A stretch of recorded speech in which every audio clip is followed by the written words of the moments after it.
The Palace of Lost Memories, After the Rift, Book 1. Written by C.J. Archer. Performed by Marion Hussey. Chapter 1. Whispers of sorcery began when the palace's foundations appeared overnight. One frostbitten day, the broad plain 5 miles from Mull contained nothing but grass and muddy puddles. The next, solid walls took shape, as if they'd sprouted from the ground like daffodils at the first hint of spring. Looking at the completed building now, surrounded by mature, formal gardens, I could see why those whispers had grown louder. Despite the distance between the palace and the clearing on Lookout Hill where I stood, I could tell it was enormous.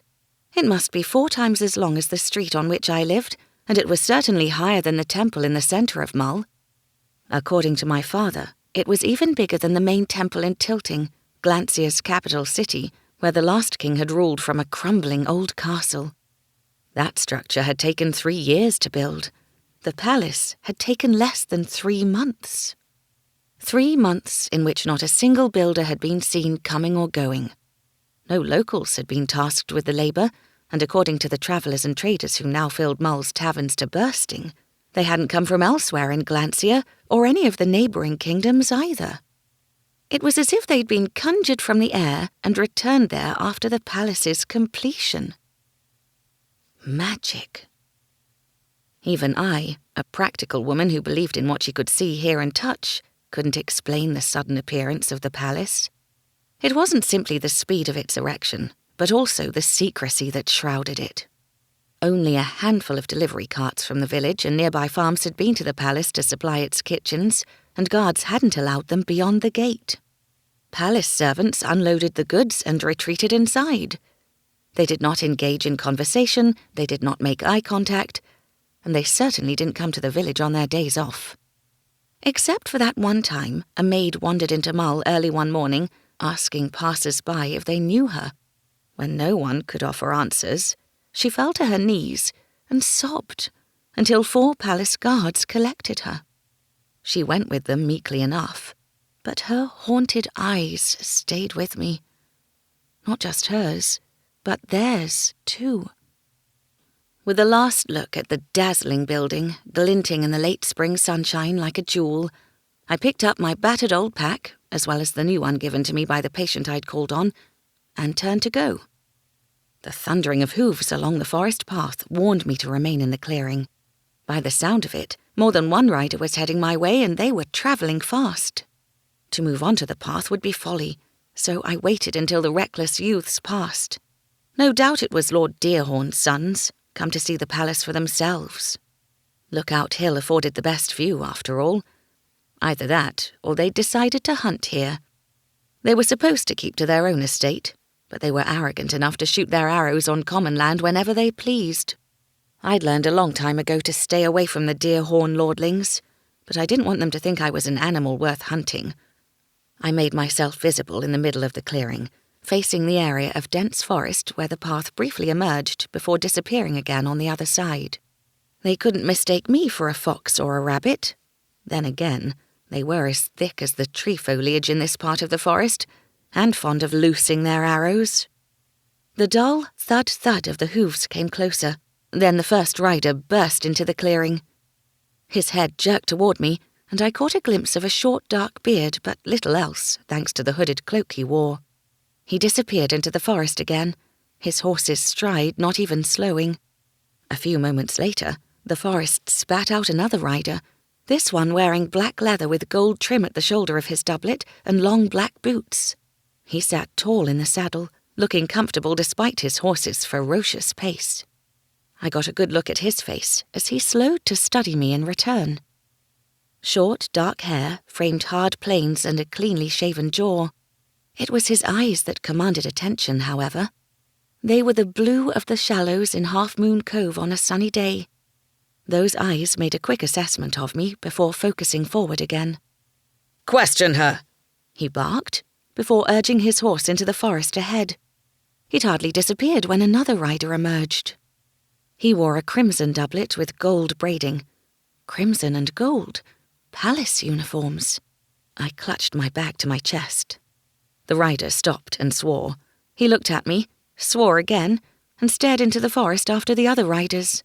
He swore a third time as his horse circled. Clearly good manners weren't a requirement for palace servants. Good looks, however, must be. This rider was dark like the one who preceded him, but with brown eyes and a bow mouth that turned down severely as he scowled at me. "You there!" He hailed me. Branches and brush rustled, and a fourth rider emerged into the clearing. This one also wore a palace uniform, but he was younger than his companion. My theory about handsome servants was dashed by the newcomer. Though he was also dark, he had a nose like a horse and a spotty forehead and chin. His narrow chest rose and fell with his heavy breathing. He couldn't be more than 18. "Who are you?" he asked me, as bold as can be. I bristled, but forced my spine to relax.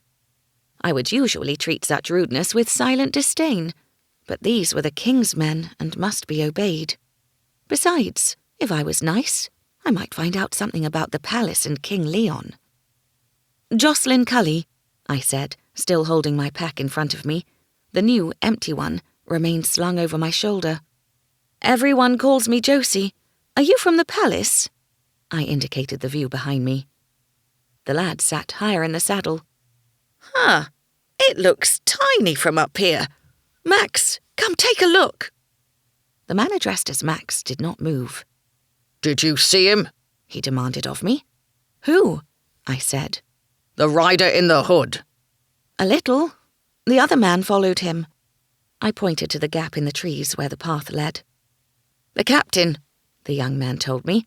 "Captain Hammer." "Hammer?" I managed to contain my snort of derision before it escaped. "What did he look like?" Max asked. "The man in the hood." I shrugged. I didn't see much. He had a short, dark brown beard.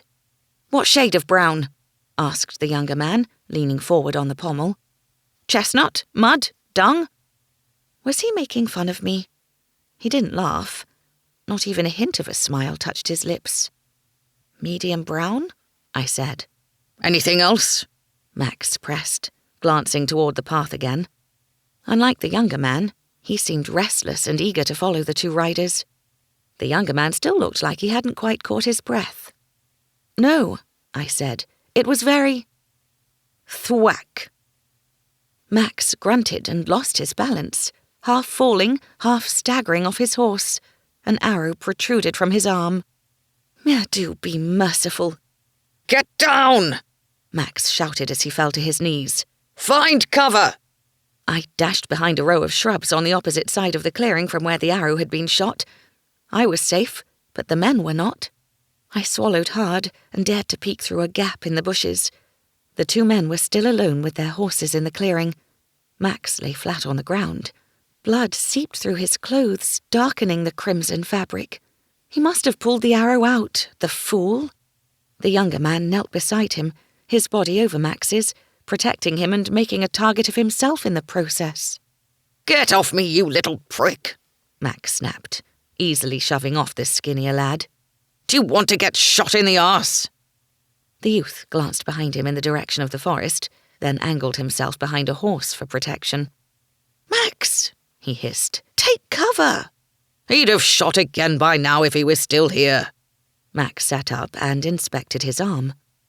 He was probably right, and it was safe to emerge from my hiding spot. "Let me see," I said, crouching beside him. I reached for him, but he leaned away. I have some medical skill." "You can't," the lad blurted out. "Because I'm a woman." It wasn't a question, but he answered as if it were. "No, that is, I can see you're a woman." His gaze dipped to my breasts, and his face turned as red as his clothes. "But you can't be a doctor. You're too pretty. Pretty women aren't smart, and doctors have to be smart." "Shut up, Quentin," Max growled. He got to his feet only to sway a little. He was shorter than me, with a wide set of shoulders and a barrel chest. If he toppled onto me, I would not be able to hold him up. "Please, let me look at the wound," I said, eyeing him carefully. I assure you I know what I'm doing. I've been studying at my father's knee ever since I could read. He taught me everything he knows, and he's a brilliant doctor, the best in Glancia, perhaps the entire Fist Peninsula. Even so, I've taken my learning upon myself this last year or so. My patients have seen the benefit too. Of course, all my patients were childbearing women, although I was perfectly capable of treating ailments and injuries too. Unfortunately, the lawmakers disagreed. I'm perfectly capable, I finished. Max put up his hand. Be quiet. You're as annoying as he is. Quentin beamed, as if he'd been paid a compliment. I kept my mouth shut. I did tend to chatter too much when I was nervous. The pounding of horses' hooves had us all turning toward the path again, but it was only the second rider returning, the one who'd given these men orders to question me. Captain Hammer. I lost him, he bit off with a shake of his head. He glanced at me and looked as if he were about to speak when Quentin got in first. If you'd been riding lightning, you'd have caught him. He doubled back, Max told the captain. Hammer glanced sharply at the injured man, and his gaze dropped to the arrow lying on the leaf litter at the edge of the clearing. How bad is it? I can't tell, I said before Max answered. He won't let me inspect it. I'm Jocelyn Cully from Mull. It's my professional opinion that the wound needs to be bound before he loses too much blood. It may also require suturing. I held up my bag. I have the necessary equipment right here. I was always prepared with surgical thread, a fine needle, and small doses of mother's milk for painful births. It's some distance to the village, and I'm your best option. It was perhaps a little reckless, considering they were the king's men, but I was prepared to take the risk.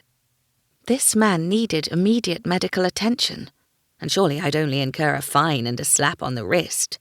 Perhaps not even that, if the captain chose to overlook the fact I wasn't qualified. I was, after all, doing his man a service.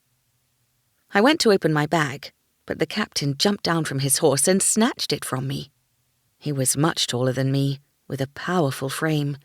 His shoulders were as broad as Max's, but due to his height, he didn't look blocky. He checked inside the bag. It contains medical equipment, I said hotly. Not weapons. The captain handed the bag back after a thorough inspection. Let her see the wound, Sergeant. I'm fine, Max growled. I don't need a healer. I focused on the forest behind him and gasped. All the men spun to look, but only Max swayed and fell to one knee. He swore, then sighed, and sat. Quentin snickered. I like her. Max glared at him, but even I could see there was no animosity in it. He tried to remove his doublet, but Quentin had to help him. By the time he'd removed his shirt, Max was sweating and breathing heavily. Quentin and I both helped, while the captain kept watch on the surrounding forest. He seemed oblivious to his sergeant's pain. I tied Max's shirt around his upper arm to stem the blood flow. His veins soon bulged nicely. His fingers are going purple, Quentin said. Is that good? For now. I rummaged through my bag, tossing aside forceps, vials, and a suction pump until I found the bottle of mother's milk. Swallow a mouthful of this, I said to Max. You trying to get him drunk? Quentin asked. It's a soothing medicine. It numbs pain and will keep him calm while I stitch him up. Just like ale, eh? Better than ale. He won't need as much to feel the effects, although too much has the same symptoms felt the following morning after a night spent drinking. Max shook his head. I don't need it. It'll hurt, I warned. I can cope with a little pain. I'll leave the bottle here. Grab it if you change your mind. I set the bottle down beside him and pushed aside the equipment in my bag again until I found the jar. It would be wonderful to move all of my things into the new bag the leather seller's wife had given me as payment after the safe delivery of her baby. It had internal compartments, pockets and straps to organize all my tools and medicines. I removed the lid on the small jar and extracted the needle and thread stored within. Ready? I asked, threading the needle. Ready, Quentin said, crouching beside me, watching closely. Get on with it, Max snapped. I stuck the needle into his flesh. "Fuck!" he blurted out. "Mind your tongue in front of Miss Cully," the captain said without turning around. He stood rigid, his shoulders tense. "Doctor, not mistress," Quentin told him. "Dr. Cully. How deep does the needle have to go in?" Max paled. "Quentin," he gasped. "Bring that ugly face of yours closer." Quentin leaned in. "Why?" "So I can shut your mouth for you." The captain whipped around and intercepted Max's fist before it made contact with Quentin's face. "Maybe you should take the mother's milk," he said. "You going soft, Hammer?" One side of Max's mouth hooked into a wry smile. I pushed the needle in again. Max grunted and squeezed his eyes shut. The captain snatched up the bottle of mother's milk. "Drink." Max accepted the bottle. 2 mouthfuls, I reminded him. You're a solid man, but 3 will have you throwing it up. I waited for the medicine to take effect before continuing with the suturing. The captain returned to watching the forest, his arms crossed over his chest, but his stance was a little more relaxed. I thought he was tense from alertness, but now I suspected it was partly due to concern for his sergeant. "So your friends call you Josie, eh?" Quentin asked me. "Can I call you Josie?" "If you like." "You can call me Quentin. He's Sergeant Max, and that's Captain Hammer." "Are those first names or last?" I asked. The captain half turned and glared at Quentin over his shoulder. The sergeant glared too. Quentin swallowed. "Is he ready now?" he asked. "He looks ready. You ready, Max?" The sergeant sighed and closed his eyes. He finally relaxed. "The mother's milk isn't working. I can still hear him." I laughed softly. "It only numbs the pain." "Listening to him is painful." I went to work, finishing what I'd begun.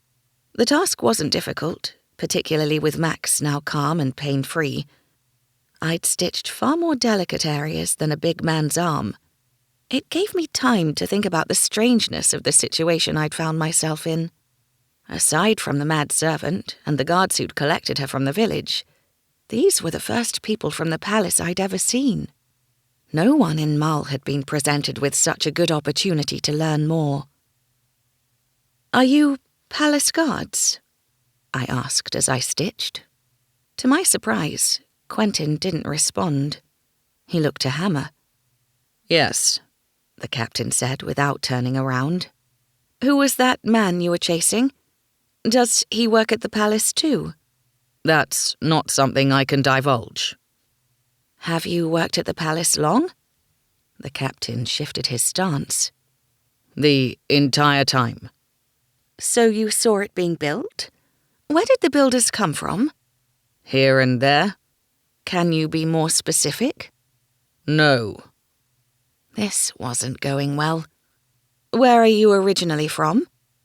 He didn't answer. "Why can't you tell me?" I pressed. "It's a simple question." "You'd think so," Quentin muttered. "You and Sergeant Max are short with dark hair," I said to Quentin. "So you must be originally from Friedland." Quentin turned huge eyes to me. "You've been there?" he whispered. "You've been to Friedland?" "No, my father has, and he told me stories of all the kingdoms and the Republic.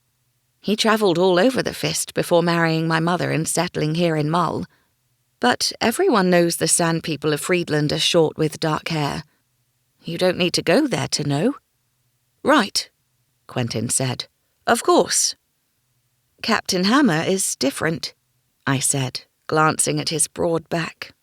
"He's tall, like those of us native to Glancia, but he's dark like you.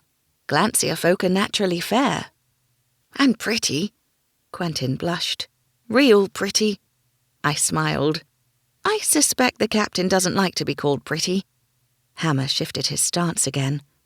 "The captain doesn't like people talking about him behind his back." He glanced over his shoulder, and those eyes, so blue against his tanned skin, drilled into me. "Are you done, Doctor?" It was a little embarrassing to be called the title I hadn't earned, officially, through the college, and never would. Women weren't allowed to study doctoring. Midwifery and how to make medicines, yes, but not surgery or other medical disciplines. The college system was archaic, not only for the entry into the College of Surgery, but into all the colleges. The rules ought to be changed, but I couldn't foresee women being allowed in any time soon. None of that was a secret. It was common knowledge. Why did these men not know it? I finished stitching and tied the end of the thread. I asked Quentin to cut off the excess, and he looked more than pleased to contribute. After removing the shirt from around Max's arm, I told the sergeant he could sit up. He answered me with a soft snore.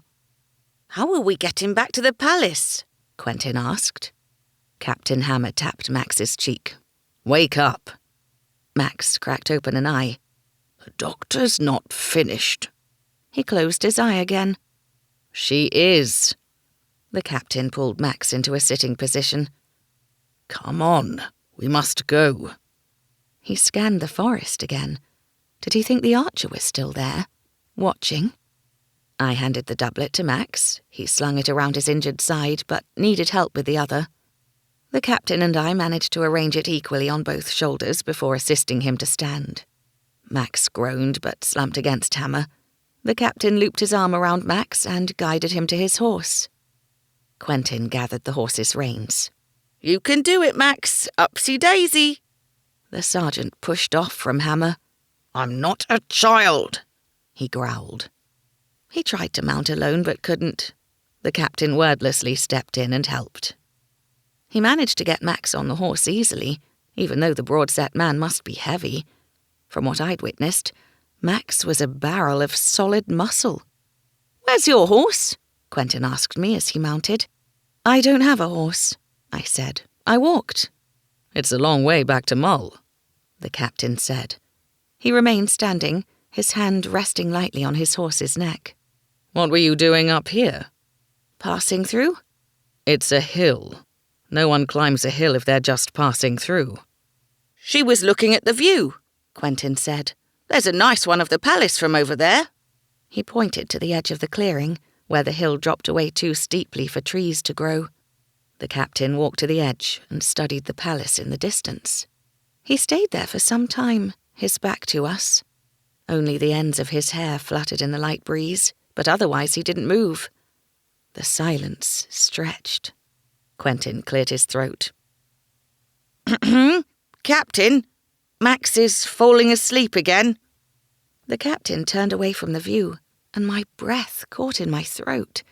He had the same haunted look in his eyes as the mad maidservant and the guards who'd collected her that day.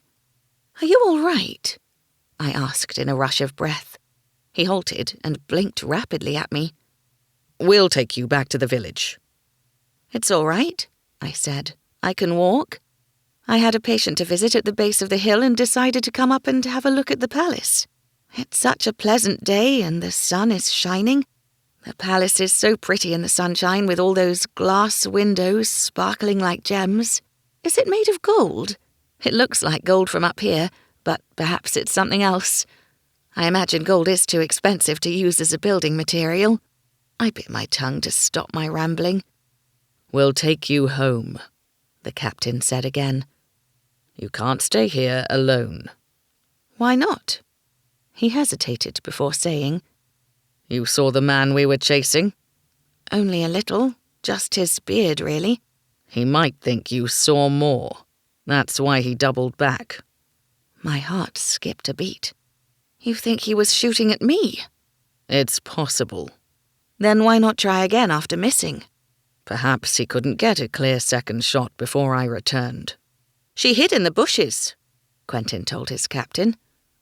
I swallowed hard. Someone had tried to kill me? The captain touched my elbow. "Doctor, are you all right?" Yes, I'm fine." "It's doubtful he'll come back for you.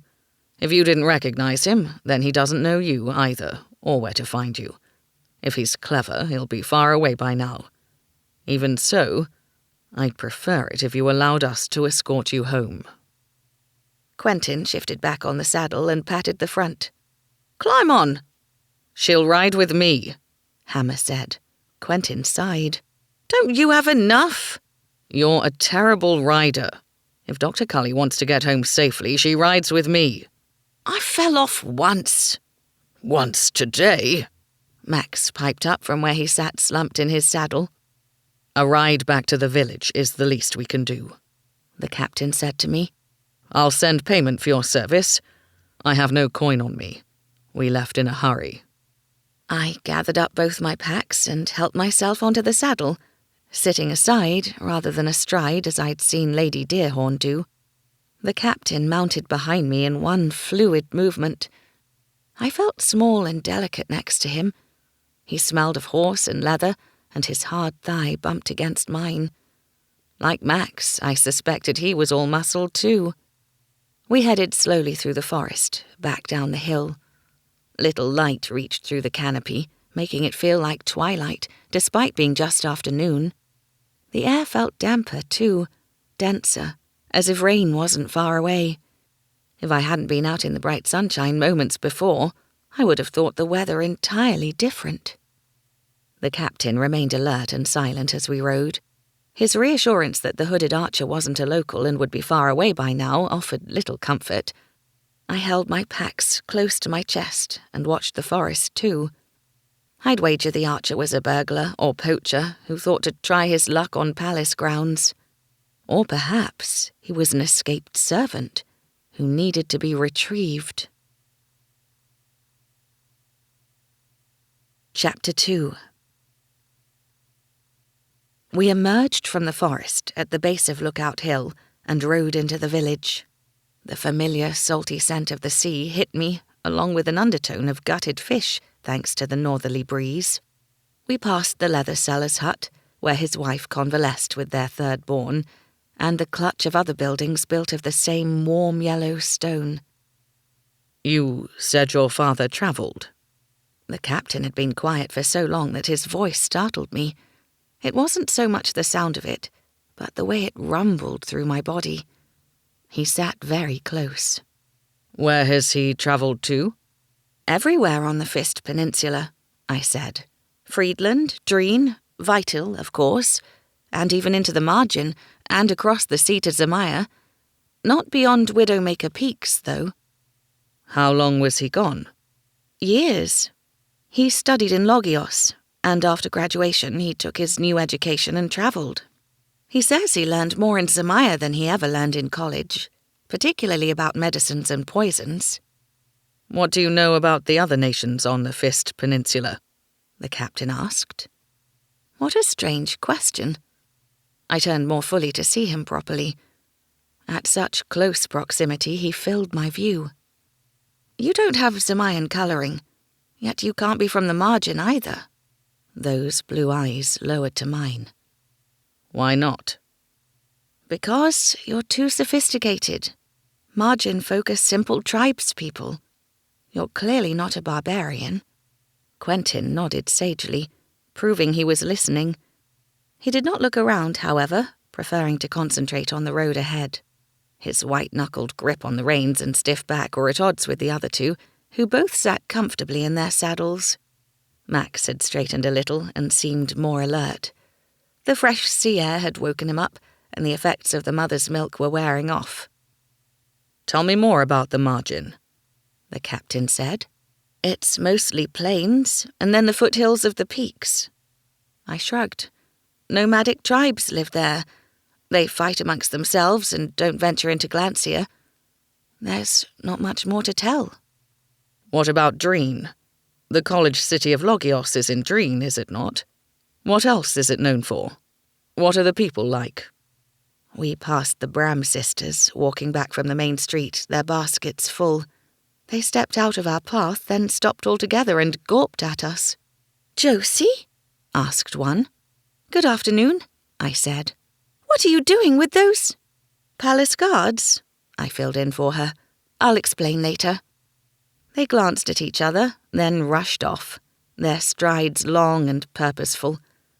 The entire village would know I'd ridden with palace guards by nightfall. Dreen is large in area, but smaller than Vital and Glancier in population, I said, answering the captain. Most of it is sparsely populated farmland. There are 2 cities, Upway, the capital, and Logios, the college city. And Vital? What are the folk there like? I huffed out a laugh. The most intelligent, beautiful, and wealthy. Just ask them. Did I mention they're arrogant, too? According to the king of Vital, it's the most important nation on the Fist. Not any more, though. Not since the Rift. Have you heard of the Rift? I have. That was something, at least. I was beginning to think he was completely ignorant about everything to do with the peninsula. "Tell me about Glancier," he said. "You've lived in this kingdom your entire life?" I nodded. "In Mull. That probably makes me quite dull to you." "Why?" I waved at Yolanda and her 3 children, each carrying a package. None waved back. They were too busy staring. "You must be from somewhere very far away," I said to Hammer. "Otherwise you wouldn't be asking me all these questions about the Fist nations. So, where are you from?" "The palace," was all he said. "Glancier is a pleasant country with nice scenery. Is it mostly made up of fishing villages?" It would seem he wasn't prepared to give too much of himself away to a stranger. I wondered if he was following King's orders or whether it was a personal choice. "It is, except for the capital, Tilting. It's on the river Upway, near the borders of Dreen and Vital. Apparently, being close to our wealthier neighbours makes it more strategic and affords better communication, although I don't think the kings of either Dreen or Vital cared over much about communicating with Glancier until now. We were nothing to them, just a poor dog they had to throw a bone to every now and again to stop us starving over winter. Before the Rift, that is. Everything changed after that. Why did King Leon decide to build his palace near Mull and not Tilting? The capital was good enough for the old king." "The old king kept to the old ways. The new king wanted to do something new and different." "The palace certainly is different," I said. "For one thing, it's not a crumbling old relic of a castle." He smirked. "No, it's not." I directed the captain to move off Mull's main road with its shops and bustling market that now opened every day instead of twice a week. I knew far too many shopkeepers, and I was already growing tired of the stares and gasps. Soon the sheltered harbour with its 2 jutting piers were in view. The smell of the sea was strongest here, and the noise was incessant. Dock workers shouted at one another, sometimes in anger but mostly barking orders. Crane ropes groaned and the machinery whirred as barrels and crates were lifted from boats onto the piers. Carts, drays, and passenger vehicles came and went, jostling for space on the concourse. Everywhere, foundations for new warehouses and shipping company offices sprang up. The customs building was already 2/3 built, with another level to go on soon. It looked very grand already, commanding the best view over Tovey Harbour. Large ships anchored in deeper waters at the harbour's mouth, while their smaller rowboats navigated Tovey's shallows, waiting for their turn to unload and reload at the piers. Timbers creaked and oars bumped as crews manoeuvred through the crowded harbour and vied for the best positions. The sooner the harbour was dredged and bigger docks built, the better. Perhaps. Mull was bursting at the seams with the influx of trade since the Rift, and I didn't particularly like the way my sleepy village was being swamped. I hated to think what it would be like if it grew to the size of Tilting. "Mull is changing quickly." When he didn't respond, I added, "Because of the Rift." "I see," he said blandly. "I'm sorry, I'm boring you. You must already know this." He hesitated, then said, "I would like to hear about Mull from the perspective of someone who lives here." "Very well." I indicated the busy harbour. "The Rift cut off the thumb from the rest of the continent." I waited for a reaction. He gave none, so I thought it best to begin at the beginning. A series of earthquakes, one after the other, tore the headland known as the Thumb from the mainland. Seawater flooded the gap, now known as the Rift. The quake event is also called the Rift, for want of a better word. The Thumb was, and still is, administratively, if not physically, part of Vital. Before the Rift, Port Haven, on the Thumb, was the easternmost port on the Fist Peninsula, making it a trading hub. It's also on the River Mare, so it was doubly strategic. Port Haven is the reason Vital became the richest and most important kingdom on the Fist. Now, that's all changing. Because the Rift severed the Thumb. Nice pun. Once again, he did not react. Not much of a sense of humour, then.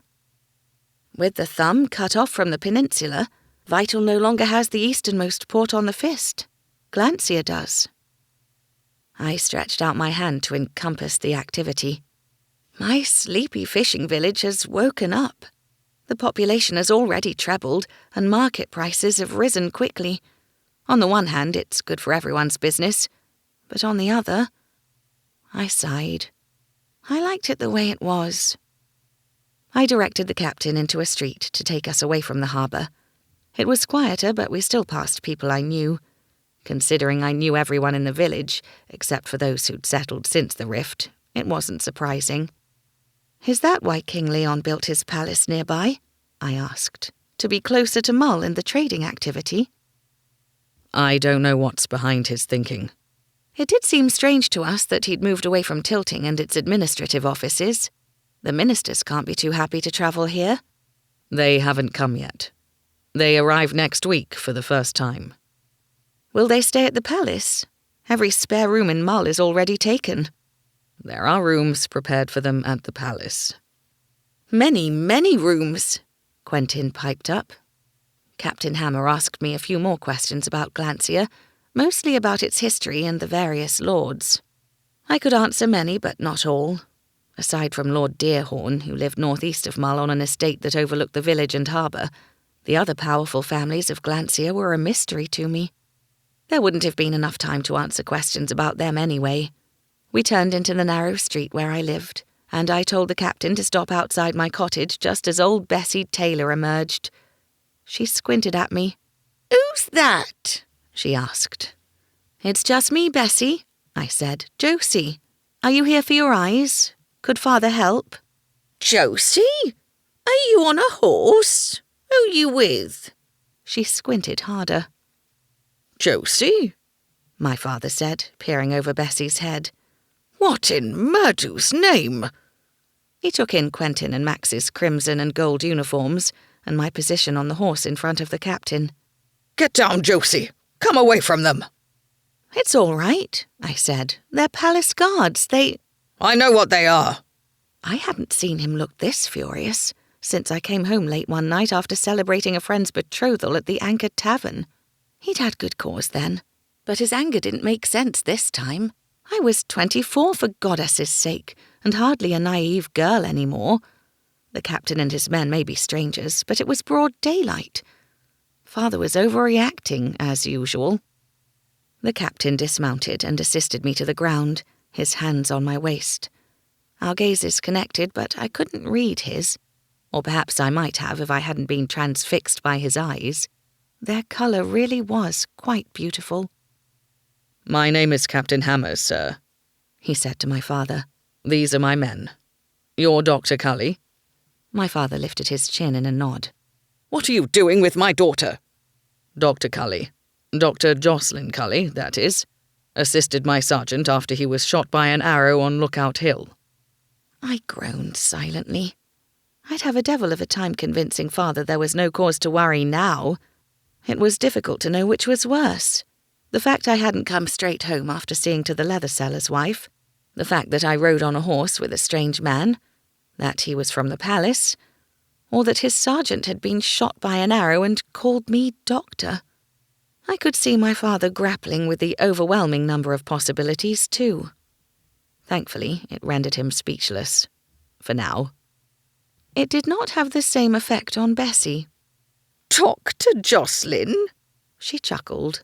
Very amusing." Captain Hammer turned a frosty glare to me. I sidled off to join the sergeant. He sat well on his horse and looked much better.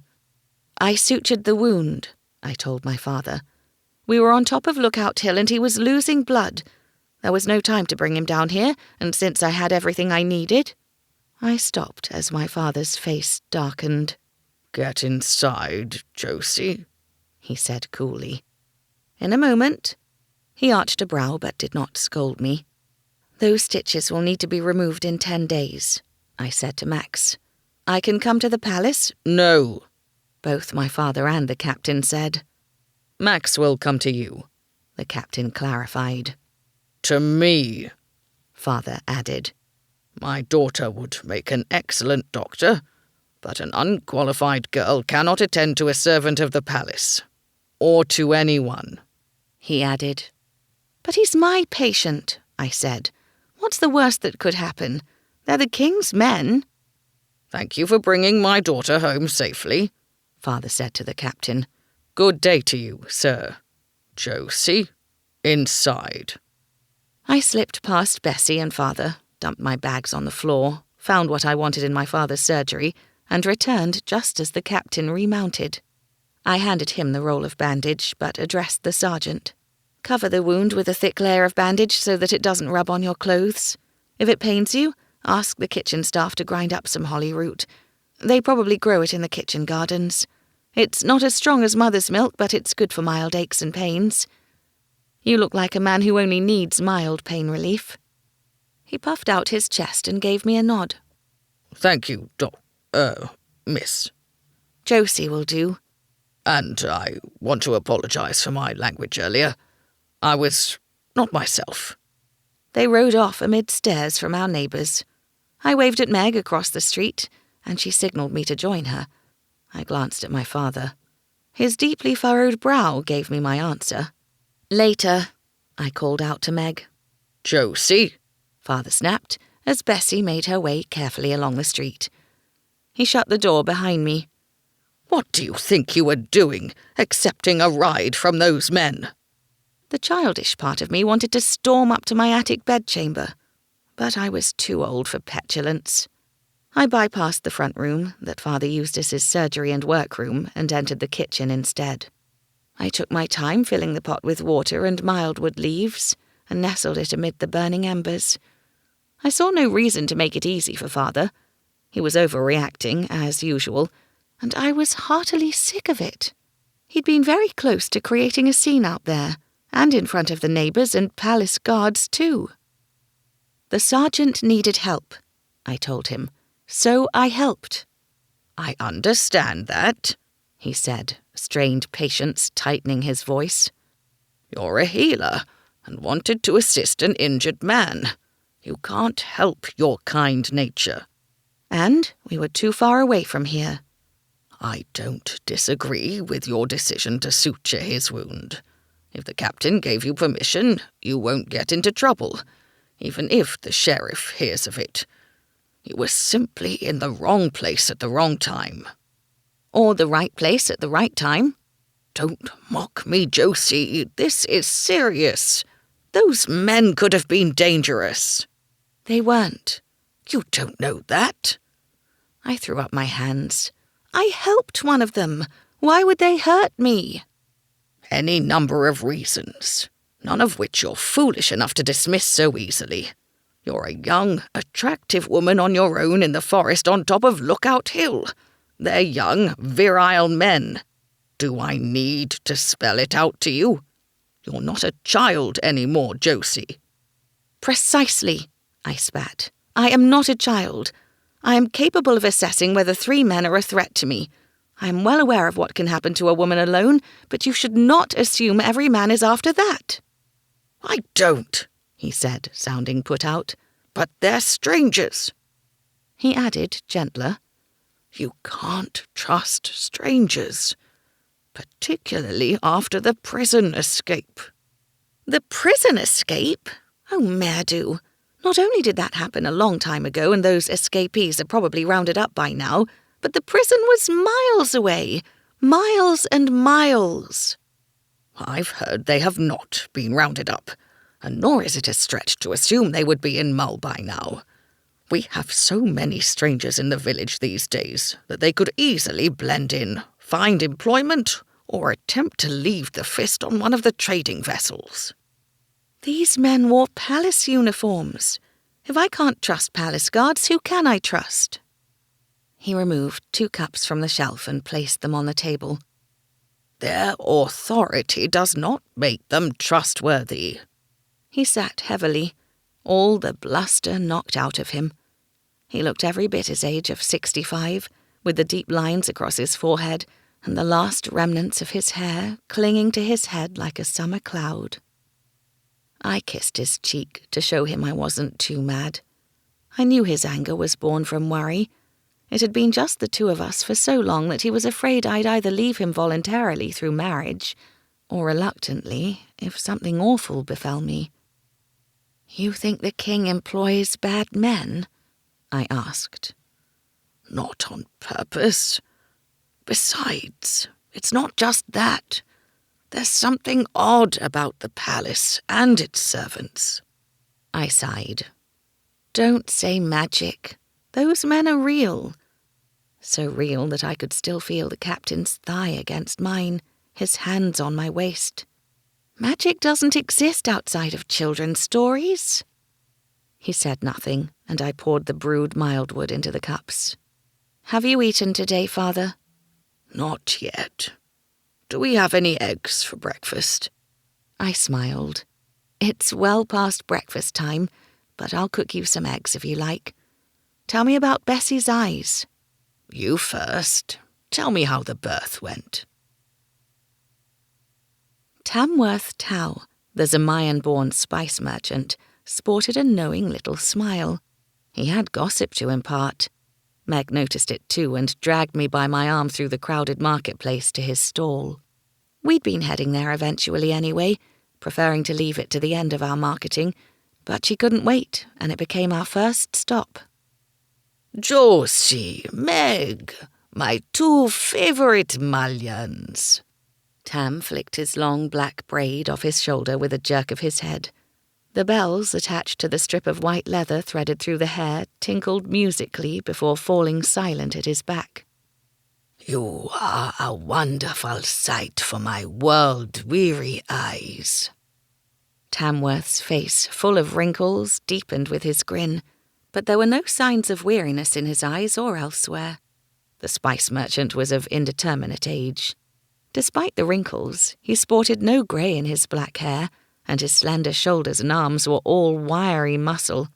He could be 40, 70, or anywhere in between.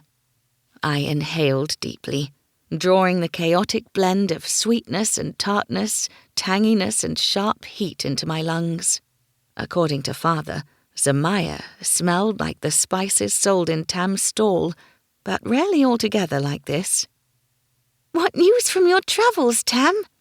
Meg asked, not bothering to hide her enthusiasm. She was the same age as me, but sometimes she seemed much younger when her eagerness got the better of her, or if she became overly shy about the birthmark discolouring one side of her face. I will tell you, Tam said, still smiling. But first, Josie must tell me about the palace guards she rode with last week. There's nothing to tell, I said. There must be. No one else has been as close to them as you, Josie, so you must forgive our curiosity.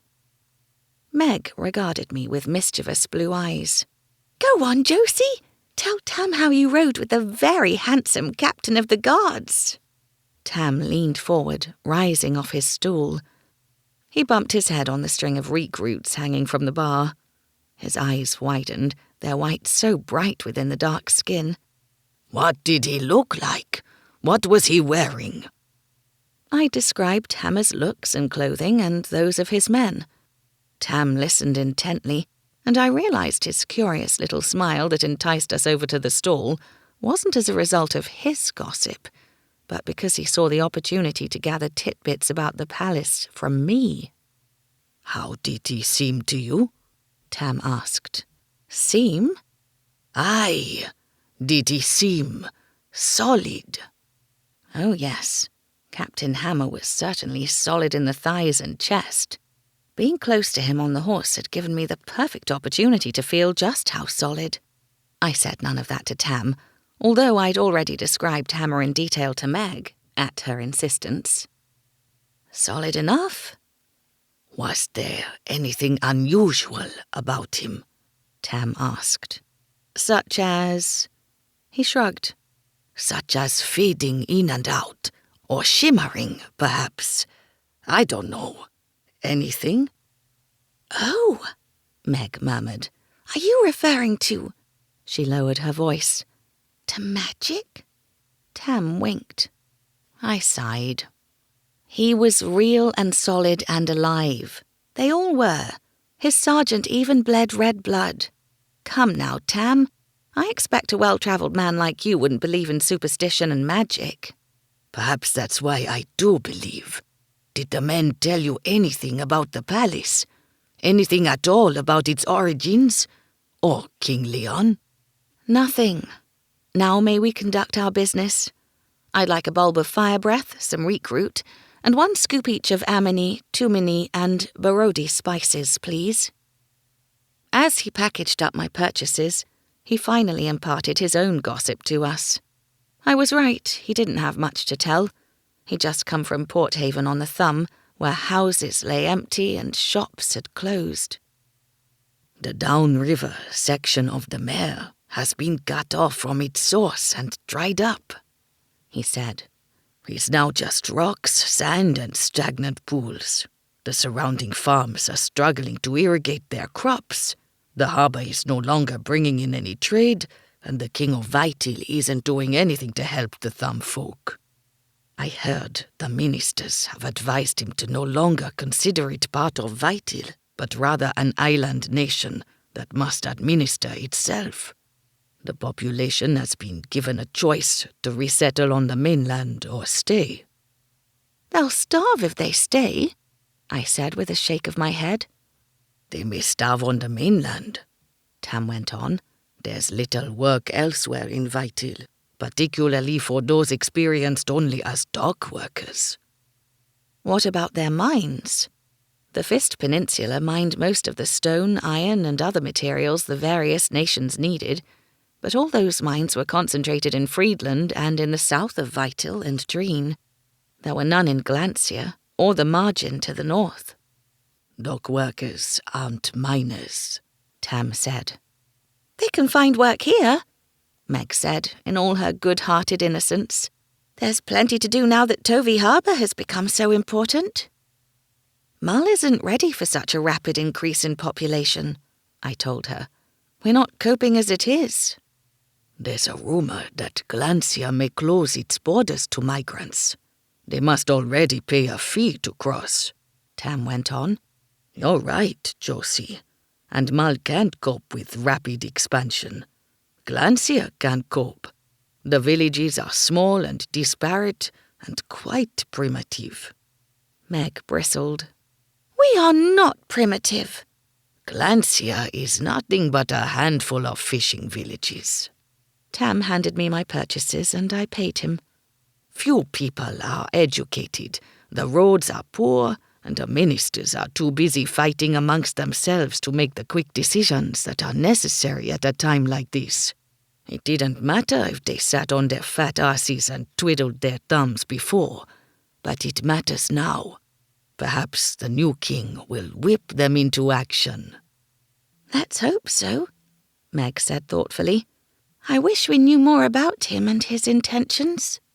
All of Glancia wished that. We thanked Tam and finished the rest of our marketing. Despite having told my story about the palace guards numerous times in the last week, I found I had to retell it again and again at each stall.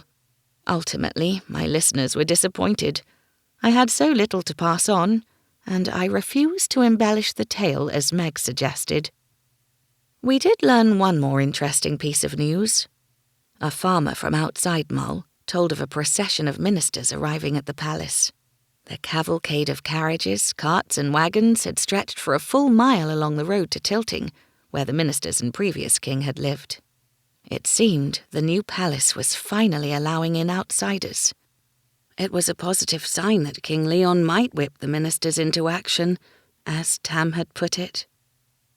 Meg and I parted in the street between our houses, and I found my father in the larder, reading labels on jars with his eyes screwed up so tightly it was a wonder he could see at all. "Why is the mother's milk now stored in these pottery jars?" he asked. "We used to keep them in glass ones." "Because the glass ones are too expensive," I said. "I told you that at the time. Why do you need mother's milk? What's happened? You're not scheduled for any surgeries today." Mother's milk was used to relieve only the strongest pain because of its expense and the difficulty in sourcing ingredients. We made it ourselves to our own formula, but the ingredients came from my foraging expeditions and traders like Tamworth Tow, and they didn't always have what we needed. We only used it for surgeries, births where the mother had torn, and deep wounds. I probably shouldn't have used it on Sergeant Max, but the decision had been made, and it was too late for regrets. "Have you got the forceps?" Father asked. "Someone's giving birth?" There weren't many pregnant women close to term that I knew of, and I thought I knew them all. Father shooed me out of the larder. "Fetch the forceps. In fact, just give me your pack." "Who's having a baby?" "A woman." I stepped in front of him and crossed my arms. "Why are you avoiding the question?" He looked away. "Father!" He sighed. "A woman in the row. Her waters broke overnight, but the baby is stuck. Her sister came here and begged me to come. The expectant mother is fading." "I'll go." "You most certainly will not. Not to the row."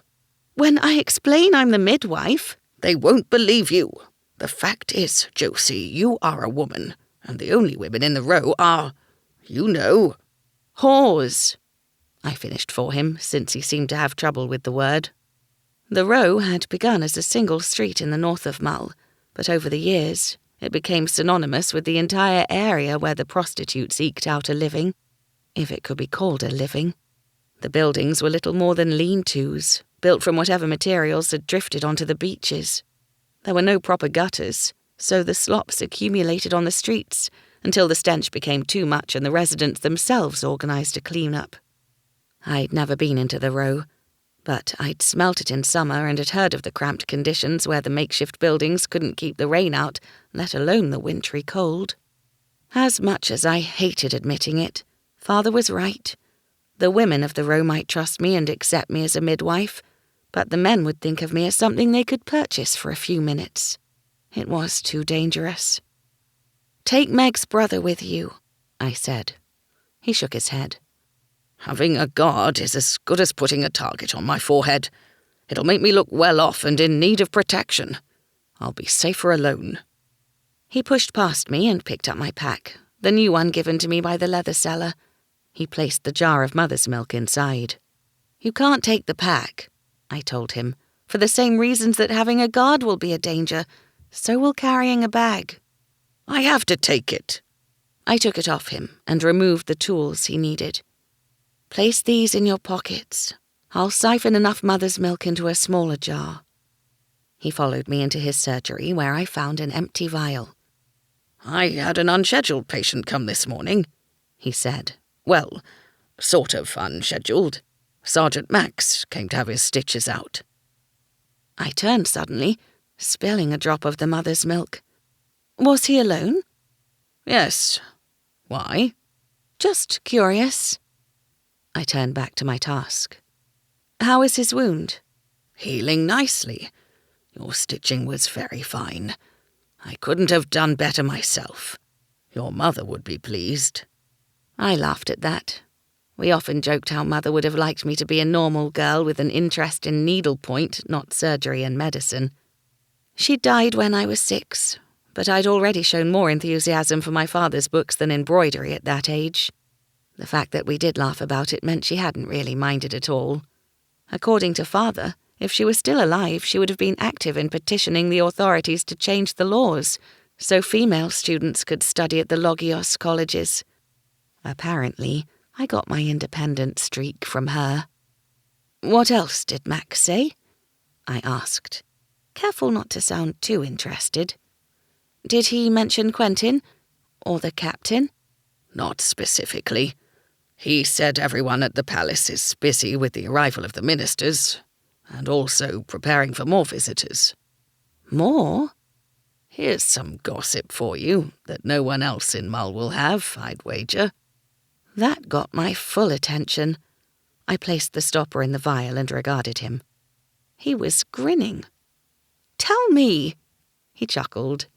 "You never did have much patience. He said the new visitors are the lords and ladies of Glancia, along with their daughters. Eligible ones, that is. The king wants a wife." I quickly calculated numbers in my head. Will they all stay in the palace? There must be 200 at least. "They can't be put up at the Anchor, can they?" He laughed. "They're arriving in 2 weeks. Now, is that vial ready? I must hurry." "I'll tell your afternoon patients to come back later." "I wish you didn't have to," he said, pocketing the vial. "But it's for the best." He tossed me a smile and left. A half-hour later, I was inspecting Perry Ferrier's infected toe after he refused to leave. According to Perry, his pain was so intense that he required immediate attention. I cleaned up the toe, applied a salve, and bandaged it. When he left, he paid me the fee and an extra amount to buy something pretty. I took that to mean he was satisfied with my service, yet felt I ought to be more feminine. I'd never win with the Perry Ferriers of the world. Father returned at dusk, unharmed but disheartened. The baby had died, the mother too. "The conditions in that place are appalling," he said, nursing his ale at the kitchen table.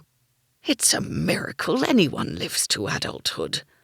Someone should do something about it." 2 weeks later, Mull was abuzz with the news that several of the country's best families had passed by the village on their way to the palace. I'd caught a glimpse of one of the processions and was surprised by how many vehicles one family of 4 needed. Apparently, they required a carriage to transport themselves, plus another 6 wagons for luggage and servants. Lady Deerhorn pranced around Mull for days too, boasting how she and the other Deerhorns were staying at the palace, despite living so close. She insisted on seeing every bolt of silk and satin that arrived from Zemaya first, and bought several different colours, as well as beads, ribbons, lace, feathers, and even gemstones. Mull felt different since the arrival of the first families of Glancia at the palace. Anticipation and excitement hung in the air, and gossip was rife. Although how anyone could possibly know that Lady Laxley padded her bodice was a mystery. Some villagers ventured to the palace gates and were pleasantly surprised to find they were not ordered to go away. They were allowed to gaze upon the spectacle, but could not enter. Some of the visiting servants came into the village on their afternoons off and told tales of the dazzling palace and its inhabitants, but none had seen the king in person, and no matter how many I asked, none had met Captain Hammer, although they'd heard of him. His guards were omnipresent, apparently, yet he was confined to the king's side most of the time and out of view of the lower staff. Another 2 weeks after the arrival of the nobles, in the final days of spring, the captain himself arrived at our house, alone. "Josie," he said, greeting me as I opened the door on his urgent knock. "Captain, what a surprise! Is Sergeant Max all right? Is it his arm?" "He's fine." He glanced over my head. "Is your father home?" "He's with a patient. He won't be long. Is someone at the palace injured? Ill?" He nodded and once again glanced over my head toward Father's surgery, where low voices could be heard through the closed door. "I need Dr. Cully, urgently." "Perhaps I can help. What are the symptoms?" A flicker passed through his eyes, but I couldn't determine what it meant. "You said your father is an expert on poisons. Are you?" "Poison? I have some knowledge, but there isn't much call for poison expertise in Mull. Has someone ingested something noxious?" I believe so. Is it the king? A lady. He eyed the closed door again. He needs to come with me now. She's very ill. He strode off, but I rushed past him and knocked on the door. "Father! Father, we have an urgent situation," I called out. "It's the palace!" The door jerked open and Father stood there. He took one look at Hammer and slipped past me. "Josie, see to Peter while I gather what I need." I glanced at Peter, a regular patient with a bad back. He usually only needed to replenish his ointment supply. I tucked a bottle into his hand. "You have to go," I said to Peter. "This emergency requires us both." I caught a glimpse of the captain standing just beyond the doorway, his brows raised at me. He turned away when my father called out some questions about the patient's symptoms from the depths of the larder where we stored more medicines than food. "What about a massage?" Peter asked me. "Not today," I said. "The ointment is free." I saw him out, then assisted my father. Based on Hammer's answers, he'd gathered what he hoped would be the right ingredients to ease the pain. "Cancel the rest of my appointments for the day, Josie," he said as he strode for the front door. He never looked more in command, more energetic than when he was racing off to a medical emergency. I grabbed the sign hanging from the nail on the outside of the door and flipped it over. "Gone fishing," it read. Everyone in the village knew my father didn't fish, and that it was his way of telling them we were both out. "Done," I said. When he gave me a stern look, I added, "I'm coming with you. What if you don't have the right medicine? You'll need an assistant to fetch ingredients for you.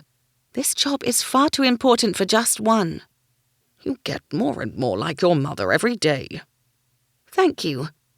Oh, look, it seems we're going to the palace in style."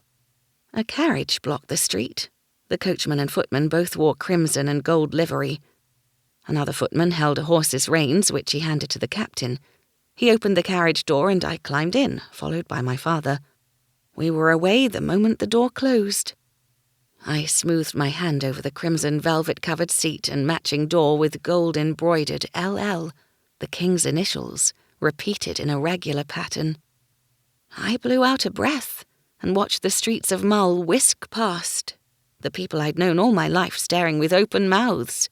And suddenly, the reason for their shock hit me too. I was going to the palace of King Leon, a man whose origins were as mysterious as those of the captain of his guards and the palace itself. Chapter 3. I caught my first glimpse of the palace as we drove along the tree-lined avenue that led to the main gate. The symmetrical building was built from the same warm, pale stone as much of Mull, but that was where the resemblance ended. The palace was 3 levels high, with one wing stretching south and the other north. The entire length of grey slate roof was capped with gold, and gilded balustrades edged the roofline in an opulent statement. It was so bright in the sun that I couldn't stare at it for more than a moment. There was more to see, anyway. Much more. The trees lining both sides of the avenue suddenly gave way to buildings fronted by columns and arches. Servants dressed in royal crimson and gold led horses in and out of the right building, while a carriage drawn by 2 black horses rolled through an arched entrance of the building to our left. These grand structures must be the coach house and stables. "The horses live better than we do," I murmured. Father didn't answer. He was too busy peering through the front window.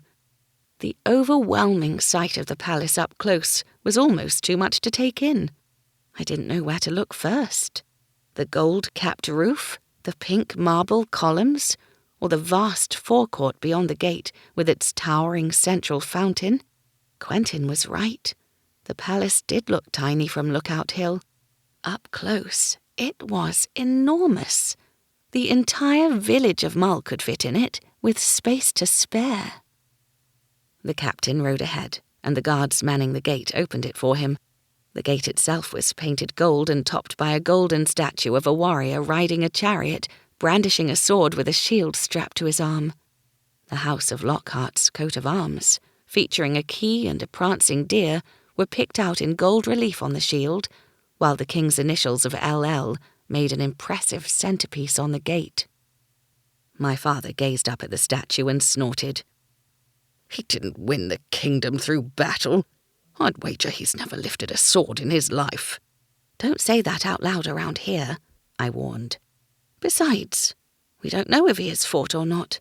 We know nothing about him. Precisely. We passed through the gate at a slower speed and into the expansive paved forecourt. 2 identical long pavilions fronted by high colonnades faced each other across the area. They were not attached to the palace, but they seemed to guide visitors ever closer to it. Steps from the forecourt led to a smaller one paved in red, white, and black marble. Water sprinkled from the fountain in the court's centre. Beyond, the palace's main entrance was set back behind more pale pink marble colonnades. It was not the only door, however. Others were dotted along the central part of the palace, between the statues set into the facade and the high windows of sparklingly clean glass.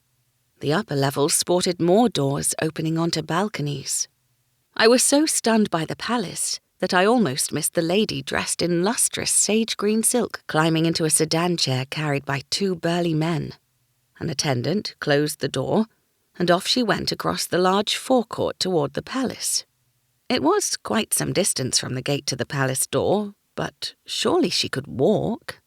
Instead of heading toward the palace, we drove past one of the pavilions. It was bigger than the new customs house would be, and just as grand. We did not stop there, however, but continued to a square building south of the pavilion, hidden from the forecourts.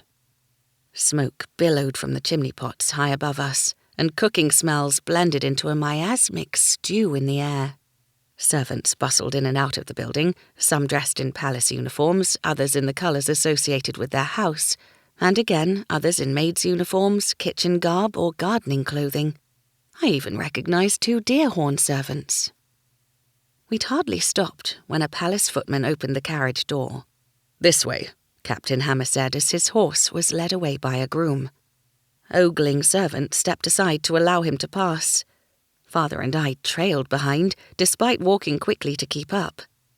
The servants watched the captain in eerie silence, then turned those curious gazes upon us. One of the deer-horn servants whispered to the other, nodding at Father and me. They knew who we were, and if the rest of the servants didn't, they soon would.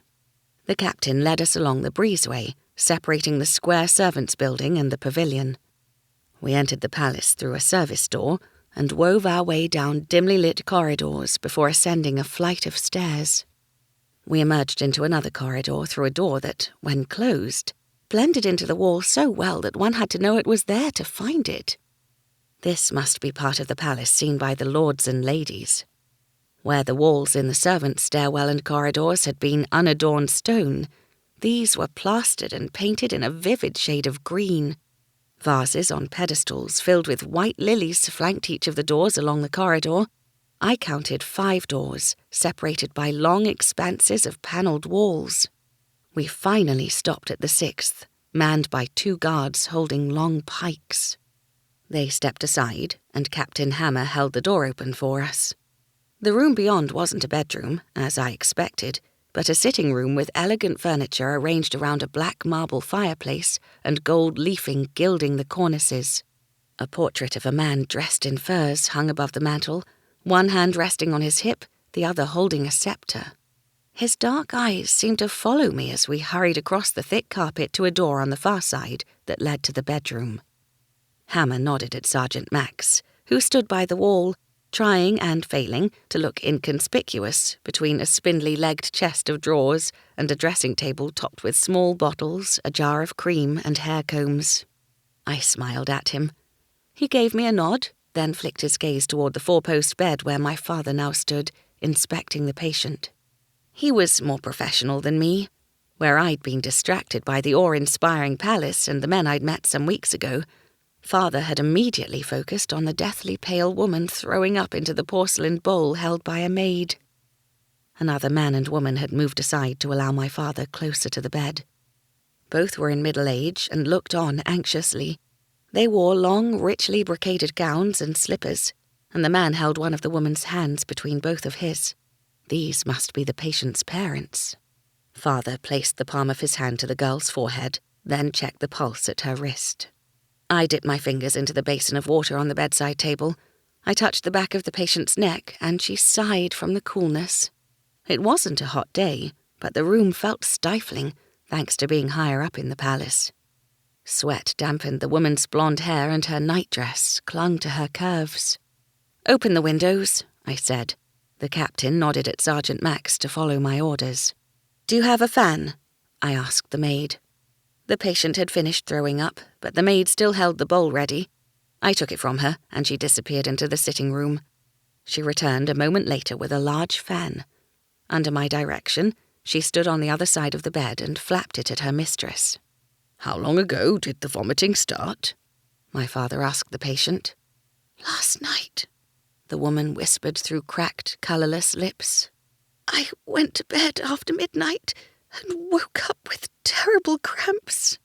Her hand fluttered weakly at her stomach. "I thought it would pass." "Did you raise the alarm?" I asked the maid. She nodded quickly. "My lady was like this when I brought in her breakfast. I fetched Lady Claypole straight away." Claypole? I knew that name. The Claypoles were a noble family with an estate near Coldstream. Lord Claypole had come to Mull once, years ago, to inspect a fishing vessel. I'd not met him, but had heard about him from those who had. Looking at him now, anxious about his ill daughter, he did not seem like the same man that Meg had called both masculine and graceful in the same awed breath. "She has been like this all morning," Lady Claypole said. Going by the contents of the bowl, the patient had long since thrown up her last meal and now discharged only liquid. Someone had emptied the bowl. Father asked the patient questions as he peered into her eyes, down her throat and at her fingers. I didn't know what he was looking for, but I would certainly ask later and make notes. I hated having gaps in my knowledge. I did know one thing he would need, and while he was tied up investigating the patient's symptoms, I could be of use elsewhere. "Have you disposed of the other contents?" I asked the maid and indicated the bowl. She chewed on the inside of her lip. "I emptied it into the bathtub." "And where is the bathtub now?" "The bathroom." The palace had a bathroom. What a luxury. I followed her through another door near the back of the bedchamber into a large room painted yellow with a pink marble tiled floor.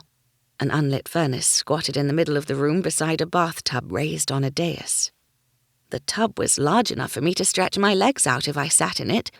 Not that I would want to sit in it with the remnants of the patient's stomach pooled at one end. There didn't seem to be very much, however, and I realized the rest had disappeared through a hole in the bottom of the tub. "Is that a drain?" I asked, looking closer. "Where does it go?" "I don't know." The maid held up a plug, then peered into the bath. She pulled a face. "I didn't know it hadn't all gone down. I didn't look. I just wanted to get back to Lady Miranda. Will she be all right?" She blinked back tears. "She's been so good to me. She's such a lovely lady, so beautiful and kind. It's no wonder the king has fallen in love with her already. I wouldn't be surprised if they wed before the summer is out. If she doesn't..." Her lower lip wobbled, but she managed to keep control of her tears. I squeezed her shoulder. "You're a good maid to her. She's very lucky to have you. Don't worry. My father is the best doctor in Glancia, and he's an expert on poisons." "Poison? You think she's been poisoned? Oh, dear Halia, no." That is, we're not sure. She probably just ate something that didn't agree with her." Damn. The captain hadn't told her he suspected poison, and I'd just blabbed as if it were common knowledge. I hope the Claypools didn't know. The maid gasped. "Do you think someone fed her the poison deliberately?" "No, of course not. She most likely ate the wrong kind of salad leaf." "But she didn't eat anything that the rest of them didn't, and she had no late-night snack before bed, just the food at dinner that the others also ate. Even the king ate the same as my lady." She gasped again. "Do you think it was meant for him?" Merde, she had a macabre imagination. I had to reel it in before she accused someone of murder. Do all the bedchambers in the palace have their own bathroom? She blinked rapidly at my sudden change in topic. Not all. Most of the nobles have to share. We servants have a communal bathroom.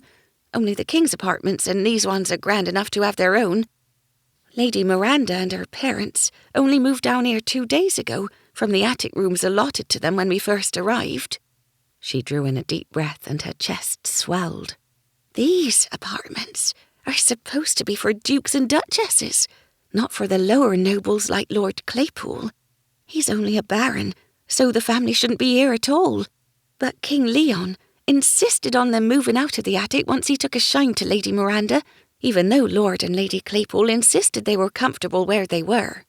She leaned closer and lowered her voice. The higher-up families are so jealous. You ought to hear what they say about my lady. Vile things. She shook her head. Seems jealousy isn't just for the likes of you and me, miss. I asked her for a towel and used it to pluck up partially digested remains of Lady Miranda's last meal. Back in the bedchamber, I stuffed the towel into one of our empty jars. It was then that I noticed a newcomer in the room, another guard wearing a uniform with identical gold braiding on his shoulder and chest to Max's. He was of medium build, with brown hair and the sharp cheekbones of a vital native. He stood by the door, his hands at his back, and stared straight ahead. I turned to my father as he spoke, but not before I noticed Hammer watching me. Note the colour of the fingernails, Josie, Father said, indicating the dark half-moons on Lady Miranda's fingernails. And tell me what you see in her eyes. The whites are milky, I said, and the pupils are dilated. Her breathing is erratic too. Does your stomach still hurt? I asked her. My father nodded his approval of my question, but I guessed he'd already asked it while I was in the bathroom. He began to pack away his things. Lady Miranda nodded and winced. She was putting on a brave face, but I could see by the way her jaw tensed that she was in pain. I touched her arm and gave her a reassuring smile. Don't worry, I said. You're in the best hands now. Do you know what ails her? Lady Claypool asked. Direweed mixed with traitor's ease, Father said. 2 poisons blended. Poison? Lord Claypool cried. Dear Helia, Lady Claypool whispered, clasping her daughter's hand. Tears slipped down her cheeks. Lady Miranda lifted a hand to wipe them away, but it fell to her side. She was too weak. Is there an antidote? Captain Hammer asked. My father nodded. I'll make one up. Will it take long? An hour, once I get back to my surgery. An hour for an antidote was too long. He was holding something back, but I couldn't fathom what. Then go, Lady Claypool said through her tears. Go now, Doctor, please. Hurry back. Captain, Lord Claypool began, casting a look toward Hammer. The captain nodded. He'll have an escort the whole way, and our fastest horses. Continue to give her liquids, Father told the maid. We need to flush it out of her system as much as we can before I give her the antidote. He had hardly finished speaking before he was out the door.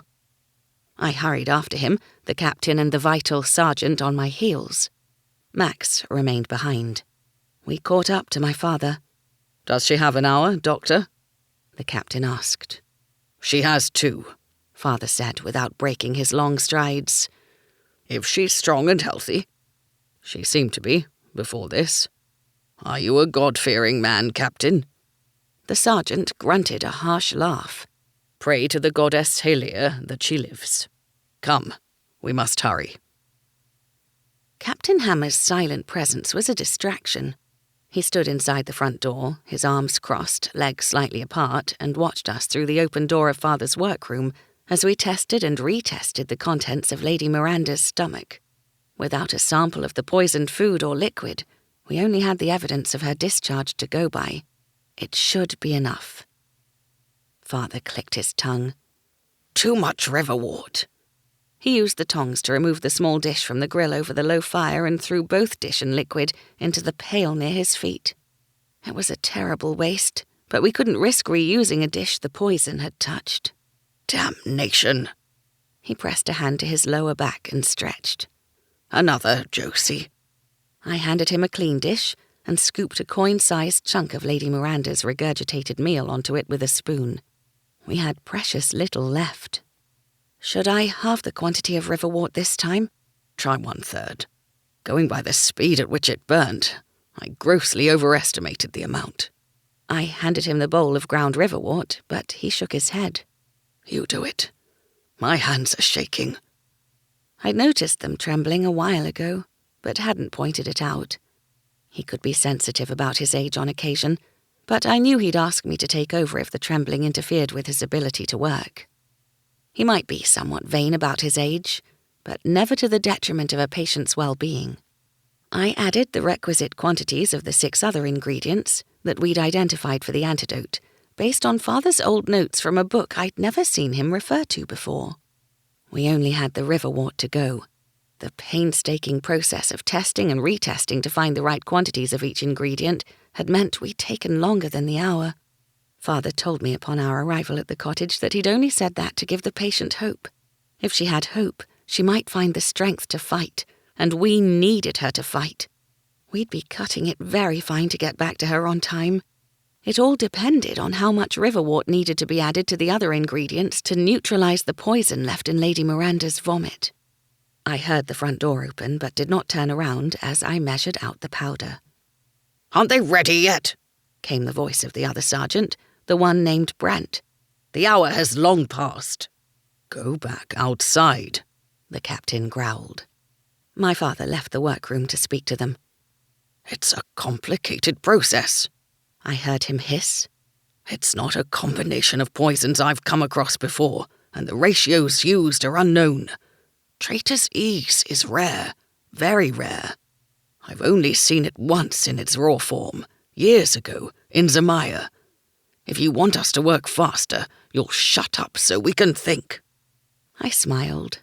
Father might seem like a meek, professorial type of man, but 2 things stirred his passionate nature, the well-being of his patients, and when someone disparaged me. Shouldn't you be in there making the antidote?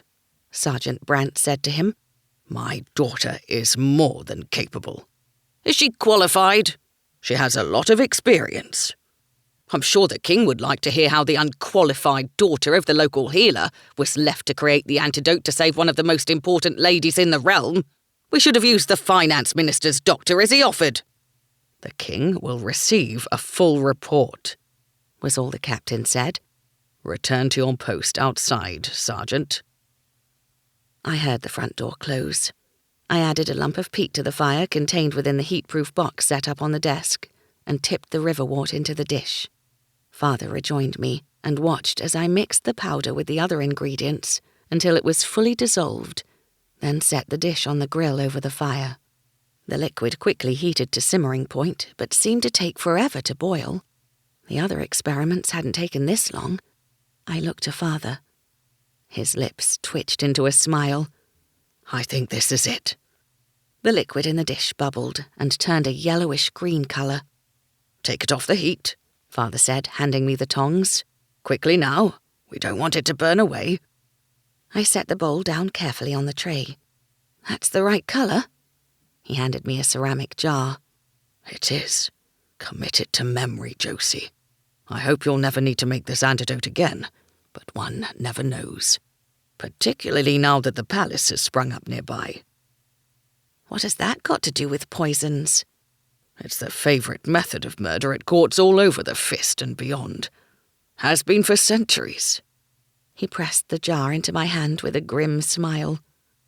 There's no time to wait for it to cool. Pour it in now. Don't spill any. The dish had cooled enough for me to touch it with my bare hands. With a steadying breath, I poured the medicine into the jar. Father fixed the cork stopper in place. Remind me to update my notes later, he said, tucking the jar into the pocket of his loose doublet. Without a word of instruction, Hammer opened the door and followed us out. About time, Sergeant Brant muttered under his breath.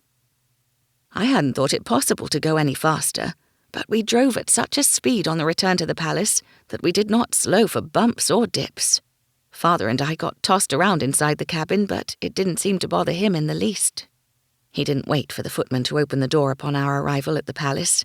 He strode on ahead, joined by the captain. I picked up my skirts and ran after them, the sergeant behind me. The hairs on the back of my neck prickled, and I turned quickly on the service stairs, catching him watching me. "I hope I didn't offend you earlier," he said. "It's not personal. It's just that the king's mistress should have the best doctor." "And you believe the finance minister's doctor is the best?" I asked. "So I hear." "You hear wrong. My father is the best, and if he lived in Tilting, he'd have the sort of reputation that would satisfy you. But he prefers to be in Mull, where the people are in dire need of excellent medical attention. That's just the sort of person he is." "I can see why Max and Quentin like you," he muttered. I forged ahead and met the glare of Captain Hammer holding the door open for me. His eyes had a way of making me feel as though he was rummaging around inside me, searching for my secrets. I pushed past him and followed my father along the corridor to Lady Miranda's sitting room. A man dressed in black, with gold braid at the shoulder, like Captain Hammer's uniform, stood just inside the door. He nodded gravely at Hammer, who nodded back. Another man paced across the carpet near the hearth. He stopped abruptly and fixed dark eyes on my father. He was short and slender, with black hair that fell to his white lace collar in gentle waves. He couldn't have been more than mid-20s, and his face looked vaguely familiar, but I couldn't place it. He wore a doublet of deep blue with silver leaves and vines embroidered over the sleeves and down the front. The white lace cuffs of his shirt fell to his knuckles. He tipped his head back and peered down his nose at us. Quite a feat, considering he was shorter. "Are you the doctor?" he demanded. "This is Dr. Cully and his daughter Jocelyn Cully, sire," Captain Hammer announced. Sire? So this was Glancier's new king. I hurriedly performed a curtsy that almost ended in my humiliation, since I hadn't a clue how to curtsy properly. Thankfully, the king was too busy ushering my father through to the bedroom to notice. "Hurry then," he said. "There is not a moment to delay." I caught a glimpse of the painting hanging above the mantel as I passed, and realised why the king looked familiar. It was his portrait hanging there, although he seemed more imposing in the picture as he looked down on the painter with disdain. The real monarch was far less regal. Indeed, he looked quite ordinary. I nodded at Sergeant Max, still standing where we'd left him, and joined Father at the bed. Lord and Lady Claypool had stood upon our entry and peppered Father with questions about the antidote. He put up his hand for silence as he bent over Lady Miranda, who lay almost unmoving in the bed. She looked little better than a corpse. Sweat dripped from her brow onto the pillow, and her face was as white as the sheets on which she lay. Her breathing laboured in shallow rasps, and her eyelids fluttered. She was barely conscious, but at least she was alive. Father removed the jar from his pocket and asked the maid to assist Lady Miranda to sit up. She struggled, and Max came to her aid. The maid settled behind her mistress to support her, and I tipped her head back and opened her mouth. Father poured a little of the liquid down her throat. She instinctively swallowed, and he poured more. He continued the process slowly until the entire contents of the jar were gone. The maid laid Lady Miranda down again, and everyone, including the king but not the guards, crowded close to the bed. The room fell silent. Father and I exchanged glances and small smiles. Lady Miranda's breathing was returning to normal. It was an excellent sign. "She'll sleep now," Father whispered, backing away from the bed. "May I respectfully suggest that she be left in peace for the rest of the day? Only her maid is to be allowed to check on her from time to time, but not wake her." "And me?" Lady Claypool murmured, without taking her eyes off her daughter. "Yes, of course. It's imperative that Lady Miranda sleeps as long as she needs. Her body must rest to allow the antidote to work as efficiently as possible. I expect her to sleep through the night to the morning. It's vitally important she isn't disturbed. Is that clear?" Everyone nodded. The maid looked terrified, particularly when Father signalled for her to follow him into the sitting room. She may grow restless in a few hours, he said quietly. This is normal and expected. Make sure Lady Claypole is aware when it happens and does not try to wake her daughter. I don't expect Lady Miranda to purge any more. If her colour hasn't returned by dawn, send for me. If she doesn't wake by midday, the day after, send for me. I'll return after then to check on her anyway. You will stay until she is well, Doctor, the king commanded. He signalled to his man standing by the door to the corridor, and the servant approached. I regret that I cannot, my father said. Merdu, was he mad? He was certainly behaving irrationally. He might not be all that respectful when he had to tend to one of the deer horns, but they were only lords. This was the king, and king's wishes were not refused. King Leon bristled. Lady Miranda is very dear to me. If she dies... She won't if she's left alone to rest. The king's nostrils flared at the interruption. He slapped one hand against the palm of the other behind his back. Nevertheless, the village is too far away. If you're needed urgently, it will take too long for you to be fetched. I have an afternoon schedule full of patients who need me, sire. Father bowed. I am sorry, but the people of Mull are important too. The king puffed out his chest and lifted his chin.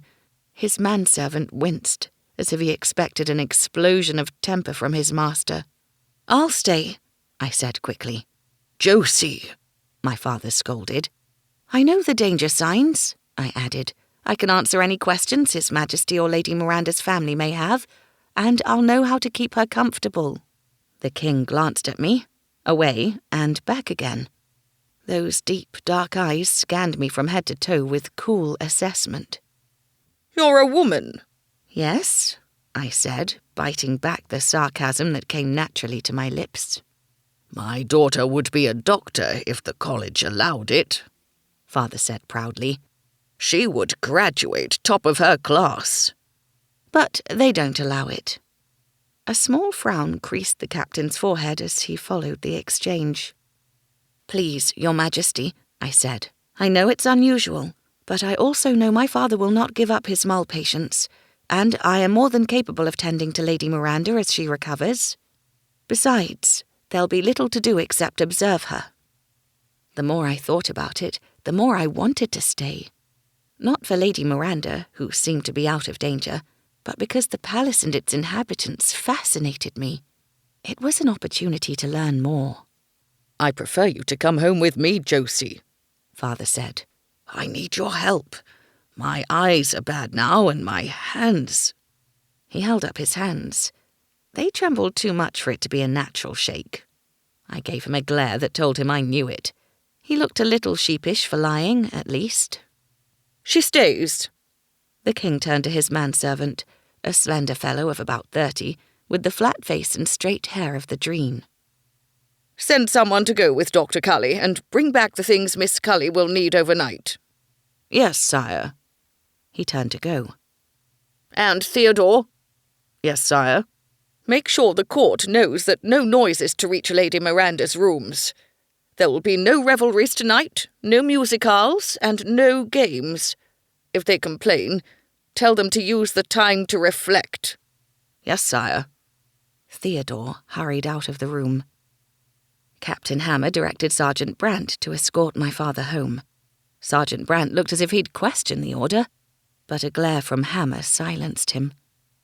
My father didn't immediately follow him out. May I have a word in private with my daughter? Of course, the king said, stepping toward the captain. Hammer, you must find out who did this, before he strikes again. My father grabbed my elbow before I could stumble through a curtsy and steered me away from them. Josie, I forbid you to leave these rooms. Why? Because. He indicated the sitting room, the window, the door, but I had no idea why. Because this place is strange. Its very existence is strange. The sooner you leave here, the happier I'll be. Father, I chided. This place may be odd, but it's not sinister, and it's certainly real. Not a magic palace. One white eyebrow crept up his forehead.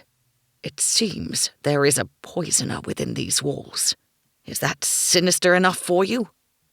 I won't eat anything intended for Lady Miranda. Don't be glib. He looked toward Captain Hammer, who stood with Sergeant Brant, the king having left. I don't like you being exposed to these people, Josie. There's something about them. Something odd. Yes, we've established that. I kissed his cheek. Go, they're waiting. Father gave me a flat smile and joined the captain and sergeant. Where can direweed and traitor's ease be purchased in Mull? I heard the captain ask as they exited the sitting room. Direweed is sold by 2 traders that I know of, Father said. Traitor's ease is another matter. I've never seen it in Mull's market. I re-entered the sick room. Lord and Lady Claypool seemed to take my presence as a signal for them to leave. They excused themselves and hurried from the room. I sat with the maid, Hilda, but almost fell asleep in the chair. The return of Lady Claypool roused me some time later. She looked much fresher and extraordinarily elegant in a dove-grey gown trimmed with pink lace, her golden hair fixed into an elaborate arrangement that must have required at least 2 maids to do in the time she'd been absent. I signalled to Max to join me in the sitting room and shut the door behind him. You won't be needed, I said. She'll sleep for a while. I don't require rest, and the captain ordered me to remain here. He checked the corridor outside, then rejoined me. After a moment, he sighed and sat on a chair. He rubbed his knee. Will she really be all right? There is always some lingering concern until the patient is fully recovered, but she should be fine. My father wouldn't have left if he thought otherwise. The captain said Dr. Cully is an expert in poisons. He is, from his travels. Would he know who supplied the poisoner? No, he can guess, as I can, and he will pass those guesses on to your captain. He blew out a breath. Of course. My apologies, Josie. I didn't express myself very well. It's all right. I can see that you're troubled. Do you know Lady Miranda well? He shifted forward in the chair and rubbed his hand over his jaw. Not at all. I've seen her from afar, walking with the king, playing cards with the other ladies, laughing. A ghostly smile touched his lips before setting into a serious line again. She laughs a lot. It's obvious she enjoys the king's company, and he hers. You think they'll marry? Not if the ministers have their way. Why don't they want him to marry her? Because her family isn't important enough. They want him to make a strategic marriage, not a love match. Will he bow to their wishes? He lifted one shoulder. Who knows what the king thinks? He keeps his own counsel. He doesn't confide in his ministers or his trusted servants. He hesitated and shifted his feet before finally answering. He trusts Theodore, Hammer, and Balthazar with his life, but not with his secrets. He prefers to meditate on problems of state in his own rooms, alone. Who is Theodore? I noticed he wears a similar black uniform to the captain's. That's because he's the highest servant in the palace, along with the Hammer and the master of the palace, Balthazar. Theodore is the king's chief valet. He organises all personal matters for the king, from his wardrobe to his food, who gets to see him and when. Hammer takes care of the king's personal security, and Balthazar oversees the staff who don't fall under Hammer's or Theodore's jurisdiction, as well as the day-to-day running of the household. Between the 3 of them, they have utmost authority. The king must have known them a long time to entrust them with such important roles. It would seem so. He stood and turned toward the bedroom, but stopped. Quentin will want to know you're here. He's been driving everyone in the garrison mad with talk of you these last few weeks. He's sweet. He's a fool, but a harmless one. I'll tell him you're here when I'm relieved of duty. He'll want to take over, but I doubt the captain will let him. He's too... He waved a hand, as if that explained Quentin's inadequacy. Tell Quentin I'll visit later. Where's the garrison? Max hesitated before answering. Ground floor, almost at the end of the northern wing. I followed him into the bedchamber and checked on the patient. She slept peacefully, so I decided to go for a short walk along the corridor. I was surprised to see more guards on duty. 2 had been stationed at each end. I asked one of them who occupied the other rooms, and he said that aside from Lord and Lady Claypool's apartments, only the Duke and Duchess of Gladstow had permission to use that corridor to access their rooms. Captain Hammer had instructed the guards not to allow anyone else in until Lady Miranda was better.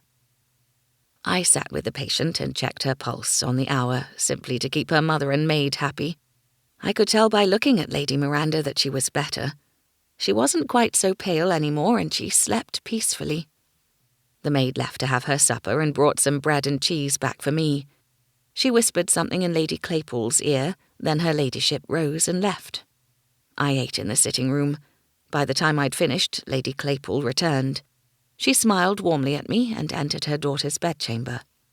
After another hour, I could no longer stand the boredom. I signalled that I was going out, then slipped into the corridor. Someone had lit the torches in the wall sconces, and the flames danced merrily in the draughts. I found the hidden door that opened up to the service stairs by running my palm along the wall. Thankfully, the torches had been lit in the service corridors too. I headed downstairs then, in the direction that I hoped was north, although I couldn't be certain. The windowless passageways used by the servants played havoc with my usually good sense of direction. I asked a passing footman dressed in palace livery which way to go, but I didn't like the way he licked his lips as he looked at me, so I hurried on. Thankfully, he didn't follow. I came across 2 maids moments later, talking quietly. "Can you point me in the direction of the guards' garrison?" I asked them. "Who do you work for?" asked the larger one. "No one. I came to tend to Lady Miranda Claypool." "You're that woman doctor," the thin one cried. "Is she all right? Will she die?" "She'll be fine." "Good. I liked her." The big woman grunted. "I know a few that will be disappointed with that news. Some around here want her dead. Some would rather the king looked at them the way he looks at her." "Well, some ain't as pretty or as kind as her and ought to just piss off back to where they came from," the thin maid said. "I'll be glad when they're all gone again. They're lazy and rude. Fetch this, empty that. It's all they ever say, and me not even their own maid. That's just the ladies too. The men are worse. My arse still hurts from where that deer-horned prick slapped it when I was trying to make his bed." "You should have slapped him back," the big woman said. "I would have, but he looked like he could smack me from here to the other end of the palace." "He can," I warned her. "Stay away from the deer-horns, especially the sons." "Thanks, I will." She pointed along the corridor.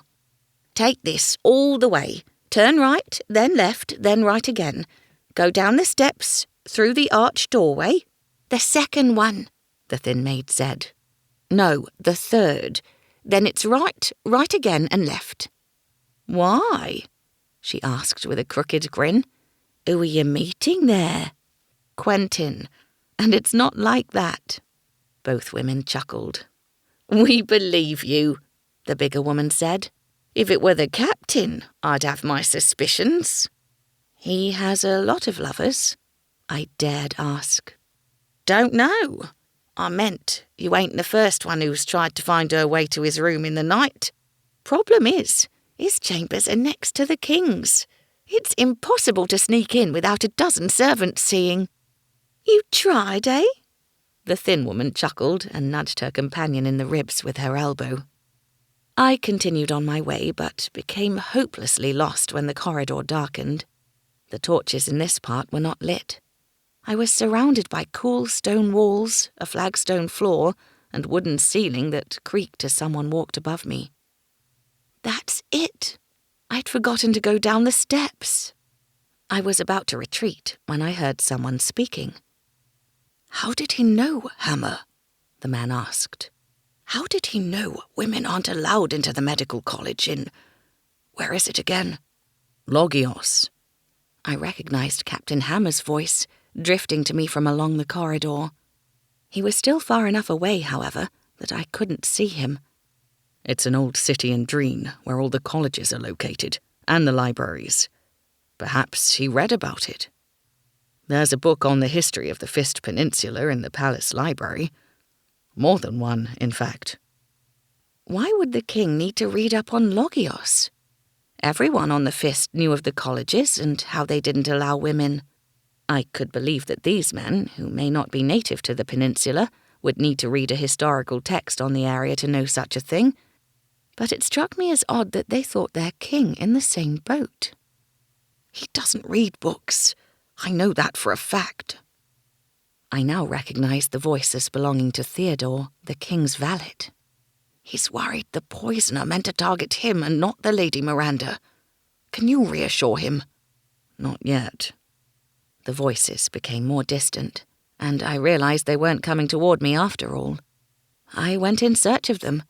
I thought I almost had them, but as I rounded a corner, I saw Theodore's back as he walked alone through a doorway. There was no sign of Hammer. I took the other door.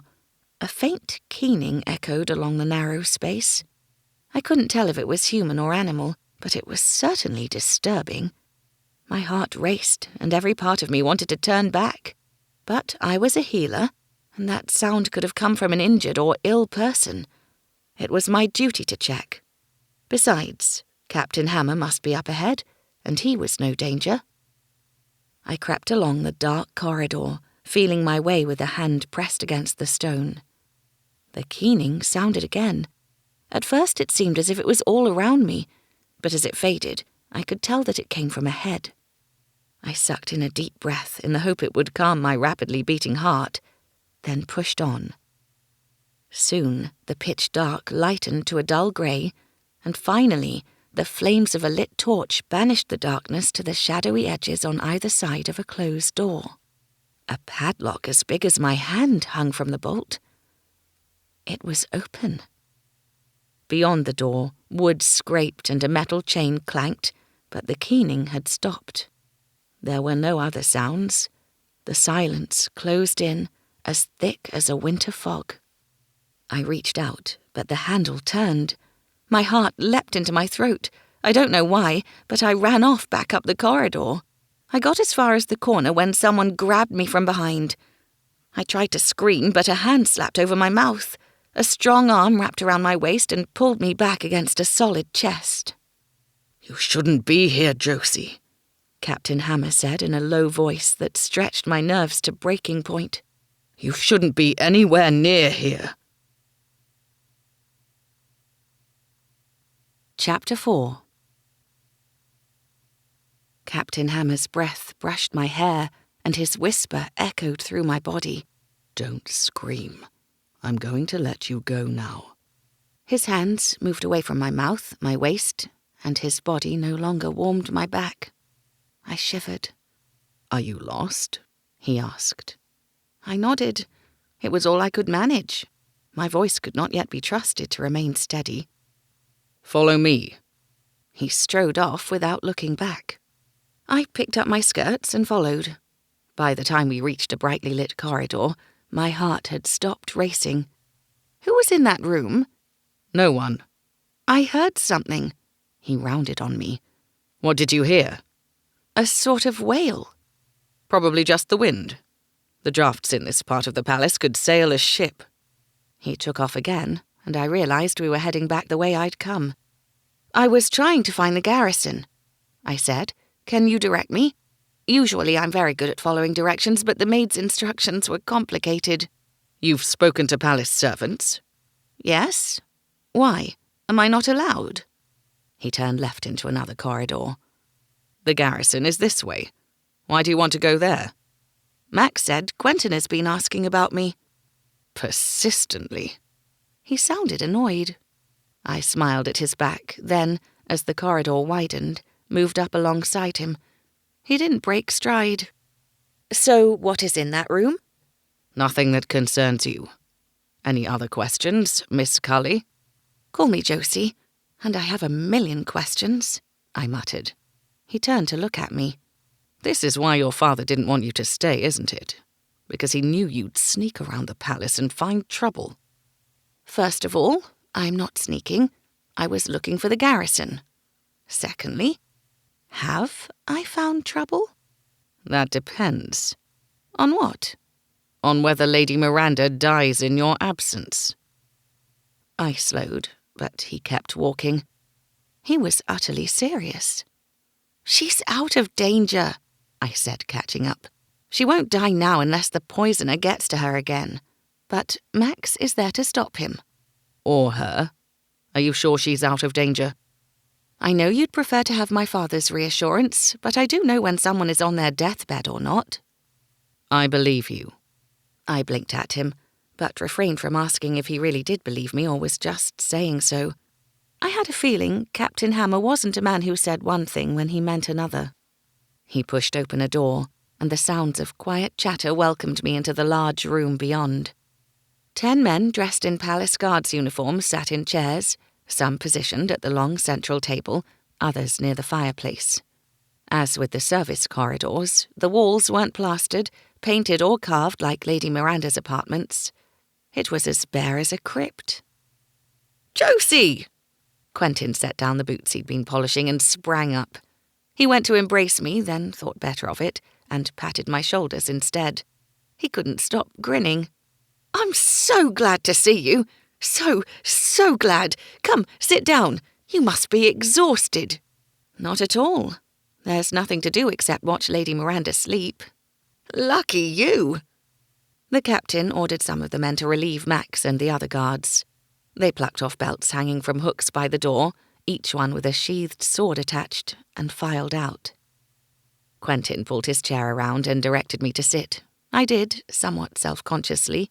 All the men had stopped playing their card games or eating supper and watched me as if they'd never seen the likes of me before. I smiled at Sergeant Brandt, the only other face I recognized. He tipped his chair back, balancing it on hind legs, and folded his arms over his chest. He looked broader without his doublet, the muscles of his shoulders straining his shirt seams. "So she lives," he stated. "Despite the unqualified daughter of the local doctor creating the antidote," I said, unable to resist the barb. Quentin and at least one other guard snickered. "Ignore Brandt," Quentin said. "He's an arse." Brandt shot to his feet and grabbed Quentin by the front of his doublet. "You're getting cocky. That got something to do with the pretty girl in the room. Haven't you ever seen one before?" Quentin swallowed audibly. "Let him go," Hammer said. He poured ale from a jug into a tankard and handed it to me, then poured another for himself. Brandt snatched up his own tankard and drained it. Quentin flattened his rumpled doublet and managed a limp smile. "Tell me about the poison, Josie," he said. "Brandt said your father knew straight away what it was. How?" I described the symptoms and my father's research. I told them how we'd tested the different combinations of ingredients for the antidote on Lady Miranda's vomit. Several looked revolted. One even gagged. "Your father is good healer," one of the guards said in a thick accent. Like most of the men, he was broad, but he was also tall, taller even than Hammer, whereas the others were shorter. I'd never seen the likes of him before in Mull, with his ropey blonde hair falling past his shoulders and the line of dot tattoos across his forehead.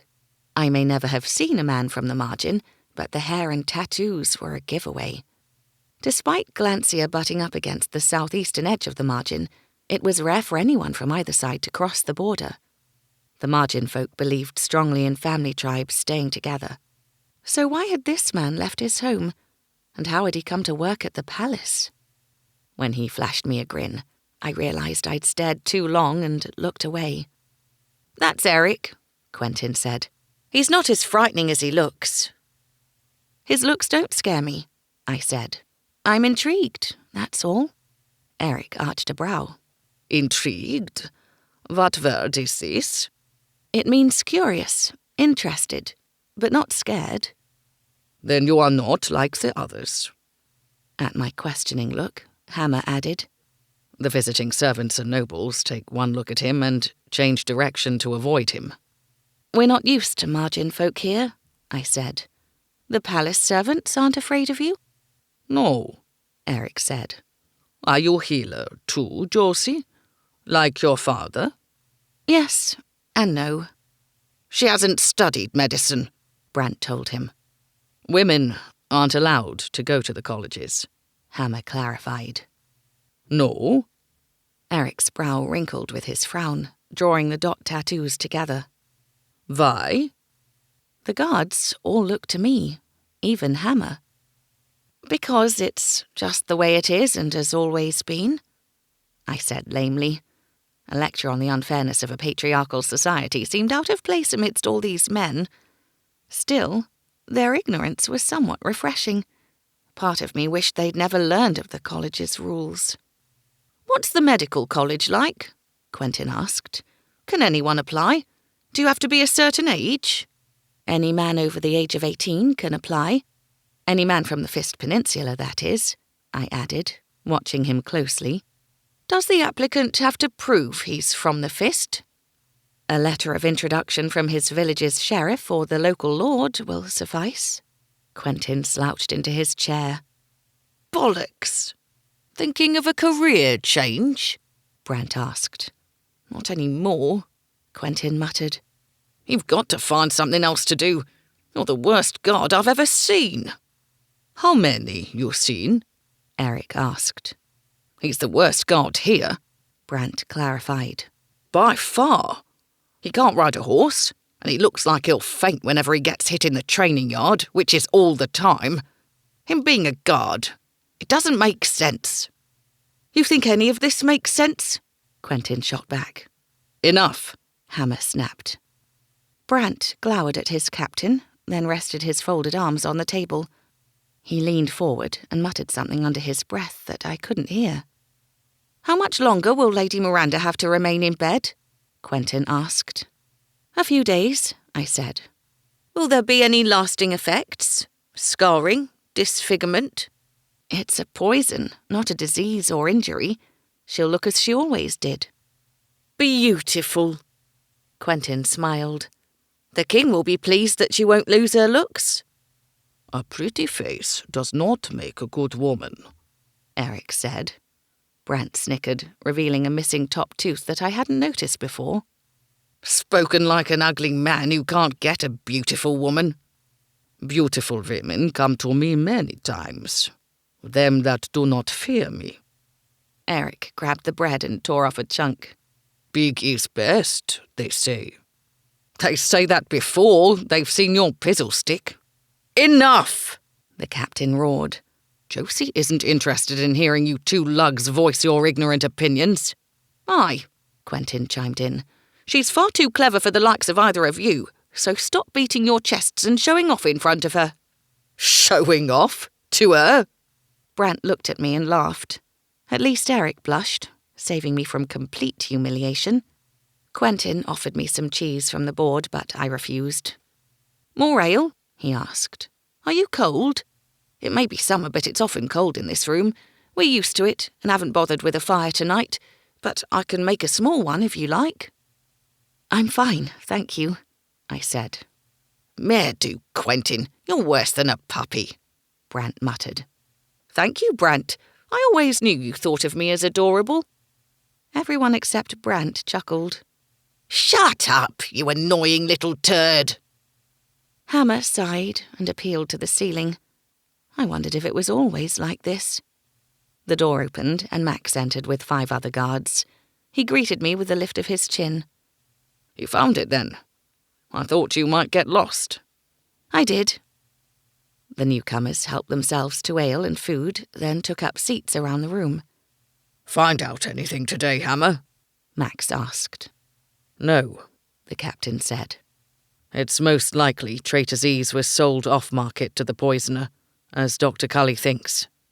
Quentin leaned toward me. The captain was in the village investigating Lady Miranda's poisoning all afternoon. I had no luck, the captain said. Brant balanced his chair on its back legs, his toes just touching the floor. You expect the guilty person to simply wave their hand in your face? I didn't say my investigation was complete. So where will you go next? Hammer didn't answer. "What was poison in?" Eric asked. "Food? Drink?" The maid said Lady Miranda ate and drank nothing after the main evening meal, I told them. "There were no plates or glasses in her rooms when I went in," Hammer added. You wouldn't have been the first there. "I wasn't. Hilda the maid was already with her, as were her parents. The maid sent a footman to fetch me, so we can assume he was also in the room, albeit briefly." No one else? He shook his head. "It's possible the maid lied." I doubt it, I said. She seems devoted to her mistress. "She's a servant," Brant said. "Servants pretend to be devoted all the time, don't we?" He swiped up his tankard and raised it in salute. "Shut your mouth," Max muttered. "Your voice is irritating my ears. And your ugly face is grating on my nerves. I can't help it if you have delicate nerves." "It's likely the poison was administered during dinner," Hammer said before the argument turned physical. "But no one else became ill, which means she was specifically targeted by the poisoner. That narrows down our suspects to those who had access to her and those with a reason to kill only her." "Not the king," Quentin blew out a breath. "That's a relief." "We must find out who sat either side of her at dinner," Max said. "Brant, you and I will question the servants who were in the dining room before, during, and after the meal," Hammer said to his other sergeant. "I want to know the movements of every single one of them." Brant nodded. "Do you know Lady Miranda Josie?" Hammer asked. "Or her family?" Only by name, I said. The Claypools had little reason to come to Mull before now. Hilda, the maid, suggested several of the higher families are jealous of Lady Miranda's rapid rise at court. She said the Claypools' new apartments are coveted by others who think they have more right to be there. "It's not the apartments themselves," Hammer said. "It's what they symbolize. The king's regard. They all want it." "They all want the riches he can bestow on them," Brant added. "We've already searched the rooms of the women who are Lady Miranda's closest rivals," Quentin told me. "I'm sure that went down well." At his raised brows, I added, "They think themselves above the law and not bound by the same rules as the rest of us." "Perhaps under the old king, but not Leon," Hammer said. "My investigation has his support." The front legs of Brant's chair returned to the floor with a thud. "Then allow us to use every method at our disposal to get to the truth. Questions will only result in lies unless we—" "You'll do as I say, Brant. Is that understood?" "But—" "No." Brant snatched up his tankard and, finding it empty, poured more ale from the jug. Every method? I dared not think about it. "You should ask the other nobles about the Claypools and Lady Miranda in particular," I said to Hammer. "Perhaps there's another reason why she was poisoned that has nothing to do with jealousy over the king's favour." "Good idea," Max said. "Bringing all the Glancier nobles together under the one roof could have ignited long-festering rivalries." "Land," Eric said, nodding. "We will speak with other tribes." "Families," Brant corrected. "They don't seem to be called tribes here." What an odd thing to say. I looked from one face to the other, but they were all serious, even Brant. None seemed to think it odd that King Leon didn't already know about the rivalries between the noble families of his own kingdom.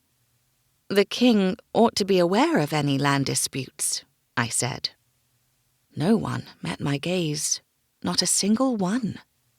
I know he didn't come from the noble set, and he hasn't been king long, but surely his advisers have informed him of all relevant grievances. "His Majesty don't trust his advisers," Brant said. "They're all greedy and corrupt, according to him. Same with the dukes and other lords." I couldn't quite fathom it. King Leon had inherited the throne a few short months ago under unusual circumstances, just as Glancier faced its darkest hour. Its very existence had been under threat. The old king's only heir had died over 20 years ago without children, or so the world thought.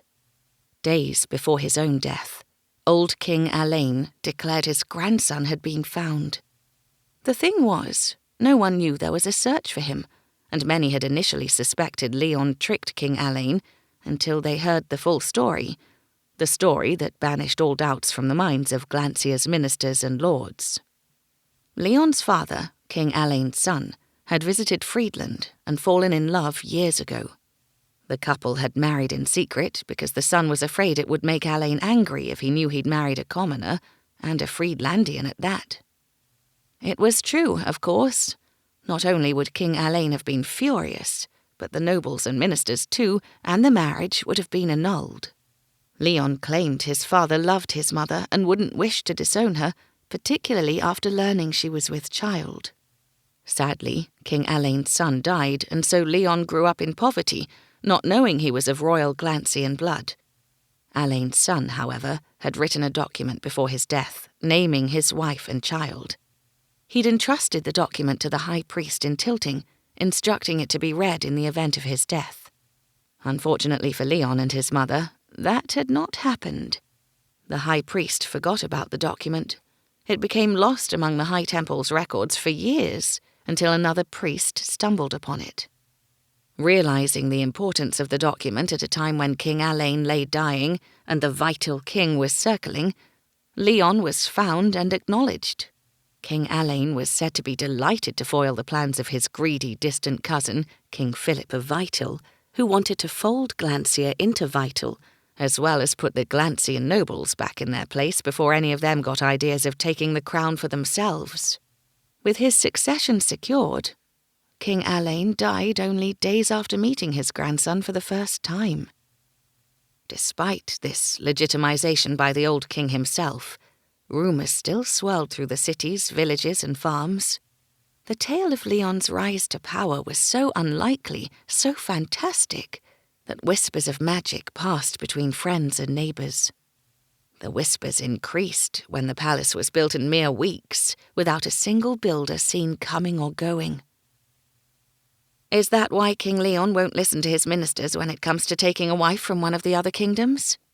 I asked. Because he doesn't trust them and thinks they'll force him into a bad alliance for their own benefit? That would be a reasonable assumption, Hammer said. Why wouldn't he take a wife from Glancier when he's the king of this country? Quentin asked. Because it's in Glancier's best interests to make an alliance with one of its more important neighbours, Hammer told him. Marriage alliances keep the peace between kingdoms. No king wants to wage war on his daughter, for example, or his grandchildren. Quentin nodded, thoughtful. So why doesn't Leon want to marry a foreign princess? Are there none? King Philip of Vital has a daughter of marriageable age, Hammer said. And the Dream Princess will be of age in another year, I added. There's nothing stopping a formal betrothal taking place now, with the wedding to be scheduled for after her 18th birthday. But are either of them pretty? Brant asked. Faces, Eric said with a roll of his eyes. Did we not say a pretty face matters not? You said. Clearly the king thinks as I do. Glancier has the most beautiful women of all the peninsula. All the men frowned at Brant. How do you know? Max asked. I talk to the visiting servants instead of avoiding them. I ask them questions. And what do you tell them in return? Hammer asked darkly. Nothing, Brant mumbled. I tell them nothing. I've got nothing to tell, have I? An oppressive silence filled the room, weighing me down as if it were a tangible thing. It wasn't so much the silence that worried me, it was the look in each man's eyes. Something made these strong men deeply, desperately sad, and it had to do with their pasts. Where are you all from? I asked carefully. Some of the guards appealed to their captain, others stared at the table or into their tankards. Hammer's jaw firmed. He scrubbed a hand over it, and I thought he would speak, but he didn't. The silence deepened. We don't know, Brant finally said. That's the whole fucking problem. Sergeant, the captain snapped. Brant slammed the tankard onto the table and shoved his chair back. It clattered onto the flagstones. He glared at his captain, and Hammer glared right back. After a moment, Brant picked up his chair and sat again. You might as well tell her, Hammer. I asked her father, and he'll— You did what? The captain exploded. You said you were going to ask, but you didn't. I've been busy looking for the poisoner. What about yesterday? Brant sneered. Or the day before, or the day before that. Ever since you, Quentin and Max met the doctor, you've told us you would ask him, but you haven't. You put it off and put it off and put it off. He stabbed his finger in Hammer's direction with each repeated accusation. What kind of leader are you? You're too cowardly to ask an old doctor a simple question. The other guards squared their shoulders at the accusation, and both Max and Eric looked as if they'd gladly smash a fist into Brant's mouth to shut him up. But Hammer merely looked down at the tankard gripped in both of his hands. His knuckles were white. I did not give you permission to speak of this to anyone, he said quietly. I don't care, Brant went on. I'll follow your orders when it comes to finding poisoners and keeping the inhabitants of the palace safe. But if there's a chance I can find answers about us, I will do it. For all we know, you are not our leader. Don't, Max said, his voice a sinister growl. We all spoke an oath to obey, Hammer. Even you. Well, one of the guards asked. What did the doctor say? Wait, I held up my hands. What question did you ask my father? When no one responded, I added, He'll tell me anyway. They all looked to Brant, except for Hammer. The captain got up and strode to the fireplace. He leaned his forearm against the mantel and lowered his head. I asked him if he knows a cure for memory loss, Brant said quietly. Being in a room full of big, burly men, looking as vulnerable as kittens, was an unsettling experience. I couldn't laugh at them, despite the absurdity of Brant's words. He was not jesting or mocking me. He was utterly serious. Do you know of a cure, Josie? Quentin asked in a small voice. No, I said. Brant shot to his feet. Of course she doesn't. He kicked over his chair. Her father didn't, so why should she? I studied each of their faces, and finally addressed Hammer's back. You've all lost your memories? Several of the men nodded. Our memories begin 3 months ago, Quentin told me. When the palace was finished, I murmured. Not just us, but all of the palace's inhabitants, Max said. Not a single one remembers their life before that day. We know our names and those of everyone else who works here. We know what our work entails and how to go about it. But that's all. It's as if... He broke off and scrubbed a hand over his jaw. Hammer turned around, and those blue eyes captured me. It's as if we didn't exist before that day. Chapter 5. All of them had lost their memory. Every single palace servant? What an absurd notion. Yet the alternative explanation was even more bizarre. That magic had created them. Did you all eat or drink something at the same time? I asked. Perhaps you consumed a poison? Do you know of a poison that causes memory loss? Max asked. No, but I'll ask my father. I did, Brant said. According to him, the only thing that causes memory loss is a severe blow to the head. Quentin tapped his forehead. No bumps. Brant righted his chair. It may be worth you asking your father about poisons, Josie. I don't think he believed me. I couldn't blame father for that. I couldn't decide whether to believe them or not either. Yet, why would they all go along with the story if it weren't true? The humorless captain didn't seem like the sort to favour trickery. The land here is low-lying. Perhaps some sort of miasmic cloud carrying an airborne poison settled in the valley and you all breathed it in. Have you ever heard of such a cloud? Hammer asked. Or of another large group of people losing their memory like this? There are almost 1,000 servants living and working here. And it seems unlikely they would all be affected, I agreed. Tell me what you do remember. Only our first names, not our last, Quentin told me. I eyed Hammer. It would seem the captain's parents named him after a blunt tool, Brant said with a grudging laugh. Fitting. We do not know our home, Eric told me. I did not know about the margin until the new servants came. They all look at me like I am animal. When I finally ask Lady Miranda's maid why, she tell me the margin folk do not come here. We didn't know anything about any of the nations on the Fist Peninsula, Max said. We didn't know its history, geography, the politics or religion. Nothing.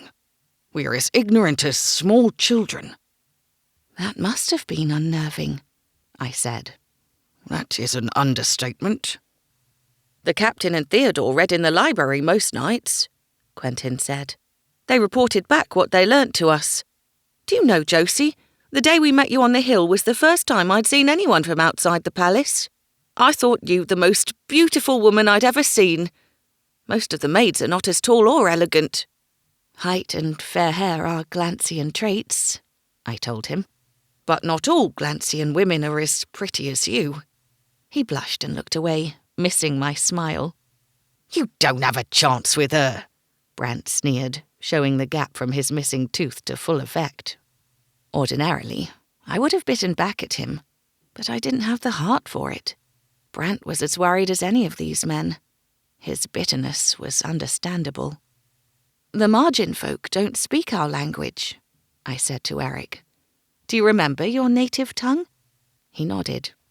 I speak it once, and none knew what I said, so I did not do so again. He tapped his temple. I know 2 ways to say things, but only one way will be understood by others. The margin tribes each speak a different language, I told him. The rest of the Fist speaks a united one. I wonder how you learnt it. Quentin sighed. We wonder about a lot of things. I reached across the table and placed my hand over his. This explains much. Thank you for telling me. Father and I will look through our medical texts to see if we can help get your memories back.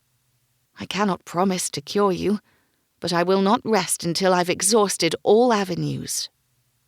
You can discuss this only with your father, Hammer said. No one else. Is that clear? I don't see why you need secrecy. Whispers of magic already abound. If the ministers or nobles have any reason to think we are a result of magic, or that Leon became king under dubious circumstances, then our lives are in jeopardy. At the moment, they accept him as Glancius king, but if they think magic put him on the throne, they'll no longer acknowledge him. No reasonable person believes rumours of magic, I told him. Your father does, Brant said. Is he not reasonable? He is a little superstitious. Be assured, I won't tell anyone. I promise. Hammer held my gaze a moment, then nodded. You imply that the king also has no memory, I said. But that's not true, is it? It's true, Max told me. That's another reason no one must be told. Balthazar says that if the ministers think the king is unfit to rule because he lacks memories, they'll try to remove him from the throne. I frowned at Hammer, but he was once again staring into the unlit fireplace, his back to the room. So he doesn't know about the document written by his father and found in the High Temple only a few months ago? I asked. He does now, but not in those first few days, Hammer said. We learned it from some documents found in his desk. At least he learned his background, Brant muttered. He knows where he is from, who his parents were. We don't. What about the building of the palace? I asked. You say it had already been built before you, arrived. But have you since found out how it was built? Are there records of payments to builders? None, Hammer said. We've heard from the farmers and fishermen who delivered food to the kitchens that it happened very quickly.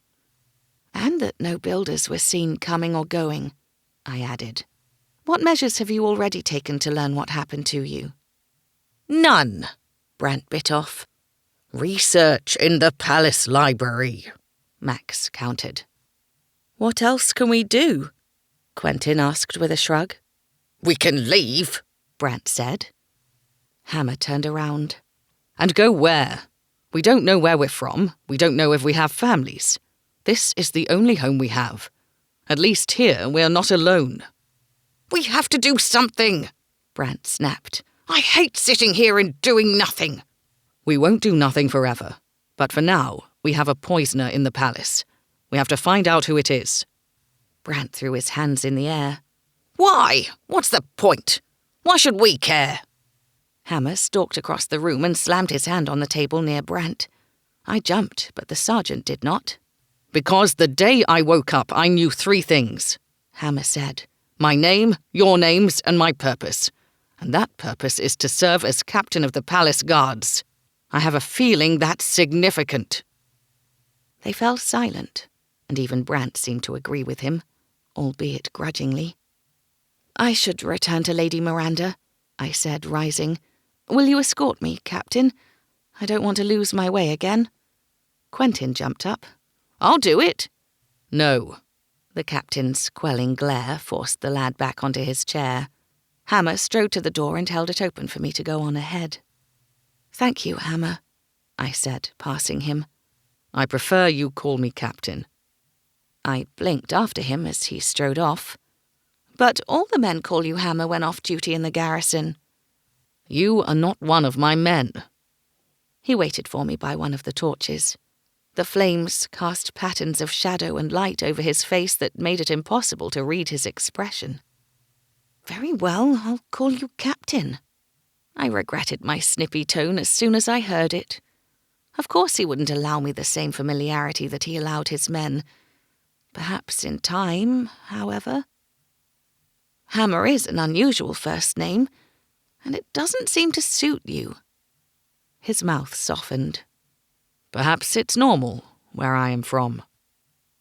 Perhaps you have a sister named Wrench and a brother named Saw. He laughed softly, the first I'd ever heard from his lips. His pace slowed, allowing me to easily keep up with his long strides. Thank you for telling me your secret, I said. I know it can't be easy to trust an outsider, but I want to assure you that my father and I are used to keeping details about our patients to ourselves, and this is no different. He nodded. Thank you for believing us. I wasn't sure you would. Why not? You seem very practical, and this is... Odd? I glanced at him sideways. Very.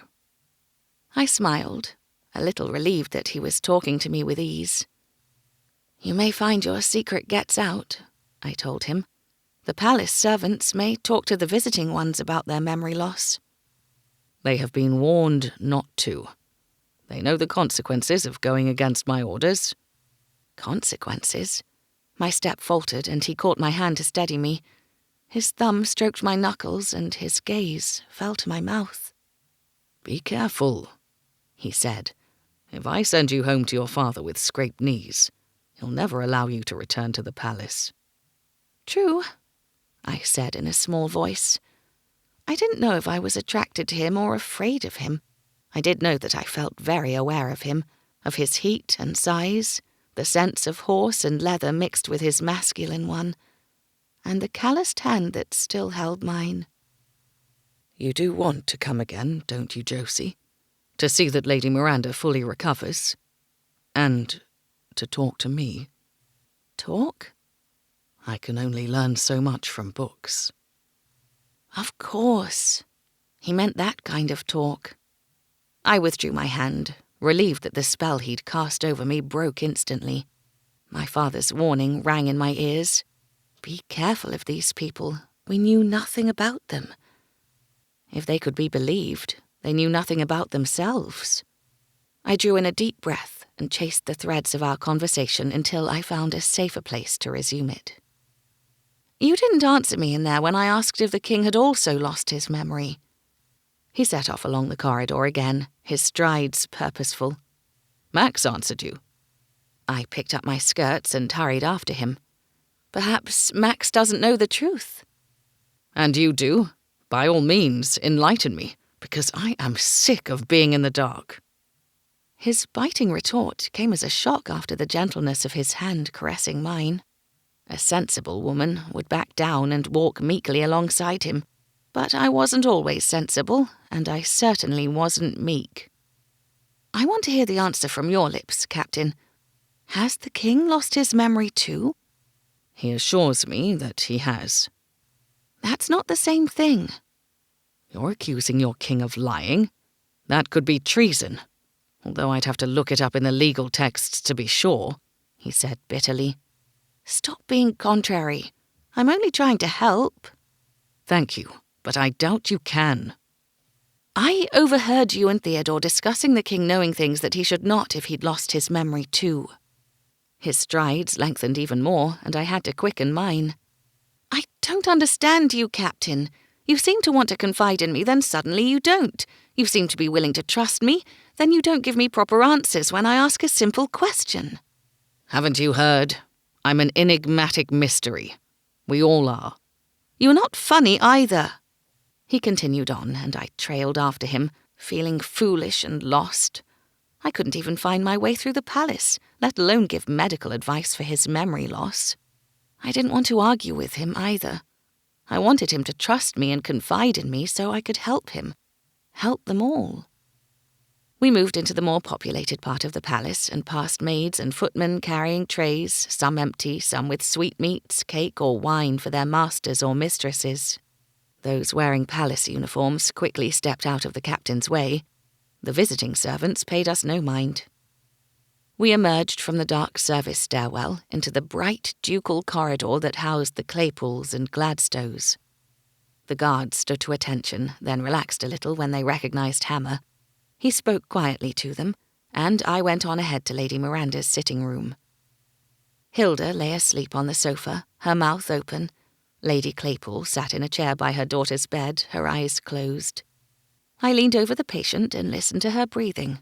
It was regular. Her colour was natural too, and she no longer sweated. I made sure she was well covered, then settled on a chair on the other side of the bed to Lady Claypool. I caught the captain watching me from the doorway. He quickly looked away and left altogether. I did not see him again until the morning, when he came to speak to Hilda.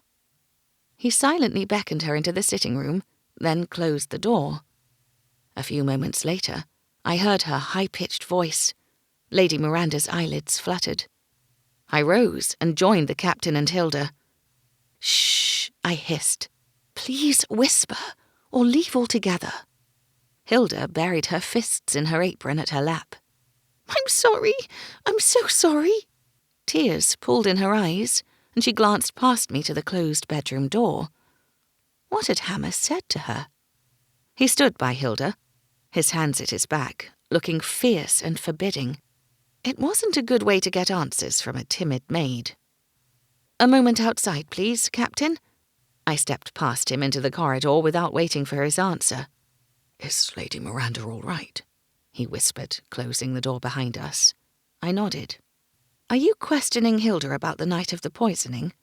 "Yes, why?" "Are you learning anything?" "She says she can't remember." He glanced along the corridor. "Not in the way that we can't remember. She's muddled, that's all." "Perhaps you're scaring her." "How?"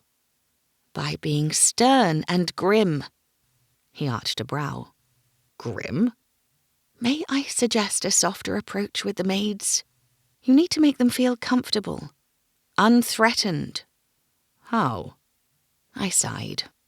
"Are you sure you're supposed to be a guard? Perhaps you were meant to be employed in building maintenance, but lost your way and woke up in the garrison instead of the workroom." "And you say I'm not funny?" Whether he meant it as a joke or not, I smiled anyway. His lips quirked. I counted that as a victory. Will you watch on as I talk to Hilda? He asked. Signal to me if I become too grim. I went to reach for the door handle, but he got to it first. I glanced up and fell into the deep pools of his eyes. I'm sorry I snapped at you last night, Josie. You're trying to help, and there's no excuse for my behavior. You have a good excuse, as it happens. You must find the poisoner before he strikes again, while trying to find answers to your memory loss. It's no wonder you're on edge. You're too forgiving. He opened the door, and I passed him, very aware that his gaze followed me. I sat with Hilda on the sofa, while Hammer stood by the exit. The heavy curtains remained drawn, and someone had lit candles, but the room was still dim. The lack of light didn't ruin the elegance of the chamber. There was far too much gilding and colour for it ever to be considered dull. "Hilda, the captain is going to ask you some questions about the night of the poisoning," I said quietly. "I'll stay. Will you answer him as best as you can?" "Aye, miss. Call me Josie. All my friends do." A self-conscious smile touched her lips. "I'll do my best to remember what happened, Josie." "Be assured you are not under suspicion." "I'm not? Oh, that is a relief." Her shoulders relaxed. "Go on, then." Did anyone visit Lady Miranda that night? Hammer asked. Hilda nibbled her lower lip, leaving tiny teeth marks in the soft flesh. "She didn't want me to tell anyone." "Circumstances have changed," I urged her. "It might be important to finding the poisoner.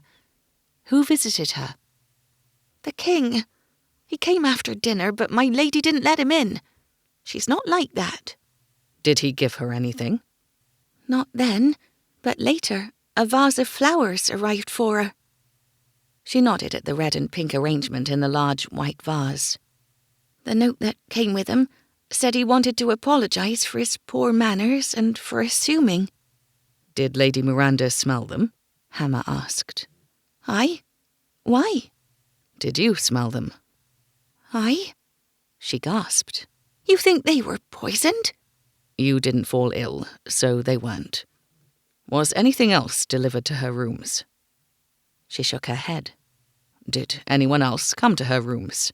Her parents, a friend, another servant? "No, sir, no one. She has no friends here at court, and she has no need of any other servants except me." It would seem the poisoning hadn't occurred here after dinner. I looked to Hammer. "May I ask Hilda a question?" He urged me on with a nod. "Yesterday, you told me there are some who see Lady Miranda as a rival for the king's affections, and they're jealous." "Aye?" Hilda said. "Who?" She hesitated, and for a moment I thought she might refuse to tattle. "Many people, I suppose. Lady Miranda is clearly his favourite, and everyone has noticed." "Are there any who are particularly nasty about her behind her back?" She looked away. "I wouldn't know." "I understand your reluctance to tattle, but this is important. I know the servants talk. They must be aware that Lady Miranda was poisoned, and some must have suspicions about who did it." "I've heard them say Lady Lucia Whippler is the king's next favourite, and very ambitious she is too. Her maid doesn't like her, and that's damning if you ask me." "Anyone else?" "Lady Deerhorn's daughter." "Lady Violet Moorgrave? But she's already married." Hilda leaned closer. "I heard she hates her husband. I can see why. She's young, but he's old and fat, and his rotten teeth give him bad breath." She screwed up her nose. "Her mother's maid says she overheard Lady Deerhorn telling Lady Moorgrave how to go about seducing the king." "Seducing him is one thing, but she cannot marry him if she's already married." "Perhaps she won't be married much longer. Wait and see if her husband suddenly dies. If he's poisoned too, then you'll know your poisoner is Lady Moorgrave or her mother." It wasn't outside the realms of possibility. Lady Deerhorn was ambitious and vain.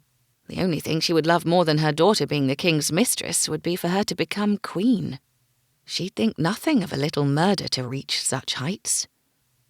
I remembered when Lady Violet married Lord Moorgrave. Rumour had it that Lady Deerhorn was against the match, but her husband had been friends with the elderly Count and insisted. The bride had cried throughout the ceremony. "What about other enemies?" I asked Hilda. "Does anyone have any other reason to want Lady Miranda dead?" She shook her head. "None. She's got friends back home, among the village folk, but not here at court. Not since it became clear the king favoured her." I glanced toward the closed door that led to the bedchamber. "What about Lord and Lady Claypool? Are they involved in any disputes with other noble families?" She lifted one shoulder. "I don't think so." The door to the bedchamber opened, and Lady Claypool poked her head through the gap. Her lips trembled before she schooled her emotions. "She's awake." I gave her a reassuring smile. "Good. She has slept long enough." Hilda pushed past me and knelt by the bed. "Oh, my lady, thank Halia. The merciful goddess answered my prayers." Lady Miranda rested a hand on her maid's arm. "Good morning, Hilda." Her voice was weak but clear. "Mamma?" "I'm here, my dear." Lady Claypool sat on the edge of the bed and took her daughter's hands. She pressed them to her lips and blinked damp lashes. "How long have I slept?" "Long enough, according to Miss Cully," her mother said. Lady Miranda's gaze shifted to me. "The doctor's assistant. Yes, I remember. Do I have you to thank for my recovery?" "My father," I said. "He should return shortly. May I check your vitals?" Her mother moved aside so that I could feel Lady Miranda's pulse and listen to her breathing. "Does your stomach still pain you?" I asked, pressing it gently. "It's quite all right now. How long have I slept?" "An entire day and night." I checked her eyes. They were clear and focused. "The danger is over. The poison has left your system. You just need to rest now and regain your strength. Hilda, can you send to the kitchen for a bowl of broth, please?" "Shall I inform the king that you are well?" Hammer asked as the maid left. Lady Miranda teased the ribbon of her nightdress between her fingers. "Can we delay it?" Lady Claypool sighed. "My dear, he is the king." Lady Miranda sighed too. "Perhaps wait until my father has called," I suggested. "I wouldn't wish to declare you well when you are not." She gave me a small smile of thanks, but it faded when she glanced at Hammer. He stood erect with his hands at his back, his jaw rigid. Lady Miranda's fingers resumed their tugging. "You do understand my position, Captain," I said. "After all, I'm not qualified. It would be irresponsible of me to declare her ladyship well based on my uneducated opinion." His eyes tightened at the corners. He could see straight through me. "I agree that it would be inadvisable to give His Majesty false hope," he finally said. "We'll wait until Dr. Cully has called. In the meantime, are you able to answer some questions, your ladyship?" He asked her whether she'd consumed anything after dinner, and she claimed she had not. Nor had she received any visitors, except for the king and then a footman who brought the vase of flowers. All her answers matched Hilda's. "Did you eat or drink anything at dinner that no one else did?" he went on. "I don't think so," she said. "We all ate from the same serving dishes, and our glasses were filled from the same decanters." "Did anything taste bitter?" I asked. Her pretty brow creased. "The last glass of wine I drank had a strange aftertaste." "Was that the poison?" "It could be. Direweed has a distinctive taste." "Was it earthy?" "Yes." Her lips moved as if tasting it again. "Who dined with you?" Hammer asked. "The king, Lady Lucia Whippler, her brother Lord Frederick, Lady Violet Moorgrave, the Duke and Duchess of Gladstow, and the Duke and Duchess of Buxton," she said. "It was an intimate affair. The two ducal families and the king's most trusted friends," Lady Claypool added. "His favourites," Hammer countered.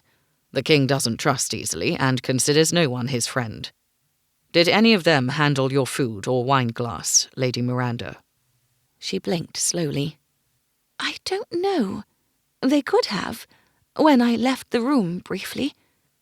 Do you think one of them did it?" "It's a possibility. Most of those people have a reason to want you removed. They're jealous of your rise at court." Lady Miranda's fingers stilled. "Isn't it more likely that one of the servants administered the poison?" her mother asked. "Perhaps someone paid a footman to slip it into her glass." "It's possible. I'll question Lady Violet Morgrave and Lady Lucia Whippler first," Hammer said.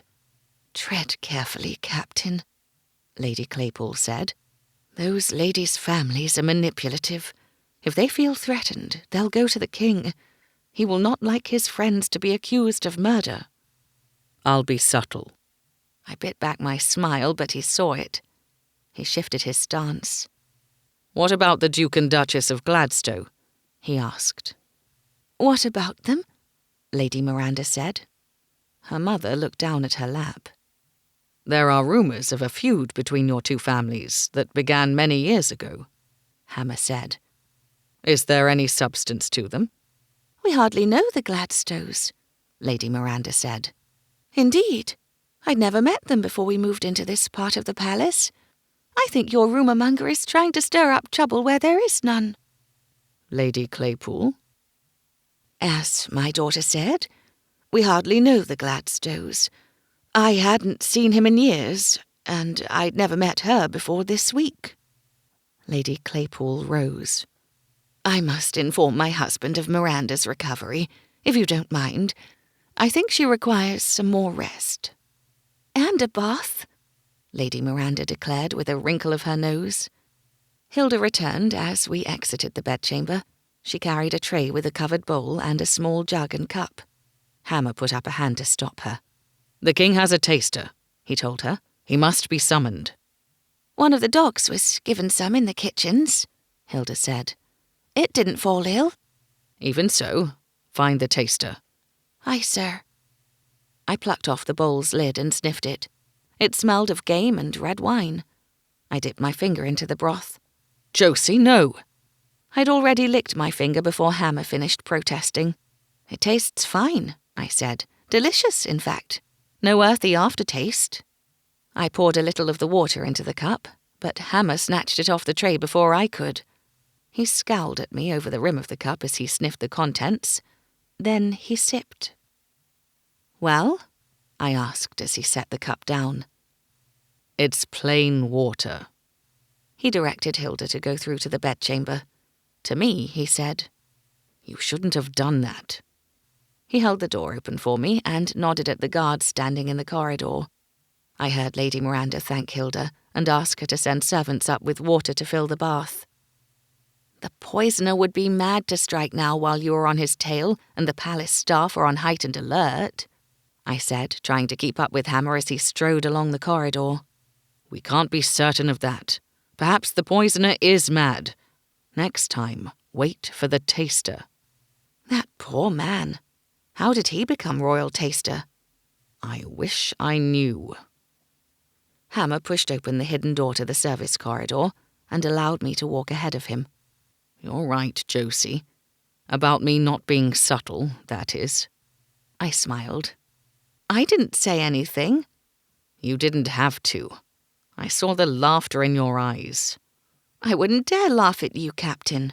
"Why not?" He sounded put out. "I can see that I don't frighten you." "You're serious, that's all. Very serious." "There is little to laugh about in this place." "Oh, I don't know. I find Quentin quite amusing, and I suspect the only way to cope with Brant's bullish behaviour is to laugh at him from time to time." He stopped. "Do not laugh at Brant. Is that clear?" Yes, of course. I'm sorry." "Don't be. If anyone should apologize, it's Brant." He walked off again, trotting down the service stairs. I raced after him, wondering at the nerve I'd struck. "If you don't like him," Why do you keep him on your staff? I asked. It's easier to keep an eye on him if I can see him. Not to mention that a palace servant can't leave. For good or ill, we are bound together by our memory loss. We must stay together until we know what happened to us. We headed along the narrow, dimly lit corridors, passing busy maids and footmen.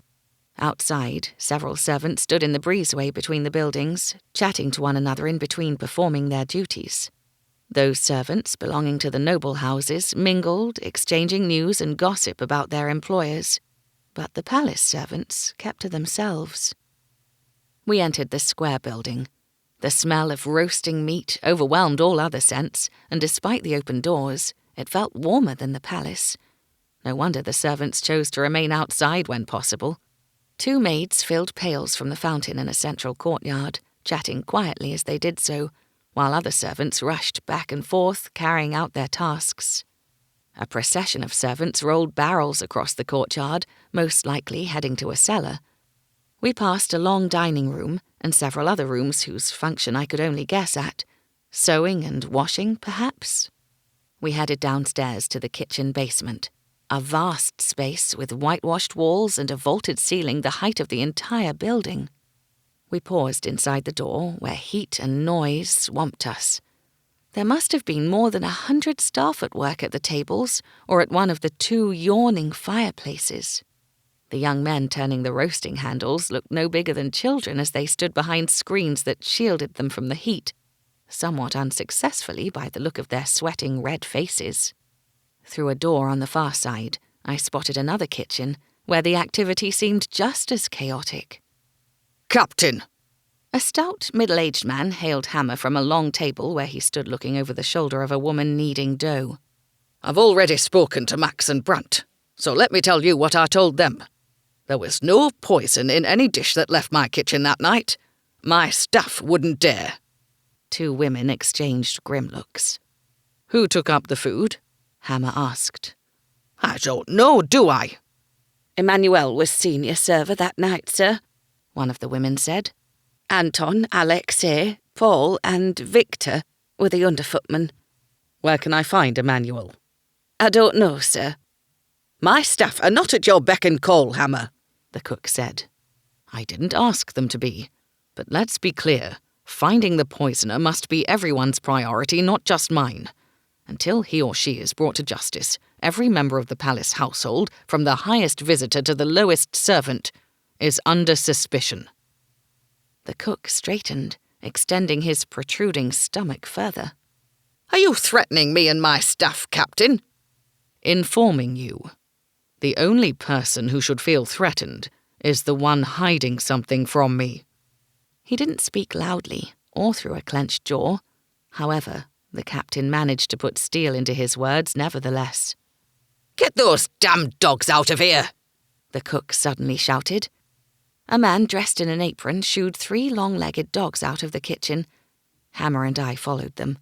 With a click of his fingers, the dogs came to Hammer's side, forcing me to walk behind. One dropped back to walk with me. I rubbed its ears and it drew even closer to my legs, almost tripping me. "This one likes attention," I said. "They're bored," the captain said over his shoulder. "They're hunting dogs, and the king doesn't hunt."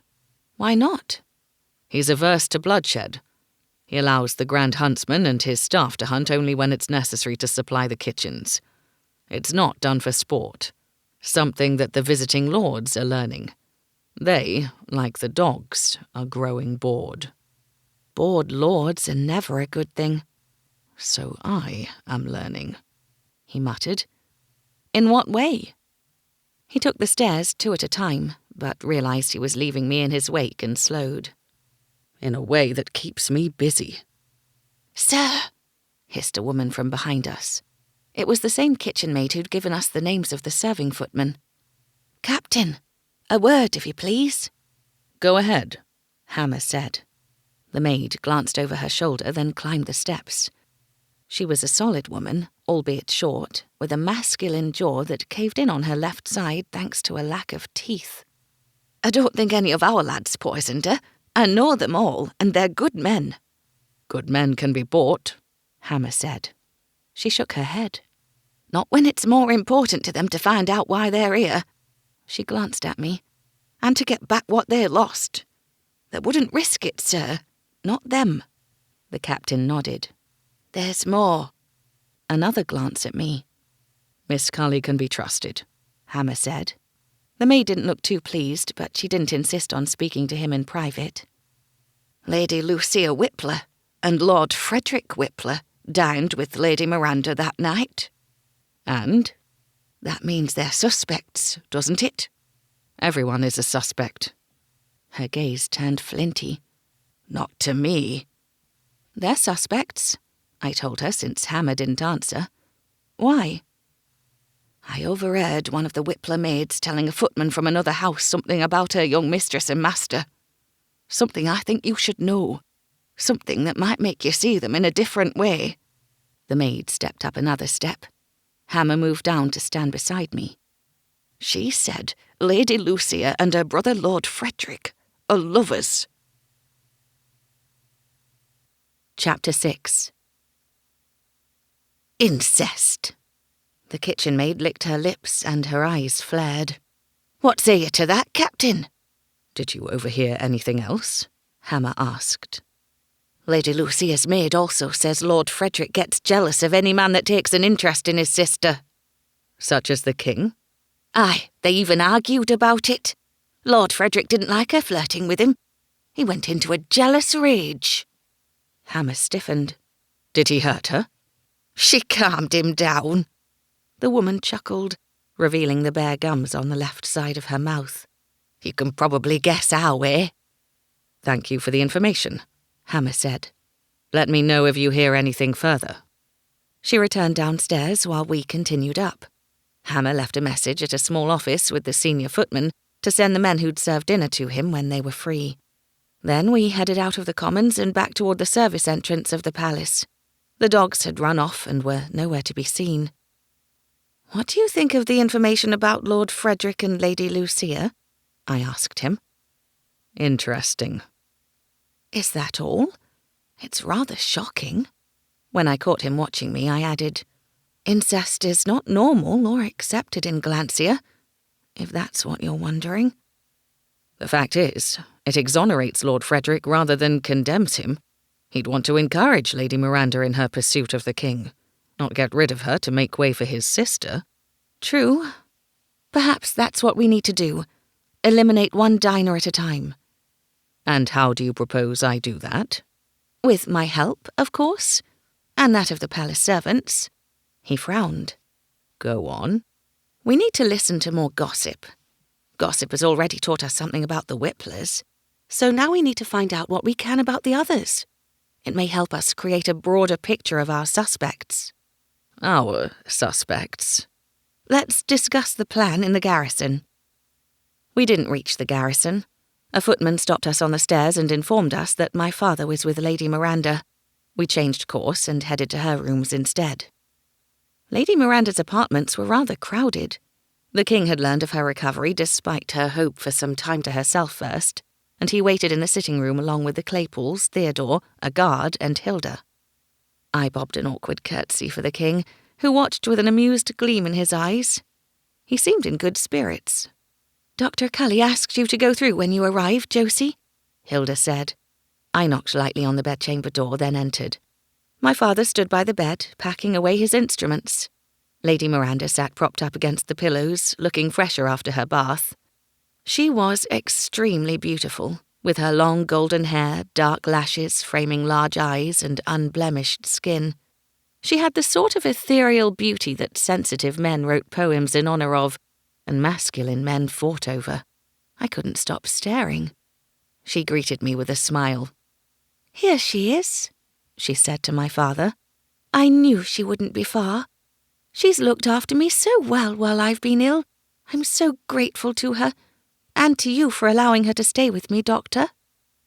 She was being rather too effusive, considering I'd not stayed with her the entire time. I eyed her carefully, and she winked. Where have you been, Josie? My father asked. In the service commons with the captain, trying to find out who may have poisoned Lady Miranda. The captain is capable of doing that alone. Why did he endanger you unnecessarily? Because of my medical knowledge. He needed me to ask if anyone had experienced any symptoms similar to Lady Miranda's. From his scowl, I knew he didn't believe me, but he didn't press me further. You seem to have fully recovered, my lady, with no ill effects, he said. You should remain abed until tomorrow, but if you feel well enough to go outside, then the fresh air will do you good. I'll return tomorrow at midday to check on your progress. Send your daughter instead, Lady Miranda said in a tone that invited no disagreement. I enjoy her company. If that is your wish, Father said with a slight bow. He picked up his bag and beckoned me to follow. I trailed after him to the sitting room, where the king looked past him toward the bedchamber. Well, His Majesty prompted. How is she? Much better, sire, Father said. The poison has been purged from her body, but it has left her weak. While she isn't in danger from the poison, she needs time and rest to regain her full strength. Her prior good health means her recovery will be swifter than most. She's very fortunate. If she hadn't taken the antidote when she did, she would not be with us now. Lady Claypole covered her mouth with her handkerchief and turned into her husband's chest. He gently rubbed her back. I am very grateful to you, Doctor, the king said. Theodore will give you something for your troubles before you go. Now, he clapped his hands and beamed. I think this calls for a celebration. Sire, Lord Claypole pressed. An entertainment with music, dancing and wine. A bright and amusing event the likes of which this palace has never seen before. Something extraordinary, just as the Lady Miranda is extraordinarily beautiful. Theodore? Yes, sire. Send Balthazar to the Sky Salon to discuss arrangements. I'll meet with him shortly, after I've spoken to Lady Miranda. Theodore hesitated. What is it? The king snapped. Your meeting with the ministers in the council room in 10 minutes. The king flicked his hand in a dismissive wave. They can wait. Celebrating Lady Miranda's recovery is more important. Theodore bowed. Yes, sire. I'll inform Balthazar. The king dismissed all of us, including the Claypoles, and we left the apartments. In the corridor, Theodore gave my father a bulging pouch, and Lord Claypole fetched another from his pocket. No, my lord, Theodore said. It is His Majesty's honour and privilege to reward Dr. Cully. Lady Miranda's illness occurred under his roof, after all. Lord Claypole's gaze flicked to the gilded ceiling rosette, as if inspecting the roof in question. He repocketed his money.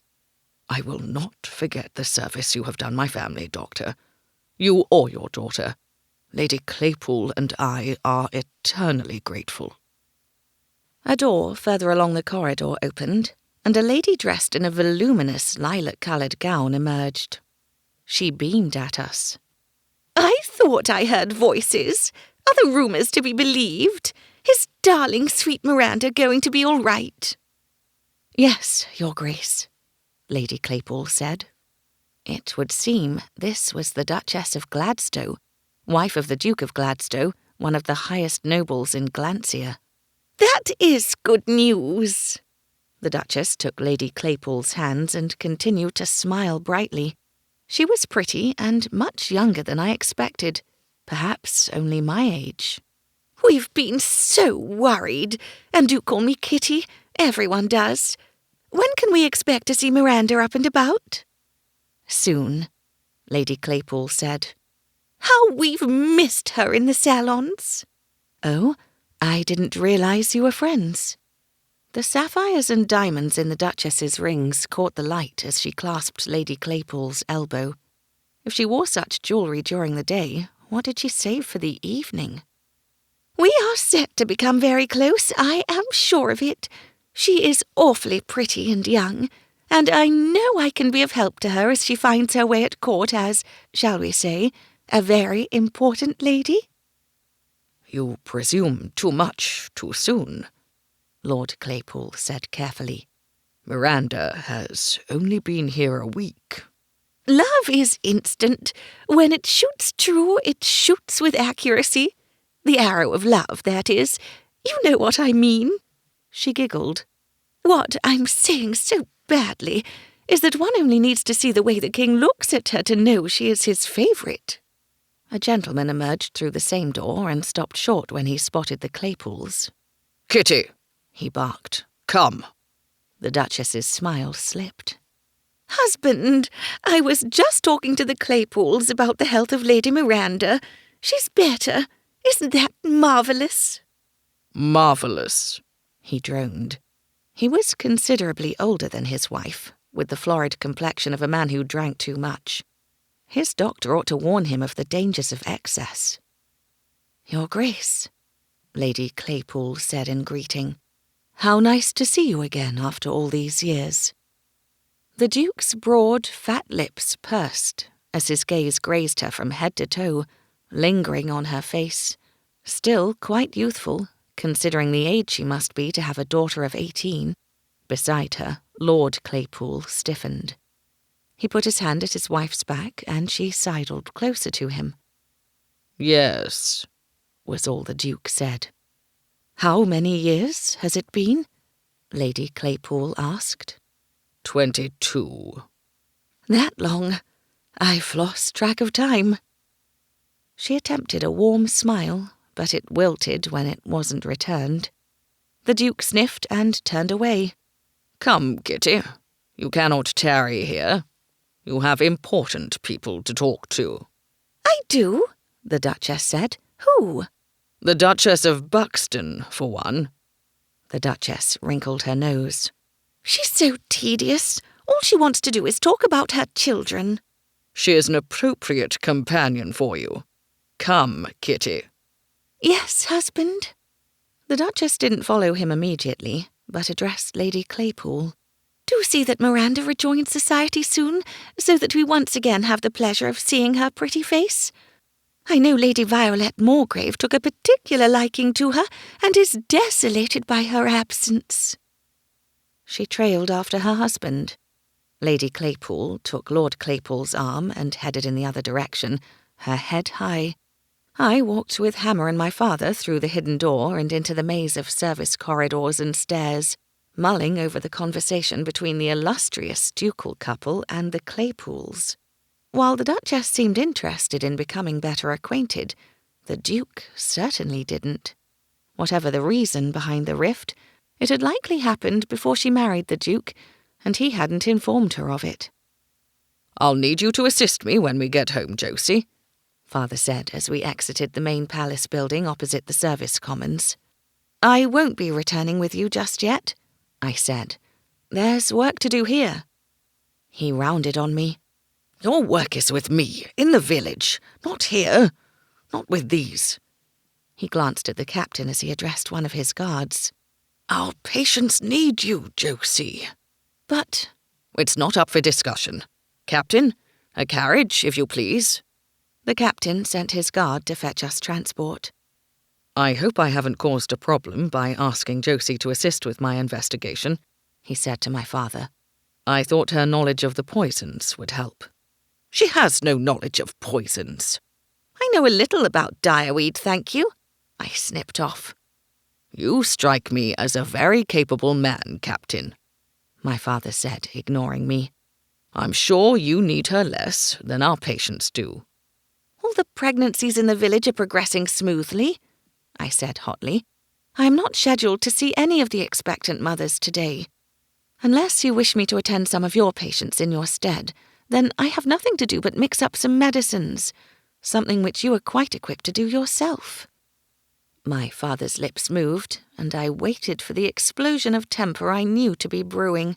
He may not exhibit his temper often, but when he did, it was spectacular, and I usually did everything in my power to diffuse it or run for cover. But I didn't want to diffuse it this time or run away. I wanted to battle it out with him.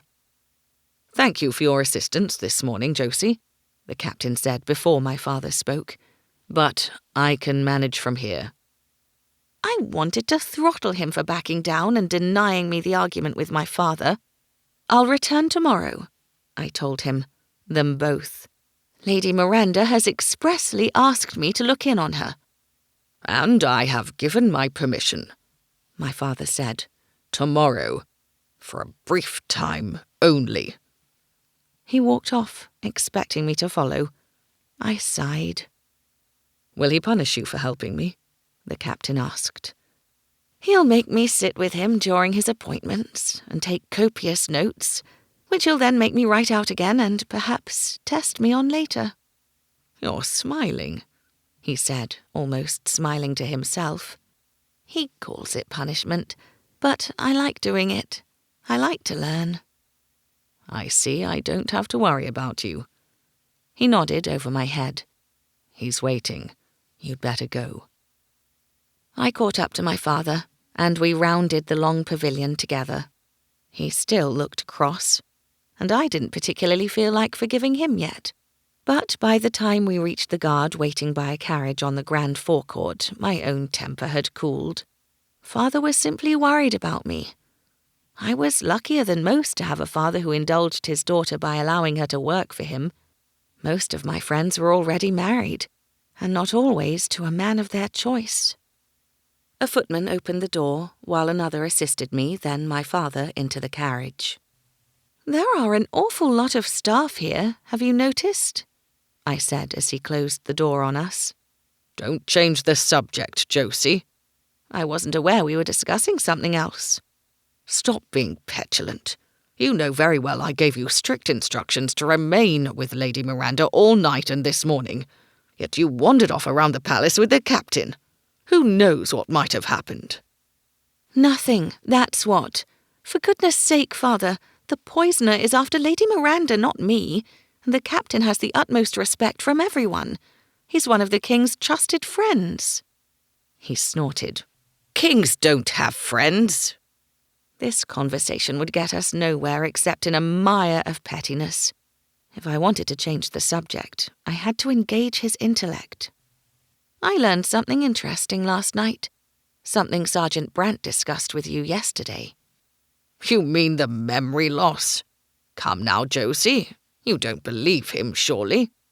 I do. It's impossible. There must be hundreds of servants at the palace. They can't all have lost their memory at the same time.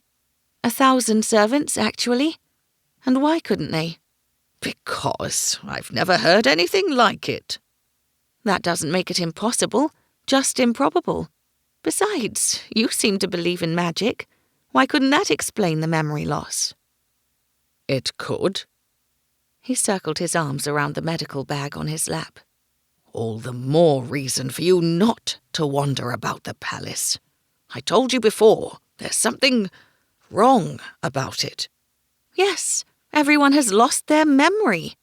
I leaned forward and rested my hand on his arm. Can you not think of any non-magical reason for it? A poisonous air, perhaps? Or tainted water? He shook his head. Not unless they were all hit on the head on the same day. He regarded me levelly, and I was pleased to see that his anger had faded. You really do believe them? He asked. Why would they lie? He remained silent for the remainder of the journey. He went directly to his workroom when we arrived home, while I found half a fish pie in the pantry and sliced it up for our midday meal. We ate in silence at the kitchen table, each of us reading medical texts, searching for any reference to memory loss. We only stopped because his first afternoon appointment arrived. Keep looking, he said to me as he rose to answer the door. What about mixing up the medicines? Or helping you in the workroom? This is more important. He indicated the stack of books he'd piled at the end of the table. Some of them were ancient, their yellowing pages held together with thin leather strips. Those ones had no covers and were stored in boxes. I removed one and drew the smell of old paper into my lungs. These were my favourites, but I hadn't looked at them in years. I did know that they held no information about memory loss. None of the books did, but I indulged my father anyway and spent the afternoon rereading several chapters. There's nothing in here, I announced when he joined me at the end of the day. He rubbed his lower back and sat with a groan. Fetch me something to drink, will you, Josie? I filled a cup from the keg of ale stored in the larder and tackled the topic again. What do we do now? Should we write to the college in Logios? Mere to know. He sipped the ale and sat back with another groan. We'll leave the college out of this. They'll laugh at us. Or they might check the books we don't have access to. Their books won't contain anything about memory loss like this. Why not? He eyed me over the cup. You know why. Magic, I said on a breath. I had no counter-argument to that. As much as I thought him mad for suggesting it, how could I prove him wrong? Why do you think magic is real? It can't simply be because you met people who believe. I know you. You require evidence, something you can see and touch, not blind belief. You won't even pray to Merdu or Halia, yet you think the palace is magical. What other explanation is there for its existence? Now, no more questions. Just one. What do we do now? We do nothing, and you are to stay away from the palace. I can't. Tomorrow is your final visit. He slammed the cup on the table. Is that understood? You will check Lady Miranda, then leave immediately. There's no need for you to linger. Not unless she wished me to, and I was going to make certain that she did. We still have to help find the poisoner. No, we do not. It's a palace matter.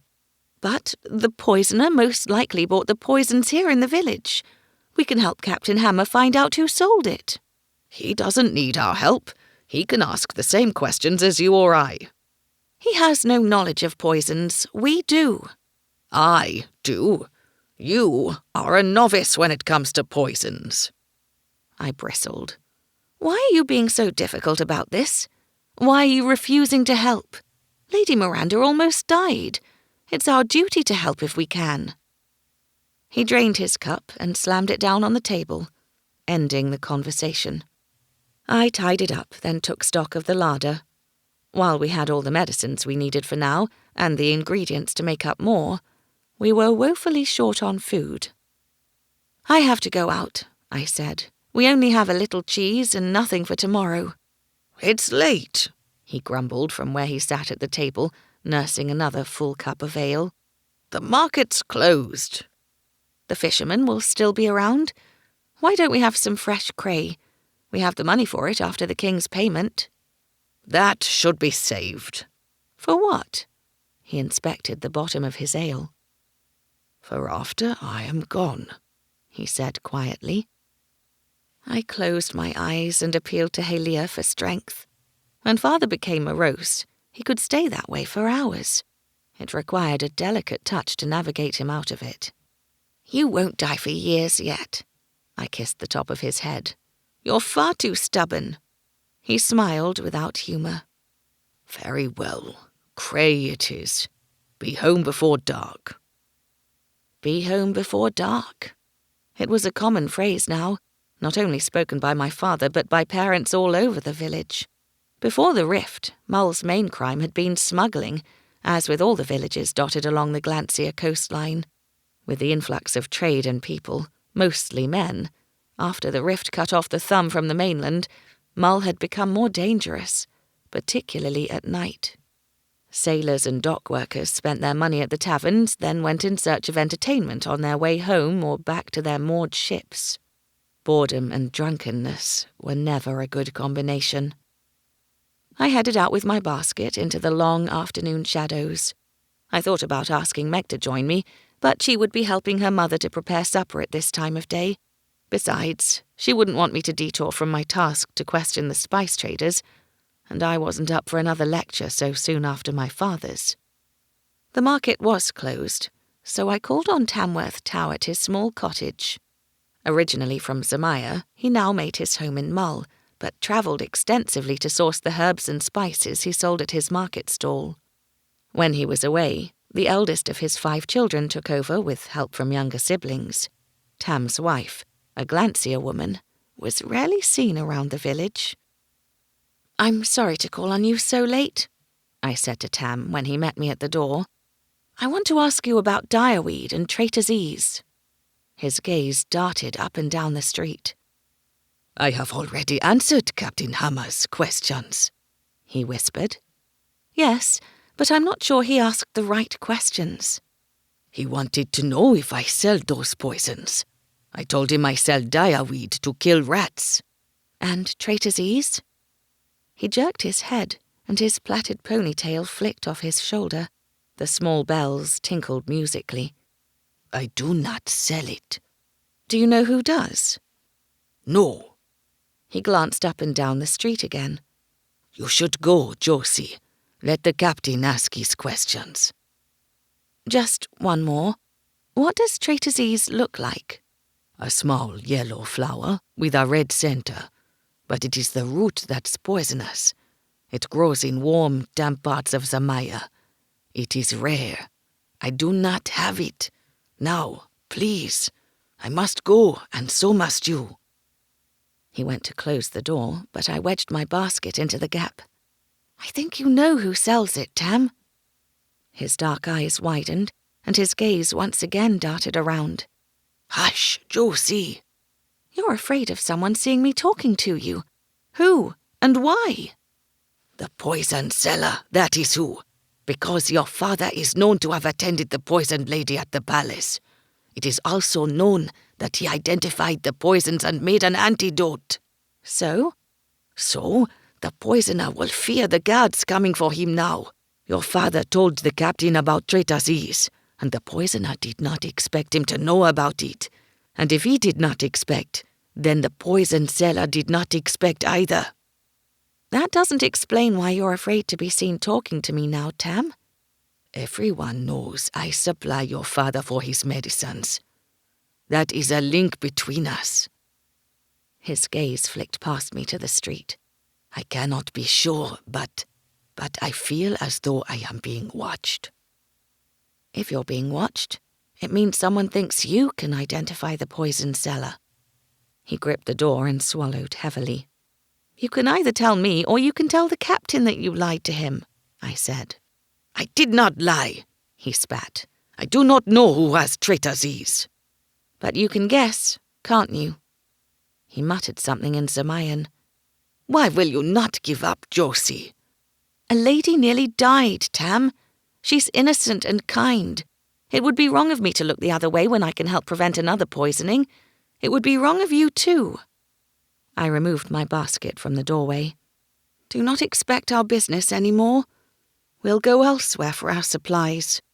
I turned to go. Wait, Josie. Do not do that. You are my best customer.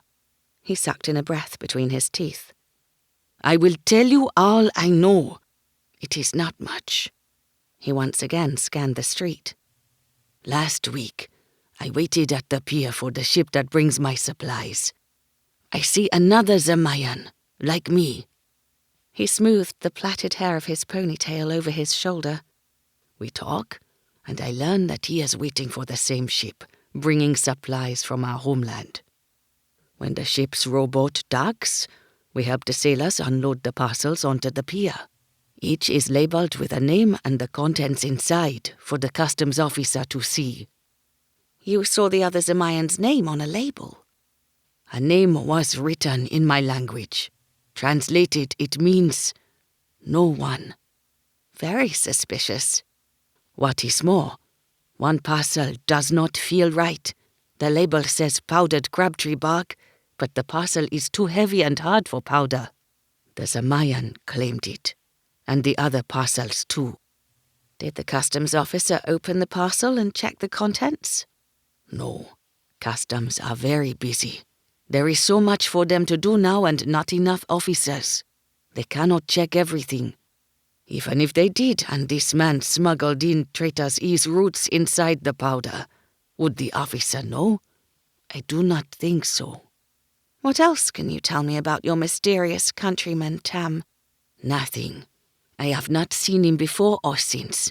If he is wise, he has already left Mull. I had to hope not. He was the only link to the poisoner. Thank you, Tam. I appreciate you talking to me. Do not tell anyone I tell you this. and do not tell the captain I lied to him." "You don't need to fear him. He won't seek retribution for it." "There is magic in that palace. In him. Powerful magic. Do not assume to know what magic thinks." He shut the door in my face. Well, that was an odd encounter. Tam was always so friendly toward my father and me, never rude. As he said, we were his best customers. If not for that, he wouldn't have told me anything about the Zemayan at the pier. This behavior was most unlike him. Fear changed people. I settled the basket in the crook of my elbow and headed eastward. The briny scent of the bay grew stronger as I turned the corner, and I could hear the gulls calling, although I couldn't yet see them. Tam's words rang in my ears, none more so than his suspicion that he was being watched. Surely he was mistaken. That brief encounter with a stranger at the pier shouldn't have triggered alarm in the man known only as No One. Perhaps it hadn't at the time. Perhaps it wasn't until after my father's involvement in Lady Miranda's recovery that the poison seller had begun to worry that Tam might be asked to identify him. I hoped me talking to Tam wouldn't seem suspicious. I quickened my step. At the corner, I checked behind me. A man stood well back, leaning against a wall as if he'd been there the entire time. But he had not. I'd passed that building only moments before. I took a few more steps before once again checking over my shoulder. The man followed. Merdu. Fortunately, I came to the end of the street and the open space of the harbour concourse.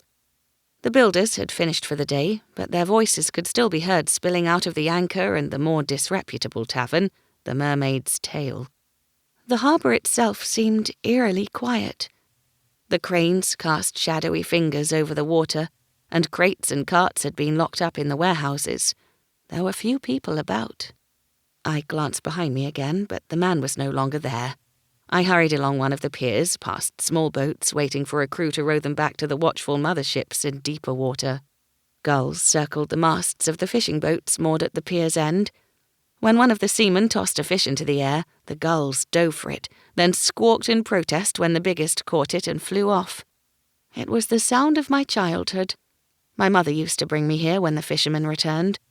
Of course, she would arrive much earlier to choose the best of the catch. I might need to fight off the gulls for the smaller fish. "Good afternoon, Gil," I said. "Josie!"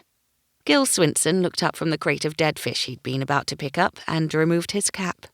His deep wrinkles folded into a pattern etched by 50 years at sea. "How is my favourite healer?" "I'll tell my father you said that," I grinned. "Is there anything left? A cray?" "It's late for marketing." "All our crayfish are sold," his son called out from where he emerged from the nets at the back of the boat. "Sorry, Josie. I hear you spent the night at the palace. What was that like?" "Not as interesting as you'd think. I only got to see the service area and Lady Miranda Claypool's rooms." "She's the one that got poisoned?" I nodded. "Terrible business, that," Gil said. "Imagine a poisoner at the palace, eh?" "And who knows what else?" his son said. At my questioning look, he added, "I hear the servants are a strange lot. They keep to themselves. One of the Dearhorn maids reckons they won't say where they came from." "I found them quite friendly." I sounded a little snippy, so softened it with a smile. "You can take it from me. The palace and its servants are not at all strange. Nor is the king." "You met him?" I described the king and palace to them. When I finished, Gil gave me a crayfish from another crate.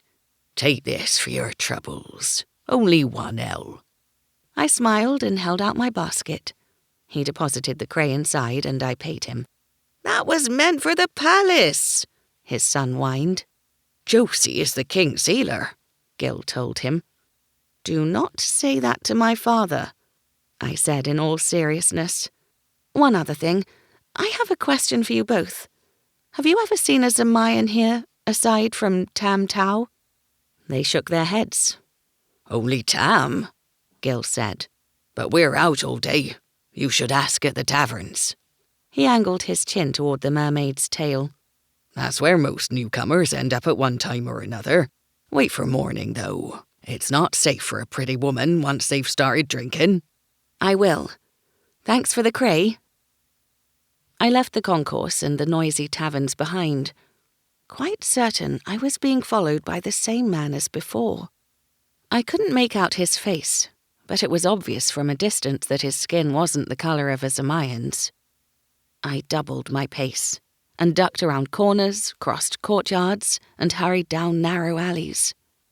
A quick glance over my shoulder confirmed he was still there and closer than before. I ran. My basket bumped against my hip and my skirt snapped at my ankles, but I didn't slow. I turned every corner, no matter where it led, hoping he wouldn't follow. Every inch of Mull was familiar to me, although some areas I hadn't been to in years. I recognized the area known as the Row as soon as I entered it. The air was fouler, the smell of excrement and sweat oozing from the packed dirt beneath my feet. People looked out from the buildings, if the lean-tos and derelict structures could be called that. Most were made of wood and canvas scraps sewn together. The few stone walls along the street struggled to hold up sagging roofs, and in some places failed altogether. It didn't stop the residents from making their homes within the confined, hollowed-out spaces. People slept on the streets, even now in the late afternoon. Children didn't seem to notice, playing beside the sleeping bodies in the dirt. They stopped to watch me pass, their vacant eyes and thin limbs telling the story of their desperate predicament. Another glance behind me confirmed I was still being followed. I picked up my skirts with my free hand and rushed further along the main street, the original Row, but quickly diverted at the first intersection. The buildings were closer here, the stench stronger. The children wore little more than rags, their feet bare, and their hungry eyes watched me as if I were the source of their next meal. There wasn't an adult in sight. Or so I thought. The unmistakable grunts of coupling came from behind makeshift curtains hanging over what could be considered doorways, but were merely openings in the walls. One of the curtain flaps was flung wide, and a man lurched out, fumbling with his breeches. He saw me and grinned.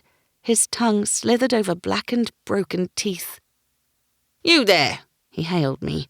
"How much?" I rushed on, but the street suddenly ended. My heart stopped. I was surrounded on 3 sides by hovels, and behind me, the man following still advanced. I could clearly make out his face now, with its black goatee beard and sharp cheeks. More men had emerged from behind the curtains, and women too. Some simply watched on, but others advanced, sensing sport. My heart kicked back to life, hammering against my ribs. "She's a ripe one," one of the men said, licking his lips. "Oi!" a woman shouted at me. "This is our turf, and we don't share. Especially with no fancies," cried another woman. "You've got to pay to come through the Row. So what you got in that basket, eh?" I don't want trouble. That man is after me." I indicated my pursuer. He paused, uncertain. "He's a man, ain't he?" said the first woman. "What do you expect? Flowers?" That set off the other women in fits of laughter, but the men still came, their intentions clear in their hungry eyes. "Give us your basket," said one. "Give us your cunny," said another. My pursuer stood behind them, watching, waiting. Perhaps he thought it best to let the locals deal with me and keep his own hands clean. I swallowed, but the fear remained, a tight, hot lump in my throat. They would deal with me, all right. No authorities would pass in time to rescue me here. The sheriff's men had given up on the Row. I had to fend all these people off on my own, or succumb and hope they spared my life. Another quick look around confirmed there was no way out except past them, and there were too many to outrun. I was trapped. Chapter 7. "Come here, sweetheart," sneered one of the men. "Stop moving off." He lunged and grabbed my shoulder. His fingers dug through my clothing and into my flesh. I screamed, then threw my basket, cray and all, past him. He and the others dove on it, tearing it apart like ravenous dogs. It bought me precious moments. Is there another exit? I asked the cluster of children nearby. "There'll be a coin in it for you." One of them pointed at the canvas structure leaning up against the end of the street, its frayed flaps open in invitation. I plucked my purse from my skirt pocket and tossed the girl an L. The adults looked up from the destroyed cray as if they'd smelled my money. I opened the purse, pulled out all the coins and sprayed them from one side of the street to the other, the purse too. Children, men and women, pounced, blocking my pursuer from getting to me. I passed through the canvas tent and prayed to Helia that the girl hadn't lied. The tent covered a gaping hole in the wall of a building. I plunged through the hole and into a dim, stuffy room stinking of urine. It was empty. Better still, there was another door on the far side. The next room was even darker. It was also occupied. I could just make out the shape of a woman sitting in the corner, her legs outstretched. A small child lay beside her, his head resting on her lap. As my eyes adjusted, her desperation came into focus. The boy hardly moved, despite being awake. Behind me, I heard the rabble draw closer, their scavenging finished. "Where is she?" one of the men shouted. "Get her!" cried another. "Before she escapes!" Escape. There must be another exit, but I couldn't see one. Only walls and pieces of wood nailed together to cover holes. The woman sat near a makeshift bed, and I could now make out another bed on the opposite side of the wall. A man lay there, asleep or dead. Outside, the shouts grew louder. "I'm a healer," I quickly told the woman. "I'll give your boy the medicine he needs for free if I get out of here alive and unharmed. Please, help me." Bony fingers pushed aside a plank of wood nailed at one end to the wall, revealing a hole. "In there," she said. "Go! I'll tell him you went that way." She nodded at more wooden planks on the other side of the room. They must hide another hole, another exit. With my heart hammering in my throat, I pushed the planks further aside and climbed through. "You'll find me one street back from the market precinct, under the sign of Helia's Hands. Come tomorrow." I let the wooden panel slide shut and steadied it so that it wouldn't swing. "Where is she? Where did she go?" a voice on the other side demanded. I didn't wait to hear the response. A prick of light pinpointed the exit, and I raced toward it, only to trip over the uneven surface and land on my hands and knees. It felt like I'd removed some skin, but I didn't pause to check. The light came from a crack between two boards. I pried them apart and peered out. Seeing no one waiting for me, I climbed through and blinked in the fading sunlight. I recognized the children playing in the dirt beside a sleeping man. I'd circled back and was once again on the Rose main thoroughfare. I picked up my skirts and ran. I didn't stop until I reached home. The sign of Helia's cupped hands swung gently with the breeze. That same breeze brought with it the soothing, familiar scent of the sea. I breathed deeply. Helia, it felt good to be home. Safe. I sucked in 2 breaths and concentrated on letting them out slowly to steady my nerves before pushing open the door. "I'm home," I called brightly to my father. "The fisherman had nothing left tonight. Everything's earmarked for the palace." No answer. The front door had been unlocked, but we rarely locked up the house during the day when one of us was home. Sometimes our patients let themselves in. The door to my father's workroom stood ajar, but no sound came from beyond, not even a snore. My blood chilled. I pushed on the door.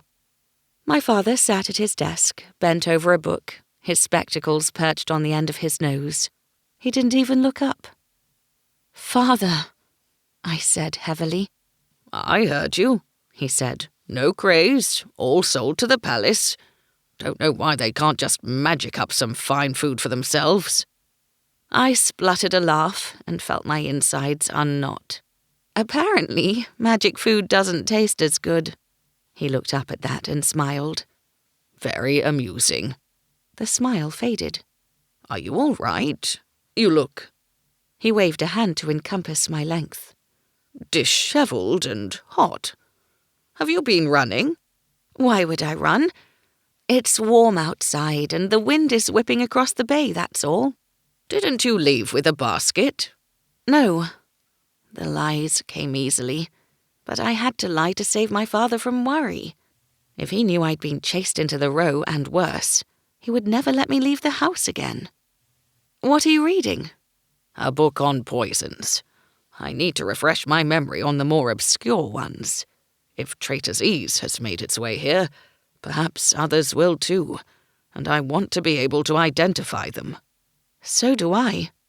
He hesitated, then got up and pulled the second chair closer. Supper can wait. I'm not hungry anyway. I managed to hide my skin palms from my father, but not from the woman who came to the door the following morning. It may have been semi-dark inside her home the day before, but her hollowed cheeks and distrustful eyes were instantly recognizable. She was alone.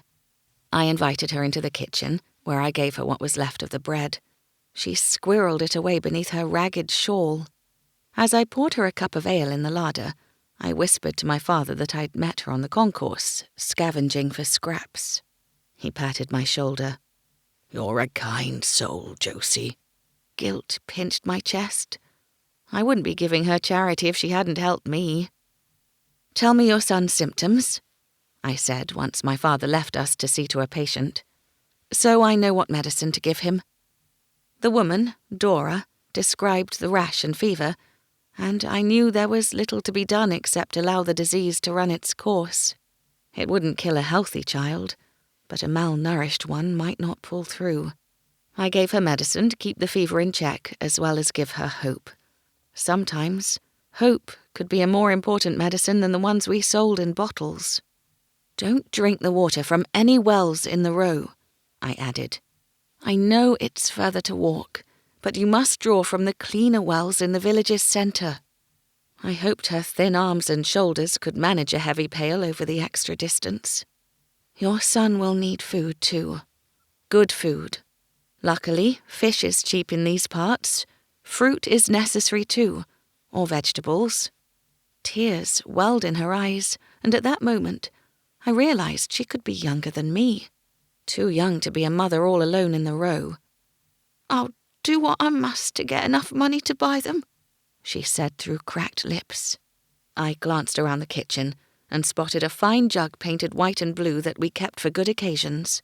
Father rarely glanced up to the top shelf and probably wouldn't notice it missing if he did. I stood on my toes and plucked it off.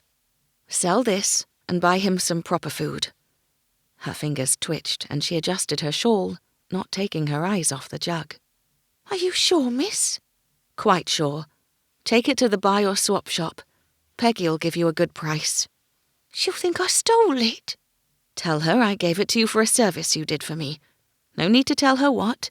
She'll come and check with me if she still doubts you, but she won't be able to resist having that in her shop. Dora clutched the jug to her chest. Thank you, miss. You're kind. I'm sorry what happened to you yesterday. We ain't all like that. I know. Tell me, did you recognize the man who was following me? She shook her head. Have you ever seen a Zemayan in the Row? Sometimes. She described him to me, but the braided hair and colouring were typical of all Zemayan men, and she couldn't be more specific.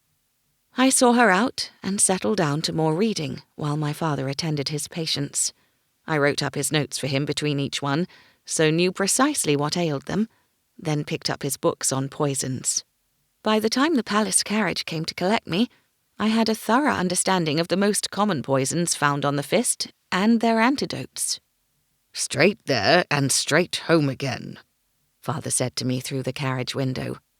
I waited until the coach moved off before I replied. I'll stay for as long as I'm needed, I waved. He scowled back. Captain Hammer met me inside the palace gate. He looked tall and important, standing there in his black uniform with the gold braid gleaming in the sunshine. He nodded at the guards, who closed the gate, and a footman opened the carriage door for me. Welcome back, Josie, Hammer said, taking my pack from the footman. I'll escort you to Lady Miranda's apartments. Afraid I'll get lost again? I said, striding alongside him.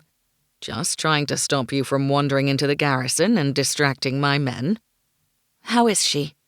I haven't seen her, but the king informs me she is looking much better. He wants you to tell him if she's well enough to join him this evening for a musicale. We passed the pavilion, where faint music drifted from an open window. The musicians must be practicing in there. I'll know once I've seen her. Of course. Have you considered that she might not want to leave her rooms until the poisoner is caught? Lord Claypool has already told me he doesn't want her to leave her apartments. Whether that is Lady Miranda's wish or his, I can't be certain. I can't blame him, he added quietly. If I were in his position, I wouldn't allow her out. It's too dangerous. You'll catch the poisoner, I said.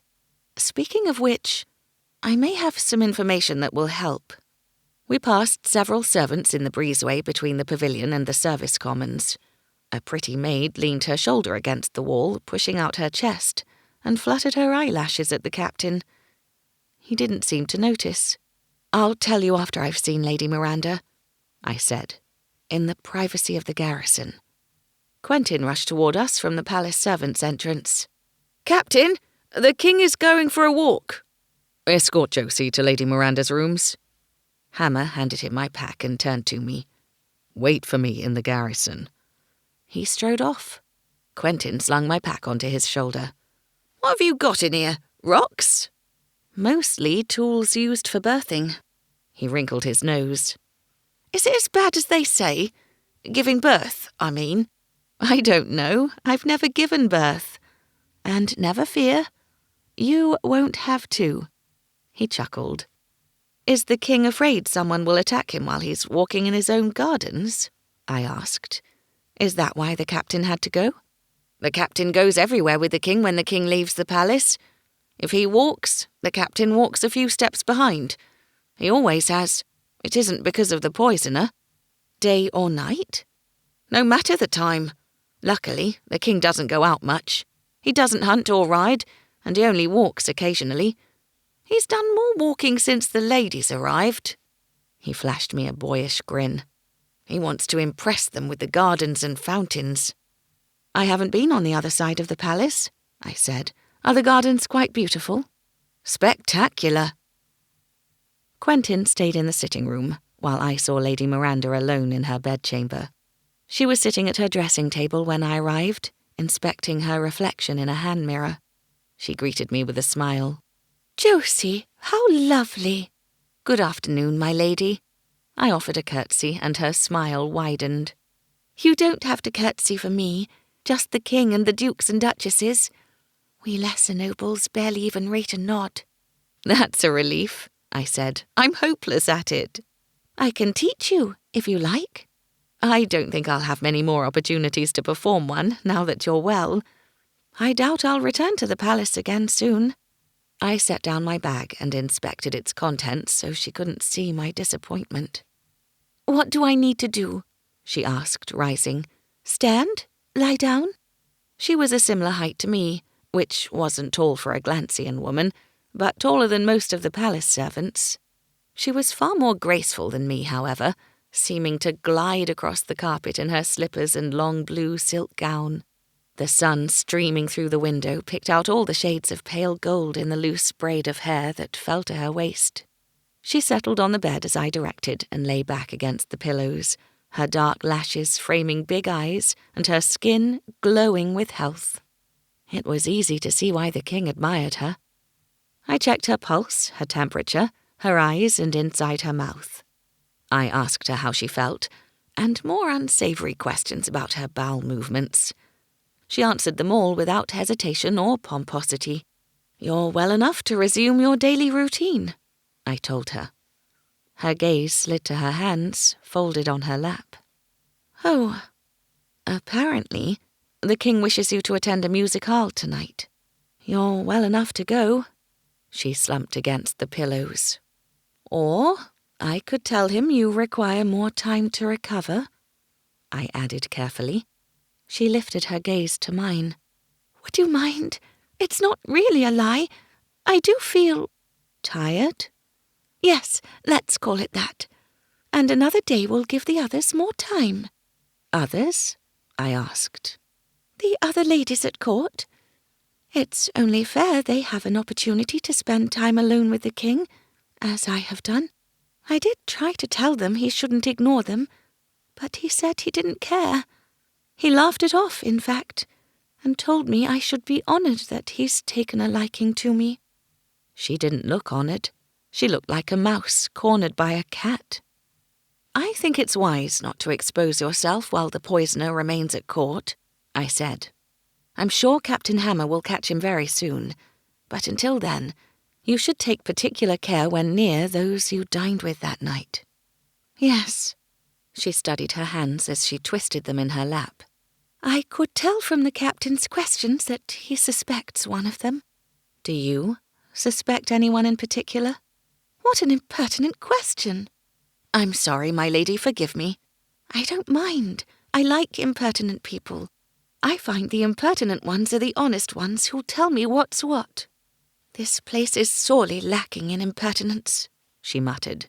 As to your question, Josie, the Duchess of Gladstow was nice to me, as were the Duke and Duchess of Buxton. You can discount them, I think. I hardly spoke to the Duke of Gladstow, but Lady Lucia Whippler, her brother, and Lady Violet Moorgrave were sweet, although I've heard they use their sharp tongues to cut others down to size, particularly women. A wicked wit doesn't make them murderers, though. Among my friends, a wicked wit does not equate to a sharp tongue used to cut down rivals. We call that cruel. Everything is different here.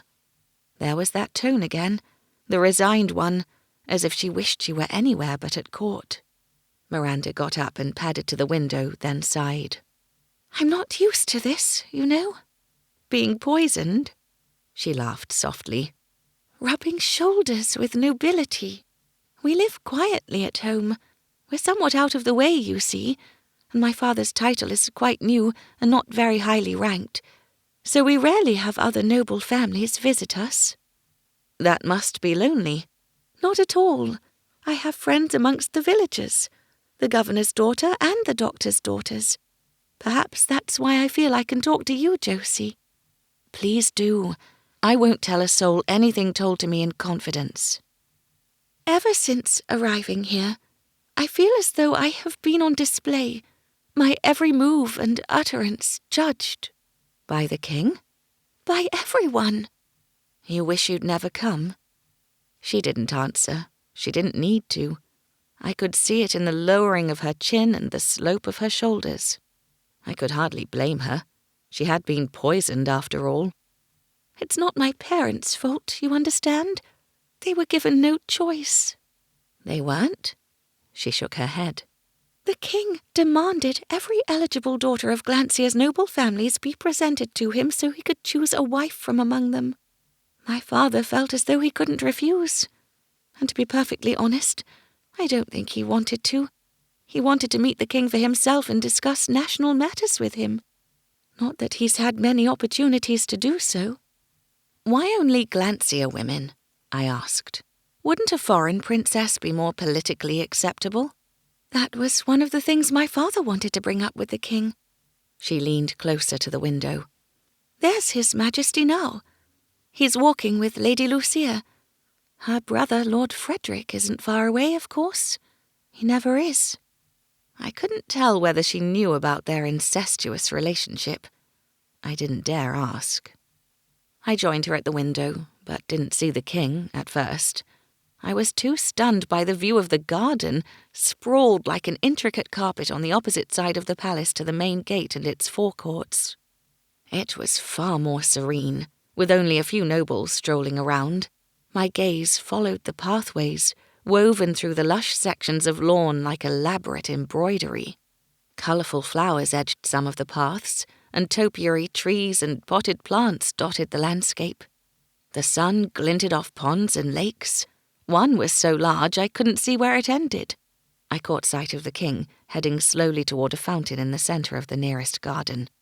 A woman rested her hand on his arm, her head tilted toward him as if sharing a secret. 2 footmen followed directly behind them, waving large fans to circulate the summer air. Even further behind walked the black-clothed figure of Captain Hammer. And back again, another man kept in step with the ambling pace, a woman on each side. They were all too far away to make out their faces. I do hope she's making a good impression on him, It took me a moment to realise Lady Miranda was talking about Lady Lucia Whippler. Although I'm afraid he might find her rather brash. She does so want to be noticed. You sound as if you hope he does notice her. Why? She eyed me closely. I can see that you think me odd for not wanting the king's attention. I'm not sure. I don't know him, for one thing. But he's the king and you're a noblewoman. So I am supposed to want to marry him? She sighed. The thing is, I hardly know him either, Josie. And what I've seen so far... She winced and shook her head. Never mind. You can confide in me, Lady Miranda. I'll keep any secrets to myself. Call me Miranda. All my friends do. And I need a friend here at court. She turned back to the window. As to the king, I find him quite immature and changeable. Changeable? Every time I think I understand his character, he does something that makes me doubt my opinion. The most extreme example was the time I was invited to his apartments to dine with him and 4 other guests. After dinner, we retreated to a salon that is quite close to his bedchamber and dressing rooms. One of the ladies, more brazen than me, entered his dressing room and wandered around, touching his things. She took a particular liking to a small cabinet of polished redwood inlaid with gold. When the king saw, he became furious and snatched it off her. He scolded her in front of everyone, reducing her to tears. I never saw her again, and it was rumoured that he sent her and her family home in disgrace. What was in the cabinet that was so precious to him? I didn't dare ask. His tirade frightened me, not just because of the vehemence, but because it was out of character. He'd always been charming, if somewhat immature, but he was so angry with her for intruding. That is odd, I said. Perhaps the pressure of becoming king is taking its toll. He's far from home, new to the role of kingship as well as to living like this and having people fawn over him. He wasn't raised to be royal. Adjusting must be hard. Indeed, I wouldn't wish it on a friend, that's for certain. The trappings are lovely, in a way, but he has some difficult decisions to make to steer Glancia safely into the future. The rift changed so much, so quickly. She swung around to face me. Josie, do you believe the gossip about magic? It was difficult to tell whether she believed it or not, but she seemed keen to know my opinion. My father thinks it's possible, as do others in the village. I don't. I indicated the wall, the ceiling. This looks very real to me. Yes, but there's something strange about it, don't you think? Something not quite right, and it's not just that the palace was built so quickly. I can't quite put my finger on what it is, but I get the oddest feeling about the servants, and so does Hilda. I shrugged and tried on a nonchalant expression. I've only met a few of the guards, and they seem quite real to me too. We talked some more as we watched Glancia's nobility passing time in the garden. Miranda pointed out the people she recognized, but I found my gaze wandering back to the king and the group trailing after him. It grew in size as more nobles were drawn into his wake.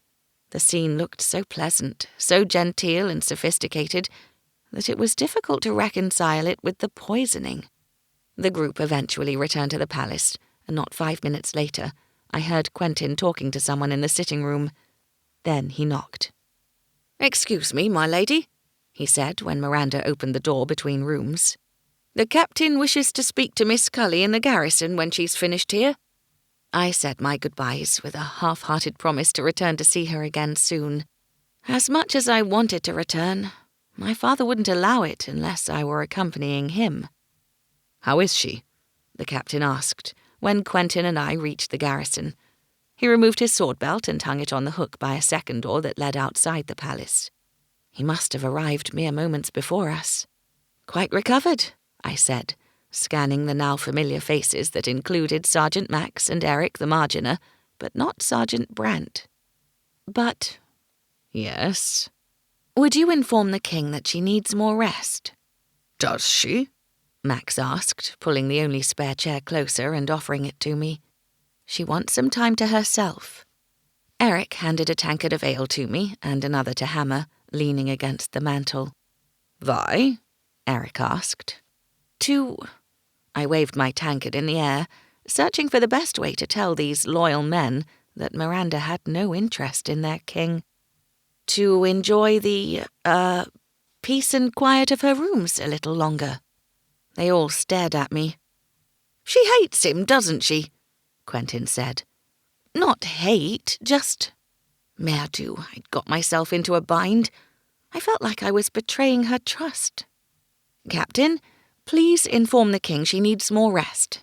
And keep this conversation to yourself. You wish me to lie to him? Hammer asked. Not lie, just... I sighed. Yes, I want you to lie. She shouldn't have put you in this position. I don't mind. I am her doctor, in a way, and it's my job to look after her well-being, not just her health. She is coward, Eric said. She should tell the king she hates him. Not hate, I said again. She simply isn't romantically inclined toward him. But he's the king, Quentin cried. She can't do better. Then why don't you flutter your lashes at him? Max said. I would if he liked men, and if I liked men too, which I don't. He flushed to the roots of his hair. I really don't. Not that I care if anyone else does. It ain't my business. Eric laughed and slapped Quentin on the shoulder. He would not like you in that way. I've seen your prick. He wiggled his little finger. Quentin flushed even redder, and that only made Eric laugh more. Enough, the captain barked. Leave that kind of talk for when we're not in the presence of a lady. Clearly, you've spent too long at court, I said. I am not a lady, and I hear much worse in the taverns at Mull. But I think I ought to warn you that the sort of love you're discussing is not allowed in Glancia. It's unlawful, although I can't recall anyone being arrested for it. Thank you for the warning. Hammer glared at the others. No more jokes. Yes, sir, Quentin mumbled. Max crossed to the sideboard and checked the contents of a cylindrical tin. Quentin took advantage of the spare chair and sat down. Let Theodore tell His Majesty about Lady Miranda, Max said quietly to Hammer. He's diplomatic. Hammer crossed his arms. And I'm not? No, sounded a number of voices. Max's severe features hardly changed, but I could swear he was warring with a smile. Theodore will know the right words, so that His Majesty thinks he's being kind by allowing her to be alone in her rooms another day. They won't be her rooms much longer if she continues to avoid him, Quentin said. He'll lose interest and make her family pack their things and move back up to the attic rooms with the other barons. Max turned around and, seeing Quentin occupying his chair, grasped the back and tipped it forward. Quentin tumbled to the floor. Medu, Quentin spat. You fat-brained oaf, that's not nice. It's not nice to take someone's chair. Besides, I'm your superior. Quentin folded his arms over his chest and lifted his chin. I'll ignore the insult this time, on account of you being much older than me and Josie being present. I don't want to start an argument in front of her. She sees enough bloodshed in her work every day. She doesn't need to see it when she's off duty. Eric cheered in what I guessed to be his native tongue. Fight later when she is gone. Quentin's eyes rounded. No, both Max and Hammer said. Bloodthirsty oaf, Max said to Eric. I'm not fighting the little turd over a chair. He'll lose. I'll be the villain and Hammer will be forced to assign me to slops duty, leaving Brant as the only sergeant. Is that what you want? The tattoos on Eric's forehead drew together. Bah, I yawn at you, Max. He then yawned loudly and long. Max merely rolled his eyes. Very well, Hammer said to Max. I'll find Theodore and tell him to inform the king that Lady Miranda isn't well enough for company yet. He set down his tankard and pushed off from the mantel. Just a moment, I said. I have something I need to tell you. Walk with me to see Theodore. We'll talk on the way.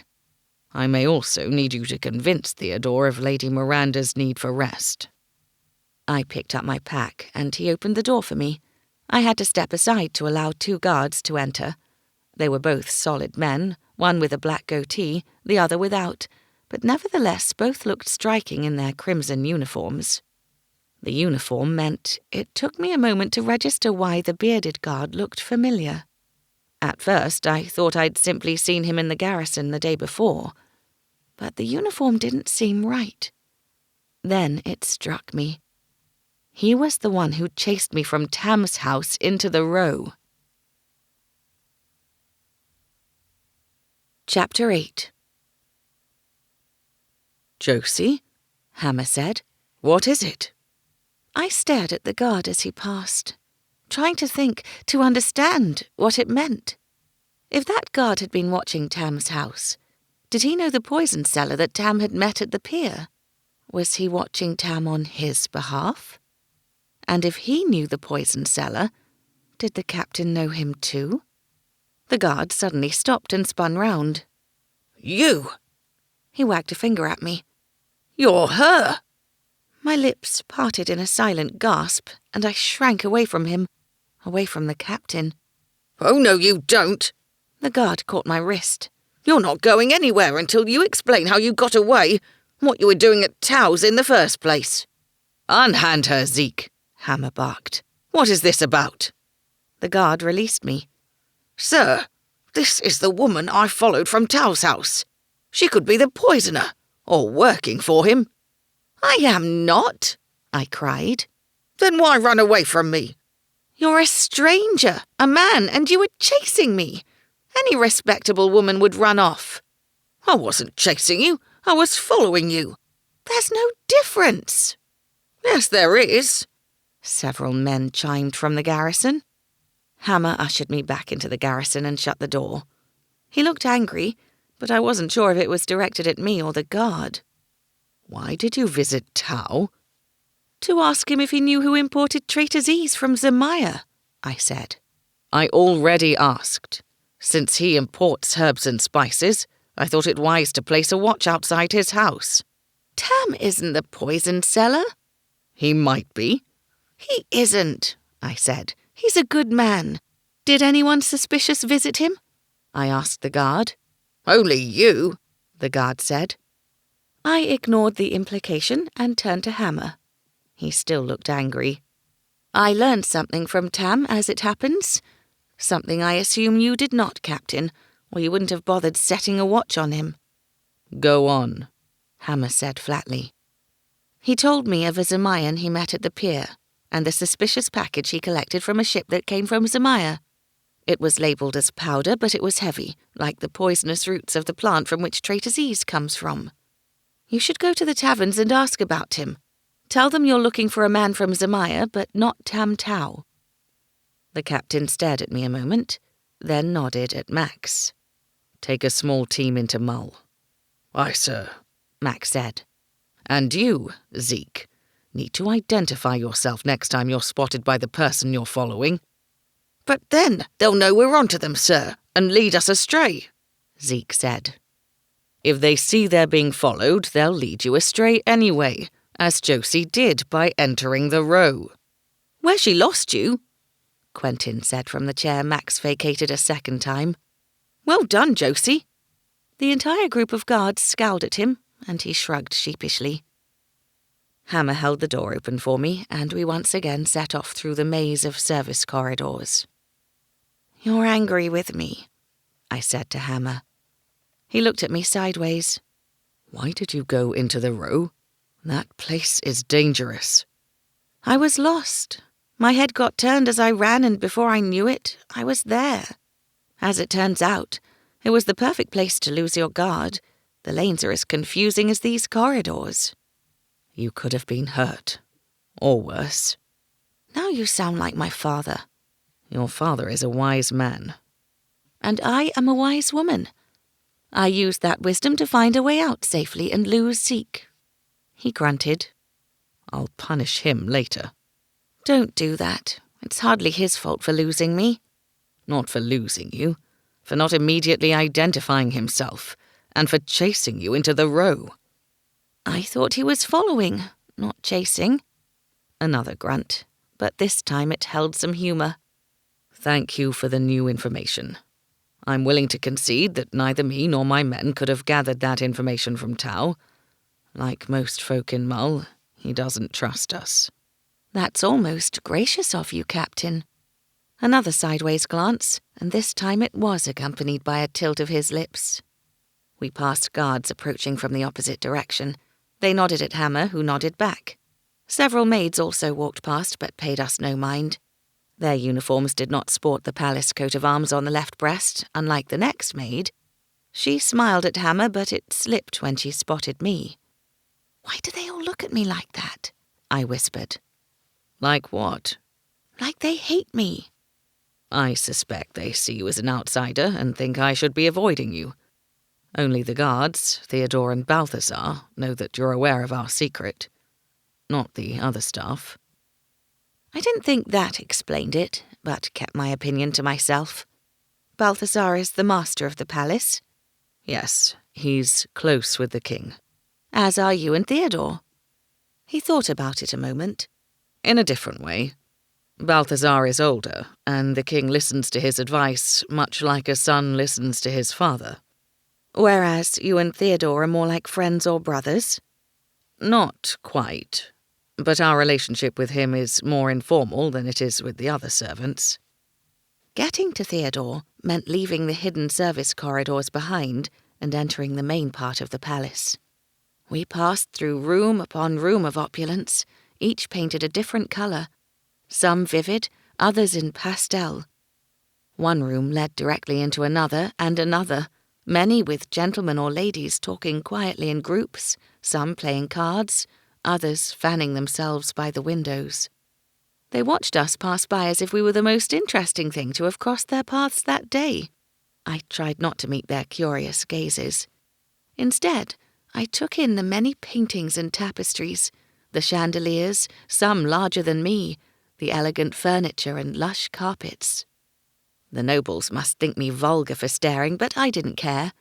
I might never see such grandiosity again, and I didn't want to miss a single gilded flourish.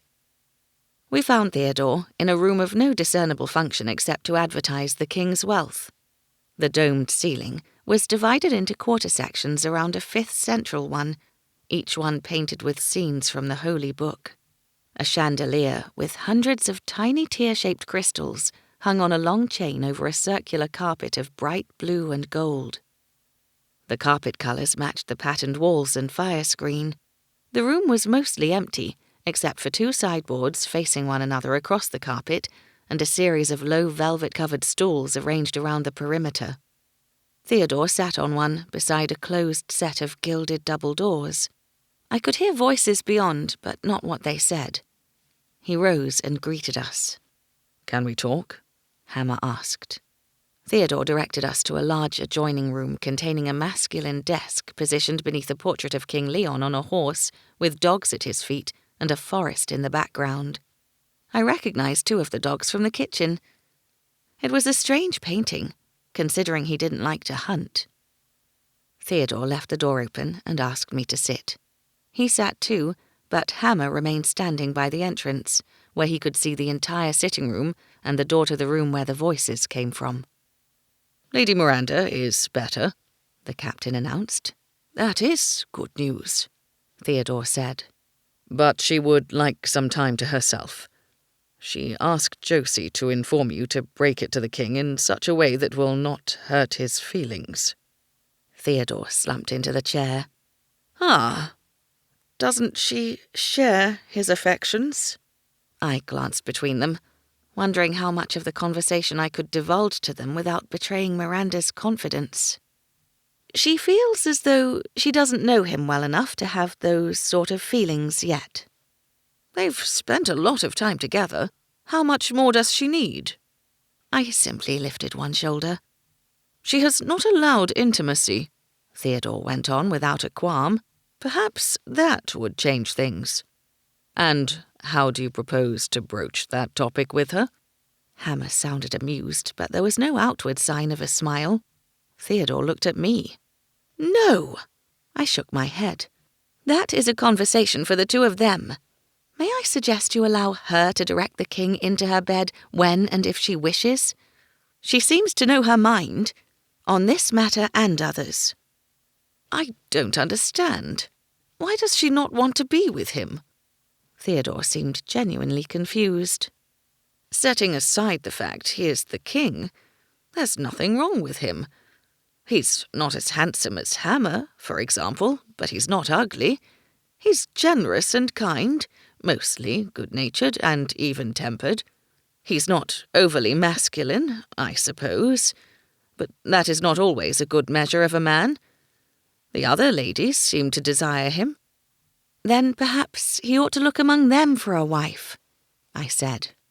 But he wants her. Theodore's gaze narrowed. What are you hiding, Josie? That's not fair, Theo, Hammer said. She's simply passing on a message. Lady Miranda has clearly confided in her. I can tell by the way she won't meet my gaze. I forced myself to stare at him. You should blink once in a while, Josie. It'll make you more believable. Theo tossed me a crooked smile to soften his words. You can tell us. Hammer and I trust one another implicitly. Nothing you say to us will be passed on to the king. It won't leave this room. I simply want to understand. Hammer was no help. He neither encouraged nor discouraged me. He simply waited. It was an interrogation technique that worked too well on me. She says she can't grasp his character, that he's changeable, I said. She mentioned an incident where a lady touched a cabinet in his rooms and he became so furious that he ordered her and her family to leave the palace. Is that true? Hammer shifted his weight from one foot to the other. Theodore cleared his throat. Yes, he said. It is. What's in the cabinet? Nothing of importance. We don't know, Hammer said, ignoring Theo's glare. Miranda witnessed the king's tantrum that night, and I think it rather put her off him, I said. She says he also acts immaturely sometimes. She doesn't seem like a woman in love, or a woman prepared to act like she is just to become queen. The fact she confided in me at all would suggest she hoped I would pass on her reluctance to these men. It was the act of a trapped, desperate woman. Theodore pulled on his lower lip as he thought. After a moment, he slapped his hands on the chair arms. What do we do, Hammer? Give her time, the captain suggested. Perhaps she will change her mind. For Helia's sake, were they this stupid because they didn't understand women, or because they'd lost their memories and had forgotten how the opposite sex behaved? May I offer a suggestion? I said. Please do, said Theodore eagerly. Try to direct the king to a woman who is interested in him. Do it subtly, so he thinks he's making up his own mind. Seat him near suitable women, not Miranda, and keep him occupied in other parts of the palace, not near her. If he still won't look elsewhere, she might agree to you spreading a rumor about a fungal infection. I can tell you the symptoms if you like, to make it more authentic, but I would encourage you to discuss it with her first. You're diabolical. Theodore's eyes gleamed. I'll speak with the king after his meeting. Any movement yet, Hammer? No, the captain said. Good. The longer they're in there, the better. The advisers were growing desperate for this meeting. Apparently they had much to discuss. The king was avoiding them? I asked. Why, when he asked them here? Asking them and wanting them are two different things. Theodore offered me a flat smile. The king doesn't like meetings. Or his advisers, Hammer added in a mutter. Theodore glared sharply at him, but Hammer paid him no mind. So the king didn't like meetings, advisers, or hunting. Luckily, he liked beautiful women, or I would have worried that every kingly trait had passed him by altogether. How goes your hunt for the poisoner? Theodore asked the captain. We have several pieces of information, one of them thanks to Josie, Hammer said. I questioned the footmen who served that night, so now I know the seating plan, who got up from their chairs, and the general mood of the party. And? Theodore asked. Lord Frederick Whippler sat on Lady Miranda's left and the Duke of Gladstow on her right. Gladstow barely spoke to her, preferring to converse with the Duchess of Buxton, but Whippler engaged her in regular conversation. He also cast several dark glares in the direction of the king, who found himself seated next to Lady Lucia Whippler. The dark glares were most likely because he was jealous of his sister flirting with the king, I said. I may not recall much of anything, Theodore said, but even I know incest isn't natural. If the king knew, I actually don't know what he'd do. Will you tell him? I asked. Another glance passed between them. Perhaps, was all Theodore said. It does make Lord Frederick less likely to want to poison Miranda, I said. Without her, the king could very well turn his focus onto Lucia. Don't discount him yet, the captain said. There may be another reason he wants to kill Miranda that I haven't yet discovered. Go on, Hammer, Theodore said. What else happened that night? Lady Lucia got up from her seat once and draped herself over her brother's shoulders while he sat. He was sitting beside Miranda, if you recall, so Lucia would have had access to her food and wine. Lady Violet Morgrave also got up between courses, while Miranda was out of the room, and even sat in Miranda's chair. That's odd, I said. She mimicked Lady Miranda's way of eating and drinking, so one of the footmen told me. Mimicked or mocked? I said wryly. How did the king react? Theodore asked. He didn't seem pleased at first, but Lady Morgrave said something witty that sounded exactly like Miranda, and the king laughed. There was that word again. Witty. The court's definition of it was very different to mine. Thanks for the report, Theodore said. I'd offer to help with your investigation, but I'll be busy diverting the king's attention toward a woman who will reciprocate his feelings. Preferably not one of the suspects, I said. Theodore pointed at me. Precisely. It's all under control, Hammer told Theodore. I have men looking for the poisoned cellar now. I'll send them out of Mull if I have to. Once we find him, we'll know who he sold the poisons to. Spare us the uncivilized details of how you go about getting answers, Theodore said, hands in the air. Hammer's glare turned flinty before he looked away. Theodore didn't notice. He was about to head past the captain when he remembered something. By the way, the king wants an evening of entertainment to be held in 10 days' time. That'll keep Balthazar busy, Hammer said. He has complained incessantly to me already, but I think he secretly enjoys the challenge. I'm looking forward to seeing what he does. 10 days doesn't seem like a lot of time to prepare festivities fit for a king and hundreds of nobles, I said. Then again, this was the magnificent palace of King Leon, the palace that had been built in under 3 months, from the empty land to the final gilded ceiling rosette, and all without a workman being seen. Theodore resumed his original seat on the stool by the meeting-room door. We were about to exit the office, too, when a group of gentlemen and ladies arrived. Hammer pulled me back behind the open door. Look, he whispered, turning me to face the door jamb. Observe. I could see part of the room through the gap, and the 6 new arrivals. I recognized Lady Dearhorn and her daughter, Lady Violet Morgrave, who still visited her parents from time to time since her marriage to Lord Morgrave. The rest were strangers to me. "Is the blasted meeting still going?" whined a woman dressed in a gown the same colour as her red gold hair. With her hair piled high on her head and a long brown feather shooting from the top of the arrangement, she seemed excessively tall.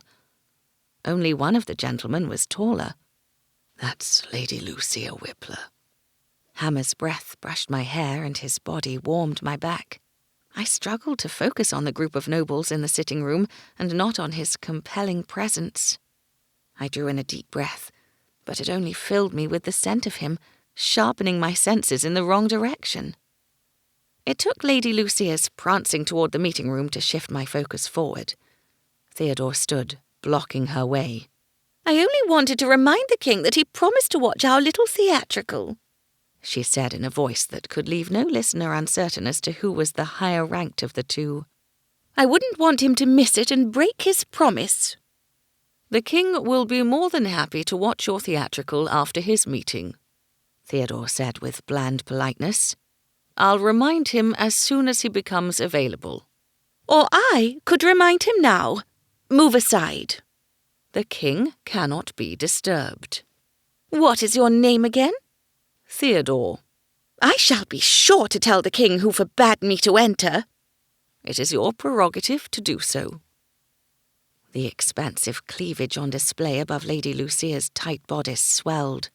"I have never experienced such insolence from a servant before. If you were in my household, I would thrash you, then dismiss you." He indicated the door through which they'd entered. "If you wouldn't mind waiting elsewhere. Your voice has a way of piercing through solid doors, and we wouldn't want to disturb His Majesty and his advisers." The feather in her hair shook with her anger. "My lady," she snapped. "Pardon?" "You will address me as Lady Lucia or my lady. Is that understood?" "Yes, my lady." He bowed low, much lower than necessary, turning deference into mockery. Lady Morgrave smiled behind her hand. Her mother, Lady Deerhorn, pressed her lips together. A tall, blonde gentleman came forward and grasped Lady Lucia by the shoulders. "Lucia, darling, let's take this opportunity to rehearse one more time. I certainly need it." He steered her away, then mouthed, "Sorry," over his shoulder to Theodore. "Her brother, Lord Frederick Whippler," Hammer whispered in my ear.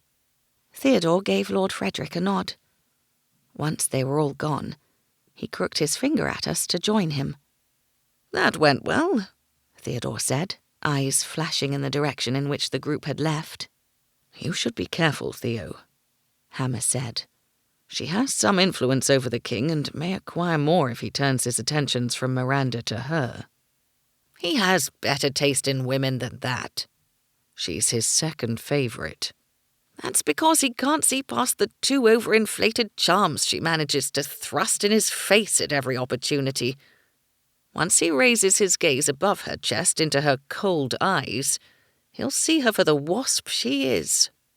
"As long as he doesn't get stung first." Theodore turned to me. "What did you think of her, Josie?" "I think, if her brother didn't divert her attention, she might still be here," I said. "She seemed determined to speak to the king." "She can't keep away from him. She's worried he'll forget her if he goes more than an hour without seeing her," the captain added. "Desperate," Theodore spat. "Let's hope the king smells it on her soon so we can direct him to a more worthy lady." He sighed. "Are you quite sure Lady Miranda won't change her mind? I do like her." "I'm not at all sure what's in her mind," I said. He was about to sit again when the double doors leading to the meeting room burst open and the Duke of Gladstow stormed out. His pounding footsteps shook the crystal teardrops hanging from the candelabra on the sideboard. "That upstart!" he said, loud enough for everyone in the meeting room to hear. "This is outrageous. What has he done to earn it? Fathered a brat of a girl on that whore of a wife, that's all." "Gladstow!" the king barked from the doorway. "Do not walk away from me!" The man I'd only ever witnessed as affable looked as ferocious as a thunderstorm, ready to unleash a deluge over the Duke's head. I'd not thought him terribly regal until now. He looked every bit the powerful ruler of a nation. I inched away until I was back in the room with the desk. I hid behind the door again and watched through the gap. Neither man had taken any notice of me. The Duke halted, but did not return to the king's side. They glared at one another from opposite sides of the room. "Do not disparage Lady Claypool in such a manner," the king said. "She is the mother of an admirable, kind woman, and you would be wise to hold your tongue." The duke sniffed. "Claypool doesn't deserve an earldom. He's only a baron, and second generation at that. Merdu, he's practically a peasant. If Lady Miranda and I marry, her father will become an earl, whether you agree or not. It's only right." "Right? Ha!" Gladstone looked past the king into the room beyond, where other men all stood, watching. "I think that requires some investigation of the legal texts before you can declare such a thing. I am the king," His Majesty said through a hard jaw. "I change the laws if I wish." "No," Gladstone said triumphantly. "you cannot." One of the advisers shuffled forward. "Discussion of marriage is too soon, surely." "Precisely," Gladstone said. "Anything could happen. She hasn't even fully recovered yet. Besides, she might reject an offer." "Why would she?" the king said, throwing out an ominous challenge. Gladstone smiled a twisted smile. "She is her mother's daughter, a fickle, disobedient creature." "Enough, Gladstone. You are on thin ice." "I'm merely stating my opinion, sire. There is no law against doing so. Indeed, that is the entire point of these meetings, to debate opinions. You cannot chastise me for that." "I can, and I will do more than merely chastise you if you cross me again, Gladstone. Your position is not set in stone.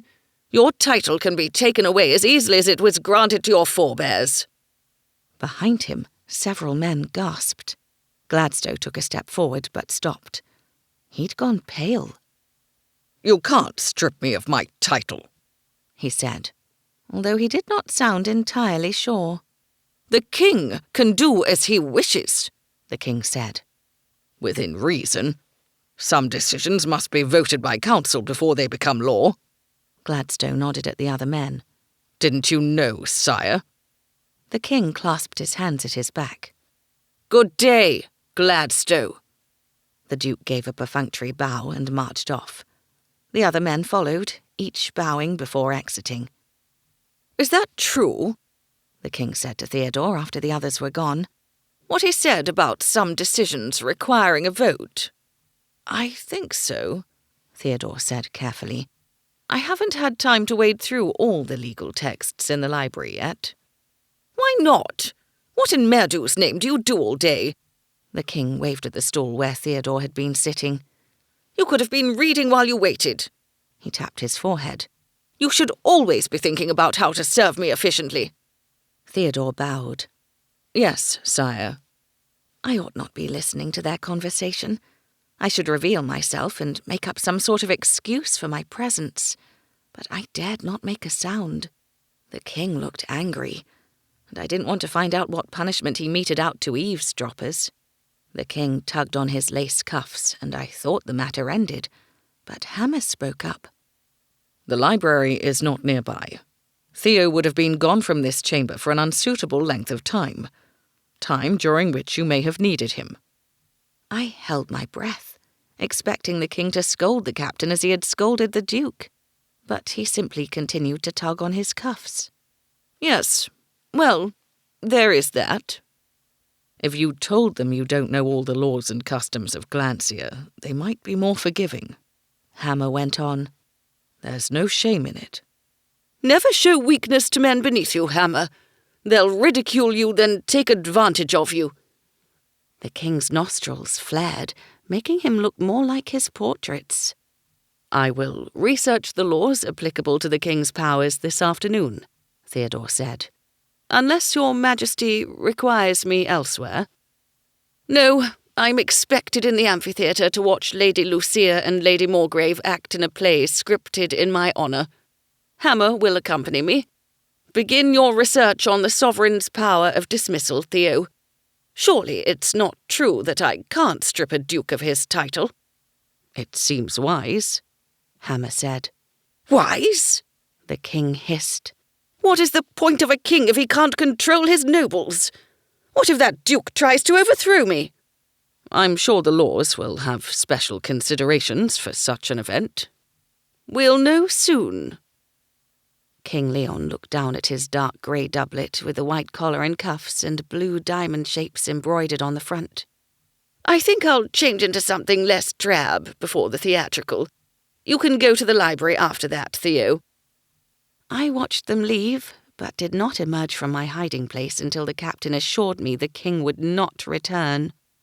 "He didn't see you." "What would he have done if he had?" I asked. "Beheading, perhaps." I gasped and clutched my throat, but lowered my hands when he smiled. "You have a twisted sense of humour, Captain." "He wouldn't have done anything," he said in all seriousness. "I wouldn't let him." "He's the king. If he wanted to beat me, he can do it, and you don't have the power to stop him.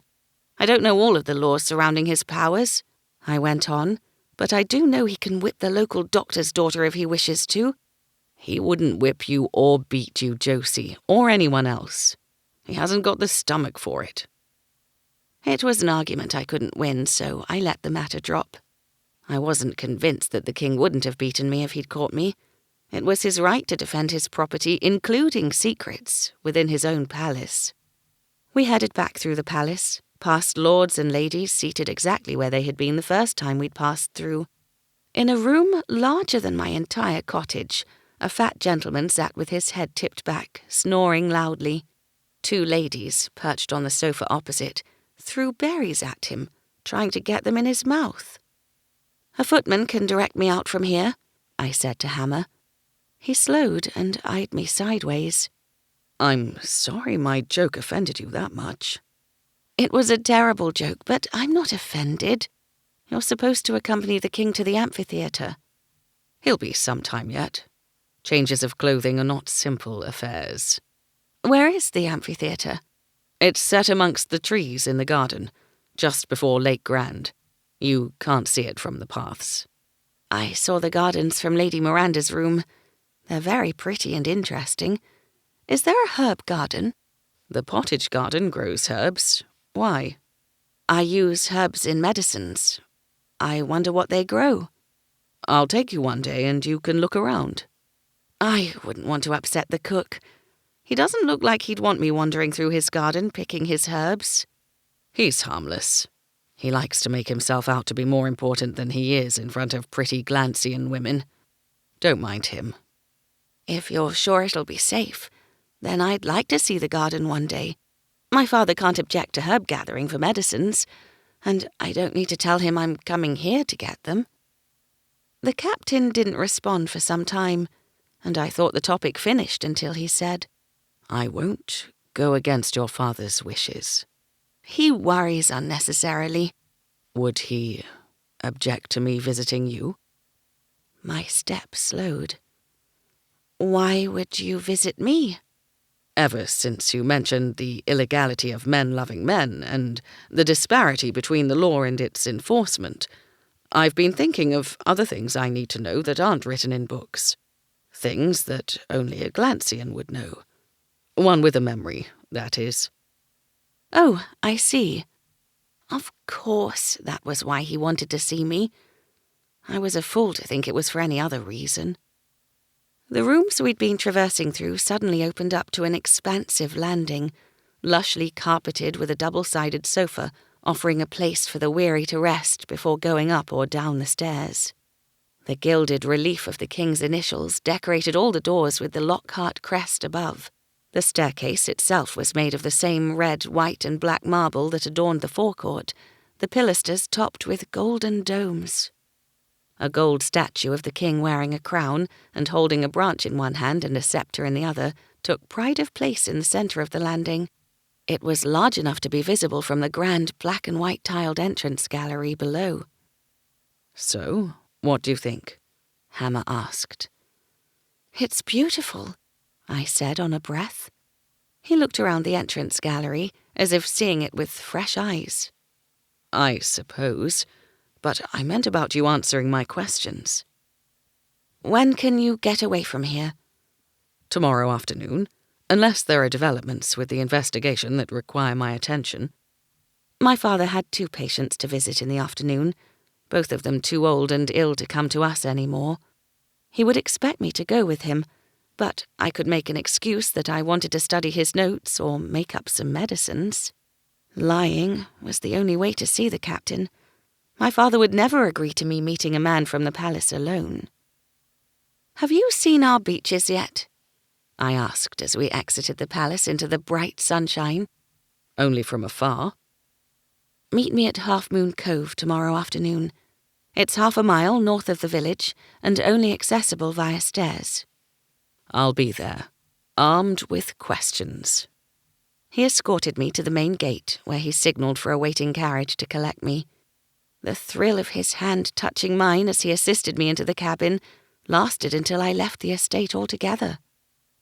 It was replaced not only with a flutter of trepidation, but also the sense that my father was right, and I was a fool for meeting a man I hardly knew, whose past was shrouded in mystery, in a secluded place with only one exit back up the steep cliff. Chapter 9. Palace guards were conspicuous throughout Mull that afternoon and evening. They paid particular attention to the row, questioning its occupants about Zamayans. Every one of our patients arrived with the news and an opinion on what it might mean. "Seems the guards are as subtle as their captain's name," Father said to me after the final patient left. He eased himself onto a kitchen chair with a groan. I dipped a clean cloth into the basin of water and passed it to him. He patted it over his brow and the back of his neck. "You're working too hard," I said. "You should have allowed me to see the last patient. It was only a few bruises." "Possible cheek fracture," he said, and I didn't like the look of him. I ladled broth into a bowl and set it before him. "You're judging your patients on their looks now?" "How else am I supposed to judge the ones I've never met before?" He dipped his spoon into the bowl and tasted the broth. He pulled a face and inspected the bowl's contents. "It's watery." "I wanted a change from fish, but prices of beef and mutton are outrageous. I only bought a little." "Good girl. You're wise to save at the moment." "Why?" He pushed the bowl aside.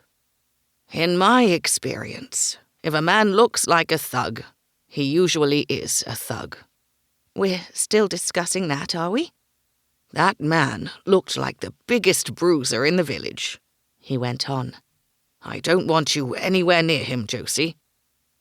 That explained why he'd sent me to the kitchen as soon as he'd laid eyes on the man who'd filled our doorway. "Judging someone on appearances might not seem fair to you, but you've lived a sheltered life, and you don't know what bad men look like." They looked like the men who'd followed me in the row, but I didn't tell him that. I didn't say anything. He was in the sort of mood where it was impossible to reason with him. "Mull is changing, and we must change with it," he said. "Or leave." I paused, the spoon halfway to my mouth. Surely he couldn't be serious. "Mull is our home. We're not leaving. Stop talking nonsense and have your soup. If you're not going to let me help you every time a strange man walks in the door, you're going to need your strength." He drew the bowl toward him, then, after a hesitation, dipped the spoon in. We didn't speak throughout the rest of the meal and only spoke afterward out of professional necessity. The arrival of a man carried by another 2 interrupted our evening routine. The injured man was unconscious, his hair matted with blood. His 2 companions may have been able to walk, but they sported cuts and bruises on their faces. "Josie, go to the kitchen," Father said, directing the men to take the unconscious patient through to the surgery. "Boil some water." "I'll bring it in when it's ready," I said, turning to go. "I'll fetch it myself. You stay in the kitchen." He shut the surgery door, and that was the last I saw of the 3 men. I heard the front door open and close an hour later and went to see how the patient fared. I found Father sitting at his desk, his hands bloodied, his eyes glassy with exhaustion. A lifeless body lay on the workbench, the skin the colour of the dead. I slumped against the door. "This is why I don't want you roaming Mull at night," Father said quietly.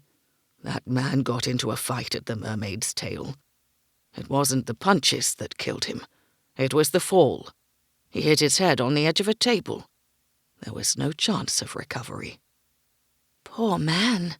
His poor friends. "They say they hardly knew him. He was just another newcomer to Mull, like them, who found employment at the dock. They didn't even know where he was from originally." That's terribly sad. He may have a family waiting for him to return.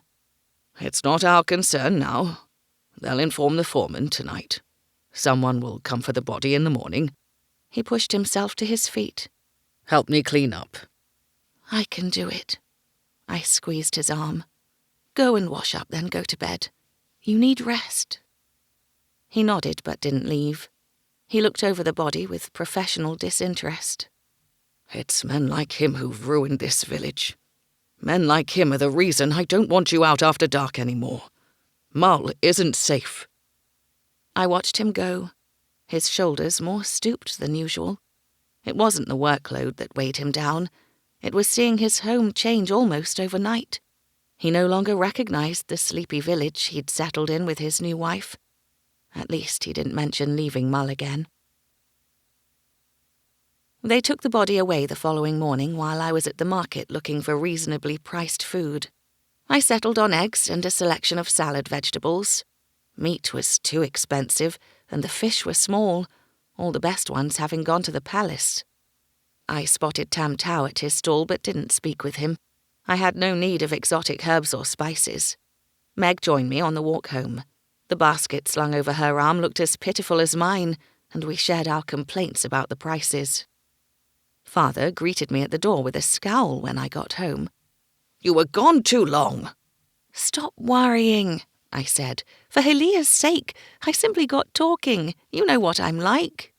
I held up the basket. "We have eggs." "I'm sick of eggs."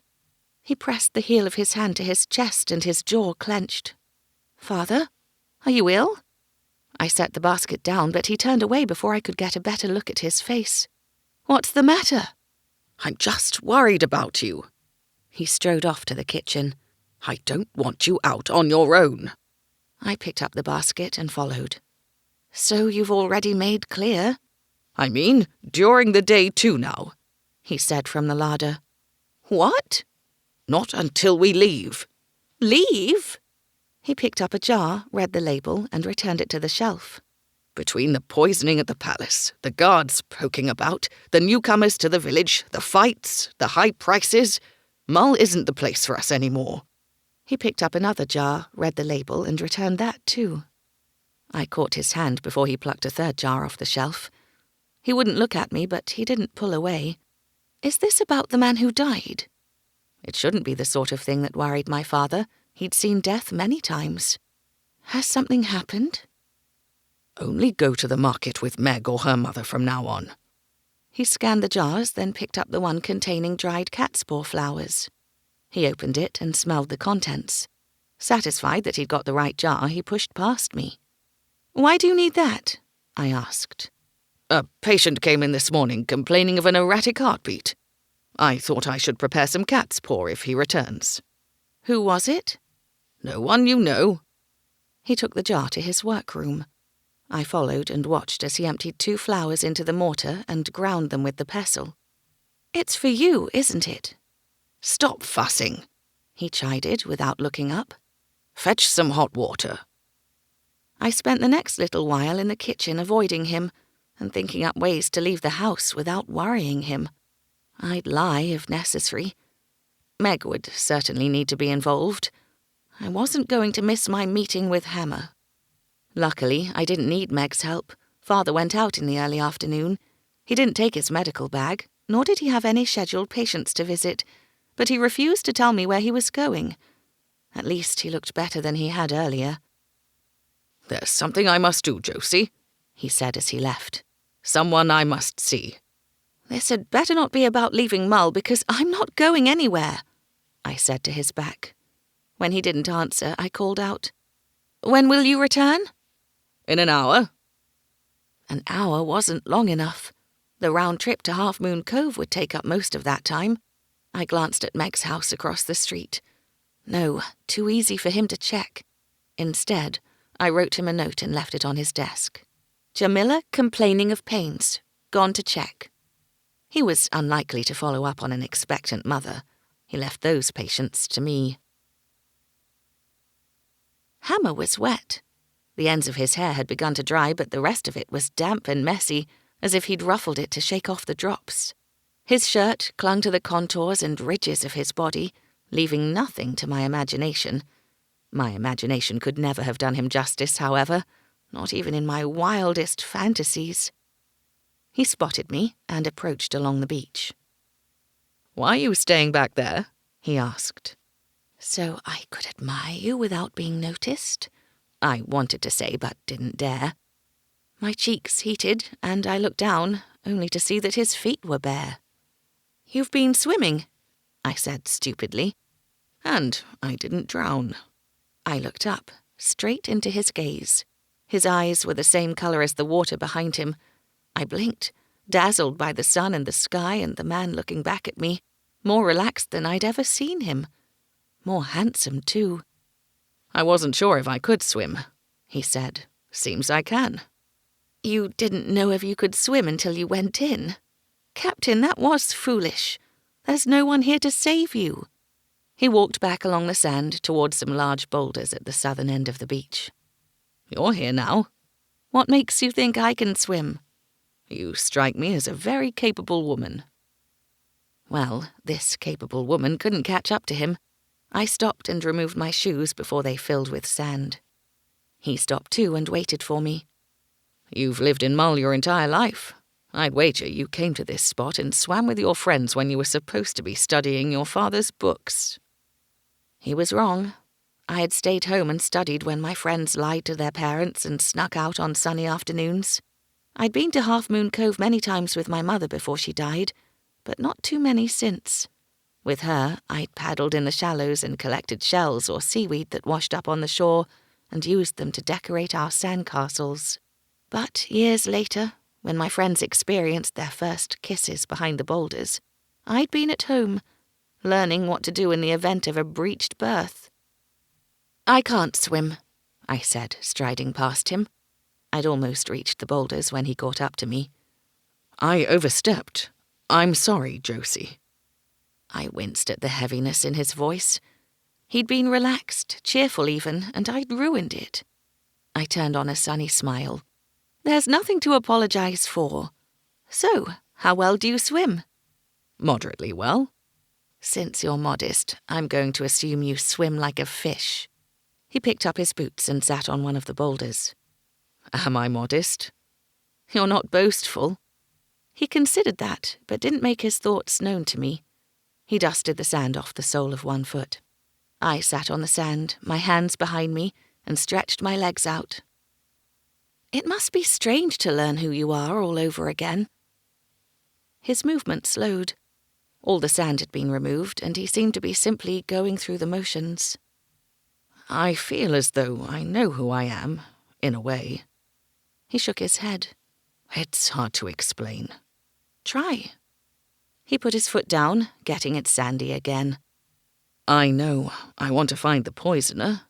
I want him or her to pay for their crime. And I want Lady Miranda to feel safe again. I want everyone at the palace to feel safe." "You have a strong sense of justice, then," I said, "and protective instincts. That must be why you became a guard." "If I had a choice in the matter." "You don't think you did?" "Sorry, stupid question. If you haven't always been a guard, then you must have done something else that involved physical work before the palace was built." He frowned. "Why do you say that?" "The calluses on your hands, the muscles, everywhere." He shifted his weight and folded his arms. He must have realized that it only made the muscles bulge, so he unfolded his arms and dragged a hand through his hair instead. It would seem he was a little self-conscious, but I didn't mention it. I was already blushing fiercely, and if I became any redder, I wouldn't be able to blame it on the sun. "What else do you know about yourself?" I asked. I want answers, he said. That goes without saying. Not just to the poisoning and memory loss, but to everything. I want to know why the people from the margin don't cross over the border to Glancia or Dreen. I want to know how many earthquakes the Fist gets. I want to know why women aren't allowed into the colleges, and why Friedland is called Friedland. It became a republic 40 years ago, I said, glad I could answer at least one thing. The people rebelled against a tyrannical king. There was a lot of bloodshed, but they succeeded and formed a council to rule their country. They changed the country's name to reflect their new freedom. What else do you want to know? He shrugged. So many things. I want to know why Lady Lucia and her brother cling to one another. I was about to make a rude quip, but he seemed utterly serious. Love? My answer surprised even me. I drew up my knees and rested my chin on them. Could they love one another? Or was it simply pleasure? Or did they need one another the way flowers and bees did? I want to know a lot of things, Hammer said so quietly that I tilted my head up to look at him. The sun was in my eyes and I had to squint, but he turned to look at the sea before I could make out his expression. Ask me anything, I said. He opened his mouth, then closed it again. He rested his elbow on his knees and seemed transfixed by the gentle lapping of the waves. Was the last Glancian king a good king? So he wanted to discuss dull affairs. Very well. It was necessary for King Leon to know the state of his kingdom, I supposed. It said that King Alain didn't care about the kingdom in his final years. Either he was old and weary, or simply didn't care as he had no heir. Or so he thought. Vital's King Philip was rumoured to be preparing to take over, and the two Glancian dukes were also said to be plotting independently of one another. Buxton and Gladstow? The very same. As the highest-ranking nobles, they had a good claim on the throne. They couldn't have succeeded, though, not even if they joined forces. Apparently, Vital's army is large and well-trained. I swept my palm across the warm sand, smoothing it flat. King Leon appeared at the right time. If he hadn't, Glancia could be at war now. He said nothing, simply continued to stare at the water. What does the king say is his earliest memory? I asked. Waking up in the palace one morning, months ago, the same as the rest of us. The palace was completed. He knows nothing of its origins and nothing that came before it. He doesn't recall how he became king, although he has since read about it from the documents found in his desk. Do you believe him? He gave me a sharp look. It would be a cruel person who withholds information like that from people desperate to learn more about themselves. That doesn't answer my question. He straightened and turned back to the expanse of water hemmed by cliffs on two sides and the crescent beach on a third. It wasn't a good place for smugglers to offload their wares. It was too close to the village for one thing, and too easy to get trapped by the cliffs. I wondered if Hammer knew those things the way I did, the way other residents of sea villages instinctively knew them. What else do you know how to do aside from swimming? I asked. Perhaps we can narrow down your origins. Being an able swimmer means you most likely came from somewhere along the coast or a river. Or lake. You've already put some thought into it. We all have. We've discussed it many times. All the staff have speculated. There are some interesting similarities and differences between us. Not just in our appearances, I mean, but other things. Most of the guards know how to fight. He smirked. Except Quentin. Many of the stable hands say that working with horses felt natural to them. The cook knew how to cook. The gardeners knew about plants, herbs, and seasonal variations, although something about the Glancian weather seemed wrong to them. So they're not Glancian natives? I don't think I am either. I'm too dark to be Glancian, but too tall to be Friedlander. I learned that thanks to you, the first day we met in the forest, and confirmed it after reading a book from the library. You don't have Dreen features either. You could be vital, I suppose. I sighed. Sorry, I haven't been much help. Talking to you about it is help enough. We needed outside suggestions. None of us know enough about anything to solve this. I don't know enough either, I said with a shake of my head. I feel so useless. I'm sorry, Captain. I won't give up, but I don't have much hope of finding answers. Is there anything else that might give me a clue? Anything at all? He shifted his weight, and his gaze briefly met mine before slipping away. I had the odd sensation that this was the reason he'd asked to meet me today, but now that the time had come, he hesitated. Go on, I said. I won't tell a soul, not even my father. I would have asked him, but he doesn't seem to believe our memory loss. So it's a medical matter? In a way. He glanced at the top of the stairs, built into the side of the cliff. I have to remove my shirt. I'll try not to swoon. The edges of his lips twitched before he turned away, presenting me with his back. He lifted his shirt slowly, inch by inch, as if he still wasn't entirely sure he wanted to take it off. The skin of his lower back was smooth, taut, punctured only by the ridge of his spine. But from the middle up, it was an entirely different story. The scars stretched from one side of his broad back to the other. They were mostly horizontal, none vertical, and all of them straight. They were pink, raised, ugly things, and didn't belong on this handsome man's body. I counted them, not because it mattered how many there were, but because it helped me focus on the patient, not the man or on the pain he must have felt at the time the scars were inflicted. In this instance, his memory loss was a blessing. There were 20. Josie? I drew in a deep breath and let it out slowly. He needed me to be a doctor now, not a sheltered girl from Mull who'd never seen such scars before. I didn't need experience to know what made them. Even so, I touched one after the other to see how hard the skin was, how high they were raised, and simply because I wanted to touch them. I couldn't explain why. You've been struck by a switch or a length of rope, I said in a voice that was steadier than I expected. It didn't have sharp protrusions like nails or thorns. I pressed my palm to his back and smoothed it over the densest scarring and up to where the highest scar lashed his right shoulder. His skin was warm. He drew in a deep breath and held it. You've been whipped, I murmured. He let the breath out slowly. I'd only confirmed what he already knew, or suspected. Can you tell when they were inflicted? He asked.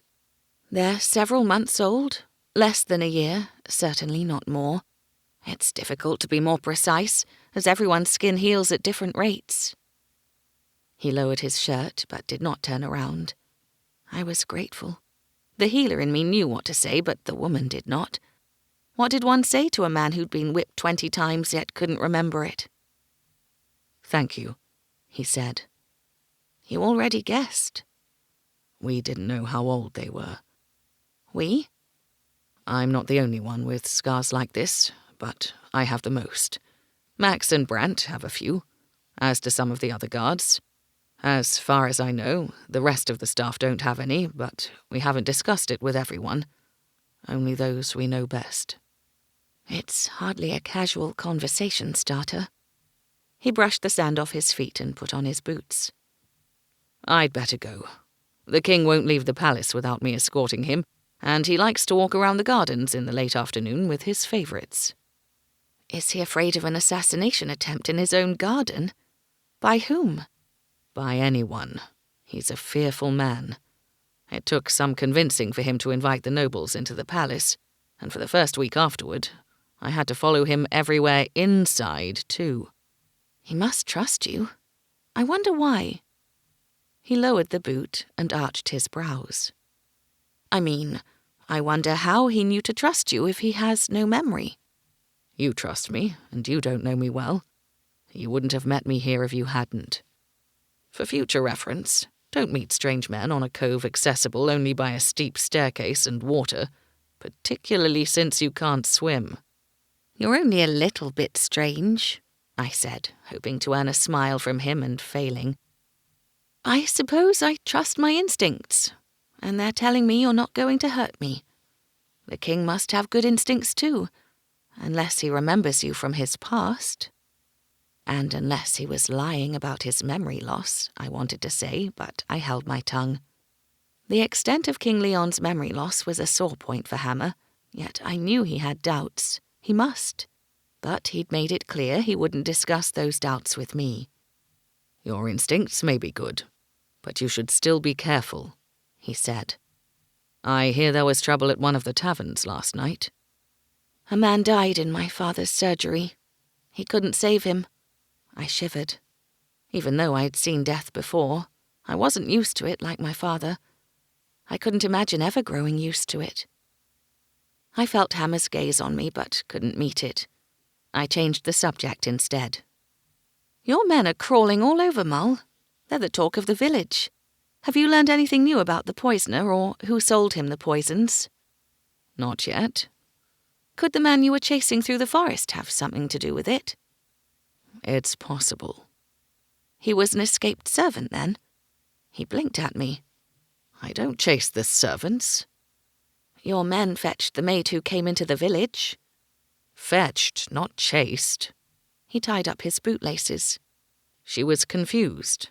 She was better off being around people with the same condition as her. Where else can she go?"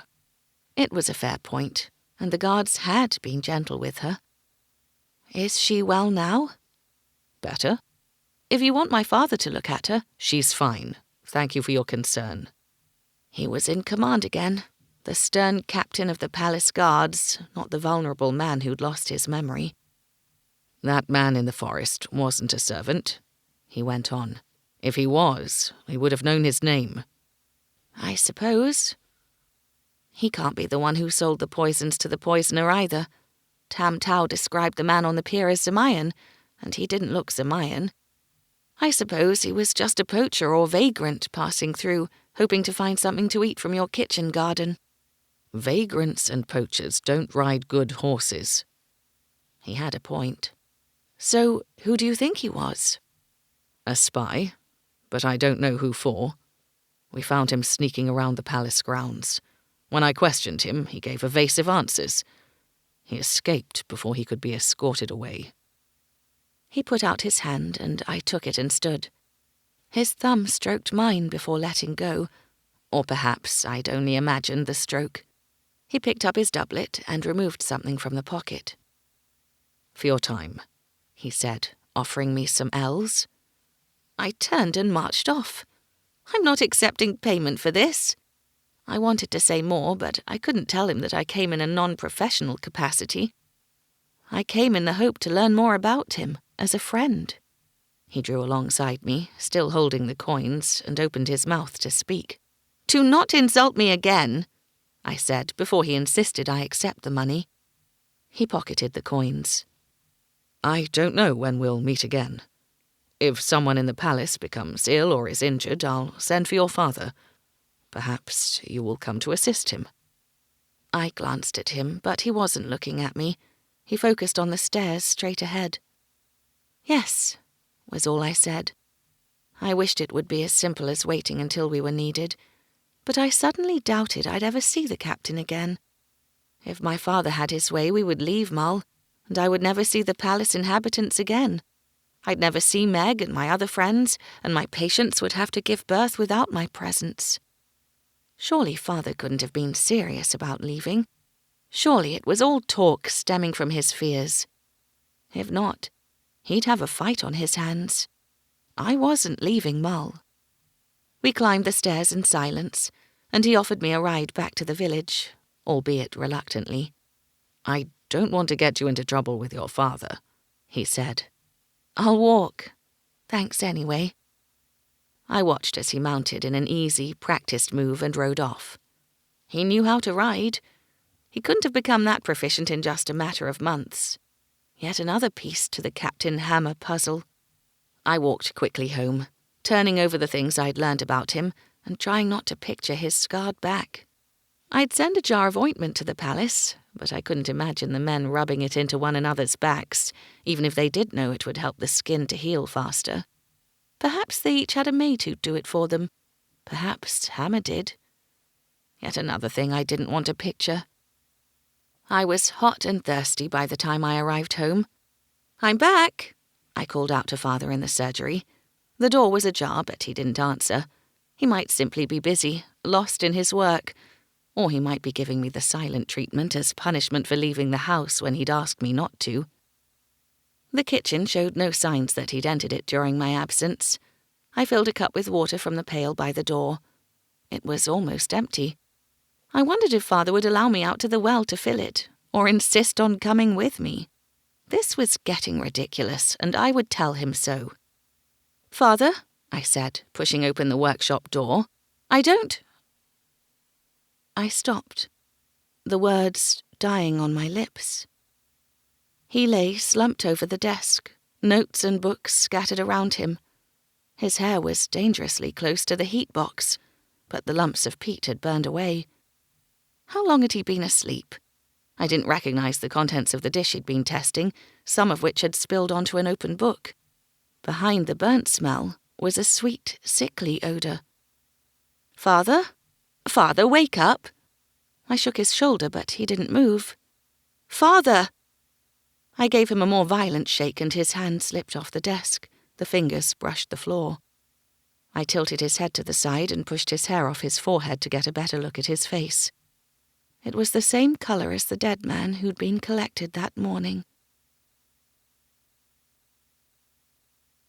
Chapter 10. The rest of the day passed in a blur. I must have fetched Meg's parents, because I remembered her mother steering me to the kitchen and trying to feed me. Her husband took charge of the body, and the following day, I buried my father beside my mother.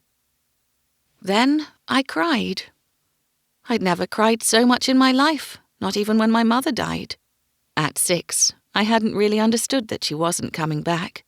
At 24, I knew the finality of death. For the first time in a long time, I prayed to both Halia and Merdu, and hoped that the afterlife was a real place and I would one day meet my parents there. I stayed with Meg's family for 2 nights, but on the 3rd day I insisted on going home. While they were pleasant enough, I knew they struggled to feed an extra mouth, and Meg's brother looked at me in a way I'd not noticed before. For a youth who'd always treated me like another sister, and an annoying one at that, his new attentiveness was unnerving.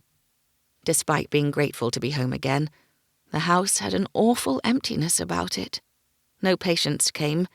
They'd all given me their condolences at the burial ceremony, but none had returned for scheduled appointments. "Give them time," Meg said a few days later as we sat in the kitchen. "They'll return when their aches and pains become too much or they run out of medicine." I shook my head.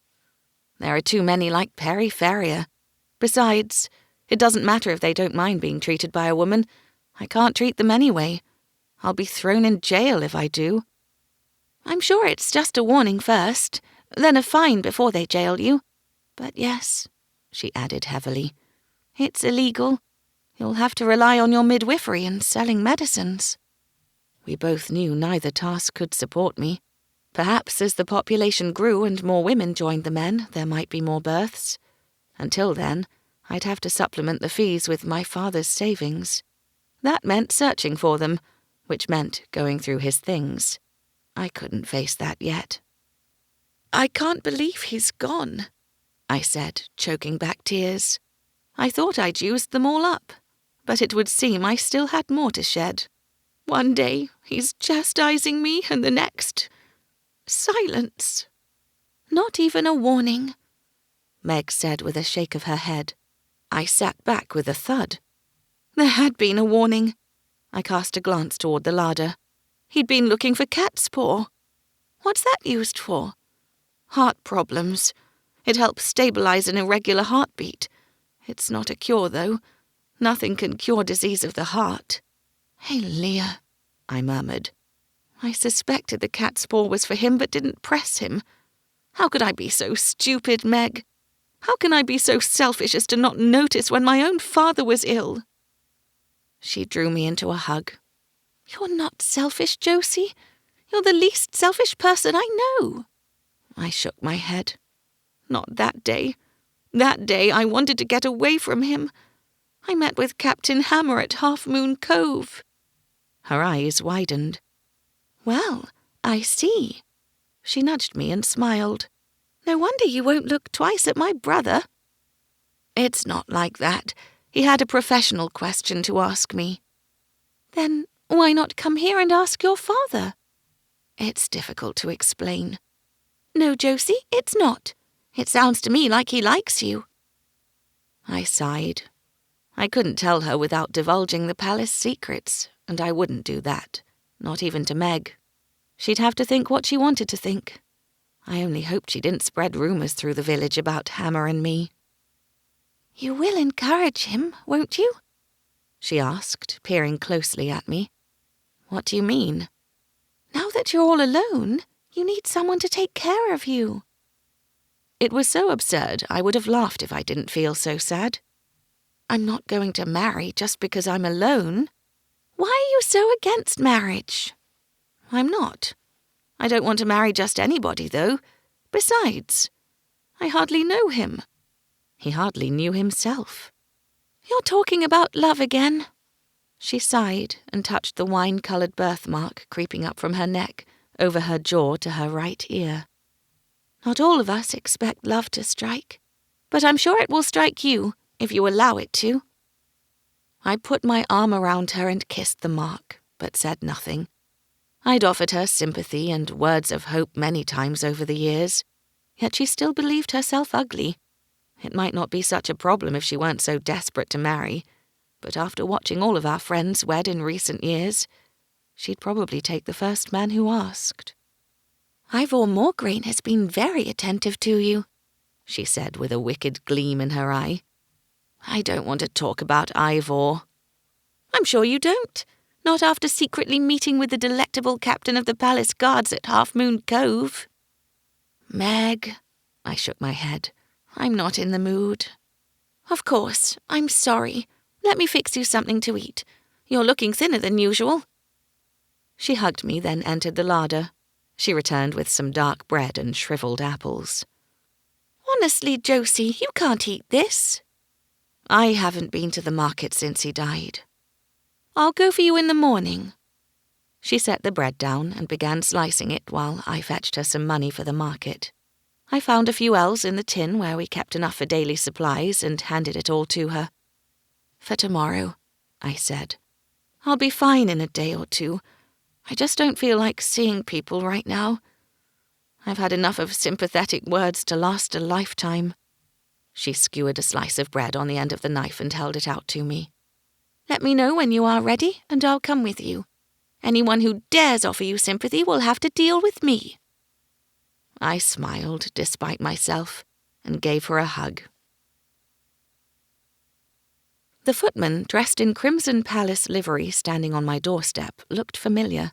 It wasn't until he gave me a thorough inspection that I remembered seeing him in the palace's service corridors the night I'd become lost searching for the garrison. I hadn't trusted him that night, and didn't want to be alone with him in a dark place.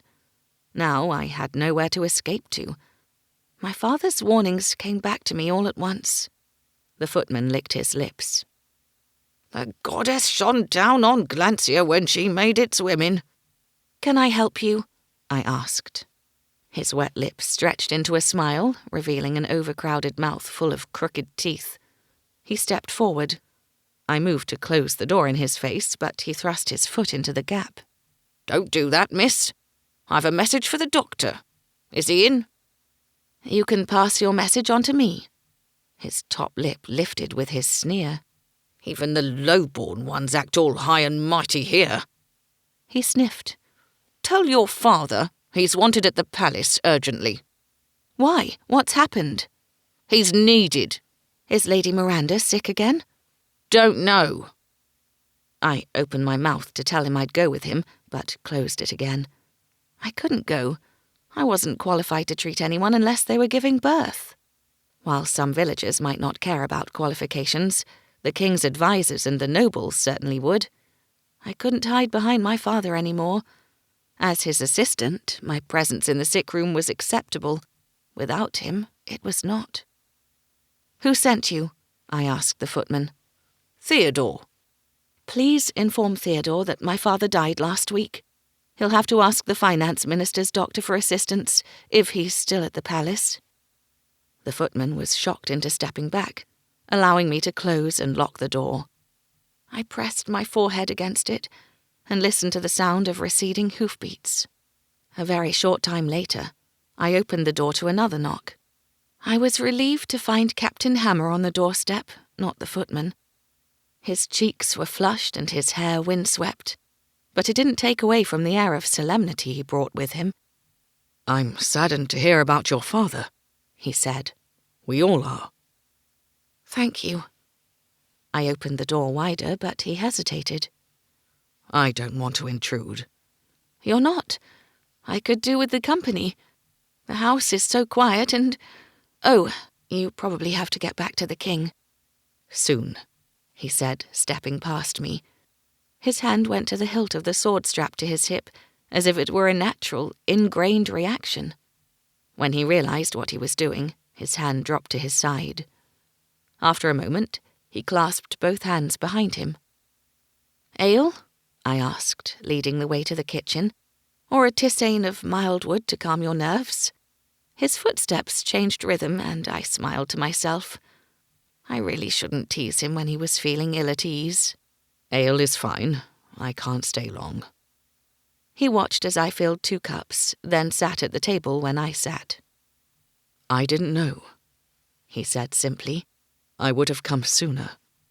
"I don't expect you to know, but thank you." "Was his health failing?" "His heart must have been. The morning of his death, he was taking cat's paw for an irregular heartbeat. He never mentioned anything out of the ordinary to me, though." I stared into the cup, cradled between both hands. It's so typical of him not to worry me, but I wish he had. I may not have been able to cure him, but I could have stayed here and been with him when he... I bit down hard on my wobbling lip, determined not to cry. A tear escaped anyway. I dashed it away and drank deeply. Hammer shifted on the chair, drawing his feet under it, and leaned forward. "I'm surprised to find you here. I thought you would be with relatives." "I have none. I stayed at a neighbour's house for 2 nights, but I don't want to impose on them any longer. Besides, I had to face being on my own sooner or later." He frowned. "You're going to remain here?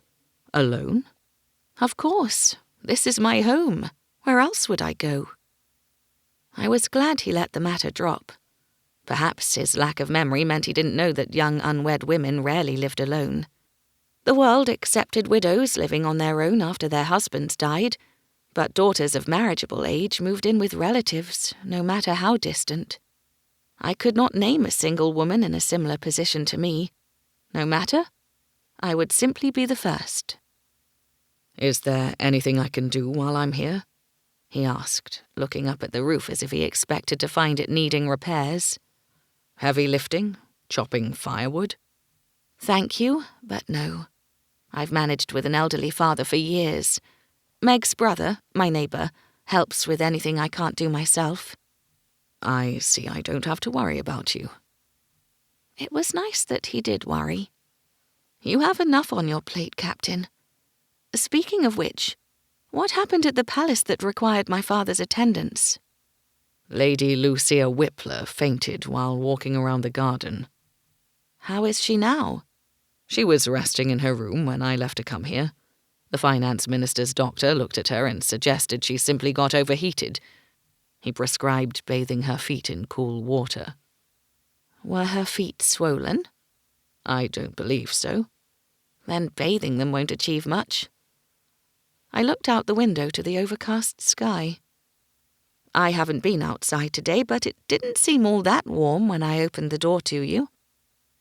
"It's not. It's pleasant, and Lady Lucia walks with the king every day, when it's sometimes much warmer. She has never appeared to suffer from the heat before." "Particularly on a mild day?" "Precisely." In my experience, women who fainted for no apparent reason usually had one thing in common: pregnancy. The king wasn't satisfied with Dr. Clegg's diagnosis and wanted your father to look at Lady Lucia. Hammer went on. His Majesty trusted your father after he successfully treated Lady Miranda. He must have been disappointed when Theodore told him of my father's death. He concentrated on his cup before drinking. Captain, what did the king say? The king can be selfish. He can't often see beyond his own needs. I took that to mean he wasn't entirely sympathetic, but more frustrated that my father was no longer at his service. That didn't strike me as a good quality for a king to have, but I held my tongue. Hammer was too loyal to want to hear my opinion. What did he say? I asked again. He told Theodore to send for you. Theodore refused, telling him you're grieving. His Majesty then sought me out. I also refused to send for you. You came, though. I wanted to make sure you're all right. You didn't have to. His fingers stroked the cup. After a moment, he lifted it to his lips and drained the contents. But thank you, I said. I appreciate it. He set the cup down and stood. I must go. I'm coming with you. Give me a moment to gather my things. No, Josie, you're grieving. That doesn't mean I can't be useful. I'm bored here, Captain. There's nothing to do except think, and right now I don't want to think. Besides, I believe I know what might be ailing Lady Lucia. His brows rose. You do? I'll need to see her to be absolutely certain. What is it? I can't tell you, I said, heading to my father's workshop. I glanced at the desk and tried not to picture the way I'd found him that day, slumped forward, surrounded by his books and apparatus. I swallowed the ball of tears, clogging my throat, and picked up my pack. It already had the things I needed for this visit, and I indicated to Hammer that I was ready. Do you suspect poisoning? He asked as he opened the front door for me. No, but I will need to see her to completely rule it out. I locked the door and displayed the gone fishing sign. Hammer waited for me by his horse. I would have to sit in front of him. I clutched my pack to my chest, but handed it to him when he held out his hand for it. If her ailment is a threat to the king's safety, I'll have to insist you tell me, he said. Patient confidentiality may be important to your profession, but saving the king's life is important to mine. I smiled. A baby would not threaten the king's life, and his reputation would only be bolstered if it were his. Kings were lauded for their virility, even if their children were born out of wedlock. Commoners, on the other hand, were reviled. I may need to reassure Hammer and the king that he had nothing to fear if the test proved positive. They might not be aware of society's double standards. Hammer assisted me onto the saddle, then settled behind me. I was very aware of his presence and the stares from my neighbours. I nodded at Ivor Morgraine as we passed him walking along my street. He carried a clutch of wildflowers, but it wasn't until he flung them onto the ground that I realised he was on his way to see me. Perfect timing. I did not want to be alone with Ivor.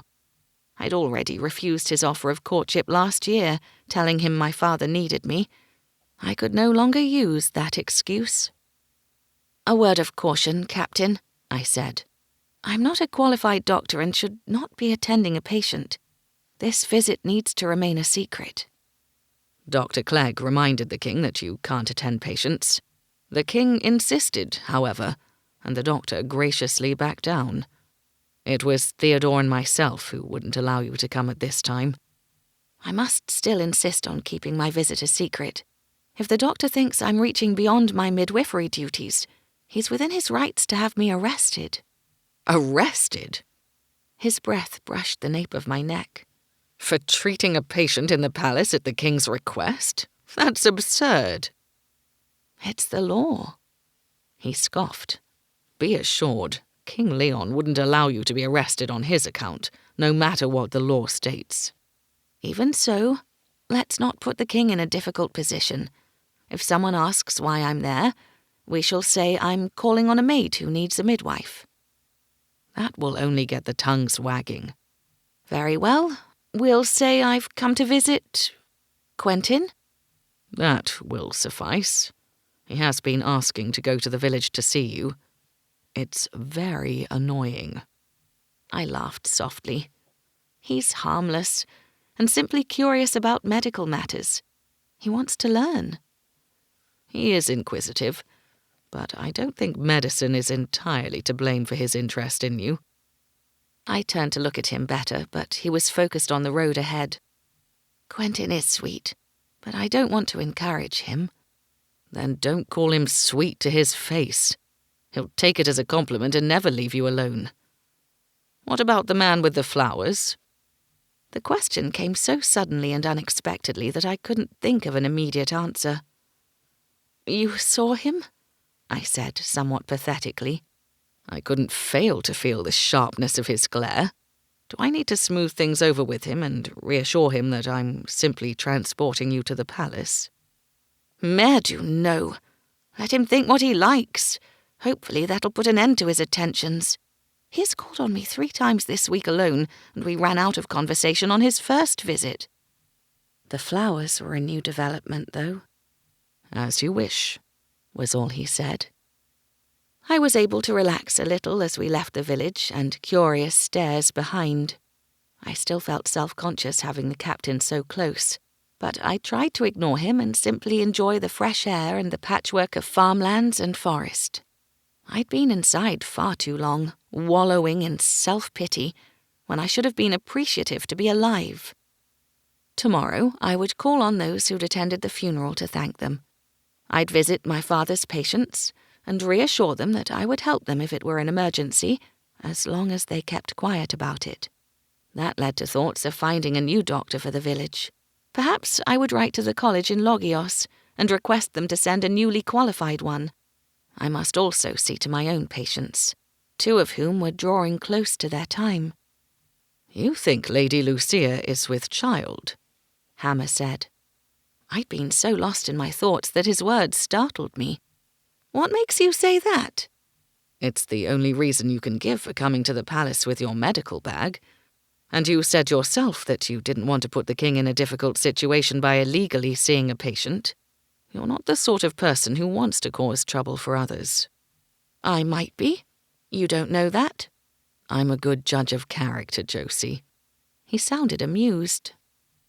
Our arrival at the palace earned us a few raised brows and curious stares from the other servants, but mostly they were too busy going about their work to notice. Indeed, it was the palace servants and not the visiting ones who took the most interest. I felt their gazes on me even after we passed by. Unlike Miranda's rooms, there were no guards posted in the corridor outside Lady Lucia's. Like Miranda, she was housed on the first floor in a sizable bedroom, but she did not have her own sitting room. Miranda must still be the favourite. Hammer knocked on the door, and a call of, "One moment," came from the other side. It was several moments before we were invited in. The patient sat up on a large bed, her long hair cascading around her, as bright as the golden palace gates. Her skin had a good colour, and her eyes were quick as they assessed me and then Hammer. "Who are you?" asked her brother, standing beside the bed. "Miss Cully will assess Lady Lucia's condition," the captain said. "The doctor has already seen her. He has prescribed rest. You're the captain of the guards, are you not?" "Captain Hammer. If you'll come with me, sir, Miss Cully needs to see the patient alone." Lord Frederick bristled. "I'm staying with my sister." "No, sir, you are not."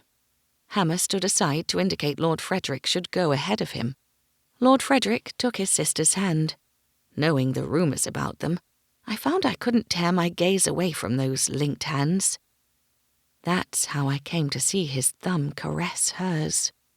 "I don't understand," he said. "Why does Miss Cully need to see my sister alone?" "Isn't Cully the name of the doctor who attended Miranda?" Lady Lucia asked. "I'm his daughter." I focused on the small dent on the tip of her otherwise fine nose, in the hope the concentration would stop any tears from welling. "My father passed away last week." That took the puff out of Lord Frederick's chest. "We're sorry for your loss, but I must protest again. You can't assume your father's role." "I don't intend to." Lady Lucia clicked her tongue and muttered, "For Merdu's sake, my brother has already told you an actual doctor has prescribed rest. I was doing just that until you two barged in. Kindly leave, or I'll inform the king that you've overstepped. I'm sure he'd be interested to learn you've been impersonating a doctor." "I am not impersonating a doctor," I said hotly. "I am doing my duty as a midwife. I have reason to believe your fainting spell was a symptom of your delicate condition." "My what?" It was blurted out with such fervour that the word delicate couldn't be applied. Her brother's jaw dropped. He turned huge eyes onto his sister. "Lucia?" he whispered. She withdrew her hand and crossed her arms. "I am not with child. Leave, Freddie, so this woman can go about her business and prove it." "Sir," Hammer prompted when Lord Frederick continued to stare at his sister. I set my pack on the dressing table and removed the jar of baby's breath salts. By the time I pocketed it, the men had left. "Lift your nightdress, my lady," I said. She clicked her tongue but did as directed. "This is a waste of time. I'm still having my monthly courses." I checked her abdomen and asked for a urine sample that she grudgingly obliged to give me. She retreated behind a privacy screen, and I studied the room while I waited. It was elegantly furnished with thick curtains and rug. The view over the gardens was similar to the one afforded Lady Miranda. I looked out, then returned to the opposite side of the bed. Something poking out from beneath the valance caught my eye. I knelt down and lifted the blue silk brocade to get a better look. A pair of men's shoes had been neatly placed under the bed, alongside a folded shirt and pants. "What are you doing?" Lady Lucia snapped. Chapter 11. "You prying little wretch!" Lady Lucia snapped. "How dare you spy on me?" "I'm not spying," I said, surreptitiously removing the jar of baby's breath salts from my pocket as I stood. "I dropped this on the floor. It rolled under the bed." Her nostrils flared and her eyes narrowed, turning her from beautiful to deadly in a moment. I eyed the chamber pot in her hands in case she decided to throw it at me.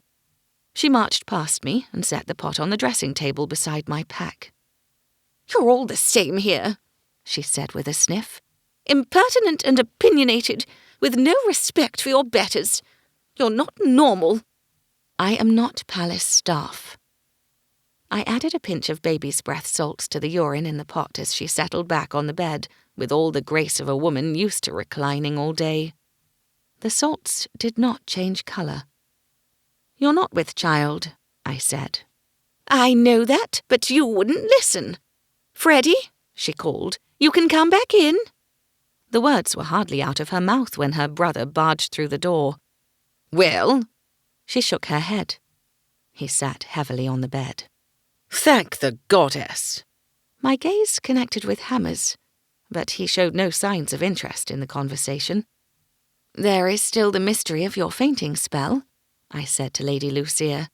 "Can you describe how you felt?" "I am not speaking to you about it," she said. "The doctor has already seen me." "She was hot, that's all," Lord Frederick said, rising once more. He really was quite handsome, but in an elegant, fine-boned way. He was all golden hair and coltish limbs, with eyes that matched his sister's for quickness. "She's fine now." "I'll inform the king," Hammer said. "The doctor already has." "Wait, Captain." Lady Lucia sank back against the pillows and arranged her hair around her shoulders. "Tell the king I am still feeling poorly. His company would cheer me enormously, and my health will benefit from his presence. Please suggest that he join me here instead of taking a turn about the gardens." Her brother squeezed her hand, but she either didn't notice or pretended not to. Hammer bowed, then asked if I was ready to leave. Without being able to ask more questions, there was no point in staying. I had all the answers I needed anyway. "Don't say a thing yet," Hammer said, before I could speak in the corridor outside Lady Lucia's room. "We'll talk in Balthazar's office." The Master of the Palace's office was situated in the northern wing, close to the garrison, or possibly a little away from it. Perhaps. It was certainly on the ground level, that much I knew. Like the garrison, it was a room with a function other than decorative. The desk was covered with paperwork, ledgers and books, and there were more on a set of shelves. A coloured map of the palace and its grounds covered an entire wall. The detail was very fine, with each of the outbuildings and gardens labelled in neat script.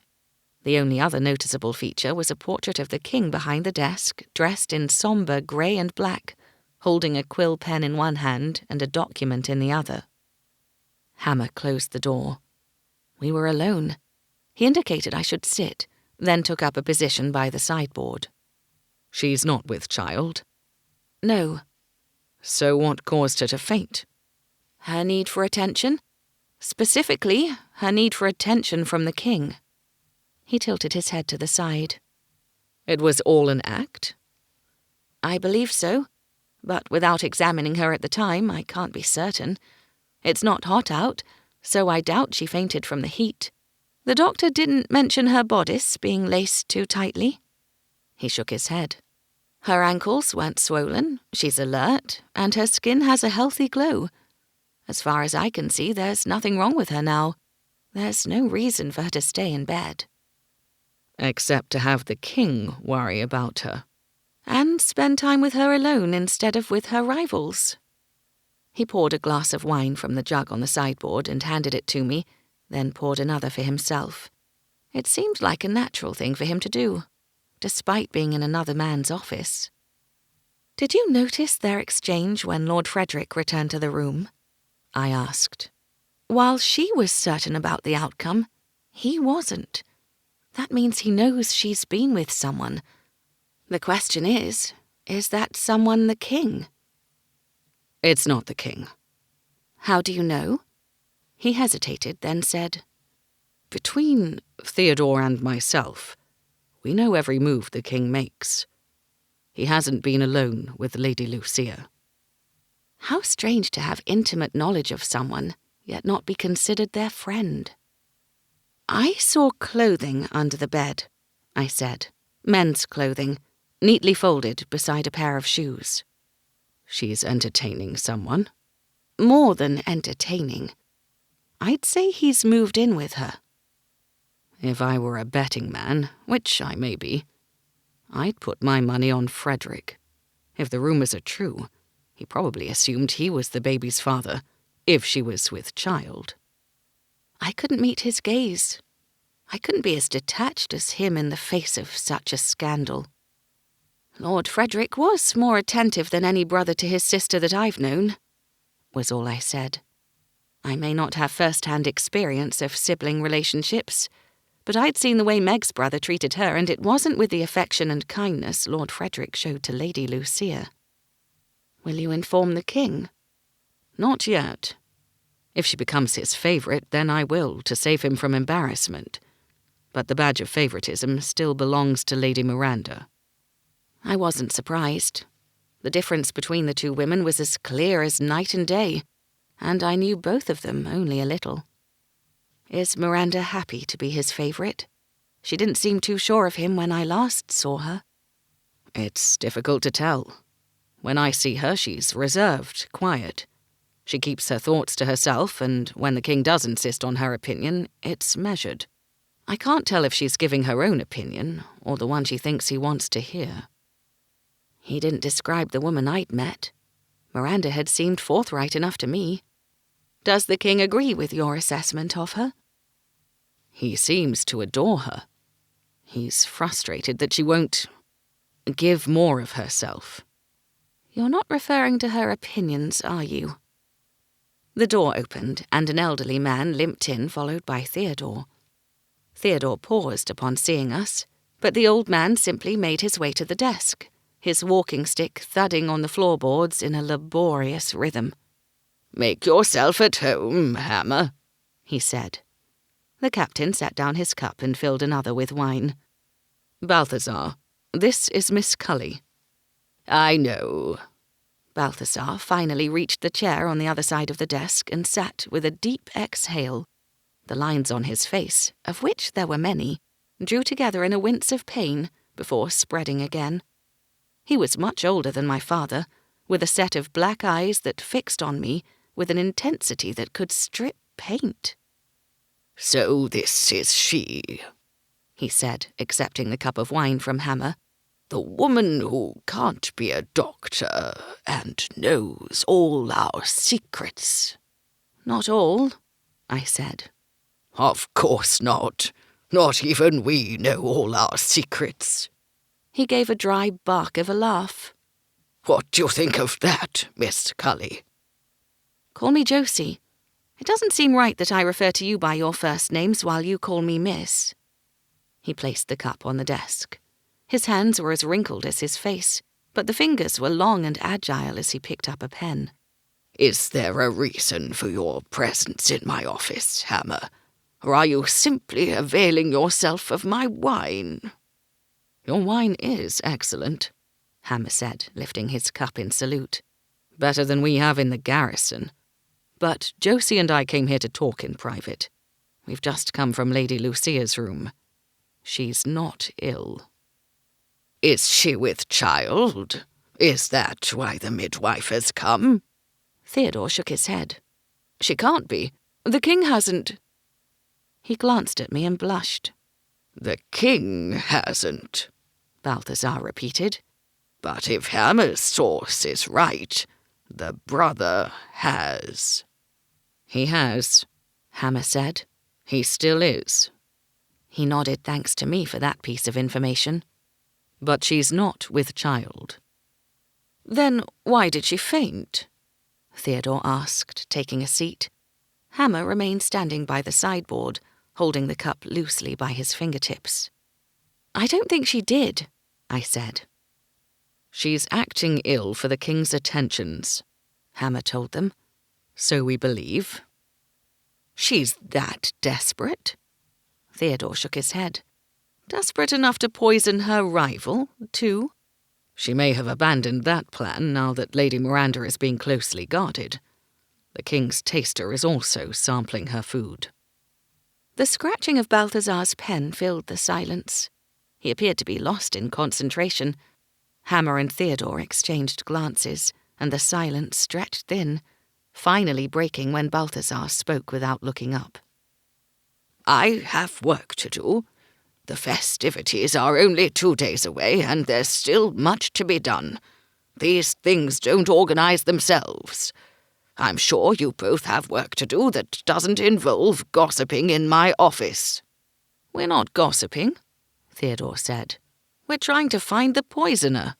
Balthazar finally looked up from his ledger.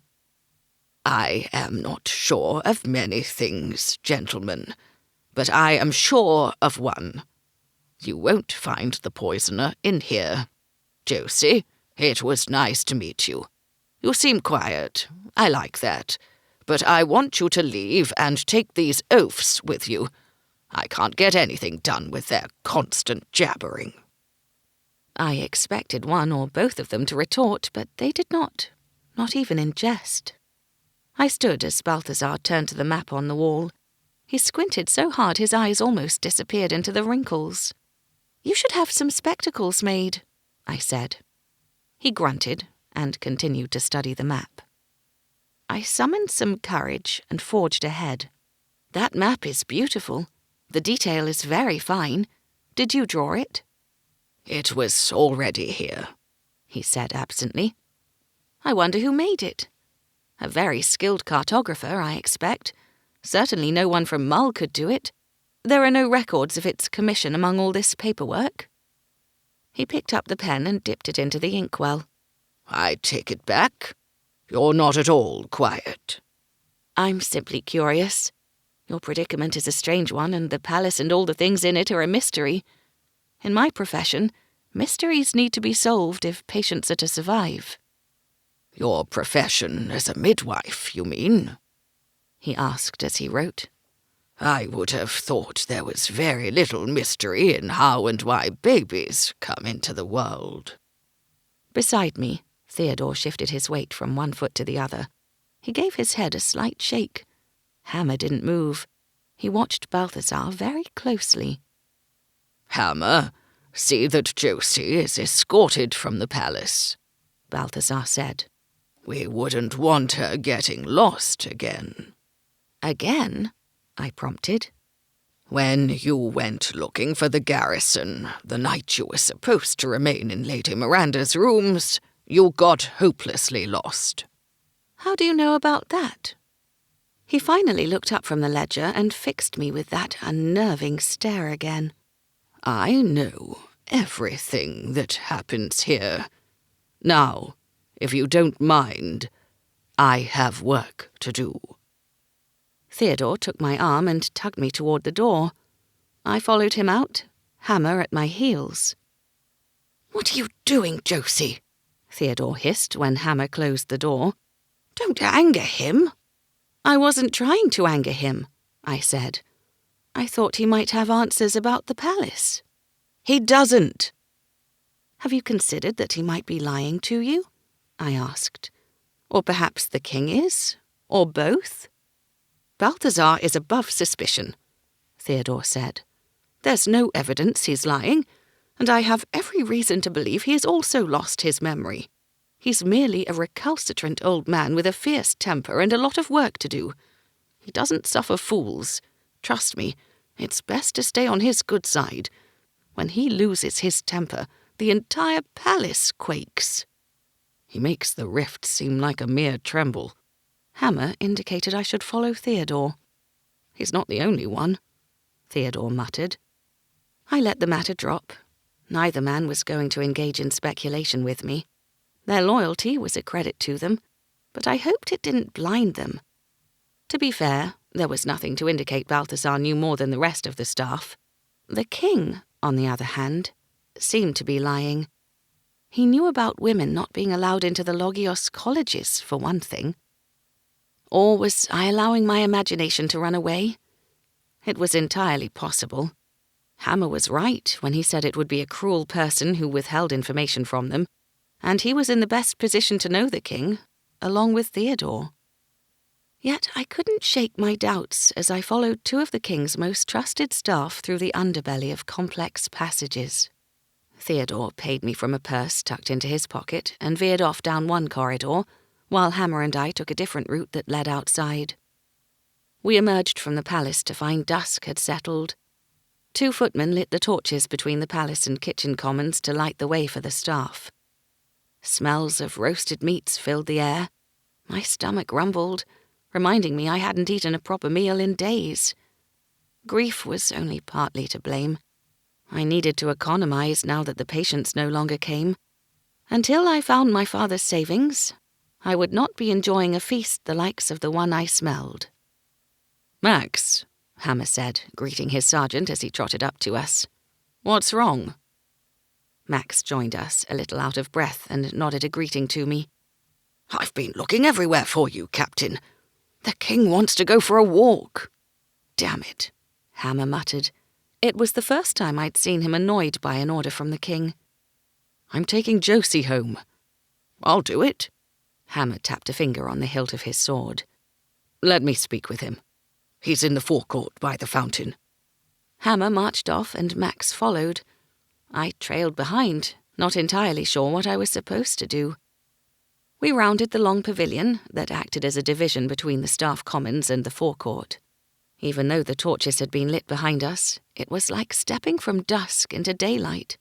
Dozens upon dozens of torches blazed around the forecourt perimeter and on every balcony, their flames picking out the gold on the balustrades. Looking at the palace, bathed in a golden glow, it was easy to believe why rumors of magic hadn't abated. It was a breathtaking spectacle, the likes of which I'd never imagined. The cluster of ladies and gentlemen near the fountain acted as a beacon to the king's location. Some were in conversation with him, Others simply seemed to be hovering in the hopes he'd noticed them. As we drew closer, I recognized two of the ladies in his sphere, Miranda and Lady Violet Moregrave. Hammer strode up to them and bowed to the king. "Sire." "There you are, Captain," His Majesty said. "I've been waiting for you." He held out a hand to Miranda. "Shall we?" "One moment, sire," Hammer said. "A word, please." A flicker of panic passed over the king's face. They moved away from the nobles toward us, close enough for me to hear the worry in the king's voice when he asked Hammer if something had happened. "Miss Cully came to the palace to check on Lady Lucia," Hammer told him. The king looked at me. "Is she all right, Miss Cully?" "There appears to be nothing wrong with her now," I said as I curtsied. "Whatever caused her to faint has passed, but Dr. Clegg advised her to rest." "Then rest she shall have. Is that all, Hammer?" "I was about to escort Miss Cully home. It's growing dark and she should not go alone." "That hardly requires your personal attention. One of your men can do it. Max?" Max bowed. "Yes, sire." "Take Miss Cully to wherever she wishes to go. I can't spare the captain." He cast a glance over his shoulder at the two ladies. They curtsied in unison, like puppets on a string. Miranda lowered her gaze, but Lady Moregrave did not. She gave the king a coy smile. "Miss Cully has just suffered the recent loss of her father," Hammer went on. His voice sounded strained to me, but the king gave no indication he heard it. "She shouldn't enter the house alone at night, and Max can do it, Hammer. He's built like an ox. No one will dare cross him." He clasped the captain's arm and leaned closer. "I understand, but my need of your protection is greater. Allowing me to go with her would show how much you appreciated her for saving Lady Miranda's life. She didn't save it, her father did." The king softened his words with a smile for me. "You were an excellent assistant, Miss Cully, and I ordinarily would allow the captain to take you home, but not today. It's a fine evening, and Lady Miranda would like to take a turn around the gardens. You understand, I'm sure." "Of course," I said, curtsying again. He smiled. "Good." He went to walk off, but stopped.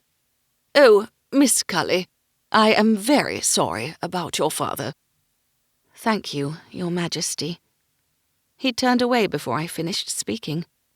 Hammer watched him go with a glare so icy, I thought the king might shiver. "Captain," Max asked, "your orders?" How curious that he didn't follow the king's orders without question, but waited for his captain's.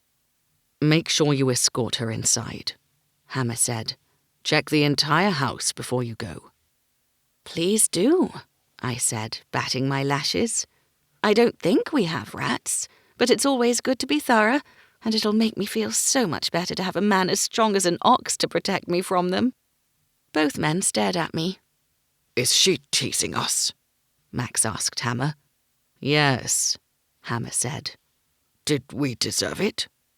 "I have no idea, but I think if we ignore her, she'll stop." Max frowned at his captain. "I can't ignore her. I have to take her home." Hammer's short laugh came from the depths of his chest and caused Max's frown to deepen. Hammer clapped his sergeant on the shoulder, then joined the king. Max offered to take my pack, and we were about to walk off when Miranda broke away from the group. "Josie," she said, clasping my hand in both of hers. "I overheard the exchange. I wasn't aware of your father's passing. I am deeply sorry for your loss." The shine in her eyes produced a response from my own, and tears welled again. "I owe him my life. If there's anything I can do for you, please just ask." "Thank you, my lady." "Miranda, remember?" She smiled, then kissed my cheek. She smelled of spring flowers. I hoped I didn't smell of baby's breath salts and Lady Lucia's urine. She rejoined the king, and they walked slowly toward the palace's main entrance to reach the formal gardens on the other side. Lady Violet Moregrave walked on his left, laughing at something he said. Behind them, Hammer kept pace, and behind him, Several more nobles followed. It was quite the procession. Max sent one of the guards roaming the forecourt to organise transport for me. The guard passed Quentin coming through the front gate with 2 others. Quentin spotted us and grinned. Then his grin vanished. He hugged me wordlessly. I felt his sob ripple through his body.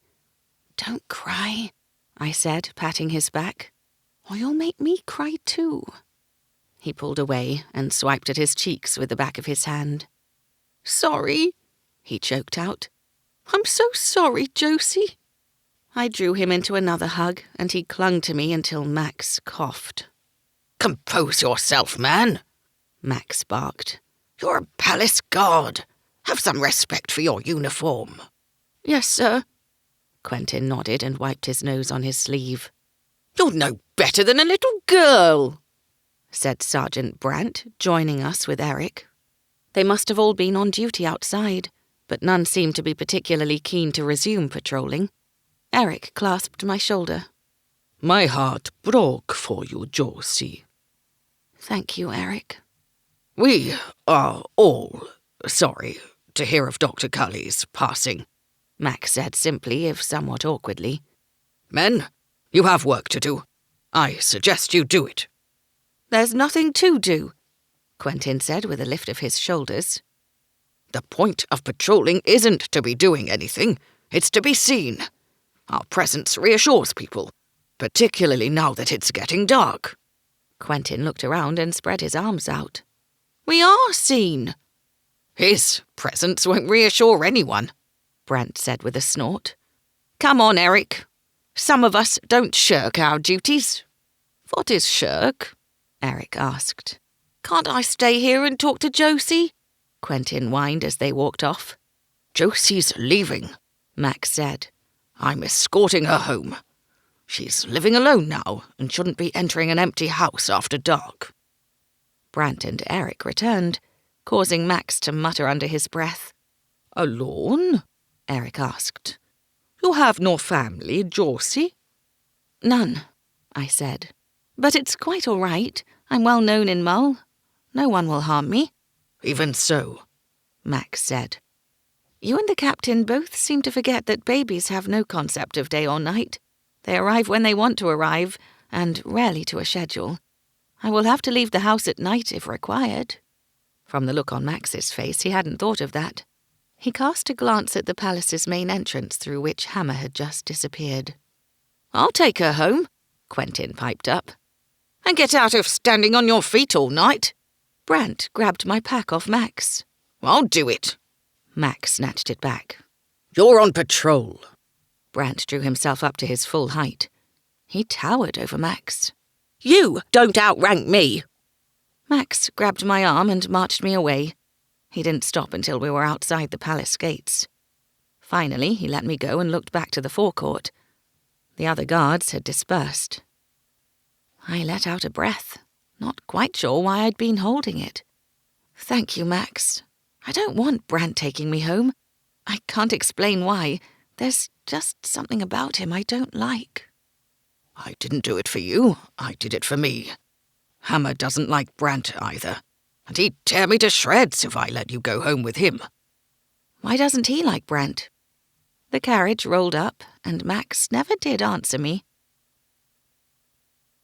I spent the following morning checking on the 2 expectant mothers closest to their due date, then returned home via the market. The money from my previous day's visit to the palace bought enough food to last several days, but there was little left over. I resolved to spend the afternoon searching for the savings my father always spoke about. My plans changed when I arrived home to see a palace carriage waiting at the front of my house and Eric giving one of my neighbour's children a ride on his shoulders. The girls squealed with delight and clung to his thick ropes of hair as if they were reins. "Perhaps you should be working in the schoolroom, not the garrison," I said, smiling. He crouched, and the girl slid down his back to the ground. "Good horsey," she said, tugging his hair, then running off to her mother, who scowled in the doorway. "The mother is angry," he said heavily. "She's probably a little worried about you. She wouldn't have seen a marginer before, and you're very big." "Big is not scary." Are you sure? Have you never met anyone bigger than yourself? I do not know. Oh, right, you don't remember. Sorry. I indicated the carriage. Is everything all right at the palace? A dog is dead. I wasn't sure if I'd heard him correctly and asked him to repeat it. He placed his hands in front of him like paws, stuck out his tongue and panted. He followed up the pantomime with a bark. I hadn't misheard then. Come, Josie. Come to palace. But why?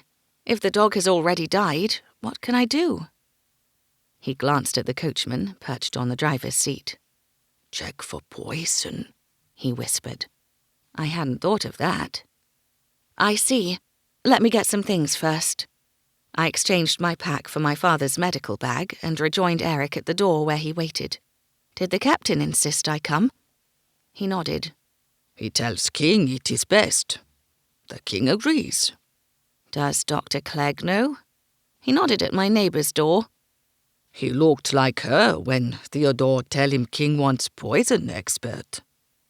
Hopefully, since it was a dog and not a person, I couldn't be fined for giving medical advice. I wasn't entirely sure of the extent of the law. If the king sent for me, then I ought to be safe, the dog notwithstanding. Instead of taking me to the palace gate, the carriage stopped at the stables on the long approach road.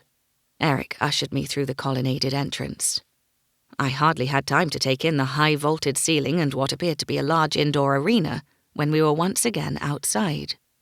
Eric strode across the courtyard, unconcerned by the dozens of horses being put through their paces under the watchful eye of the stable staff.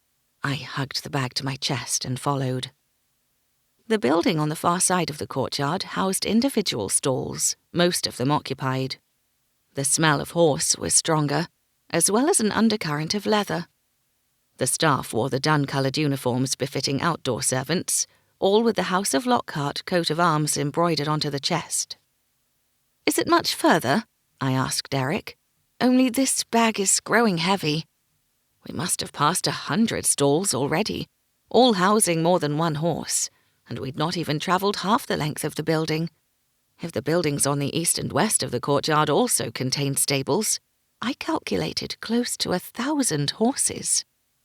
Eric took the bag from me, then continued on until he reached the last stall. A guard on duty by the door nodded at Eric, then left.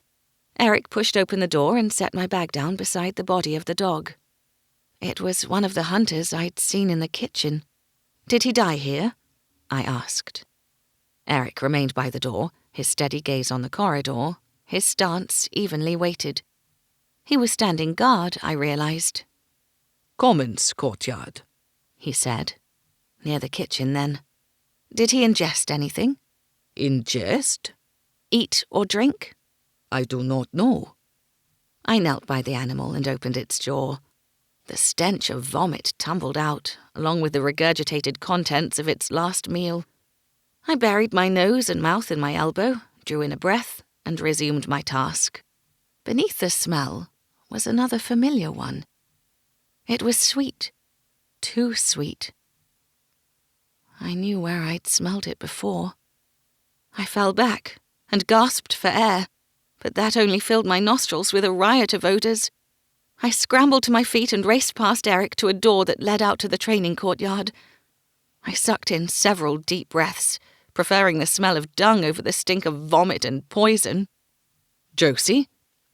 I recognised Hammer's voice and looked to see him and Quentin striding toward me. "Josie, are you unwell?" I put a hand to my rapidly beating chest. It felt tight, my face hot. I nodded to reassure him, but couldn't yet form the words to speak. Hammer's face appeared before mine, very close. He peered into my eyes and pushed back the hair from my forehead. His action was gentle, but his hands were rough from the calluses. "You're flushed," he said. "Quentin, fetch a cup of water and a damp cloth. Eric, return to your post." I closed my eyes as they ran off and concentrated on my breathing instead of the captain's worried eyes. A firm hand gripped my elbow, and an arm circled my waist. "Sit down out of the sun." Hammer directed me to a bench under the eaves and crouched before me. You shouldn't have come if you're unwell. I'm not unwell. Quentin returned and handed me a cup of water. I drank it all. Eric said you ran out of the stall, he said. Do you feel sick? Hammer took the cloth from him and sat beside me. He pressed the cloth to my forehead, then against the back of my neck. It was blessedly cool. Neither man pressed me for an explanation, but the worry did not leave their faces. I did feel sick, I told them, but not from an illness. The smell coming from that dog's mouth was vile, Quentin filled in. Familiar. I noticed it in my father's room the day he died. Silence. Then Quentin swore. The pressure of the cloth on my neck eased. I lifted my gaze to Hammer's. His eyes were huge. I'd managed to shock him. You think he was poisoned? He asked. I nodded. I'm certain of it. Chapter 12. Did you find evidence of poisoning on your father's body? Hammer asked. I shook my head. The dog and Lady Miranda vomited, but there was no sign of discharge from my father's mouth or nose.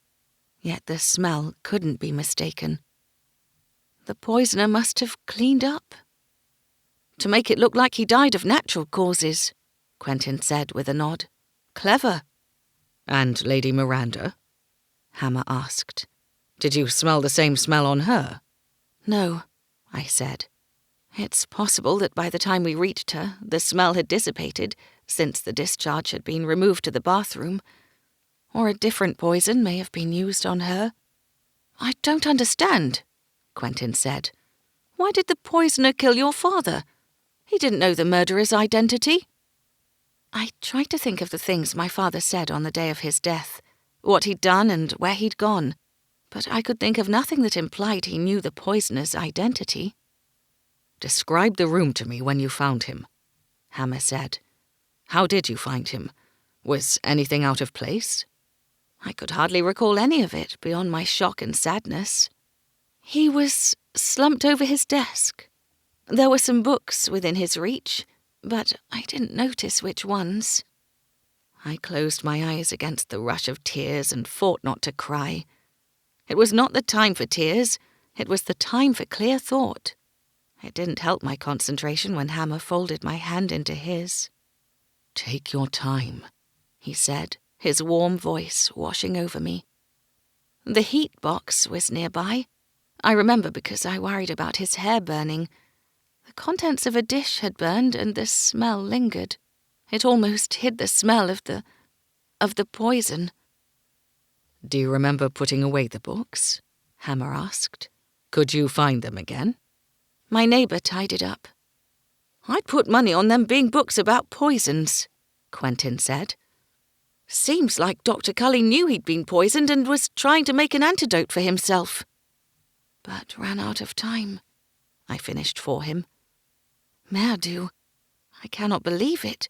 My father was poisoned, but why? He must have learned something that could identify the poisoner, Hammer said. Did he act differently that day? Did he seem anxious? He was always anxious lately, but even more so after Lady Miranda was poisoned. I blinked watery eyes at him. He knew even then, didn't he? He knew who poisoned her, but he didn't say. Why wouldn't he tell you? Perhaps he only suspected and didn't want to accuse anyone without proof. Even so, he should have mentioned his concerns to you. I cannot believe he would withhold something so important. He had a daughter to protect and a livelihood. He wouldn't want to jeopardize either for people he didn't know. I thought back to the day I'd gone out to meet Hammer at Half Moon Cove and come back to find my father dead. The strangeness of that day was etched into my soul, a memory that would be with me forever. I'd been happy seeing Hammer on the beach and sickened by the scars on his back, then overwhelmed by immense sorrow upon finding my father. It was difficult to wade through the tumult of emotions to remember the conversations I'd shared with father. He went out that afternoon, I said, That I do remember. He didn't take his medical bag and wouldn't tell me where he was going. You think he confronted the killer? Quentin asked. It doesn't seem like something he would do. He was a cautious man, full of fear. With good reason, it would seem. His heart had been bothering him. But now, I wonder if that was a clue as to the type of poison that was used on him. A small sob escaped, and I lowered my head. It would mean he'd been poisoned more than once, or perhaps that it was slow acting. I wish I knew more. I felt woefully unqualified. Hammer put his arm around me and drew me into a hug, his chin resting on the top of my head, his thigh against mine. The only man I'd been this close to before was my father. It should have been thrilling and exciting, but I simply felt comfortable. "Captain," came a raspy, deep voice. "I need that stole." Hammer's arm retreated, and he stood to address a man with a pointed grey beard and ginger hair. Quentin took his place on the seat beside me. "Grand Equerry," he whispered. "He's in charge of the stables." "You'll have the stall back soon," Hammer said to the Grand Equerry. "Miss Cully, do you need to look at the body again?" "I want to collect samples of the discharge," I said, rising. He nodded. The Grand Equerry wrinkled his nose. "Why? What's this about?" "Your stall will be available again soon," Hammer told him. "Miss Cully, if you please." I walked with him back inside, Quentin following. "You're going to test the discharge?" Hammer asked me as we approached Eric on guard by the stall. "I'd like to create an antidote for the poison in case the poisoner uses it again. To do that, I need to identify the type of poison first. It could take some time, though, without Father's guidance." "I'll help," Quentin piped up. "I can leave with her now and act as her escort, Captain." "You will not be her escort," Hammer said. "I will." Eric smirked at Quentin. "You can assist Josie with her tests this afternoon," Hammer went on. "Ha!" Quentin barked in Eric's direction. "You only help her because you are not good guard like me," Eric said. Quentin flicked dust off Eric's sleeve and smiled up at the marginer. "Or because I am not going to worry Josie's neighbours when I'm left alone with her." Eric frowned. "I do not frighten all." He tapped his chest. "Not when I am horsey." "Horsey? Have you lost your mind as well as your memory?" I used a knife to scrape some of the contents from the dog's mouth into a jar. Hopefully it would be enough. Hammer signalled for Eric to wrap the poor animal in a hessian cloth and remove it. "I'll have a carriage prepared for you, Josie." "And me," Quentin said. "You'll ride. You need the practice." The three of us crossed the courtyard and returned to the avenue, only to be hailed by the king, alighting from a sedan chair carried by two of the burliest men I'd ever seen. No less than a dozen sedan chairs stopped behind him, and their passengers stepped out. Miranda waved at me. I curtsied. "Captain Hammer, just the man I needed to see." His Majesty approached us, but he only had eyes for Hammer. It was as if I weren't even there. "How can I help you, sire?" Hammer said. The king checked that none of the other nobles were nearby. He didn't seem to care that Quentin and I could overhear him. "I need to go hunting." "You hate hunting?" "Yes, but it's necessary. The gentlemen need some sport, and the ladies—" He heaved a sigh. "The ladies are at each other's throats. They need constant entertainment or they'll snap one another's heads off. There's only so much theatre, opera, and card games one can take. Balthazar convinced me that a hunt will tire them out. He sent the Grand Huntsman and Grand Equerry a message to prepare horses, dogs, and whatever else we need. But I need you." "I'm busy at present," Hammer said. The king bristled. "You are not too busy to obey your king's orders." "I'll have 6 of my men accompany you. 6 of them are better than 1 of me." The king turned his ear to Hammer, as if he'd not heard correctly. "Are you defying me, Captain?" You do recall what happens to people who refuse my order?" Hammer's fists closed at his sides, but he otherwise didn't move a muscle.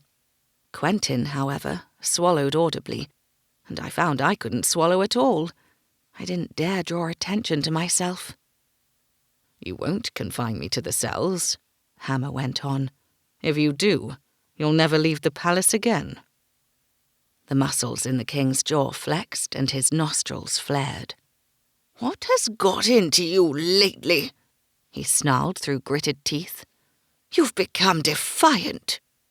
Hammer simply stood like an impenetrable tower, looking down on his surroundings with cool indifference. He must be very sure of his value to the king to defy him like this. "I'm doing my job," Hammer said. "The poisoner has attacked again." "What?" the king exploded. "Why didn't you say? Who has been poisoned?" "A dog. It's dead. I didn't mention it because I didn't want to alarm you." Hammer's gaze slid to the cluster of nobles who'd all looked up upon the king's outburst. "I don't want to alarm anyone." "You should have mentioned it to me." "I'm mentioning it now, sire, after only just learning that it was indeed poison that killed the dog. Miss Cully confirmed my suspicions." The king looked at me for the first time. "I see. Do you have an antidote for this poison, Miss Cully?" "I'm returning home to make one now, Your Majesty." He pressed a hand to his stomach. He looked a little pale, but I resisted asking him how he felt. "Good. Say that she has everything she needs, Captain. Hopefully, this latest development will speed up your investigation. It's taking far too long to bring the culprit to justice. What have you been doing all this time anyway?" "Gathering evidence," Hammer said. "Gather faster." "It's not as easy as that," I said, immediately biting the inside of my cheek. "Hey, Leah, why couldn't I keep my mouth shut?" The king slowly turned his icy glare onto me. "You have something to say, Miss Cully?" I cleared my throat. I'd already dug a hole for myself. Now I had to climb out of it with as much dignity as I could without making it deeper. "The captain is working as hard as he can, sire. I may not know him well, but I do know he won't allow the poisoner a moment of freedom if he can help it. When you employed Hammer as the captain of your guards, you chose well." There. Hopefully giving him some credit would make amends for my loose tongue. The king's features softened. He grunted a laugh. "It seems you have another admirer, Captain." He looked to his nobles, now watching with interest. "On second thought, I don't think I'll be needing your services, Captain. A hunt in the open with weapons seems like a bad idea, given the circumstances." "Very wise," Hammer said. "Ride alongside my chair back to the palace." Hammer bowed. "Yes, sire." The king strolled to the sedan chairs and gave the nobles the news that he no longer wished to hunt. It was initially met with long faces that quickly lifted as they realized it was in their best interests to think the king's decision to stay indoors was precisely what they wished too. A discussion of the weather ensued. Hammer signaled to a groom to bring him a horse. "Wait for me here in the stables, Josie.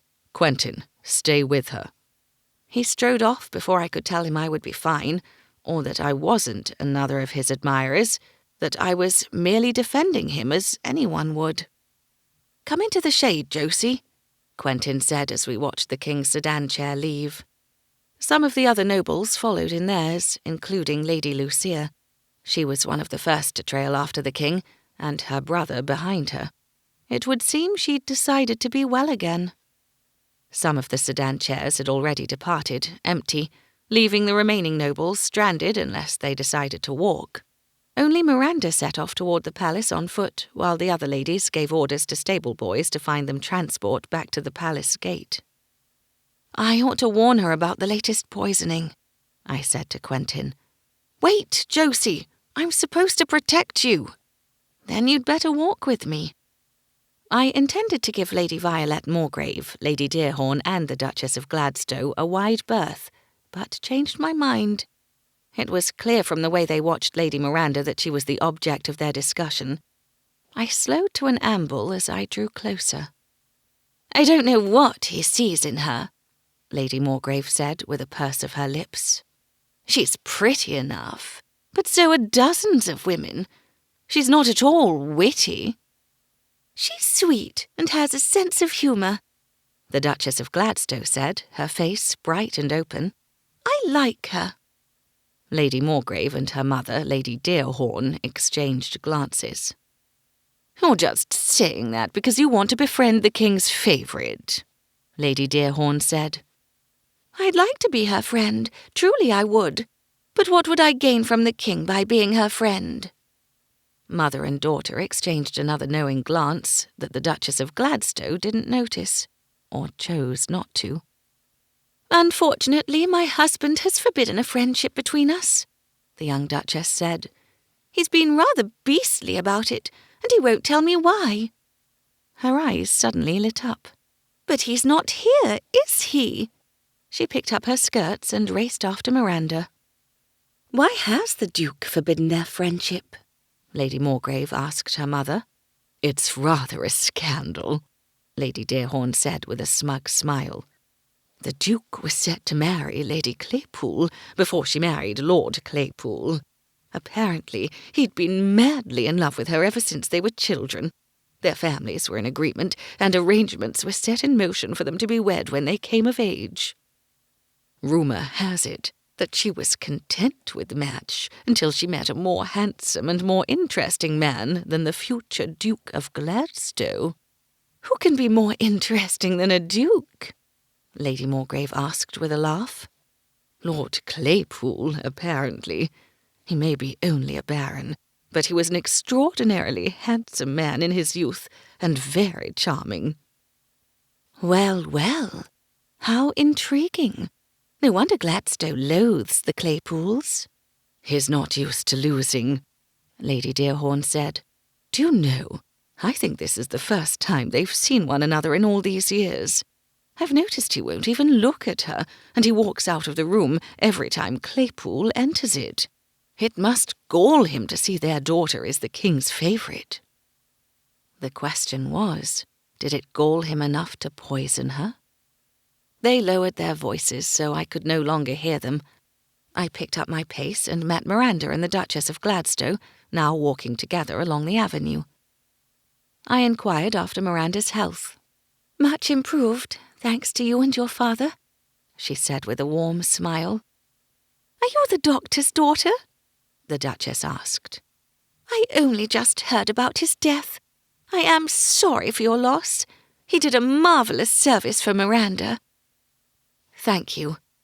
As much as I wanted to ask Miranda if she was more enamoured of the King now, I couldn't with the Duchess here. "His Majesty seems very attentive," I said instead. We all gazed up the avenue to where the King's sedan chair made swift progress toward the palace. "Not attentive enough to offer me his chair." Miranda didn't seem all that perturbed by his lack of consideration. Indeed, she sounded a little relieved. "Why did he rush off like that?" the Duchess asked. I merely shrugged. I changed my mind about warning them. It was for Hammer to decide if Miranda needed to be told about the dog. The Duchess linked her arm with Miranda's. "I wonder if the hunt will go ahead," she said. "I do hope so. I adore riding. Don't you, Miranda?" It wasn't until we arrived at my house that I had a chance to tell Hammer what Lady Dearhorn had said to Lady Morgrave about the Gladstow-Claypool rivalry. He thanked me for the information, but gave no sign that he found it important. "Do you plan on telling Miranda and the others about this latest poisoning?" I asked as I unlocked the door. "The King said he'll warn her the danger is not over," he said. "He doesn't want anyone else told for fear of panic." I wasn't sure if that was wise, but kept my mouth shut. Palace security was Hammer's responsibility. If he thought the King was wrong, I no longer had any doubt that he'd tell him so. The King's threats didn't seem to perturb him.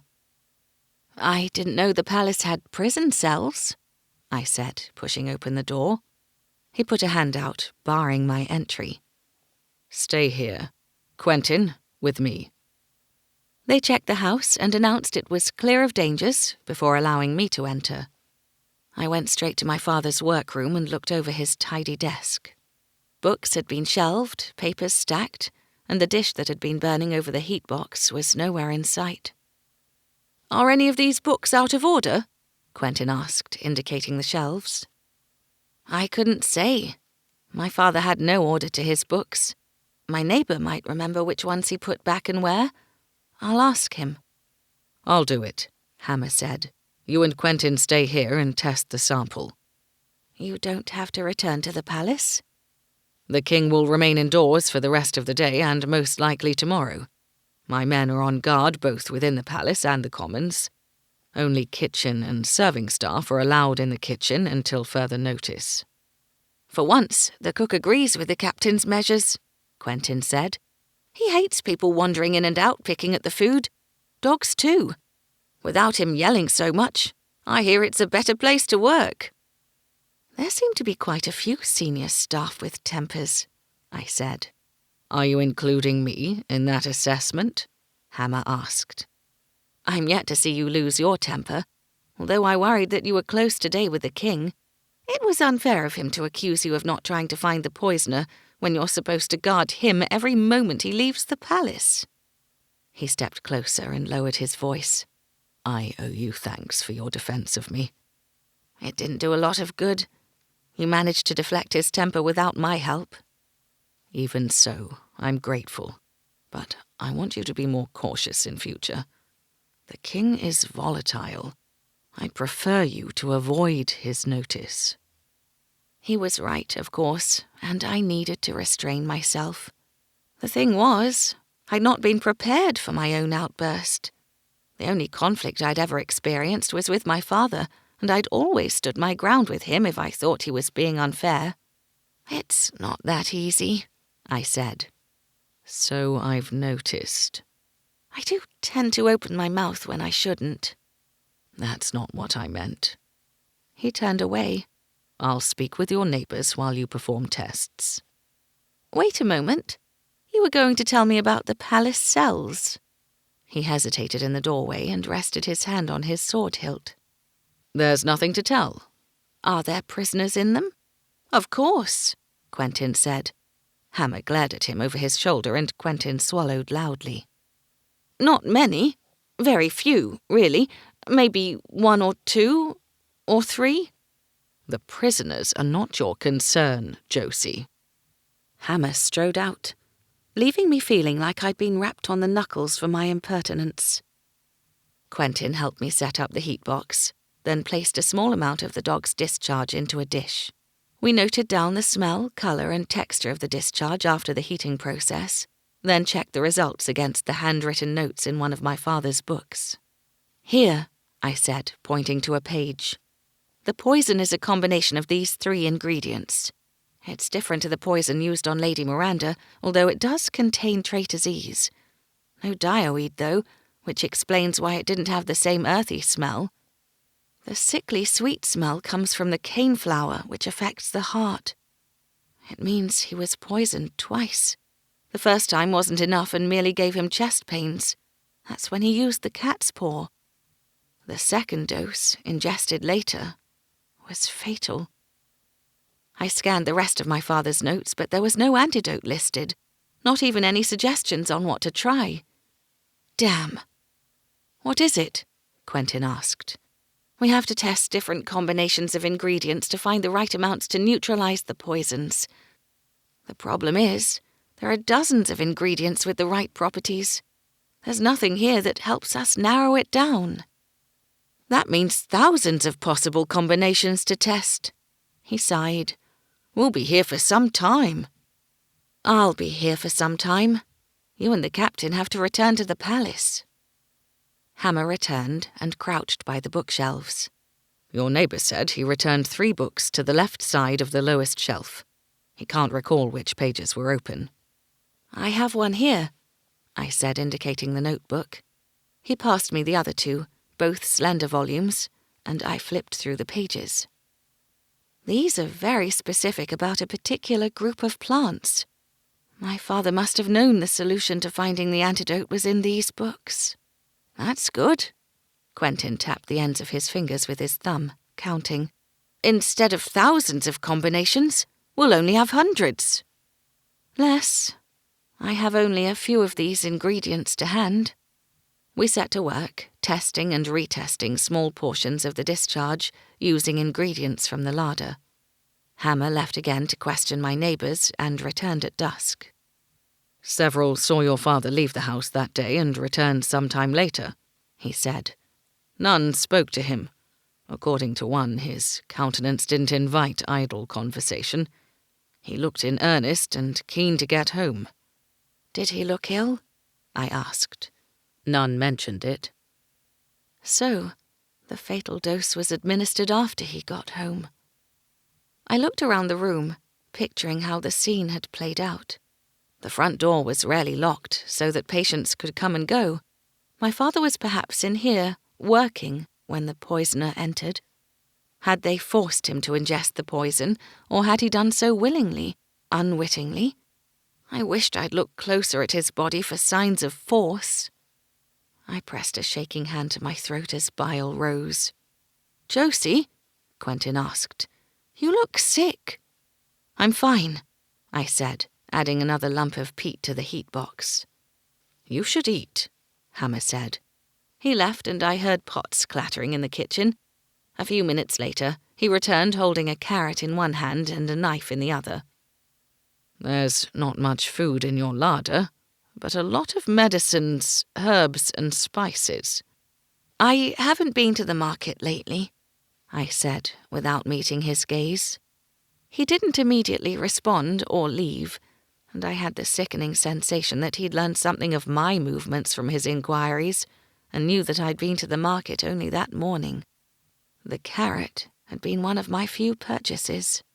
"Josie, if it's about money—" "It's not."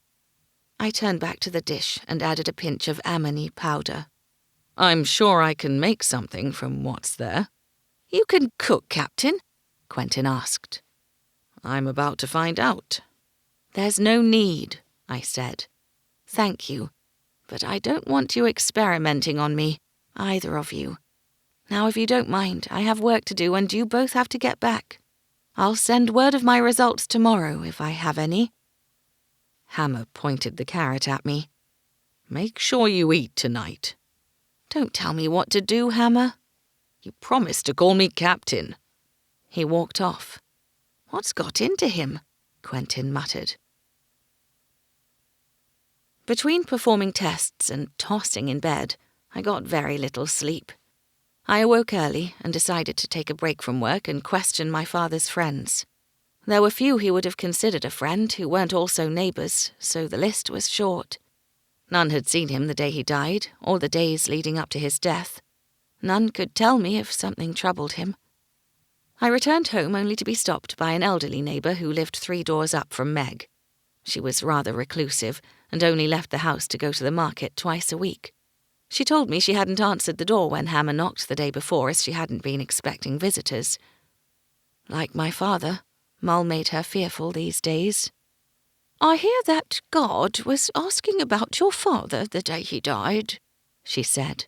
"I should have spoken to him yesterday, but—" She shrugged. "I saw someone go to your house that day, Josie. I was sitting in my window here, and I saw your father come home. Then someone else came. I couldn't see his face," she went on. "He wore a long cloak with a hood. Nobody wears a cloak in this weather unless he's up to no good." "He?" "Figure of speech. I couldn't see what they wore under the cloak." She invited me in for refreshments and a longer chat, but I declined. "I have work to do. Thank you for the information. I'll see the captain gets it." "Why does he want to know, anyway? Didn't your father die of a heart problem?" "Probably." I didn't want to worry her. If she thought a poisoner was targeting respectable citizens, she would never leave her house. I finally had a breakthrough with my tests in the early afternoon, and immediately set out for the palace on foot. The road was busier than usual, and I hitched a ride on a cart laden with crates full of ribbons and flowers. The driver told me it was for the revels the following night. I hopped off at the gate, and he continued on to the service entrance further along. The guards on duty recognized me. One of them escorted me to the garrison, but Hammer wasn't there. Sergeant Brant sent a young guard to fetch him, while the other returned to his post at the gate. I was left alone with Brant. He sat at the table, hunkered over a slab of bread that he tore apart with thick fingers. He pushed another chair out with his booted foot. "Sit." I sat and pulled my medical bag onto my lap. He watched me as he shoved bread into his mouth until no more could fit, then wiped his mouth with the back of his hand. His stare was so unnerving that I had to look away, yet I could still feel his gaze roaming over me. My skin prickled with the heat of it. "Hammer says we were whipped." His voice startled me. I hadn't expected him to address me, let alone about something so personal. "It's my professional opinion that you were," I said. "Professional opinion?" He scoffed. "You're not a fucking doctor." I didn't bother answering. Men like him didn't want to hear reason and truth. He tapped his chest. "I wasn't whipped. Nobody would dare." I hugged my bag tighter. "Got any ideas why we can't remember yet?" he asked. "How can I, when I'm not a doctor?" He pushed to his feet, scraping the chair legs across the bare floor. "You've got a mouth on you. Lucky for you, I like that." He pressed his knuckles to the table and leaned forward until his face was mere inches from mine. I leaned back. He had foul breath, but I wasn't going to tell him how to get rid of it. The man didn't deserve free advice. He might also take offence, and I suspected that an offended Brant was an angry one. He refilled his cup from a jug, then filled another and handed it to me. "You look hot and bothered. Drink this." It took me a moment to recover from my surprise at his kindness, then accepted the drink. "Thank you." He crossed his arms and watched me. I felt compelled to drink it all, even though the ale was stronger than I was used to. When I finished, I glanced at the door, but it remained closed. What was taking Hammer so long? "You like him, don't you?" he asked. "Pardon?" "Don't play dumb. You like Hammer." "He seems like a good man." He leaned forward again. "I said, don't play dumb." He turned his chair around and straddled it, his forearms resting on the chair back. "Hammer warned us to not tell you about the cells." I blinked at him. I must have looked foolish because he chuckled. "Last night, he told us if you ask questions about the prisoners or the cells, we're not to tell you anything." "I see." "What do you think of that, Josie?" I don't really know." Hammer's order left me feeling a little hollow. If he could confide in me about his memory loss and the scars on his back, why not the prison cells? Who was kept there, and why? "Seems to me he doesn't trust you," Brant said. It seemed that way to me, too. "Wonder why, since you helped save Lady Miranda's life." He sniffed and wiped his nose on his sleeve. "I guess he has his reasons. And one thing I've learned about Hammer is he always knows what he's doing. He doesn't do anything without a reason. You know the other thing I learned?" He glanced at the door. "You don't cross him. Not ever. I've seen him almost kill someone from a beating. You best remember that, Josie. I don't want you getting hurt." He clamped his hand down on mine. I sprang up and darted away. "Don't." I didn't know if I'd meant to say don't touch me or don't say such things about Hammer. Perhaps both. It didn't matter. My nerves were frayed, and all I could think about was getting away from the sergeant. I rushed to the door just as it opened. Hammer filled the space. "What did he do?" he asked. "Nothing. He gave me a drink." It was the truth. Brant hadn't done anything. Touching my hand didn't count. It was hardly a threatening gesture. Yet I couldn't dislodge the cold lump of dread in the pit of my stomach. "Why do you always assume the worst of me, Captain?" Brant asked. "You forget. We're the same, you and me." Hammer's fists closed at his sides, but he didn't disagree with Brant. Why didn't he tell him they were nothing alike? "We need each other," Brant went on. "We need to trust each other. You've told us dozens of times we can only trust each other." "And not outsiders like me," his unspoken words said. "Josie, come with me," Hammer said. I slipped past him and we strode together along the corridors. I had to walk quickly to keep up with him. "Captain, you can trust me." "I know." "Then why aren't you telling me some things?" He stopped suddenly and rounded on me. "Because you shouldn't trust me." Chapter 13. "What do you mean?" I asked on a rush of breath. "Why can't I trust you?" "I don't know." He started walking again. "Captain!" "Don't, Josie. Just don't." He pushed open a door, and I realized we'd reached Balthazar's office. It seemed to be the only place we could have a private conversation. I was glad Balthazar wasn't there, however. Hammer was difficult enough to manage at the moment. I didn't want to face the cantankerous master of the palace, too. "I'm sorry," he said, closing the door behind us. "None of this is your fault. I shouldn't take it out on you." He dragged his hand through his hair and down his face. He looked exhausted. "Sit down, Captain." I poured him a cup of wine at the sideboard. "Drink. Midwife's orders." He gave me a tired smile and accepted the cup. "I have something to help you sleep tonight," I said, opening my bag. He shook his head. "I need to stay alert. There's too much going on with the festivities tomorrow night." I noticed more comings and goings on my way here. I glanced over the desk, covered with sketches and notes. The disorder reminded me of my father's desk when he was buried under work.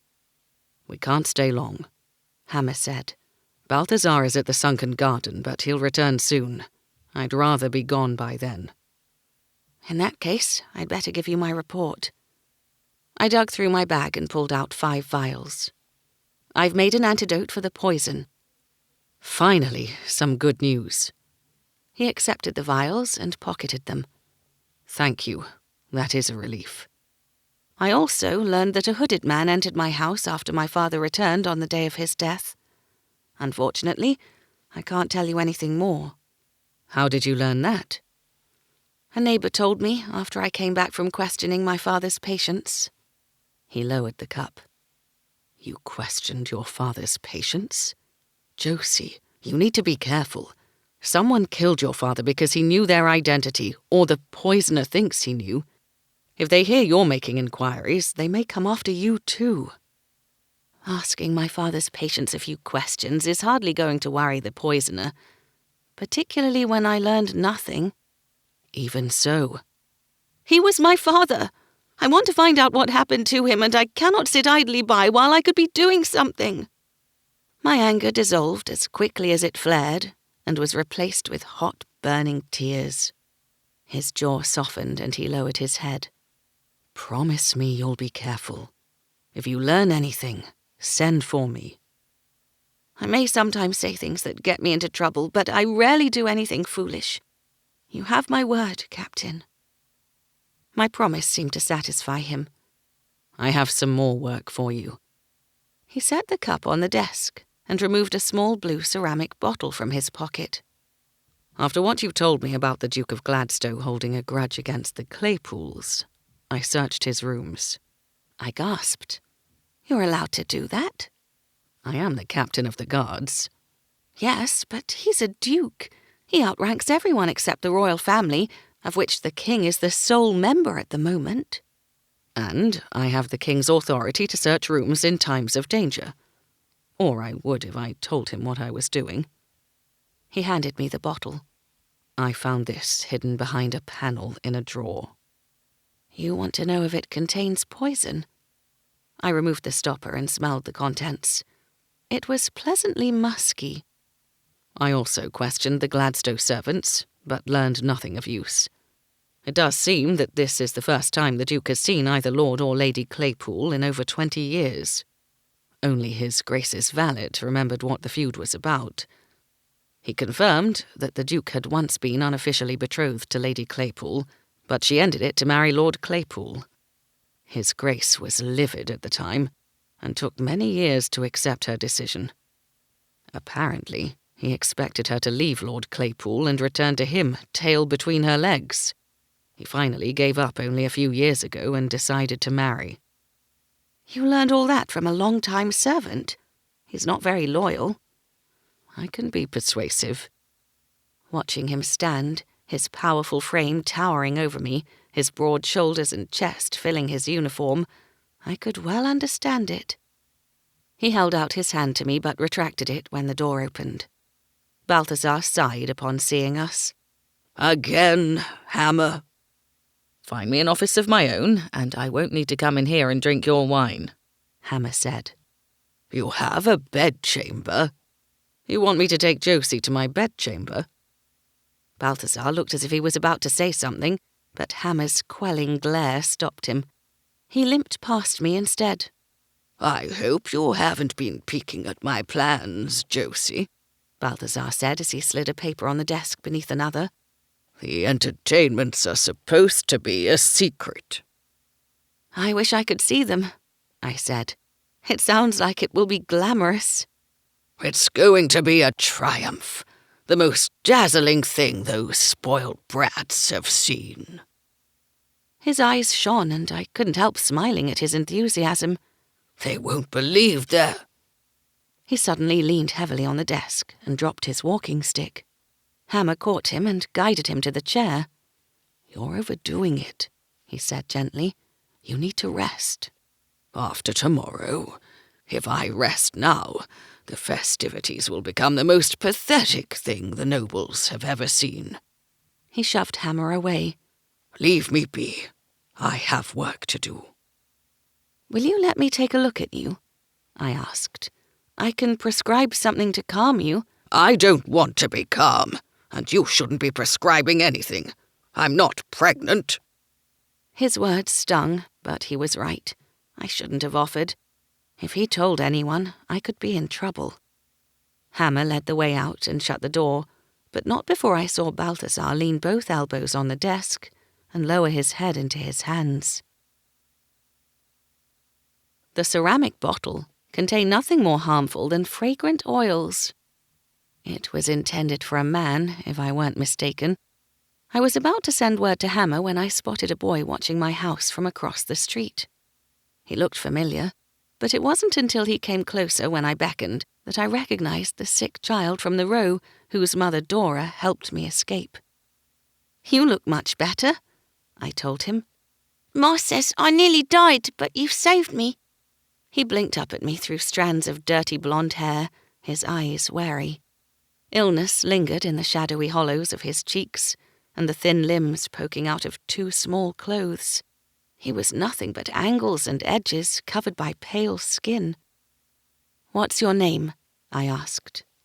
Remy. How old are you, Remy? 5, 6? He looked at me like I was stupid. 8. He was far too small for 8. Come with me. I have a task for you. He followed me into the house, only to pause just inside the door and take in his surroundings. I'd not thought it possible, but his eyes grew even wider. It was easy to forget that I lived like a queen to some people. I wrote a message for Hammer, then handed it and 2 coins to Remy. Get a ride on a cart heading to the palace. Pay the driver 1 L, save the other for the journey home. Don't pay him until he delivers you safely. Give one of the guards on duty at the gate this message and tell him it's for Captain Hammer from me. Can you remember that? He rolled his eyes. Course I can. Good.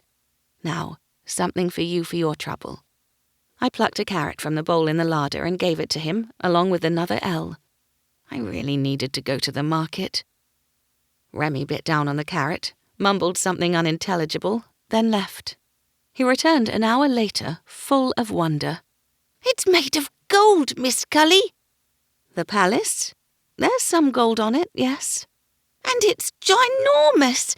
The whole row could fit in it." "Remy, the whole of Mull could fit in it. Did you deliver my message?" He nodded. "Captain Hammer came out to see me and all. He gave me this." He opened his palm to reveal another coin. "Me and Ma are going to eat like them lords and ladies tonight." "Did Captain Hammer give me a message in return?" He nodded. "He says thanks." "Is that all?" "What did you want him to say?" That was a good question. The following morning, I searched again for the savings my father had hidden, but found only dust and a dead mouse. I couldn't think where else in the house it might be. Luckily, Hammer paid me for my work testing the dog's discharge, or I'd have nothing to purchase what I needed at the market. The problem was, what I needed was food as well as supplies to replenish those I'd used in testing the poison and creating the antidote. There wouldn't be much left over. The stallholders, who'd lived in Mull for years, all passed on their sympathies, and I had a hard time keeping my tears at bay. I finally shed some when Sarah Cotter passed her baby boy to me. He was the last baby I delivered before Father's death. "We named him Tristan, after your father," she said. "Truly?" I said, trying to dash away tears on my shoulder without waking the baby. Sarah nodded. "You have friends here, Josie. Never forget that. If there's anything you need, call on me." "Thank you. Speaking of your father, my mother says she heard from her neighbour's cousin that you've been asking if anyone saw him the day he died." "It seems silly, but I'd like to know how he spent his last hours." "My husband says he saw him here that day." "At the market?" She nodded. "Apparently, he looked a little strange. That's why my Tolly noticed." "Strange how? Ill?" "Determined. Like he didn't notice anyone or anything around him except Tam's stall. He went straight there, spoke to Tam's son, then left the market without buying anything." I looked toward Tam's stall, partially hidden from view by a group of gossiping women. "Thank you, Sarah." I attempted a smile as I handed back the little sleeping bundle. "He's beautiful." I took my time buying what I needed and could afford, all the while remaining close to Tam's stall. Tam didn't appear to be working today, but his son served customers with a cheerful smile. I had to wait until the morning's shoppers dispersed and the stall keepers began to roll down the shutters on their carts. Tam's stall, like many of them, was a permanent fixture at the market, but other stall-holders wheeled their carts off-site, bringing them back in the morning and setting up all over again. When I saw that Mika Tal was alone, I approached. He greeted me with a friendly smile, only to quickly look past me. I spun around but saw only other stall-holders going about their business. "What is it, Mika?" I asked. He shook his head. If his father had done that, the bells threaded through his long black hair would have tinkled musically. Mika may have the Zemayan colouring of his father, but he was more Glansian, having lived here his entire life. He wore his hair short, without a bell in sight. "Thought someone was about to come here till they saw you. Maybe you scared him off, Josie." He winked. "Don't know why. You're the least scary person I know. You're too sweet for your own good." I smiled, all the while trying not to let my imagination run away with me. "You just caught me." He lifted the lid on a box of spice and was about to open a jar when I told him I wasn't there to purchase anything. "I want to ask you something," I said. He replaced the lid and continued to put jars and boxes away. "If you've come to ask me to a drink at the Anchor, the answer's yes." I chewed my lip. He laughed. "It was a joke, Josie. Go on, ask your question." "Did my father speak to you here the day he died?" He nodded. "I was sorry to hear of his death. Real sorry." "Thank you. I'm trying to piece together his final movements that day for my own peace of mind." He picked up a stick with a hook on the end and pulled down one of the stall's shutters. "I must have been one of the last people to see him alive. I can't believe it. He seemed fine. A little agitated, maybe. I heard he died of heart failure." Do you remember what you spoke about? Sure do, because it was a strange conversation. He asked me about Treacheries. I held my breath. And? He glanced past me, then took his time lowering the 2 remaining shutters. He emerged from the stall and lowered the final shutter. No one's supposed to know that we sell it, he whispered. It can be used in poisons, and my father doesn't want the law coming here. Turns out he was right to be cautious, with that lady at the palace getting poisoned. It was nothing to do with us, you realise. My father only sells it in small quantities to people he knows and trusts, like your father. Did my father say why he wanted it? He narrowed his gaze. To kill rats, of course. Right. We have a rat problem. So he said. Was that the first time he'd bought Treacheries from you? Must be, because he wasn't sure we sold it. He was just asking that day. I told him he had to speak to my father. He keeps it at the house, not here. Did he go and see your father afterward? He shook his head. I mentioned it when I got home, and he said the doctor didn't call on him. He shrugged. He mustn't have felt well. Sounds like he died shortly after that. Such a shame, he added with a shake of his head. What's the village going to do now? He was our only doctor. And what about you, Josie? What are you going to do now? I'm not sure.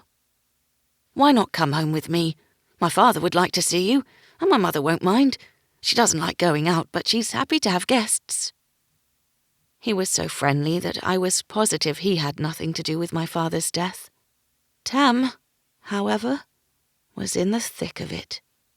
I was sure now that he'd lied to me, not only about selling Treacheries, but also about the other Zemayan he'd seen receiving the parcel at the pier. Tam was that Zemayan. He'd sold the poison to the poisoner. And he may have killed my father. I think I thanked Mika, but later I couldn't recall.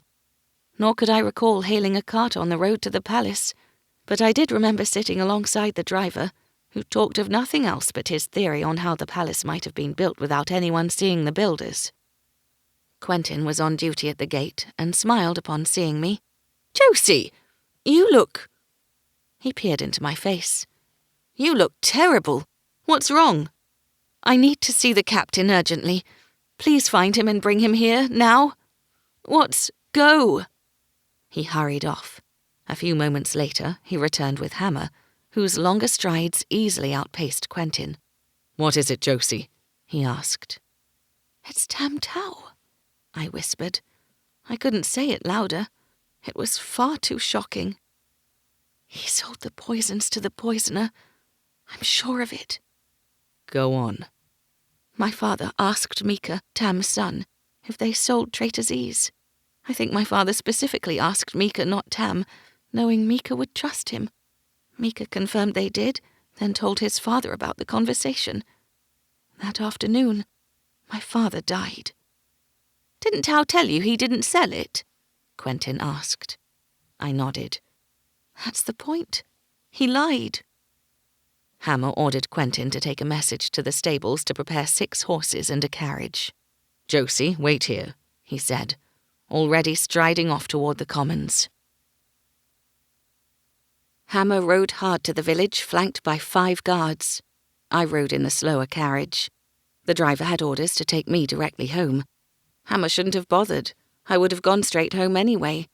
I had no intention of following them to Tam's. I didn't want to be in the same room as the man responsible for my father's death. But I'd hardly stepped out of the carriage when Max arrived on horseback and ordered me to follow him. "Bring your medical bag," he said. "What's wrong?" "Tao's been stabbed." I thanked Helia that the guards weren't hurt. Then I prayed to the goddess that Tam would live, not because I cared, but because I wanted him to give us answers. At the house, 4 children huddled together outside a room guarded by 2 of Hammer's men. A mournful wail came from inside the room, and the children burst into tears. I pushed past the guards and knelt by Tam's body. I hadn't seen Mistress Tao in years, but I recognized the woman with long grey hair kneeling on Tam's other side. She was much older than I remembered, and her face swollen from crying. The wailing came from deep within her. Someone had torn open Tam's shirt and tried to stem the flow of blood with a cloth. I removed the soaked cloth and inspected the wound. It looked deep and had been made with a narrow, sharp blade. "Can you do anything, Josie?" Mika asked in a trembling voice. I hadn't seen him standing there in the corner. I checked for a pulse at Tam's throat and shook my head. "He's gone." The woman let out another wail. Mika crouched beside her and folded her into his arms. He stared at me over the top of her head, his eyes brimming with tears. "I'm sorry," I said pathetically. I felt awful for not caring more. Whatever he'd done, Tam had been a much-loved father and husband. The guards at the door stepped aside and Hammer entered with Max. He raised his brows at me and I shook my head. A muscle in his jaw bunched. "Mika?" he asked. "Is that your name?" Mika nodded. "Come with us to the kitchen. We have to ask you some questions." "Now?" I asked. "Captain, he's just lost his father." His cool gaze connected with mine. "We haven't got time to waste." Mika let his mother go and followed Hammer out of the room. Mistress Tao stared down at her husband and continued rocking back and forth. I wasn't entirely sure if she was aware of anything other than the lifeless body and her own grief. "The festivities are tonight," Max told me quietly. "It'll be harder to keep an eye on things, and the captain won't rest until the poisoner is caught." "Poison," Mistress Tao murmured. "He should never have sold it. Should never have supplied it." "Mistress Tao?" I prompted. "Did Tam talk to you about Treacheries?" She nodded. Max ordered one of the other guards to fetch Hammer. "He hated himself for what he'd done," she went on. "He hated that he told the poisoner about your father. He didn't—" She closed her mouth when Hammer strode in. "What do you know about the poison?" Hammer asked. She sidled away from him toward me. I took her hand in mine. This was a woman who rarely left the house. Like my reclusive neighbour, she must find men like Hammer intimidating. Hammer pressed his lips together and appealed to me. "Mistress Tao," I said gently, "can you help us find who did this?" "I don't know," she whispered. "I'll try." "You said Tam regretted his actions. What precisely were those actions?" "Wait," Mika said. "Don't say anything, Mother. You could go to prison." "We want information to stop the killer," Hammer said. "If she can help us, she must. There'll be no repercussions for her." Mika took his mother's other hand. "Go on then. What did Father do?" "He sold a large dose of Treacheries to someone." "Who?" Hammer asked. "I don't know. I never saw a face when they came here to transact business. He or she was tall and always wore a long cloak with a hood. It could have been man or woman." "The other Zamayan he claims he saw at the pier," I said. "That was all a lie, wasn't it?" She nodded. "He wanted to throw you off the scent. He didn't know your father knew so much about poisons, you see. He shouldn't have. He wasn't Zamayan." "He travelled to Zamaya years ago," I told her. "He learned a lot about poisons there." "Tam was worried about losing your business," she said. "Your father was his best customer, but he knew he had to lie. He knew your father would never understand why he did it. He had all these mouths to feed Josie, and his father in Zamaya is sick. He wanted to visit him one last time, but sea voyages are costly. We needed the money." "I understand," I said, "but Tam put himself at risk." I indicated the body. "He put my father at risk too." She turned away and closed her eyes. "That's my fault, isn't it?" Mika asked. "I told Father that Dr. Cully asked me about Treacheries. Father told the poisoner, didn't he? Tam panicked," she said. "He knew Dr. Cully would tell the palace guards that he supplied Treacheries. He was worried and went to the poisoner to extract a promise that they wouldn't give his name. He got his promise," she said, her face crumpling. Dr. Cully was killed to ensure his silence. I pressed my fingers to my trembling lips and swallowed my tears. 2 families destroyed because of Tam's desperate need for money. How did this happen? Hammer asked, indicating Tam. Did anyone see his attacker? No, Mistress Tao said. He was wounded when he came home. It was just after I arrived home from working at the market, Mika said. He stumbled in here, all covered in blood. There was so much of it, and he was so white. I raced to your house, Josie, but you weren't there. He looked at the guards, but said nothing. I couldn't have saved him even if I came straight away, I told him. The wound is very deep. Why now? He asked. I don't understand why the poisoner would do this to the man supplying him. Tam refused to give him more, Mistress Tao said. Why did Father refuse? Didn't he know his life depended on his usefulness? The poisoner was probably watching your stall, Hammer said. Mika gasped. I thought I saw someone when I spoke with Josie, but I assumed it was a customer. He saw me and guessed that I'd learned my father's last act was to speak with you, Mika, I said. He knew I'd tell the captain. Tao was the only one who could identify him, Hammer said. Mika reached for his mother's hand. She began to cry again. Did you see the person watching the stall? Hammer asked. Mika shook his head. He or she wore a long cloak. One of the guards entered and handed a paper to Hammer. He whispered in Hammer's ear, then stepped back. Hammer read the message. The supply of Treacheries has been uncovered, he said. I'm confiscating it. Hammer handed the paper to Mika. Do you recognize this handwriting? He nodded. It's my father's. Midday, he read. 2 packets, D. What's D? D for Deerhorn, perhaps, I said. Mistress Tao took the note. A woman picked up supplies from your father at midday today. It must be referring to that appointment. What did she look like? Hammer asked. I didn't see her face. She was tall and slim, and had a noblewoman's accent. The description fit all of the noblewomen at the palace. I looked to Hammer, but he was once again giving orders to his men. They filed out, and he thanked Mistress Tao and Mika for the information. Josie, Max will escort you home, he finished. I'll stay here a little longer, I said. I'll help Mistress Tao prepare the body for burial. He levelled his gaze with mine, and I could see he was considering what to say next. Should he order me or ask nicely? Neither will work, I told him.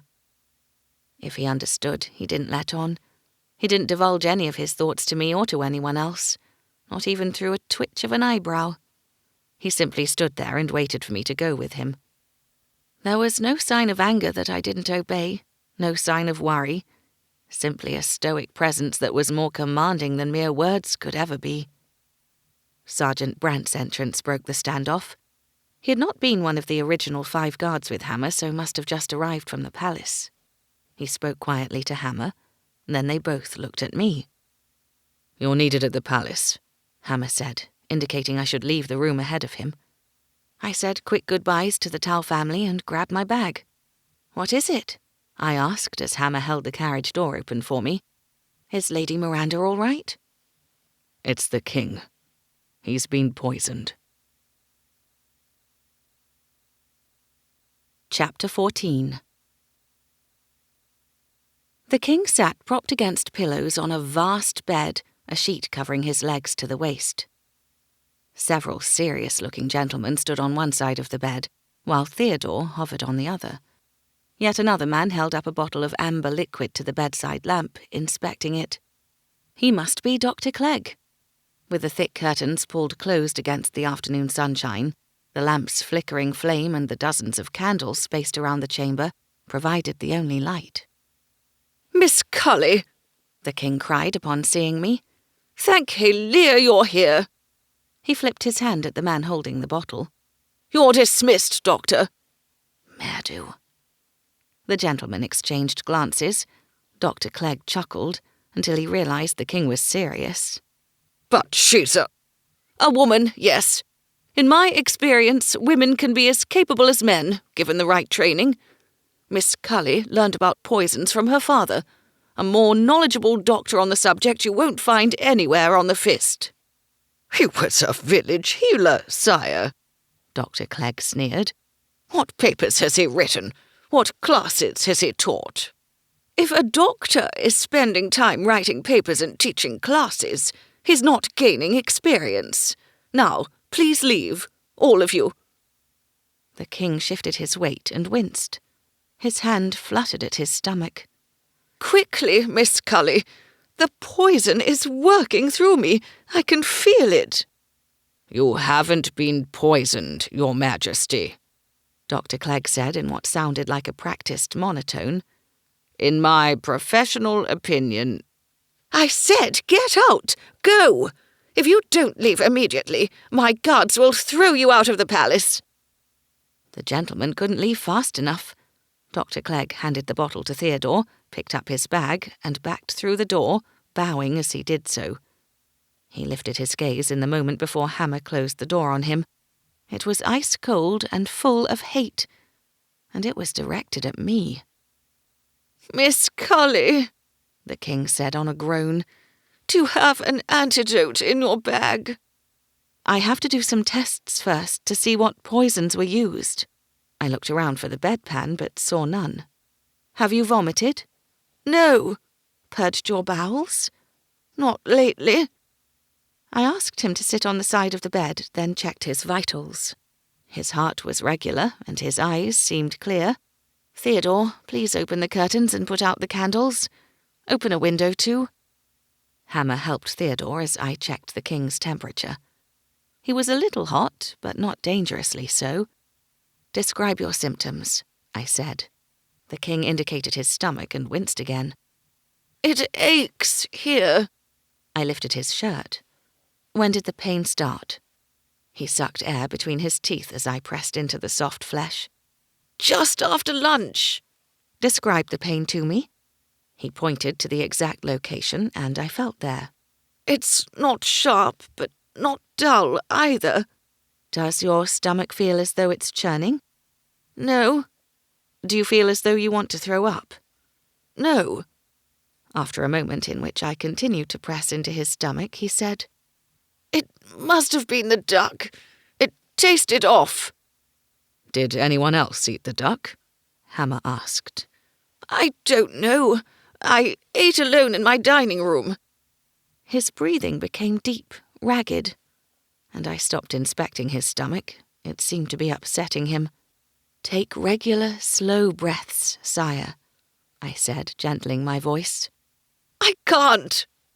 He pushed to his feet and paced to the window and back. He pressed a hand to his stomach. This is how I breathe, Miss Cully. I can't help it. I can't breathe normally. Merdu, you have to find an antidote. Please. Sit down, Your Majesty, Hammer said. She can't help you if you won't sit still. The king sat and flopped back on the bed, his legs dangling over the edge. He groaned. Why is everyone trying to kill me? Not everyone, Hammer said. The king pointed a finger at him. You should have prevented this, Hammer. This is your fault. He groaned again, drawing his knees up. It's not his fault, I said. It's not. Stop talking and find me a cure. Don't speak to her that way, Hammer snapped. She's trying to help you. She can help me by making an antidote. You can help me by finding the poisoner, Hammer. The festivities are tonight. Tonight! How can I enjoy it knowing someone is trying to kill me? It could be anyone. They all hate me. The ministers, my advisers. He stabbed a finger at the door through which the gentleman had left. All the nobles want me dead. They want my crown for themselves. And those are my so-called subjects. He groaned again and flung his arm over his eyes. Something's going to happen at the festivities tonight. Something terrible. I know it. Theodore signalled to Hammer and mouthed, Shall I get Balthazar? Hammer shook his head. We can call off the festivities, sire. No! The king sat up again and pressed a hand against his stomach.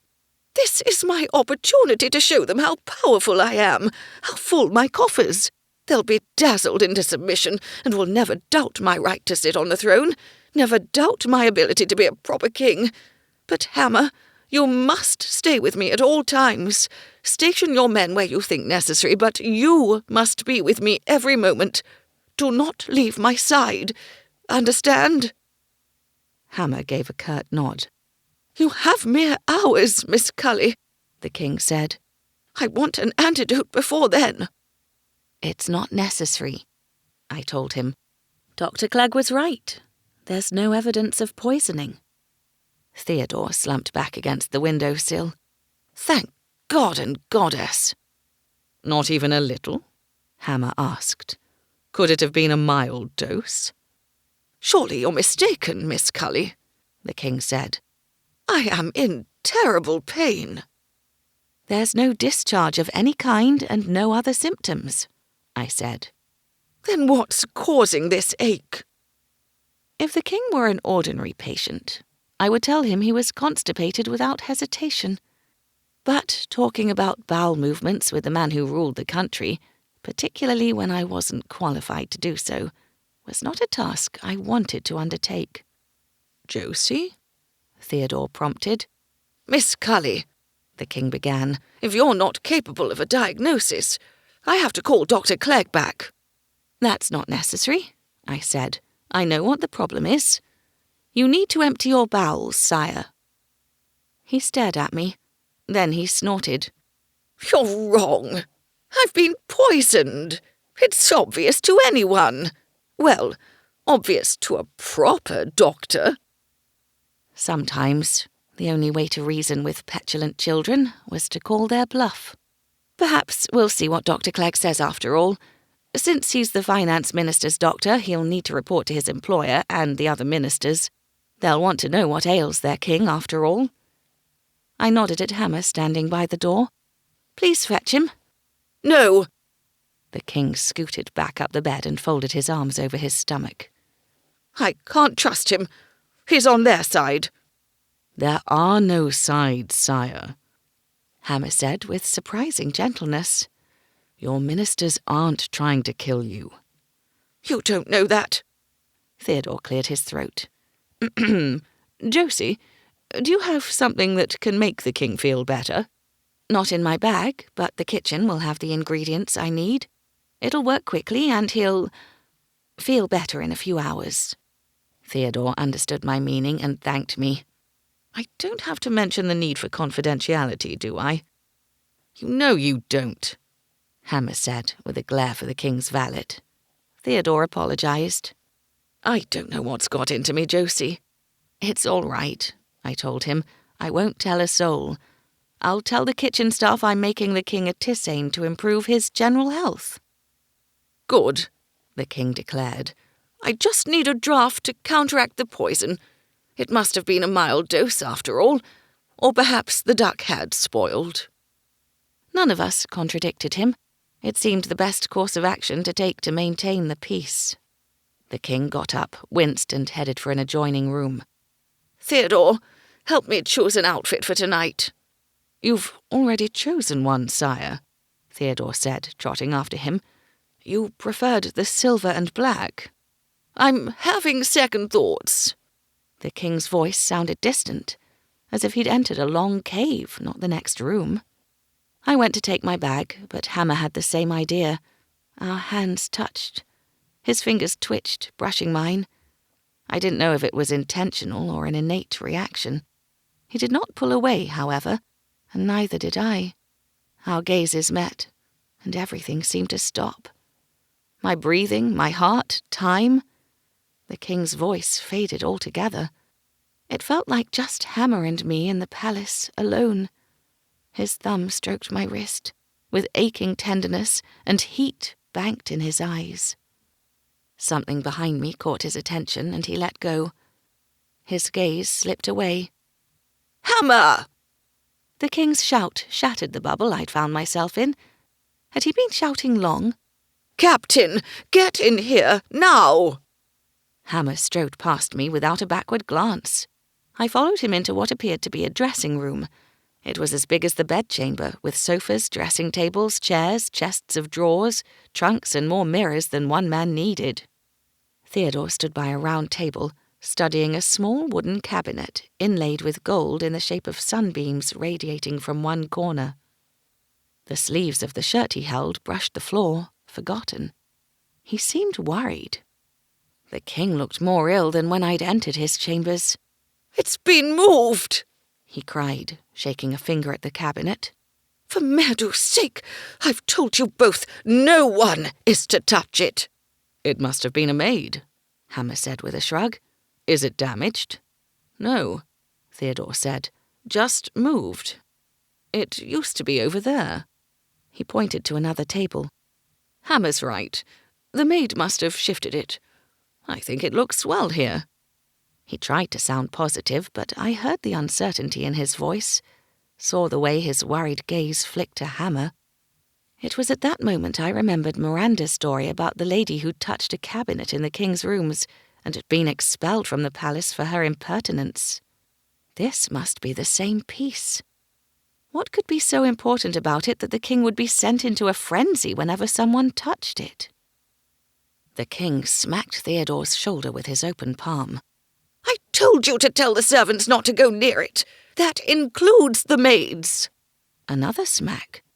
Theodore stepped back but did not attempt to deflect yet another strike. "Are you an idiot, Theodore? Do you think the maids are exempt from the rules?" Theodore swallowed. "No, Your Majesty. Of course not. Perhaps they forgot." The king hit him again and drew his hand back to strike another blow. Hammer clasped the king's shoulder. "The maids are only doing their job, sire. If you want to stop anyone touching it, it needs to be kept somewhere more private." The king shoved Hammer's hand away. "I knew you'd be on their side." "I'm on your side. We all are. Let me put it in a safe place where no one will find it. That way you can rest easily." The king drew in several deep breaths. He looked down at his bare legs as if he just realized he was dressed only in his shirt. He blushed and looked sheepishly at me, the expression at odds with his tantrum. "My stomach still hurts. I need that draught, Miss Cully." "Of course," I said. "I'll make it now. In the meantime, you should rest." "Doctor's orders," he offered with a wan smile. I smiled back. "Doctor's orders." "It contains personal things," he told me. "Private things. It's important to me." I nodded.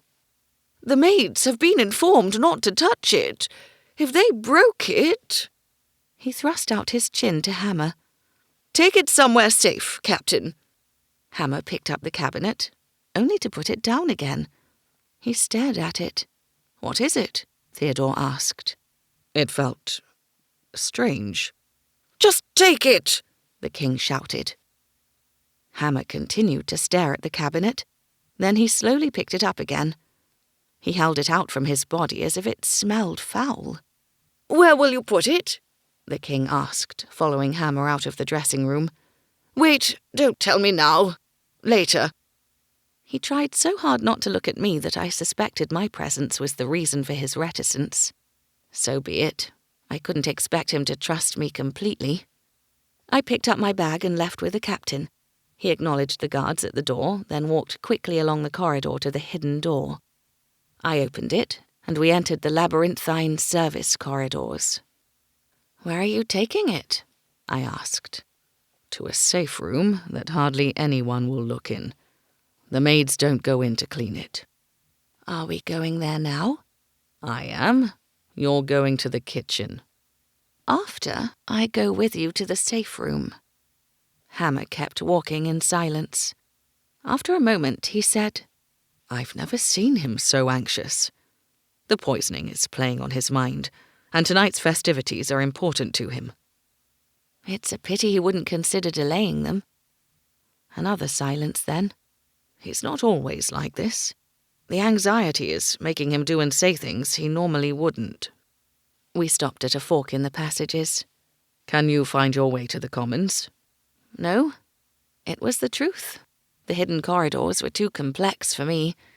But I had to admit that I wanted to see where he took the cabinet. What's in it? I asked, feeling bold. I don't know. You never looked? Even though you know it's personal to him? That's precisely why I haven't looked. There is such a thing as privacy. That goes doubly for kings. But considering he's probably lying about losing his memory... Don't, Josie. He quickened his steps. I had to trot to keep a pace. My bag bumped against my hip and scraped along the wall. We passed 2 maids carrying trays. They stepped close to the wall, allowing us to pass single file. They both smiled at Hammer, but I couldn't see his face to know if he smiled back. What if information about your pasts is in there? I asked when we were alone again. What if the reason for your memory loss can be explained by the contents of that cabinet? He suddenly stopped and rounded on me. I only just managed to halt before careening into him. Enough, Josie. He's not hiding something like that. I trust him. He turned and walked off again. I have to. Very well. Perhaps he's not hiding anything. But something made you put that cabinet down after you picked it up the first time. You said it felt odd. I was mistaken. He tossed over his shoulder. It feels normal. So much for trusting me. I wasn't going to get answers now. This is where we part, he said when we reached an intersection. You have to go that way. He nodded right. Follow it as far as it goes, then take the steps down 1 flight. You'll find yourself at the exit that leads out to the commons. When you've made up the draft, have one of the servants take you back to the king. On second thoughts, have them bring you to the garrison. I'll take you to him. Trying to keep an eye on me, Captain? You require both eyes. He headed up the stairs, leaving me staring at his broad back and shoulders, wondering if he'd been flirting with me or threatening me. I hoped for flirting. That touch in the king's bedchamber had been thrilling, and Hammer's gaze as intense as a firestorm. I was still feeling giddy from it. So giddy that I couldn't recall if I was meant to go up or down the steps when I reached them. I stood there, hoping a servant would wander past, when I heard footsteps above me followed by a distant wail. It was the same sound I'd heard last time I'd been lost in the corridors, yet this time I could tell that a person made that sound, not an animal. A woman, if I weren't mistaken. That decided it. I headed up the stairs and found myself in a corridor that looked the same as every other service corridor. Endless stone walls seemed to go on forever, broken only by lit torches. Their flames flickered in the drafts, creating ghostly shadows. The wail sounded again, this time stopping abruptly. I shivered, although it wasn't cold, and forced myself to keep moving. I'd come this far. I rounded a corner and realized I was not far from the place Hammer had found me last time. The closed door with a thick padlock up ahead beckoned me. The lock was open, and I could just make out a male voice coming from the other side. Hammer? A moment later, the door opened. I raced back the way I'd come on tiptoes and didn't stop until I found the exit. I squinted in the bright afternoon sunshine.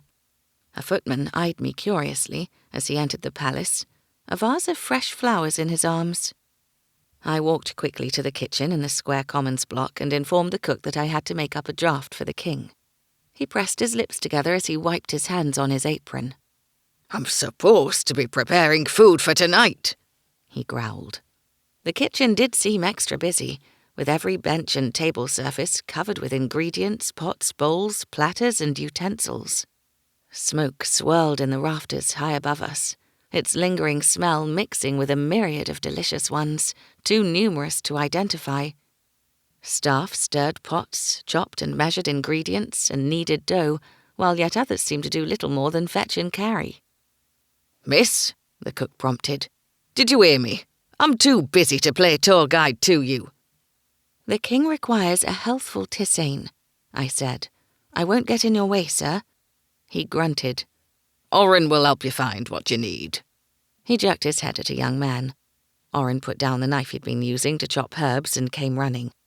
Stay out of the way. Don't distract any of my stuff. Don't take more than you need. Don't sample the food. If you drop something on the floor, pick it up. We don't want mice."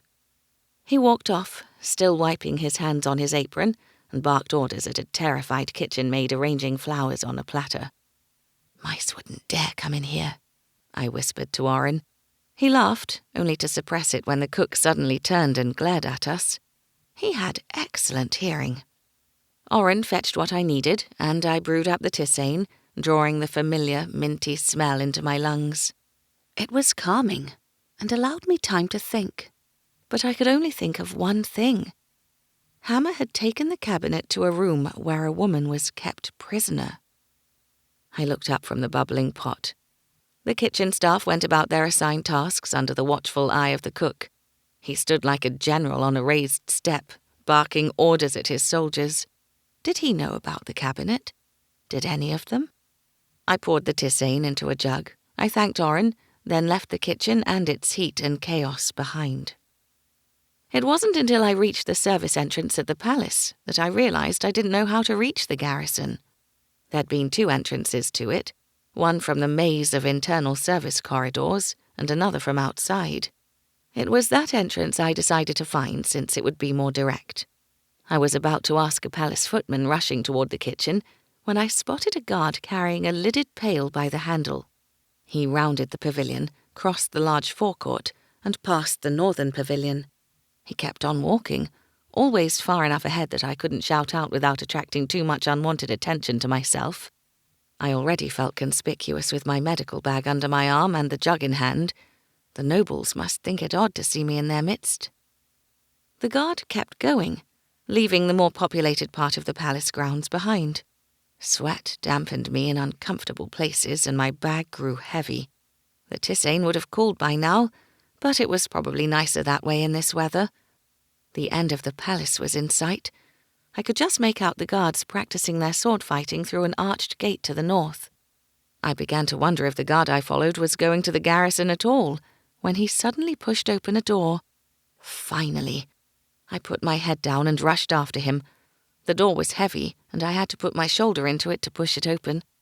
It took a moment for my eyes to adjust to the dim light, and when they did, I realized I wasn't in the garrison. The room was small, a mere antechamber, with an unoccupied chair by a door leading to another room. The door was open, a padlock swinging from it. It wasn't that which had my heart beating faster. It was the angry, sneering voice coming from beyond. "Rancid slops again," it said. "My fucking favourite." "It's not rancid slops," came another voice that I suspected belonged to the guard I'd followed. I peeked around the corner and only just managed to suppress my gasp. It wasn't a room, but a corridor with several barred cells on either side. This must be the prison Hammer didn't want me to know about. 2 guards stood in the middle of the corridor. One rested his hand on the hilt of his sword, strapped to his hip, while the other poured the contents of the pail into 3 bowls. He passed a bowl through the gap between one of the cell's bars, then stepped quickly back, as if he were afraid the prisoner on the other side would bite. He may well have. He looked like a wild animal, hunkered down on his haunches in the middle of the cell, his long grey hair a grizzled nest. He grinned, revealing blackened teeth. "What are them up there eating tonight, eh?" asked the prisoner. He pushed the bowl away with dirty fingers. "Bet it ain't this muck." "Shut it, Kai," said the guard who'd served him. "We eat the same as you filthy dog. Look at you. You're sitting in your own shit." "Come closer and say that." After a moment, the prisoner named Kai chuckled. "You ain't got the balls." "We ain't got no brains, neither," came another voice from a neighbouring cell. I couldn't see the occupant or any of the other cells further along. "You're the one with no brains, Mal," the guard said, passing another bowl through a different set of bars. This time he didn't seem to fear the occupant. "If you were smart, you would know that you're lucky to be alive. Hammer could have killed you." I bit down on my lip and backed away. My hands shook. My whole body shook. What had these men done to be kept in here like animals? The healer in me wanted to check on them, and make sure they ate good food and received some exercise and light. But the woman in me recoiled at the sight of the prisoner with the sneering grin and long hair. I didn't want to be anywhere near him. An arm wrapped around me from behind, and a hand closed over my mouth. It stank of cheese and something more rank. I tried not to gag as Sergeant Brandt's sweaty cheek pressed against mine. "Shh," he whispered. "Don't say a word. You're coming with me." Chapter 15. Brandt dragged me backward through the door and outside. I lost my footing, but his arm stopped me from falling. It tightened, squeezing me until I felt like I'd be cut in half. "Let me go," I said. He did, and I scurried away from him, out of his reach. No one was near, but if I screamed, the guards inside would hear. Would they protect me or take Brandt's side? I didn't dare test them. "What do you want?" I asked. He licked his lips and glanced past me to the door. "See enough in there? I know you heard enough." I pushed past him, but he grabbed my arm. Some of the tisane spilled over the sides of the jug. "You afraid, Josie, of the prisoners?" He leaned in, his face so close I could feel the heat of his breath on my forehead. "You afraid of Hammer? Now you see what he does to people he don't like." I jerked free and hurried off. He could have caught me, but when I glanced over my shoulder he was nowhere in sight. I intercepted a maid and asked her to direct me to the garrison. It was a relief to see Hammer there, talking to half a dozen guards about the evening's security plans. He broke away from them upon seeing me and gathered his sword and belt from a hook. He opened the drawer of a nearby dresser and removed a set of keys, only to change his mind and drop them back in. "You look like you ran from the kitchen," he said as we headed into the service corridors. "Did you get lost again?" I considered telling him the truth, but quickly dismissed the idea. He didn't want me to know about the prisoners, and I didn't want him thinking I defied him to seek out the cells. I wanted to get this to the king quickly, was all I said. We delivered the jug to Theodore in the king's antechamber. In the bedchamber beyond, the king sat up in bed. "Finally!" "Thank you, Josie," Theodore whispered. "He's been unbearable since you left." "He should feel more comfortable after drinking this," I said. "Hopefully his mood will improve after it takes effect." "Speaking of effects, what can I expect?" "What do you think?" Hammer asked with a wry grin. Theodore wrinkled his nose. "On days like this, I hate my job." "Have a bedpan ready," I told him. "Or two." He made a small sound of protest before squaring his shoulders and marching into the bedroom. Hammer escorted me through the palace and outside to the forecourt. "I have to leave you here," he said. "Ask one of the guards on duty to have a carriage sent for you." He pulled a fat purse from inside his doublet and pressed it into my hand. "This is too much," I said. "King's orders. Apparently his life is worth it." I doubted the king oversaw trivialities like payments, but I didn't refuse it. The money would come in very handy.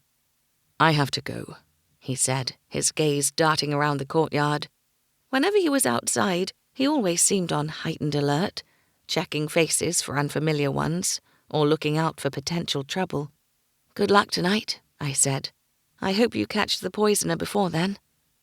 "I'm going to speak to Lady Deerhorn now." "You think she is the D Tam was referring to in his notes?" "It's possible. I don't expect her to admit it, but if she is the poisoner, she'll know I'm watching her closely and won't strike tonight." "Or it might drive her to act sooner out of desperation." Hammer's frown deepened. I wanted to smooth it away, perhaps even encourage a smile from him, or a tender touch like the connection we'd shared in the king's bedchamber. But he looked far too serious and focused for tenderness. "Be sure to stay indoors, particularly at night," he told me. "Don't trust anyone." "Aye, aye, Captain." "I'm serious, Josie." "I don't know who the poisoner is, so my life is not in danger. But thank you for the warning." I said when he looked like he was about to argue with me. "I'll be careful." He walked off and I headed to the gate, only to be intercepted by Miranda. She broke away from Lady Lucia, who watched on in dismay, her hands on her hips and a scowl on her face. "Josie, how lovely to see you again," Miranda said. "You seem to spend more time at the palace than at home." I smiled. "It's far more interesting here." "Does that have something to do with the handsome captain of the guards?" Her gaze wandered in the direction in which Hammer had just left. "More to do with the king's fear of being poisoned." Her smile faded. "Is he all right? He sent word to me earlier that he couldn't join me for cards after lunch." "He'll be fine. So, you're spending a lot of time with him since your recovery?" She sighed. "He seems to prefer my company more than ever, even though I am the dullest of companions now." I eyed Lady Lucia, who'd been joined by Lord Frederick. He whispered something in her ear that made her giggle behind her hand. "I find that hard to believe," I said. "It's true. The other ladies have sharp wits and clever opinions, whereas I prefer to keep my own counsel nowadays. Indeed, I hardly open my mouth at all." "Afraid of consuming something poisonous?" She tilted her head closer to mine. "Afraid of saying something that will propel me down a path I don't want to be on." She lowered her voice. "I've decided I'm not ready to marry. Unfortunately, everyone else thinks I am." "Including the king?" She sighed again. I nodded at Lady Lucia. "She can help you with your predicament." "Believe me, she's trying very hard to help. So hard, in fact, that I appear to have a new best friend. She and her brother are with me almost constantly. Between them and the king, I have to retire to my rooms to get any peace." The Whippler siblings approached with matching smiles of dazzlingly white teeth. "Miranda, dear," Lady Lucia said, "come along. It's time to prepare for tonight." "It's still early," Miranda said. "It's never too early to prepare oneself for the king." She made it sound like she was serving herself to him on a platter. "Come with me if you don't want to dress yet. You can watch me." Lord Frederick winked at Miranda. "What a privilege. Most would kill to be in your shoes." His sister swatted his arm playfully. "What will you wear tonight, Miranda?" Lord Frederick asked. "Or is that a secret?" "Not at all," she said. "I have a pale blue and silver gown with a high neckline and elbow-length sleeves." "High?" Lady Lucia echoed. "That sounds very, safe." "Demure," Lord Frederick countered. "I've been trying to tell you, Lucia, the king prefers sweet, demure women. If one wanted to attract his attention, an elegant but sensible gown is the perfect choice." "No man prefers demure or sensible, Freddie. They only say they do. I'm going to wear something cut low to show off my best features." Lord Frederick's lips flattened. "The king is not like other men." "Of course he is. All men are the same." She waggled her fingers in a wave at Miranda, then swanned off, her hips swaying. He watched her go, then turned a bright smile onto us. His eyes danced with mischief. "She's a menace. She always does the opposite of what I say." He bowed to us and followed her. "I do believe he just manipulated her into wearing precisely what he wanted her to wear," Miranda said, watching them. I hadn't thought of it that way, but she might be right. Lord Frederick didn't want the king to be attracted to his sister, and his keener observations had led him to believe what Miranda believed. The king liked a sweet-natured, quieter woman who dressed sensibly. Lady Lucia wouldn't be attracting the king's eye tonight with a low-cut gown, and her jealous brother couldn't be more pleased. "Perhaps I should start getting ready after all," Miranda said. "I think I need to choose a different dress. Something more daring than the silver and blue is in order." I smiled, and she grinned back. Come and help me, Josie." Miranda was right. The blue and silver gown was lovely. It showed off her slim waist and the flare of her breasts and hips, but it showed no flesh from the neck down. While I agreed with Lady Lucia's opinion that men, on the whole, preferred to see bare skin, it would seem Miranda and Lord Frederick held a different view of the king. He wanted his future wife to be a modest, elegant noblewoman. Miranda, in the blue and silver dress, was a perfect match. Miranda in the pink one was far more obvious once we set about lowering the neckline. It didn't take long to cut away the excess fabric at her décolletage and finish it off with a row of beads to draw the eye. "What about jewellery?" she asked, holding the dress against her body and checking it in the mirror. "What would you usually wear?" "I have some diamond earrings that would look sweet once my hair is up." "Sweet is too sweet. Wear something bigger, and a necklace too." Her reflection smiled at me. "How about 2 necklaces?" "The more the better. Paint your lips a bright colour too." "That may be more difficult. Perhaps I can borrow Lady Lucia's." Hilda the maid arrived with a light supper on a tray. The guard with her informed Miranda that the taster had tested it first. She thanked them and set down the tray, but she didn't eat. "Are you nervous?" I asked. "About the poisoner? A little." She lay the dress on the bed and eyed the food. She picked a nut off the plate. "I'm more nervous about the king's reaction. What if we've misjudged him, Josie? What if Lucia's right and he secretly likes this sort of dress? It might make him more interested, not less." She sighed and flopped back on the pillows. "I wish I could go home. Everything's so much simpler there.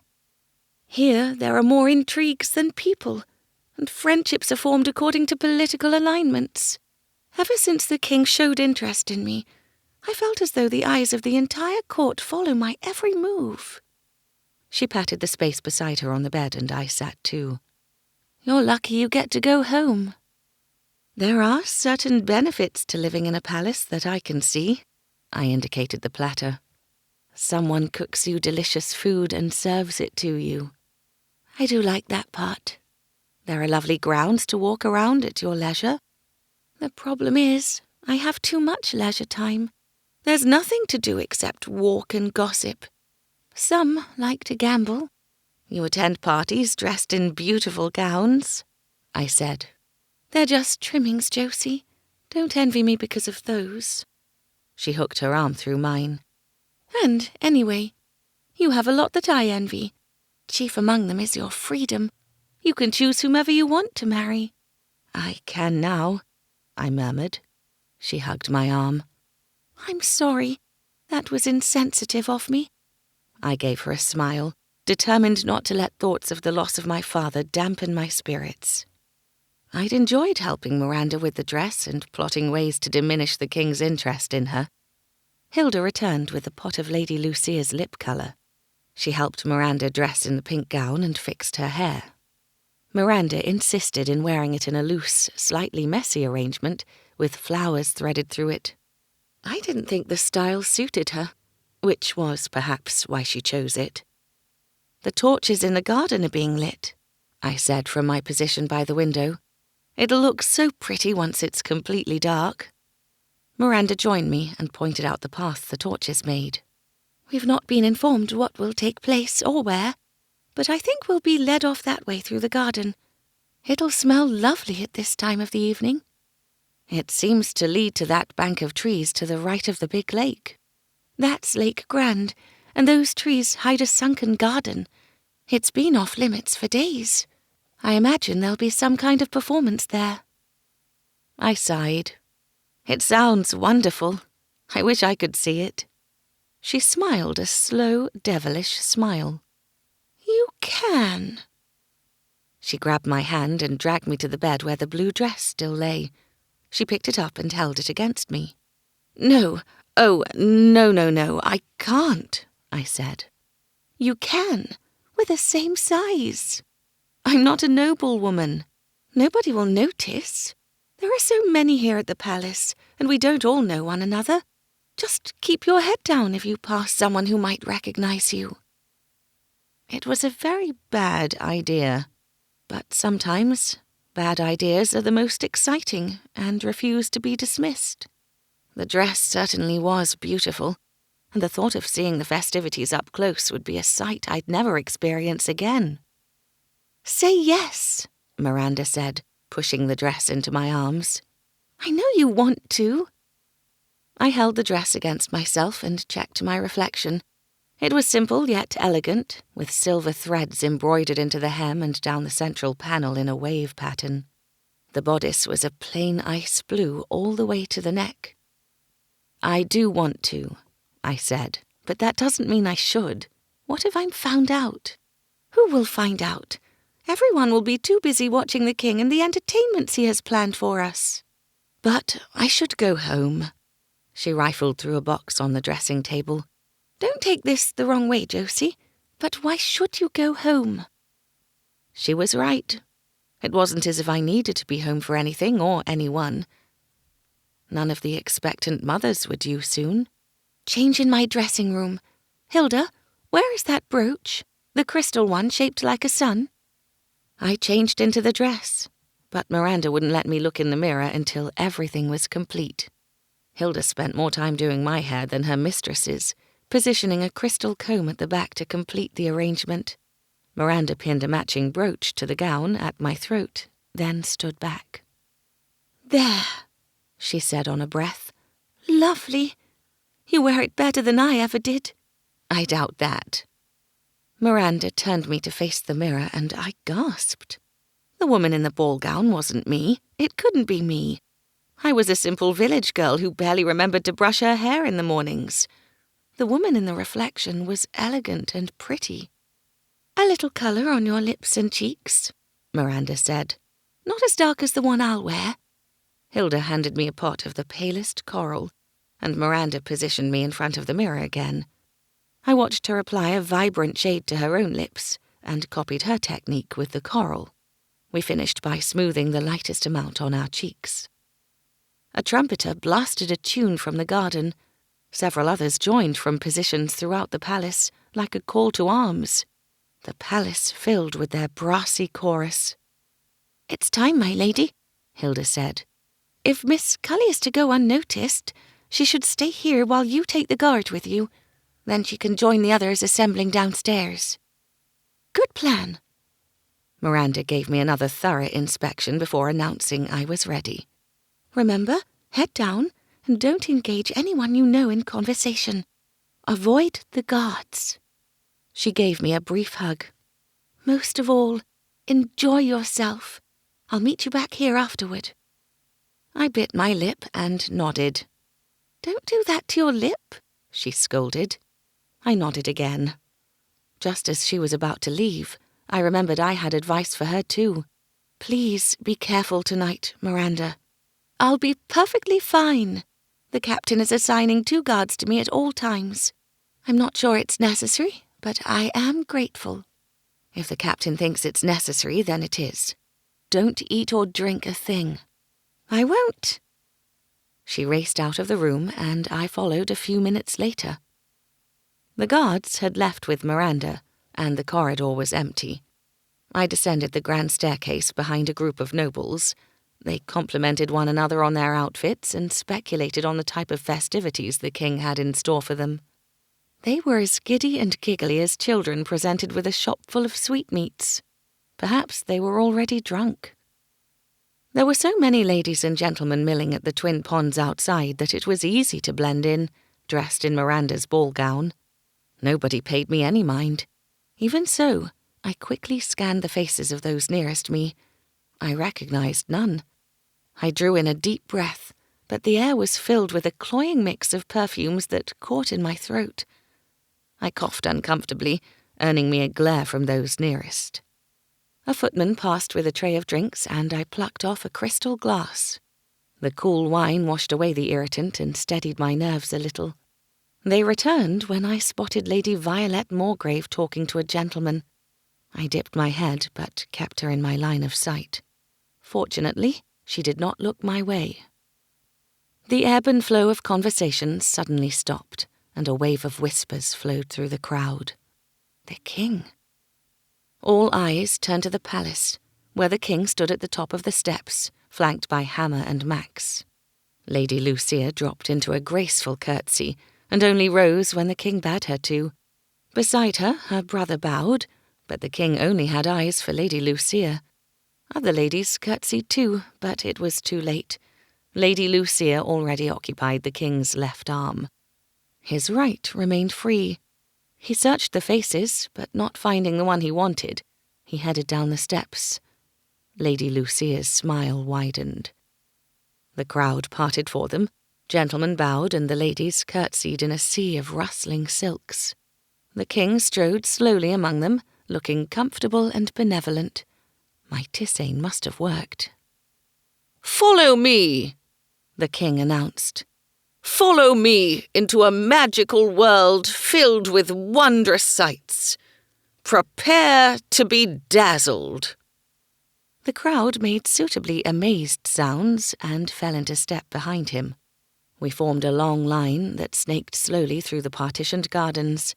Torches lit the gravel path, and thanks to the overcast sky, the darkness beyond the torches was absolute.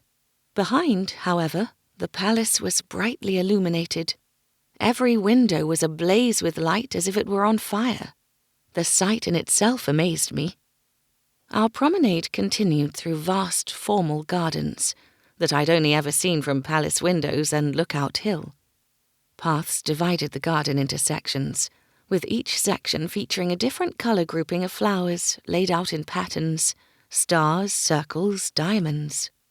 Many featured a fountain in the middle, others statues, all lit up by lanterns and torches. Footmen stood to one side with trays of more wine, so that no one went without. But it was the dancers everyone clamoured to see. Men and women, dressed in fitted costumes with wings at their backs, performed to music that seemed to come from all around us. They flitted through the shallow water of the fountains as lightly as butterflies, splashing themselves and each other, and occasionally sprinkling one of the guests. Each fountain featured a different set of dancers, dancing to a different style of music, dressed in a different colour. One set wore gold, one silver, another red.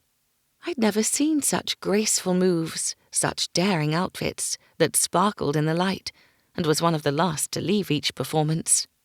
The procession snaked its way further from the palace, drawing ever closer to the sunken garden. We passed ponds, rockeries, and more gardens, drenched in light by lanterns that directed their glow to a featured statue of prancing nymphs, or the god and goddess kissing, or a golden orb on a pedestal, or yet another fountain. The crowd had grown quieter with each new sight. They spoke in hushed, expectant whispers at the turn of each corner.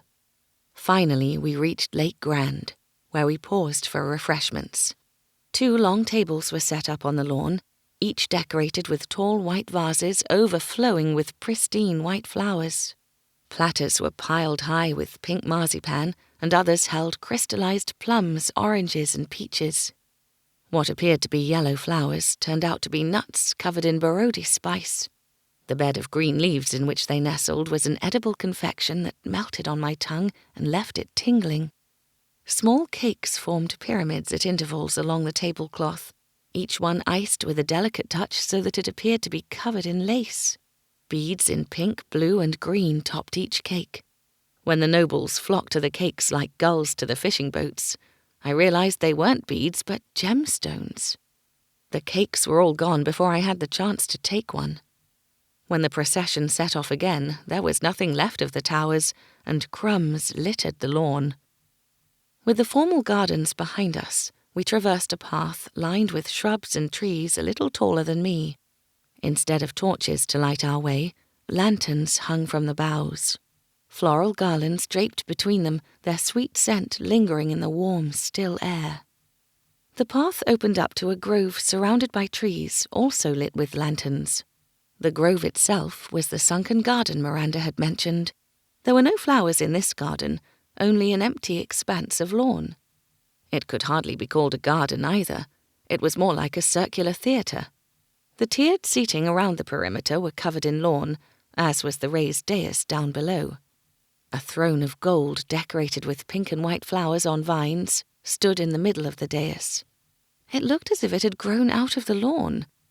A canopy of crimson velvet protected the dais. If it rained, the king and his guards would be the only dry ones. He flipped out the long tail of his gold brocade coat and sat.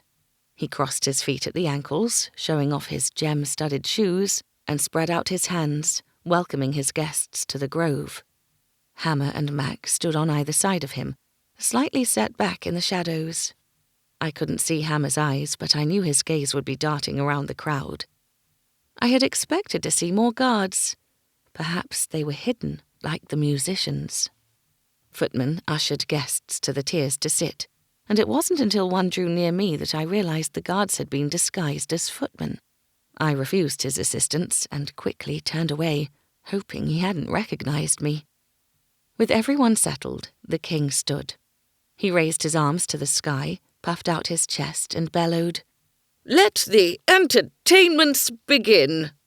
A trap door I hadn't noticed opened near the dais, and 4 women and 2 men emerged.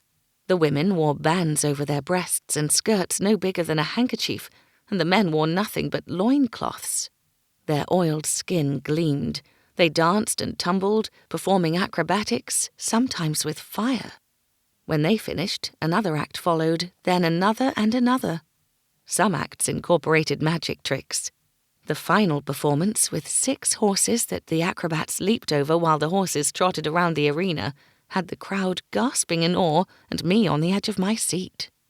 Afterward, we were directed back to the banks of Lake Grand, where the tables had been set with more food. All remnants of the earlier refreshments had been replaced. Even the crumbs had been swept away. Footmen wove through the crowd, and I plucked another glass of wine from one of their trays. I caught sight of Lady Deerhorn standing in the shadows at the edge of the clearing. She appeared to be waiting for someone. A moment later, her daughter joined her. Lady Violet Morgrave glanced around and sidled closer to her mother. Their hands touched, and Lady Morgrave opened the purse dangling from her wrist and slipped something inside. Without a word to one another, the 2 ladies separated. I tried to see where Lady Morgrave went, but I lost her among the crowd. It was easier to find the king, however. He was the centre of attention, regaling several ladies and gentlemen with a commentary of the performances that had them listening intently. Hammer stood a few steps away, looking serious and impossibly handsome in his black uniform with the gold braids, sword strapped to his hip, and piercing gaze that saw everything, including me.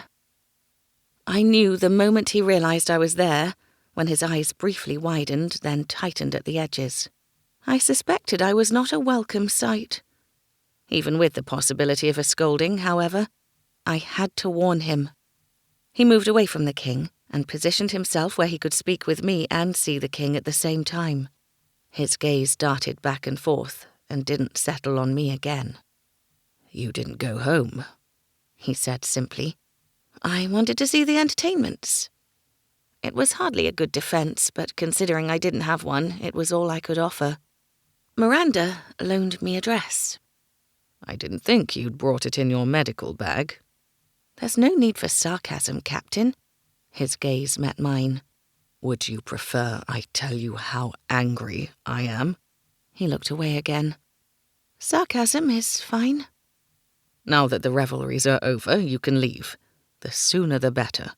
Make sure no one sees you. I'll have one of my men—" "For goodness sake," I hissed. "There's no need to assign anyone to me. You can't spare any men, and I am perfectly capable of asking for a carriage to take me home." He regarded me with severely arched brows as if questioning my right to be angry with him.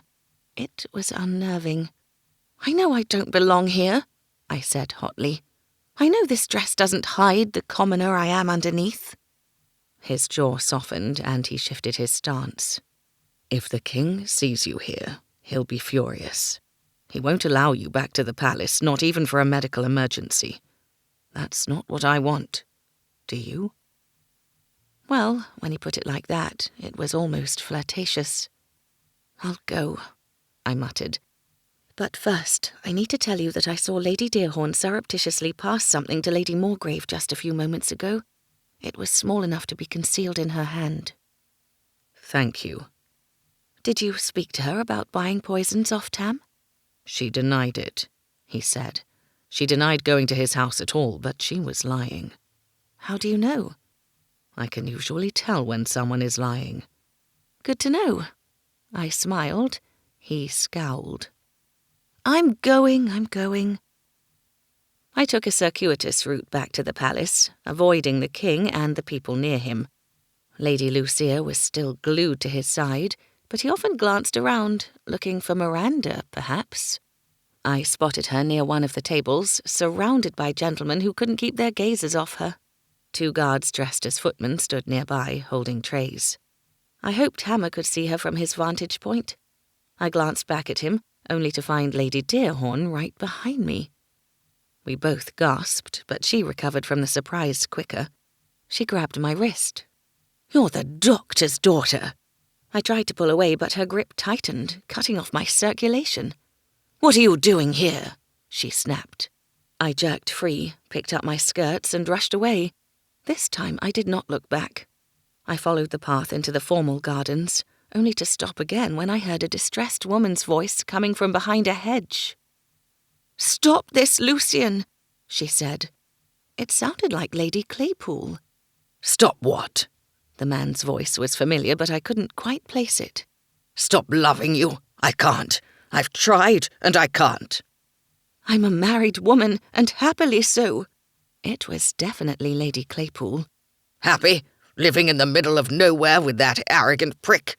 You don't have to pretend with me, Minette. I'm not pretending. Now, let me go, she gasped. Lucian, enough! Mertu, but you're a cold-hearted bitch. Stop it. Stop this at once. Let me go, or I'll scream. Go ahead. No one can hear you. Don't! The crack of a hand slapping skin seemed far closer than the voices. You bitch! Her response was muffled. I picked up my skirts and raced around the side of the hedge. Then I did what any woman from the village would do if a friend was being attacked by a man. I jumped on his back, forcing him to let her go. She fell backward into the hedge and stared up at me, riding on the Duke of Gladstow's back. He grunted and growled like a wild beast, swatting at me with his big paws, turning around and around in an attempt to dislodge me. When Lady Claypool was well clear of him, I jumped off him, grabbed her hand, and ran. Once back on the path, I gave her a little shove in the direction of the revellers. Go that way. I have to return to the palace. Thank you, Miss Cully, she said, her voice shaking. She gave me a wobbly smile, then hurried off in the direction of the chattering voices. I ran toward the palace, honing in on it like a moth to a beacon. When I reached the twin ponds, I slowed to a walk. No one had followed me, and I was quite sure the Duke hadn't seen my face. I hoped he left Lady Claypool alone, not just tonight, but every night. Perhaps I should inform Hammer. I sat on the edge of the fountain and dipped my fingers into the cool water. It was blessedly quiet here. I couldn't even hear the music. Lake Grand seemed like miles away, as far off as Mull. The 2 worlds were as disparate as the sun and moon. Life's mundane moments took place in Mull. In the village, people lived and died and went about the business of survival in between. The revelries, however, were all about glamour and amusement and enjoying this moment. The description didn't really do the village the justice it deserved. There was joy to be had in the friendships, the daily routines of going to market, of seeing patients, not to mention the perpetuity of the village itself. Mull had existed long before I was born, and it would exist long after my passing. Each year new life was added while others were taken away, and each life wove another thread through the village's fabric. In comparison, the palace felt like a shell. Without their memories, the staff would never fill it with chatter and laughter. It would never feel like a home for them. I couldn't help wondering about Hammer and the others, where they'd come from and what made them lose their memories. The lack of answers frustrated me. It frustrated me even more that the king seemed to be withholding information from them. The more I thought about it, the more convinced I became. Hammer's insistence that he trusted the king no longer ran true either, but I couldn't explain why. The problem was, he was too loyal to admit it to me, and perhaps even to himself. I was not so loyal. I strode into the entrance hall and emerged on the palace's eastern side beneath the pink colonnaded portico. It was darker here, although a few torches had been lit to keep the shadows at bay. Now that I knew where it was, I easily found the external entrance to the garrison. I was surprised to find the door unlocked, however, despite all the guards being on duty at the revels. I found the set of keys in the drawer, then grabbed a lit torch from the wall sconce. The room wasn't as easy to find. I traversed passages, climbed stairs, and descended them again. I backtracked twice and almost bumped into a maid carrying a bedpan. She looked as surprised as I felt. "Are you lost, my lady?" she asked, bobbing a curtsy. She must think me a noble woman. I was about to give her an excuse, then thought the truth might be better, but not all of it. "Actually, I'm Miss Cully, the doctor's daughter. Captain Hammer asked me to check on the woman." "Woman, miss?" "The one kept in the room. The one who cries out?" I held my breath, hoping it was a good enough description, yet vague enough too, and hoping she even knew the answer. I showed her the keys. It seemed to convince her. She pointed along the corridor. "Next right will take you there." I thanked her, and didn't wait to see if she found my request odd. I recognized the corridor and the padlocked door. It was my third time there, so I ought. The fourth key on the iron ring slipped easily into the lock. The clank of it opening echoed all around me and seemed to follow me as I entered. I thrust the torch out front like a weapon, but remained in the doorway, prepared to back out and slam the door shut if someone attacked. But nothing moved, and no wailing greeted me. I took a step inside, 2, and held the torch high. The room was more comfortable than the prison cells. Indeed, it was cozier than my own room, with a big bed, dressing table, table and chairs. Blue velvet cushions softened the wooden chairs, and a thick rug covered the stone floor. The pile of blankets on the bed looked warm, inviting. They moved. I held my breath as fingers curled over the blankets and pushed them down, revealing a mass of dark hair framing a pale oval face. Small eyes blinked against the light. I recognized her. It was the maid who'd run into the village months ago, before I'd ever been to the palace. The guards had retrieved her. It would seem they'd locked her away in here with no light, no fresh air, and no company. Merdu, why? "Who are you?" she said, voice cracking. "Where's Hammer?" "My name is Josie. Hammer is... he sent me." I approached slowly, carefully, not sure whether my caution was for her reassurance or mine. She shifted away, taking the blankets with her, revealing the space beneath the bed and the box stored there. No, not a box. A wooden cabinet. The king's cabinet. I was caught between my desire to see what was in it and to find out more about the woman. My hesitation cost me. My only warning came in the widening of the woman's eyes as her gaze shifted to the doorway behind me. Then pain tore through my skull, and I couldn't stop myself falling. Chapter 16. My head felt like it had been split in two, but somehow, by some miracle, I didn't black out. I fell forward, landing heavily on my hands and knees. The woman in the bed screamed, the piercing sound shattering my nerves as thoroughly as the blow had. It roused me into action, and I managed to look over my shoulder at my attacker. Lord Frederick stood over me, raising a blood-stained club above his head. His lips parted with his gasp and his grip slackened. "You're not Miranda." The moment's hesitation was all I needed. I kicked as hard as I could, smashing my foot into his knee. He fell, roaring in pain, and dropped the club. I scrambled backward until I hit the bed. The woman still screamed. Lord Frederick lurched to his feet and limped toward me, his face twisted with pain and distress. He began to cry. the tears streaming down his cheeks. He looked like a man standing on a cliff, about to reluctantly throw himself off it. "I'm sorry," he said through his tears. "I thought you were her, but you're not, and I can't let you live now. I'm sorry." A maid appeared in the doorway, only to disappear again. Lord Frederick hadn't seen her, thank goodness. He kept advancing toward me, his limping gait slowing his progress. "Elia, forgive me." "Please don't," I begged. "Killing me won't help your sister with the king." "It will when I remove Miranda." Merde. I felt behind me, but my fingers met only floor and bed. "Why do you want Lady Lucia to be with the king? I thought you loved her." "That's precisely why I'm doing it. She wants to be queen, and I want to please her. Once she delivers him a prince or two, she'll be mine again. I simply have to bide my time and give her the thing she desires the most. Then she'll love me again." I shifted to the side, my fingers dancing behind me, searching. Finally, I touched wood. "They'll know it's you," I said. "They'll think the mad woman did it. I've kept enough poison for her that it'll look like she took her own life after taking yours. I'm sorry, Miss Cully, but you shouldn't have dressed as Miranda." His mouth twisted, and his sobs made him difficult to understand. "You shouldn't have become involved in this, nor should your father. I didn't want to kill him or Tao, but I had to.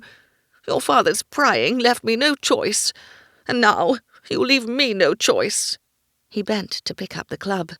Terror and desperation must have propelled me, because in the barest blink of an eye, I dragged the cabinet out from beneath the bed and jumped to my feet. I lifted it above my throbbing head and brought it down on Frederick's.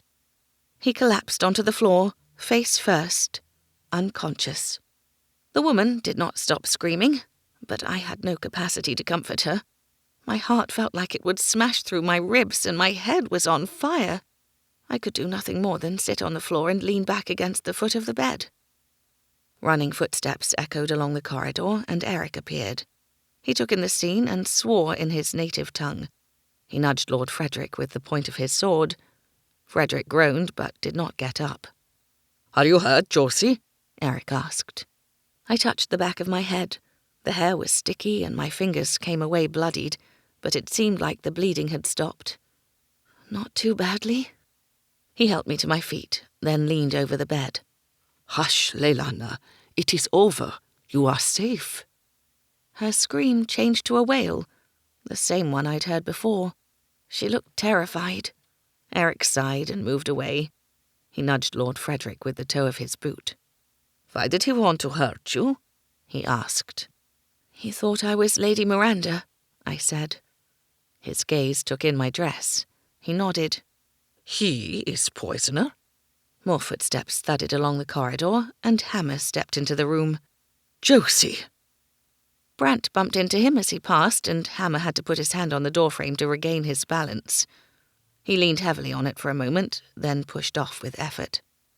"What in God's name is going on here?" he snapped. I opened my mouth to speak, but he put up a finger to stop me. "Eric?" "A maid tell me there is trouble here," Eric said. "I come and see Lord Frederick like this." He shrugged. "He is not dead." Brant kicked the body. Lord Frederick groaned. "Josie?" Hammer prompted. He came up behind me and hit me on the head. I touched the spot again, pressing gently to test for fractures. Merde, it felt like I'd been hit all over again.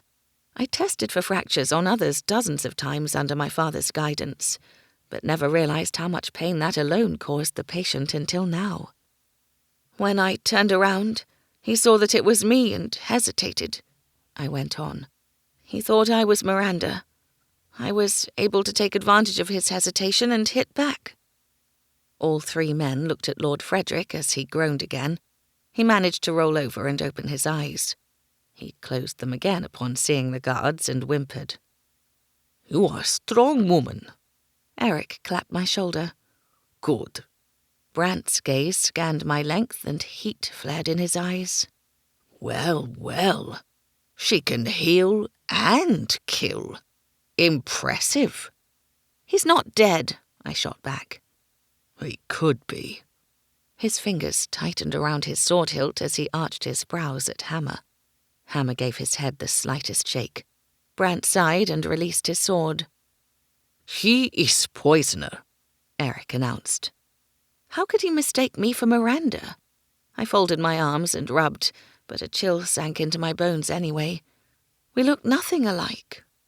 "From the back, you do," Brant said with a lift of his top lip that was part sneer, part accusation. "And in that dress. What's she going to say when she finds out you stole it?" I didn't steal it. She loaned it to me so I could blend in at the festivities.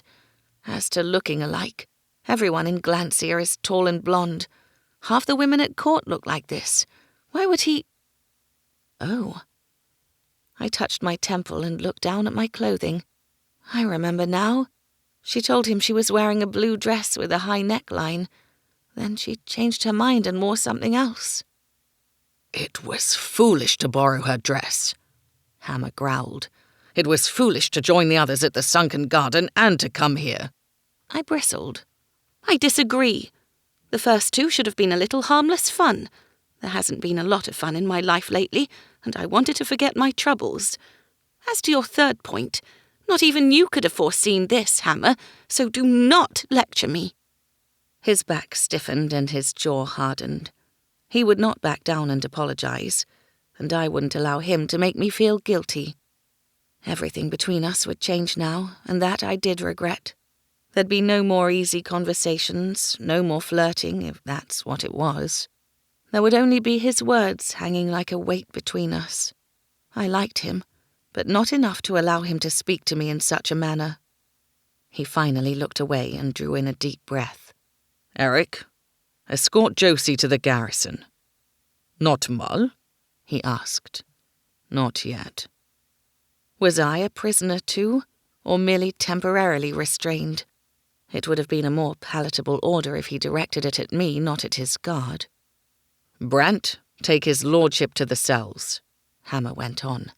Brant smirked down at Lord Frederick. "My pleasure." Lord Frederick gulped. "And you, Captain?" Eric asked as he stood by the door, waiting for me. Hammer looked to Leilana, mewling like a sick cat, the blankets drawn up to her chin. "I'll wait here until Leilana settles." Brant grabbed Lord Frederick by his doublet, only to let him go again. He frowned at the cabinet, noticing it for the first time. "What's that doing here?" He reached out but suddenly recoiled, his fingers curled into a loose fist. "What was that? Did anyone else feel it?" Hammer picked up the cabinet and tucked it under his arm. "Sergeant," he barked, "the prisoner."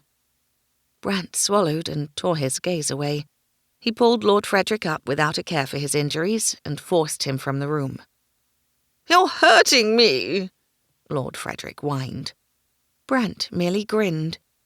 Eric and I followed them part of the way, but Brant stopped when the corridor intersected another. "Why were you in there?" he asked me. "I wanted to check on Leilana," I said, using a similar excuse as I'd given the maid. While the cabinet had been my main reason for entering the chamber, I had also wanted to see the woman kept in the locked room. For now, I thought it best not to mention that to this man. "Without Hammer asking you to," he snorted. "You really are a fool. I hope I get to see how the captain deals with you later. It could be more entertaining than the party." He forced Lord Frederick down the corridor to the left, while Eric and I headed right. "Do not listen," Eric said. "The captain will not hurt you." "There are ways to hurt someone that aren't physical," I murmured. The garrison was empty, and I suspected the guards were still on duty as the revels continued in the gardens. Eric told me he'd been the lone guard stationed at the palace. He must have stepped out of the garrison when I entered and stole the keys. "The captain will be angry with me," he said from the sideboard where he poured ale into a tankard.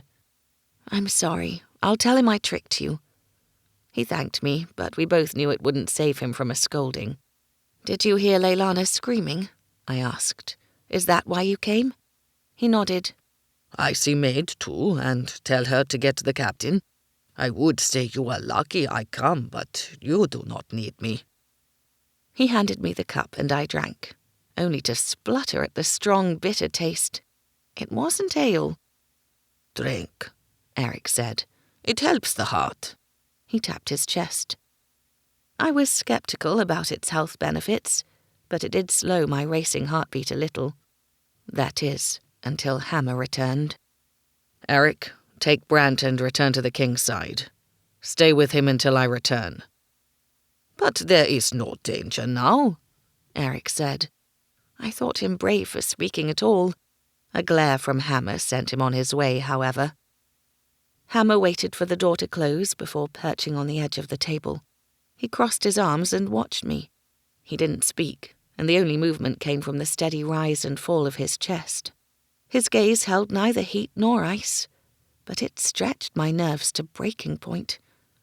I needed more of that drink. I refilled the tankard, only to have it plucked out of my hand before I could sip.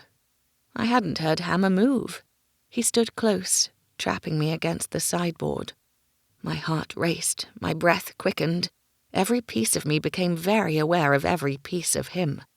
The way the light cast deep shadows across his eyes, beneath his cheeks, the way his hair was tousled, and the way he was so much taller and broader than me.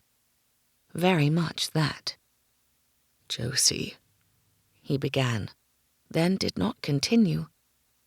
Part of me wanted to prompt him to go on, but part of me didn't want to hear his admonishment. There were only so many times a woman could bear hearing that she was a fool, particularly from a man she found so compelling. Because, despite his physical presence and strength, despite his anger, I was still attracted to him. My attraction galled me as much as being told I was a fool. I wished I felt otherwise. In time, I would, if I could stay away from the palace and him. But for now, I was a fool. There's blood in your hair. He lifted a hand, and I instinctively leaned away. He dropped it back to his side. You're afraid of me. I swallowed and tried to think of an answer, but my tongue failed me. As if he realized he was too close, he stepped back. He tucked his hands behind him and lowered his head. After a moment, he said, "Come with me." He strode to the door leading to the service corridors, not the one leading outside. So he wasn't about to throw me into the prison cells for unlawfully entering a private chamber, nor was he sending me home. "Where are we going?" I asked, following him. "To ask Leilani some questions." "Which questions?" "Whichever ones you want." Leilani was still skittish, but at least she wasn't screaming or wailing. Hammer had managed to calm her. I suspected a herbal tisane of some description, but there was no evidence of anything stronger than water in the cup on the bedside table. "Leilani, this is Josie," Hammer said. "She's a doctor." I didn't correct him. I smiled at her, but did not approach the bed. After the incident with Lord Frederick, I was skittish too. She lowered the blanket she'd drawn up to her chin upon our entry. "Will you cure me?" she asked. I looked to Hammer, but he offered me no guidance. "What ails you?" I asked. I don't know." Her voice was thin, reedy, and seemed to come from far away. "Do you have any aches or pains in your body?" She shook her head. "It's my mind. I can't remember." "None of us can," Hammer said. "We've spoken about this, Leilani." "Why, Doctor? Why can't we remember?" I was about to tell her I couldn't give her any answers, but she looked at me with hope and trust, and I couldn't destroy that. "I'm looking for a cure," I told her. She smiled tentatively. "Until then, I'll stay in here." I tilted my head to the side. "Why?" "It's safer." I glanced at Hammer, but his face was a blank mask. "With the door locked?" "To keep me in," Leilani said.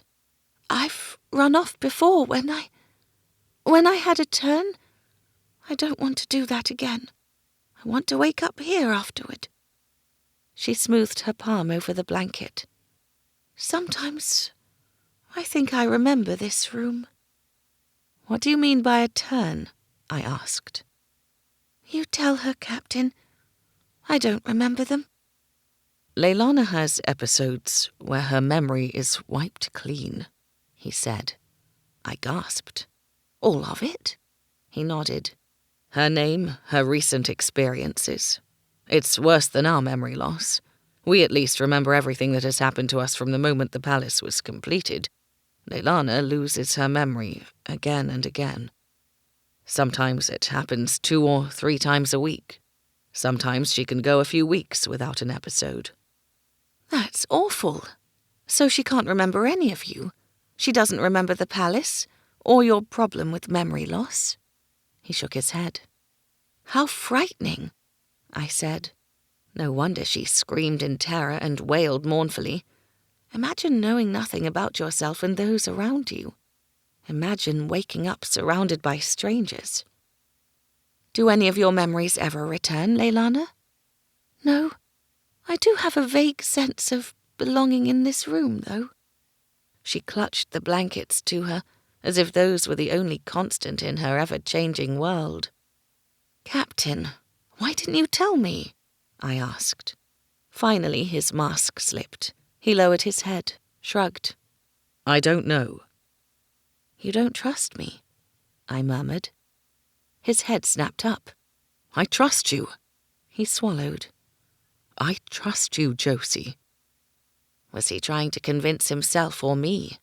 I rubbed my temples. Hey, Leah, my head hurt. I needed some holly root, a lot of holly root. Even after I went behind your back to look for this cabinet, I said. I doubt it, Hammer. He winced, and it took me a moment to realize it was because I used his name, not his rank. You have every right to distrust my actions. I was digging my own grave, but it seemed fair and right to admit guilt where I was guilty. He couldn't be blamed for everything, although I was still reeling about being called a fool. But I went behind your back for a reason. I want to help you find answers. I nodded at the cabinet, now sitting on the dressing table. If I have to go behind your back again in my search for the truth, I will. Hammer eyed the cabinet. His fists curled at his sides and the knuckles went white. He wanted to open it, yet he didn't either.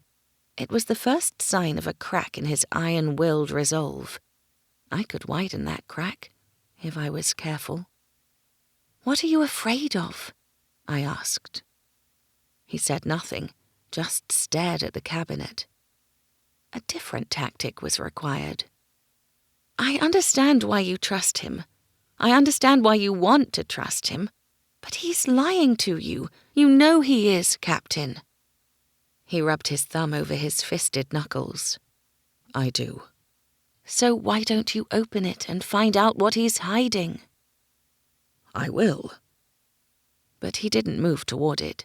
He just continued to stare.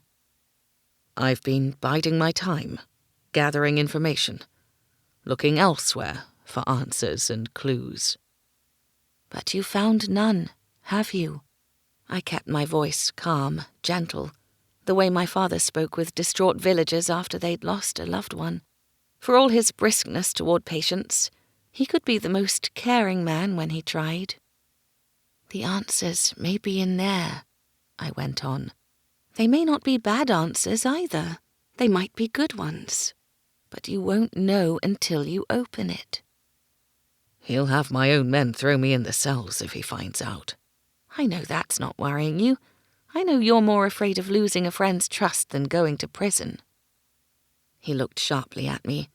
The sudden movement startled Leilana. She shrank back behind the blankets. If she knew what we talked about and who, she gave no indication.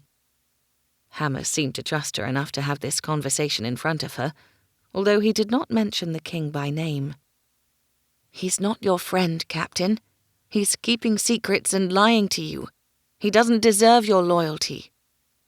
He turned back to the cabinet, and with a deep intake of breath, strode toward it. He withdrew a flick knife from his pocket and forced the doors open, only to fall back as if an invisible hand had pushed him. I stepped closer, but his outstretched arm blocked me. Don't touch it, he said. I had no intention of touching it. I simply stared. Sitting at the bottom of the cabinet was an egg-shaped gem, the colour of freshly spilled blood. If I held it in my palm, I would just be able to close my hand around it completely. Its facets swallowed the light, causing the gem to glow from the inside. The glow grew brighter the longer we stared. "What is it?"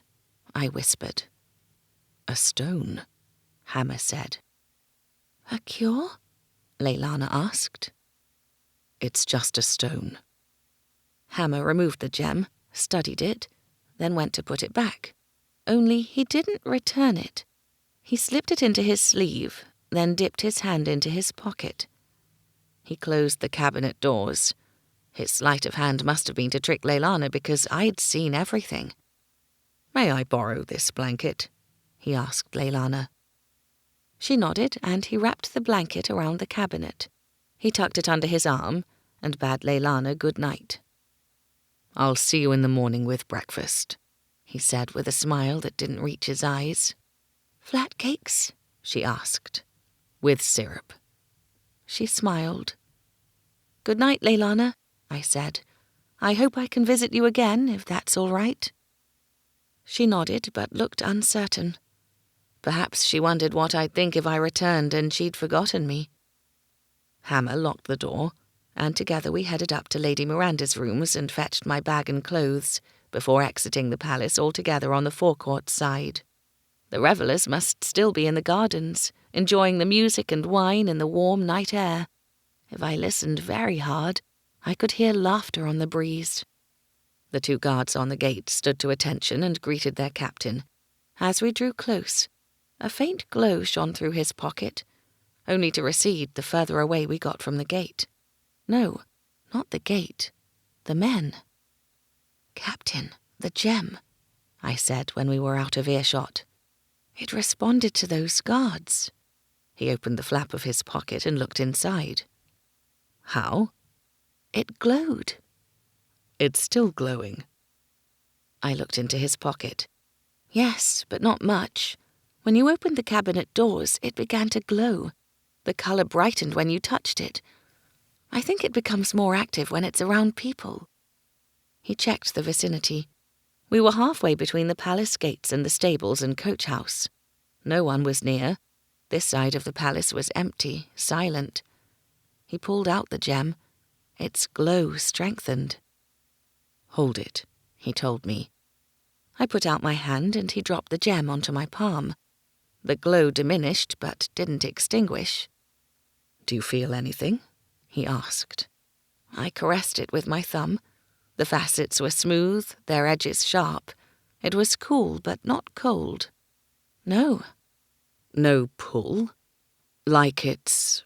He shrugged, as if he couldn't think of the words. Like it's drawing on your vitality? No, it feels like a stone. I handed it back to him and it instantly flared to life. He dropped it in his pocket. It's responding only to those of us who've lost our memories. He started walking again. This part of the avenue wasn't well lit and, with the moon hidden behind clouds, I couldn't make out his features. His strides, however, were long and I had to walk quickly to keep up. "It's not just a stone, though, is it?" I asked. No. "What do you think it is?" I can't begin to answer that. I could, but I didn't say it out loud. Not because I didn't want him to hear, but because hearing it spoken might make it seem more real. I didn't want it to be real. I didn't want it to be the answer for their memory loss, for the existence of the palace, for the existence of all these people. It would mean they shouldn't even be here. It might mean they'd disappear one day without warning, never to return. Magic. "Will you confront the king about it?" I asked. I don't know. I wanted to press him further, but kept my mouth shut. I'd said enough for one night. He'd done enough for one night. Now he needed to think about what that gemstone meant. "If you need to discuss it with someone, you can talk to me," I said. "You know where to find me?" I do.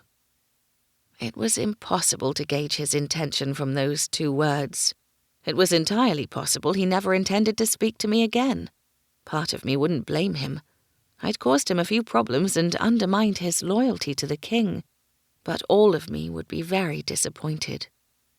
We reached the coach house, and he sent a sleepy groom to prepare a carriage to take me home. We stood on the avenue outside the building to wait. Neither of us spoke for some time, and I felt the blanket of awkwardness keenly. I couldn't think of a safe topic to ease it, however. "Will you be all right?"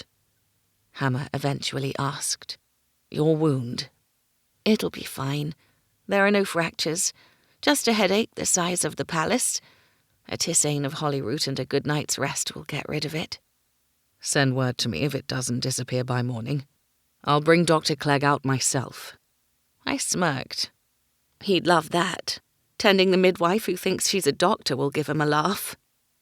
If he laughs, he might find himself relegated to an attic room. I thought Balthazar decides who is assigned to which room. Balthazar likes me. I wasn't quite sure of that, but said nothing. It was enough that he'd been disloyal to the king tonight. I couldn't ask him to question Balthazar's motivations too. Silence fell again. Hammer leaned against one of the columns, holding up the stable portico, and shifted the cabinet to his other hip. "Josie," he said softly, "well done tonight. You single-handedly captured the poisoner." His earnest praise caught me off guard and set my heart hammering again, so much that I blurted out the first thing that entered my head. "You called me a fool. 3 times, as I recall." Ugh, why did I have to bring that up? He shifted his weight again. "I'm sorry. I have a temper. It tends to make me say the first thing that enters my head, and sometimes that's the wrong thing." I laughed. "Believe it or not, I do that too, but only when I'm nervous, not angry. I'm sorry I made you angry." "It wasn't you, it was—" He sighed. "Very well, it was you. You're so—" He shook his head. "Never mind." "It's all right. I've heard it all before. Stubborn, headstrong, selfish." Thanks to the flickering light from a nearby torch, his crooked smile looked wicked. It quickly vanished, however. "When I walked into Leilana's room, you looked pale. You were shaking. And there was nothing I could do because you'd already done it. I felt useless." "You're not useless, Captain. You've got 1,000-strong household to worry about, plus all the visiting nobles with their jealousies, not to mention a king with a bowel problem." He smiled again. "It's never dull here, that's certain." "Perhaps it will be now that Lord Frederick has been caught. What will you do with him?" "He'll face Glancean justice. Whatever that is," he added in a mutter. I wondered why he faced justice when the other prisoners did not. "Keep an eye on the Duke of Gladstow," I said. "I caught him arguing with Lady Claypole tonight. He tried to restrain her." "Did he?" He nodded thanks. "You have had a busy evening." I rubbed my head. I'm looking forward to peace and quiet. A carriage rolled out of the coach-house gates and stopped beside us. Hammer pushed off from the column. He kissed my forehead, then opened the door. I climbed in, too stunned to think of a response, too stunned even to say good night. I ended up turning around and waving at him through the rear window as the carriage drove off in the direction of the village. But he was already walking away, back to the palace. The worst thing about the patient staying away was that it made the days feel longer. There was only so much cleaning to do. I couldn't even visit Meg because her brother thought I was there to visit him. She did come to me when she could spare the time, and we went for long walks, often up to Lookout Hill where we could gaze upon the palace. It looked like a shiny pearl in an oyster from up there, a precious gem in otherwise bland surroundings. We were too far away to see figures moving about, but I wondered what my new friends were doing. Had Miranda managed to avoid the king? Had Leilana's memory been wiped again? Had Hammer spoken to the king about the gem yet? News of Lord Frederick's arrest had travelled quickly through the village, and Tam's part in the crime shocked many.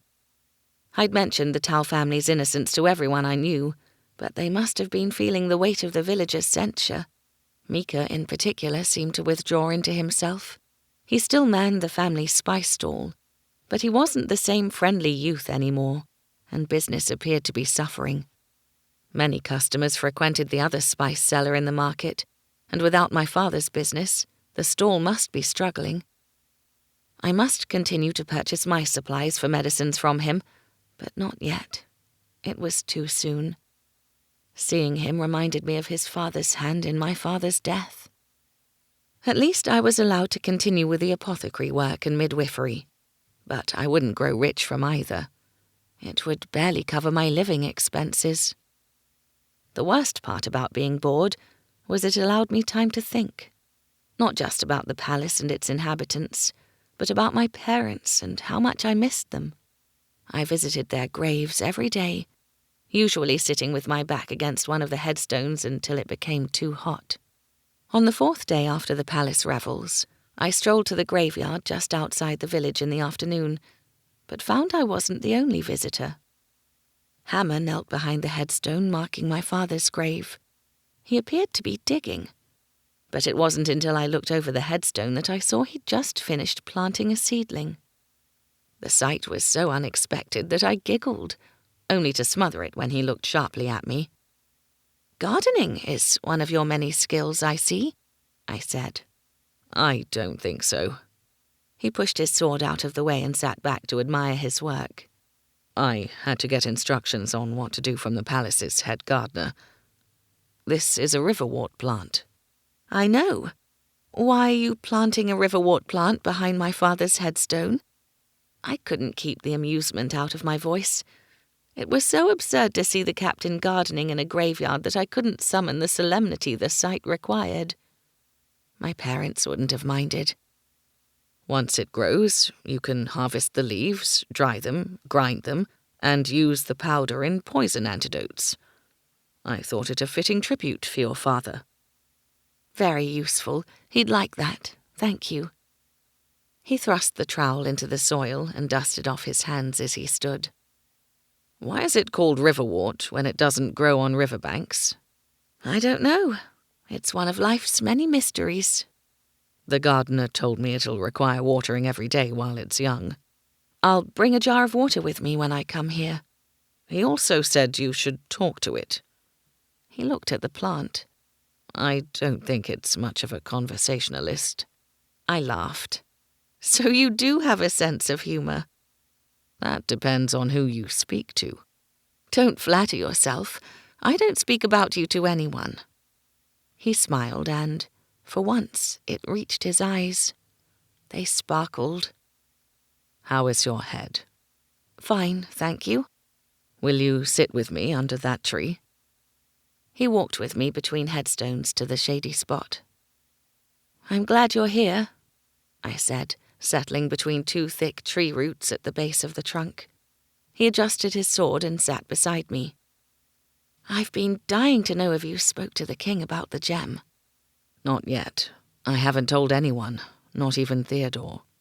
He shook his head. "The king is, well, the king. He can throw me in jail if he wants. He can have me executed. If he knows that I know he's lying, he might be prepared to do whatever it takes to stop me learning more. I'm going to proceed cautiously, but I am going to proceed." I didn't know how, but I didn't question him. It was his decision to make, not mine. "And how is everyone at the palace after Lord Frederick's arrest?" "Shocked. Relieved that the poisoner has been caught. Saddened, too. He was liked by most." "What will happen to him?" "His trial is tomorrow. If he's found guilty, he'll be executed." "Is there enough evidence for him to be found guilty?" He nodded. I wasn't quite sure how I felt about that. I'd liked Lord Frederick. Then again, he'd hidden his true nature from everyone except his sister. And his family. How is Lady Lucia coping? They were expelled from the palace the day after the revels. They've gone home. They're not staying for the trial? He shook his head. They know there's no hope for him. They have to redeem themselves now. Going home and keeping low for a while is the best way to start, but it'll be a long time before the king trusts them again, even though there's no proof that Lord Frederick acted on the family's behalf. And what of Lady Dearhorn and Lady Morgrave? Do you think they were involved in the poisoning too? I searched their rooms, but found only a sleeping draught in Lady Morgrave's bedchamber.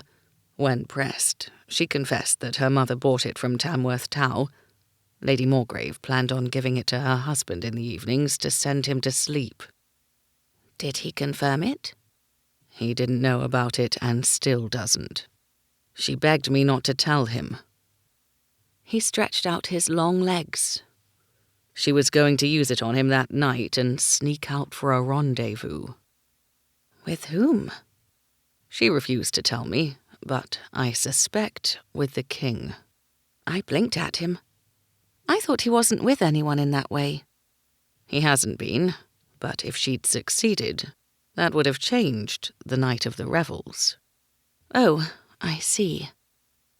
It was, perhaps, a good way to secure the king's favour, particularly if she got herself pregnant. He might not be able to marry her, but he could keep her as his mistress and shower her with gifts. For some women, that would be enough. Speaking of Lady Dearhorn, I said, I ought to tell you that she saw me the night of the revels wearing Miranda's dress. She might inform the king. I bit my lip and steeled myself for his reaction. After a moment, he said, We'll worry about that when and if it happens. Thank you for telling me. I wound a blade of grass around my finger, then unwound it. I thought I should. You'll probably find out sooner or later, and I don't want to give you any more reasons to mistrust me. He drew up a knee, only to stretch his leg again. He blew out a measured breath. I want to tell you that you're wrong, Josie, that I've always trusted you. But you'll know it's a lie. I hazarded a glance at him, only to see him watching me closely, carefully, as if he were trying to gauge my thoughts. He should be able to read them easily enough. I was an open book, so everyone told me. It was for that reason I stared down at the grass again. Sometimes a girl doesn't want to be too obvious. I didn't trust you because you weren't from the palace, he said. You might have helped save Lady Miranda's life, but you were still an outsider. It's difficult for me to trust anyone from the outside. I don't know why. I'm sorry. I should have told you about Leilana. You should trust your instincts. What if my instincts are terrible? They very well could be. I used to trust the king, and look how that turned out. I think your instincts told you he was lying long before you could admit it. Your instincts are good, Captain. I believe so, anyway. Call me Dane, he said on a rush of breath. Pardon? My name is Dane. I turned to see him properly and fell into his sea-blue eyes. He stared back at me and seemed to be waiting for me to say something. Dane Hammer? I asked. Just Dane. I don't think Hammer is a family name. The other servants aren't known by anything other than their first name. So why would I be any different? I shook my head. I don't understand. Why do they call you Hammer if it's not your name? On that first day, when our memories began, we knew 3 things. Our position on the palace staff, our own name, and the name we knew the other staff and the king by. They all called me Hammer. I didn't correct them. They just seemed to assume I was called Hammer, just like I assumed Max was Max, Theodore was Theodore, and so on. At first, everyone thought it odd that they all had ordinary-sounding names and I didn't, but that was soon forgotten. Not by me, though. The thing is, I knew my name was Dane. He tapped his temple. In here, I knew Hammer was wrong, that the name wasn't mine. So who is Hammer? I believe it's a nickname they gave me for some reason. No one else knows my real name is Dane, except me. Why not correct them? He looked off into the distance. What if there's a reason I never told them? If I had a good reason for keeping it a secret before, I'm going to keep it a secret now. At least until I know more. He spoke as if he had a life before the day his memories began. I hoped so. It meant these people weren't a figment of a magic trick, that they were real and had lives but had simply forgotten them. I liked that explanation better than the idea that they had never existed before that first moment of consciousness. And then something else hit me. Hammer, Dane, was telling me something he'd not told anyone else. He didn't trust them with the knowledge, but he trusted me. It was humbling. I was grateful and immeasurably relieved. It meant we hadn't ruined all the good things between us. It meant we could start again. Thank you, Dane. I lay my hand over his on the ground between us. I appreciate you telling me. It sounds odd hearing you say it. Odd, but good. I'll keep your secret. I know. He turned his hand palm up and twined his fingers with mine.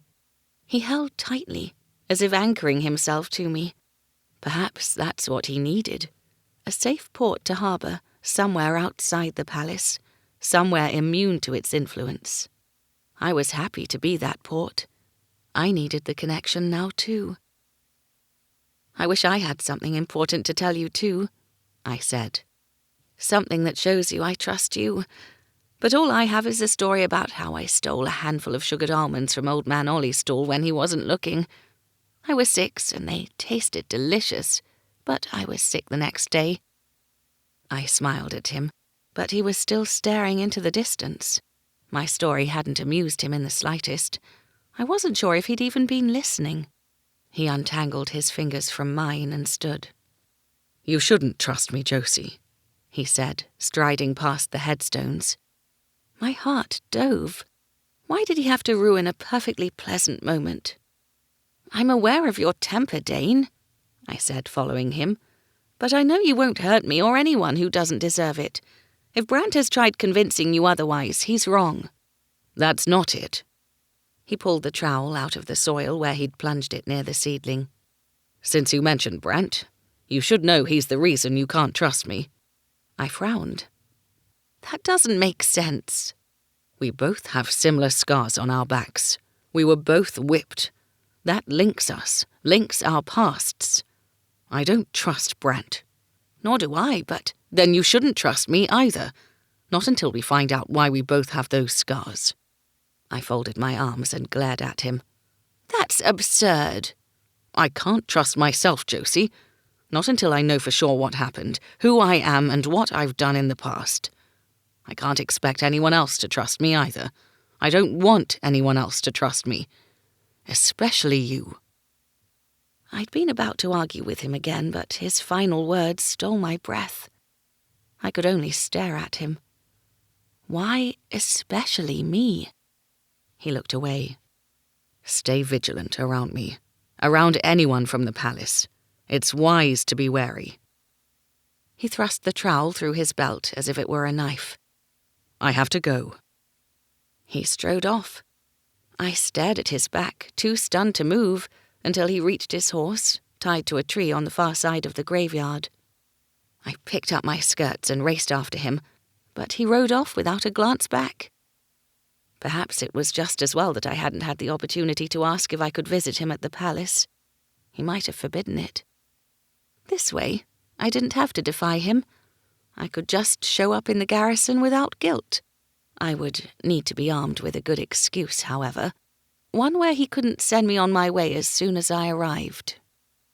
The problem was, I had no ideas.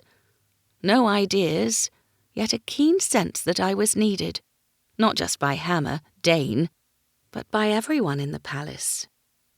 I was determined to help them regain their lost memories, whatever the cost. The end.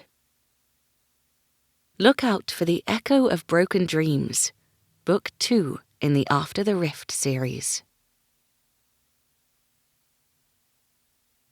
This has been The Palace of Lost Memories, After the Rift, Book 1.